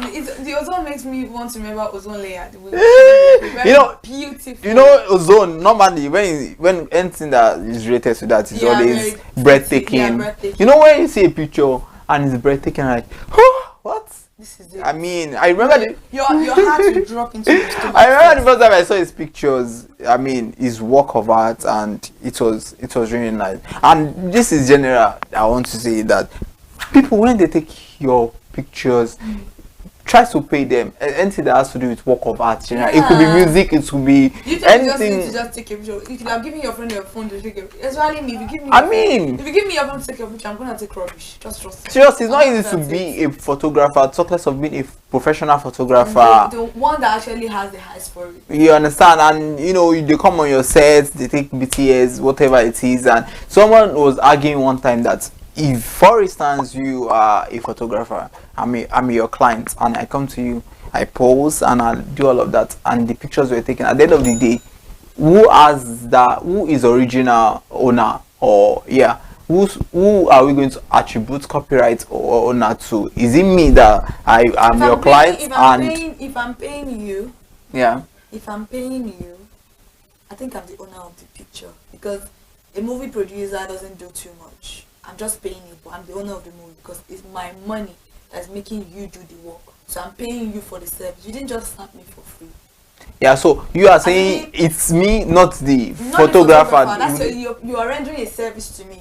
But in the long run, it's just like music too. It's like, it's art. Even if somebody is paying you, at the end of the day, the copyright attribution is to the person who created the work, because I'm used my intellect. Intellectual. I don't think it's an intellectual property that I already bought. You didn't give it to me for free. If I pick your intellectual property without your consent, that's another thing entirely. You don't understand? If probably Davido is buying a music, nobody's going to come and claim it. Only if they have an agreement that, the agreement is that the song later on in the future you can claim it as yours. But do you know that if you take pictures now, you can always attribute that work of art to that particular photographer, because in the long run, even if you pay for it, I mean, the attributions to the copyright still remains the fact that it is the intellectual property of that photographer, not you. Nobody is saying that, but the person cannot claim copyright. Can say intellectual property, but the person cannot claim copyright. I'm not the one that took my picture now, so definitely it's your own creativeness. But as long as I am paying you for that service, you are giving that service to me totally. It's like you saying, my great grandfathers are the owner of this land now. And then I came to, the name, your grandfather are the owners is in your lineage to say, I sold this land to this person. Does that mean that after I've paid you, you come and claim the land? I mean, I've gotten it from you. That doesn't mean that you forever be the owner of the land. That's what I'm trying to say. That if you actually are rendering a service to somebody, you are already selling that service out. You can see, if I choose, that is why you see that sometimes you might take a picture from a photographer and they will not attribute the picture to the photographer. Do you know why? Because the agreement was like, I pay you, you go your way, I go my way. The pictures are mine. No photographers can ever come and say, give me back my picture. I paid you. It's only when I don't pay you then you can come and tell me that this is my picture because you didn't pay for it. You didn't pay for the service. But if I feel like, okay, I want to, you see most of them will say collaborations. Let me collaborate with you. I will tag you. Why do you think some of them will take picture and they will not tag because you know? Because the agreement was like, I'm paying you off totally. You cannot come and claim. There are a lot of celebrities that they are writing music for. Who else? Who can come? You can only say I wrote the song. You cannot say I am the owner. Now you wrote a song for the video. You wrote a song for probably Whiskey and Star. Who, if the song start making money, what are they going to be paying the money for? To not you that wrote the song. It's the person that sang the song because they already paid you. Assuming you guys have a contract that said, or a legal binding that said that once the song is out, our dues is going to be for both of us. There was a story that actually broke out. Thank you for this particular conversation that you just brought. The story broke out recently about a Disney character, a black American guy, I guess. I don't know if it's UK or black American, I think it was related to Disney. When they came with the idea of the boy was going to be like a voice singer, I think is it Ariel? I can't remember the name of this. I don't want to mix it up. So when they told the mother that they're going to pay, I think $200 million, like forever. Like once they pay her that $200 million, she doesn't have a claim. Her son that is, but he was young then. Her son doesn't have a claim to the movie. Doesn't have anything. The woman declined it. $2 million. Sorry, $2 million is a lot of money then, even till now. For you to say, she said no, she doesn't want. No. She doesn't want it. That she only wants that any money they make. She collected $100,000 US dollars then for the first work. She now said them her son will forever have a royalty. Yeah. To the song for the rest, to the movie for the rest. So every cent. Lion King, even this that's the name of the movie. Even the movie now came out to now be a blockbuster movie. So assuming she has signed that contract to say that okay, it's your son that actually did this voiceover, but we already paid you off. Do you think it's not intentional? It's not her son's intentional property because she know the law that if I've already gotten paid off, my son doesn't have any royal dues. But now till the rest of the boy's life, no matter the cent they make on the movie, the boy must collect an allowance. That is the place of royalty on all of these things. I just want the fact that when it comes to copyright laws, when it comes to copyright infringement, when it comes to a lot of these things, okay, I paid for you, you work for me, or when it comes to the work of art generally, there needs to be protection for the creatives generally in every sector. Creatives are going through a whole lot that they don't come out to say. You understand? Be it photographers, producers, songwriter, anything. I mean, but today you just specifically to say that we see your works, and we appreciate all that you do. I think you should just go for whatever is best for you. If you want to forever be attributed to that particular thing, sign a contract. If you want to get paid off, if the money is enough for you, get paid. Don't come also to come and, because some of them can come and say, it's my song, it's my this, my that. You already rendered the service. It's your intellectual property, but they paid for that intellectual property. It wasn't gotten for free. So I think that's one. Let's make it. But when it comes to abuse, insult, creatives really do go through a lot. So we need to step aside and think of what will pay us in the long run. You know, if you don't do that, you're going to just get mixed up in whatever we are doing. And people will call you and say, I want collaborations, I'm not going to pay for it. If it works for you, if you feel like you need the attention from other people, because person already has a platform, go for it. But if you know that it's not going to work out for you in the long run, don't even try to start it, because there's a lot of hassle that comes with working with big people in any society.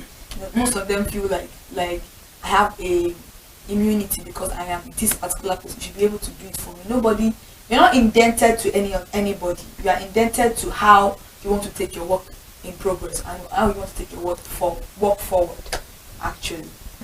So I think we already mentioned our celebrity of the week, which is Ozone Lens, and we're very appreciative of the fact that he came, even with the amount of circumstances surrounding everything, he was still able to come to the studio to actually answer to us, which we are very grateful for. Now let's move to my favorite part of the program. Yeah. New movie release updates. This week, oh my god. Remember you thought you were overwhelmed with movies.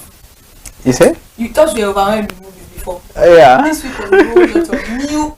Oh, what? Everybody was just dropping back to back to beautiful stories that you be like, what is going on? And I really did enjoy myself, and I'm so happy that these movies came on, and there were a lot of beautiful stories that was Number one, we have Across the Borders by Kadri 247 featuring Desert the Great, Syrian Martins. I feel like Desert the Great was in almost every movie this week. Yeah. On my show earlier during Best Weekend is and when talking about the movies, there's how I was like, there's that season. It was just his week. It was just his week. Like it was in almost every movie. I'm like, what is going on? I love me on a little bit of that, but it wasn't. I'm like, okay, can we just move away from that? But I'm very happy that we got to play key significant roles in all of these particular movies. Across the Borders by Kadri 247 featuring Desert the Great, Syrian Martins. The movie is a beautiful story.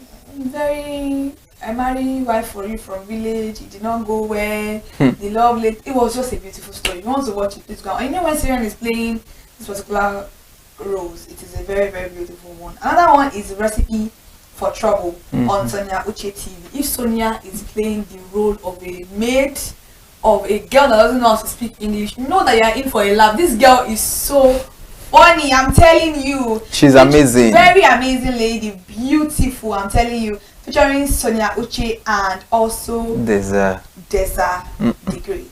I'm like, what's going on? Sonia is even an amazing actress. I haven't watched her in Arike. Yeah. And I know that. We've spoken about Arike before, so if you haven't seen Arike, please go see Arike. A very beautiful one like that. Another one that we have here is Love on the Street on Morisam TV, starring Teniola Aladeshe Morisam. And this particular story is a very beautiful one, talking about the fact that if you actually don't value yourself, a man will probably not value you. It kind of took a while for us to understand that I don't think this man really loved me. Let me give him space to rethink whatever he was thinking. And some men can actually be confused. So I think giving them space will also make them realize that they're about to do something. I'm very happy that this movie came to a very beautiful point, and Morisam was able to understand what was going on in his life. You could love somebody and always let them go for your own sanity, but it's a very beautiful story. Please go watch Love on the Street on Morisam TV. Teniola Aladeshe did a very fantastic one here. Now, can you imagine seeing Lateef Adedimeji on Uchenna Obunabo TV? Can you imagine that? It was so beautiful. I'm like, when I first saw it, I'm like, okay. But he played a role of a Igbo man, because you know he's very good with his Igbo nation. He can make you laugh. No Vacancy, that's the name of the movie, on Uchenna Obunabo TV, featuring Lateef Adedimeji and Oyin Alex. If it's Oyin Alex is my baby, my girl. She's so good. I love her so much. No Vacancy on Uchenna Obunabo TV, featuring Lateef Adedimeji and Oyin Alex. Very beautiful love stories, but families almost tore them apart. Where Forever Begins, another one on Omoni Oboli TV. I would review movies. We are recommending a movie for as in the queen, the queen of YouTube. One of the reigning queens of YouTube. I don't know why I want to put through Kadri, because Kadri. Yeah, that's what I said. One of the reigning queens. So like exactly. YouTube, you know. Where Forever Begins on Omoni Oboli TV, featuring Daniel Etin Effiong and Cynthia Clark. Amazing actors together. This movie is emotional. It is love infused, family oriented, very beautiful story. Where Forever Begins on Omoni Oboli TV on YouTube. Go check that out quickly. Another one is Unspoken Scars on Biodun Stephen TV, featuring Michael Zappa. And Sophie Alakija, my two favorite human beings. I mean, I love. If they were a couple, I love this story. Biodun Stephen writes our stories. Like, you cannot probably predict the ending of this story, because you'll be like, you already know. But I feel like you may not likely predict the ending of this particular story. Unspoken Scars on the other Stephen TV. It ended the way I wanted it to end, and I was so happy I got my ending. The way I already imagined it in my head, it ended. The other Stephen is really amazing. Yeah. Another one is Street Babes on Oni Alex TV, featuring Oni Alex and Sonia Oche. You know, Liar Liar Phantom Fire. It's a very beautiful one. And then If Silence Speaks on Mercy Johnson Okoji TV, starring the Zaddy Great, Mercy Johnson and Yvonne Jegede. This story compares the life of what the man has lived before and what he's currently living, and how karma never misses an address. Karma is gonna come for you regardless of wherever you are. Very beautiful one. And lastly, Visa on Arrival is still showing. Please go watch Visa on Arrival. It's a very beautiful one on Accelerate TV. Please go watch it. If Silence Speaks on Mr. Johnson TV once again, please go and watch it on YouTube. You're going to enjoy yourself. See, dear, I'm just like, okay, Yeah, she just giving us all the movies, and I mean, do also enjoy all of these movies. They're just for your premium enjoyment, entertainment at its peak. And I mean, but while you are watching it, do not just forget screen time. Do not forget to subscribe, like, share, and all over our social media platforms. I mean, YouTube, Instagram, TikTok. We now have a TikTok account, ConsumerHallaTV TikTok account. Can you imagine? Yeah. Now we have TikTok, YouTube, Facebook, Instagram, and X account. Please go and follow us across all of our social media platforms as ConsumerHallaTV. And in case we didn't do justice to some of the movies that you wanted us to review, comment down below and say, Kike, you didn't do it. I thought you said you love movies. Why have you not reviewed this one? I may not have seen it. I'm waiting for you also to recommend movies for me. Thank you so much for joining us on this particular edition of Screen Time on ConsumerHallaTV. I am Kike Lomo Ajibola. Interesting one, the one and only Kike Lomo Ajibola. My co-host like no other. So I mean, I remain my humble self.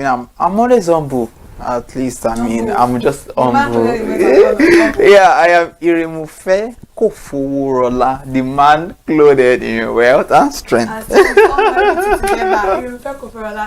so much for coming. For joining us today. I said coming. They have come, now you can go to your house, but like, comment, and subscribe, and also watch other programs on this particular platform, ConsumerHallaTV. Thank you so much. We love you. See you next time on the program.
Hey there, do you know in the world today, everyone is a consumer, and as consumers, we all have the right to be heard. In Nigeria today, as a consumer, you have all right to product information, right to fair pricing, right to return goods, right to product labeling, right to fair dealings, and a lot more.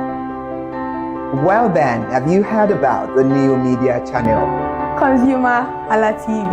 ConsumerHallaTV. ConsumerHallaTV. At ConsumerHallaTV, our goal is to inform and educate consumers in Nigeria with insightful news alongside development within the fast-paced world of consumers through well-researched, specialized, and analytical content. Our vision at ConsumerHallaTV is to create an engaging platform that provides right connections for meaningful brands in Nigeria, thus creating a more caring world for consumers where business thrive. And guess what? Our ConsumerHalla brand is the first consumer complaint resolution portal in Nigeria, powered by a 72-hour feedback mechanism. We offer consumer advocacy, informative talk shows, branding promotions, advertising, and lots more. Connect with us via our YouTube channel at ConsumerHallaTV. Follow us on our Facebook page, ConsumerHallaTV, our Instagram page, ConsumerHallaTV, and do well to subscribe to our YouTube channel. Subscription is free. ConsumerHallaTV. At ConsumerHallaTV, you deserve to be heard. At ConsumerHallaTV, you deserve to be heard.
Good evening and welcome to the news highlights on ConsumerHallaTV. This is the compilation of today's news bulletin.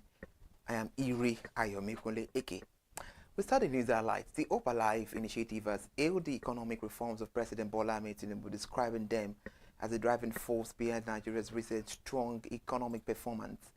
The group said Nigeria's aggregate gross domestic product is now about 100.73 trillion naira, reflecting a remarkable shift towards a more diversified and sustainable economy. Polaris Bank has reaffirmed its commitment to driving Nigeria's non-oil export sector with the hosting of its Global Trade Forum in Lagos State. A meeting held on September 18 at the Lagos Continental Hotel, Victoria Highland, with the team Trade Export Partnering for Growth brought together exporters, regulators, policymakers, and business leaders to address challenges in global trade and explore opportunities for sustainable growth. Nigeria's economy is expected to expand at a slower pace in the third quarter of 2025, with GDP growth projected to dip to 3.9% from the 4.23% recorded in the second quarter. According to Bismarck Rewane, Managing Director and CEO of Financial Derivatives Company, the moderation reflects the lagged impact of easing monetary policy, volatile oil prices, and shifting capital flows. And now over to aviation, as Nigeria's biggest carrier, Air Peace, has dismissed a report suggesting that the British government stopped the airline from operating in London for 7 years. In a statement signed by the management yesterday, the airline describes the report as deliberate falsehood aimed at creating bad blood between it and the British people.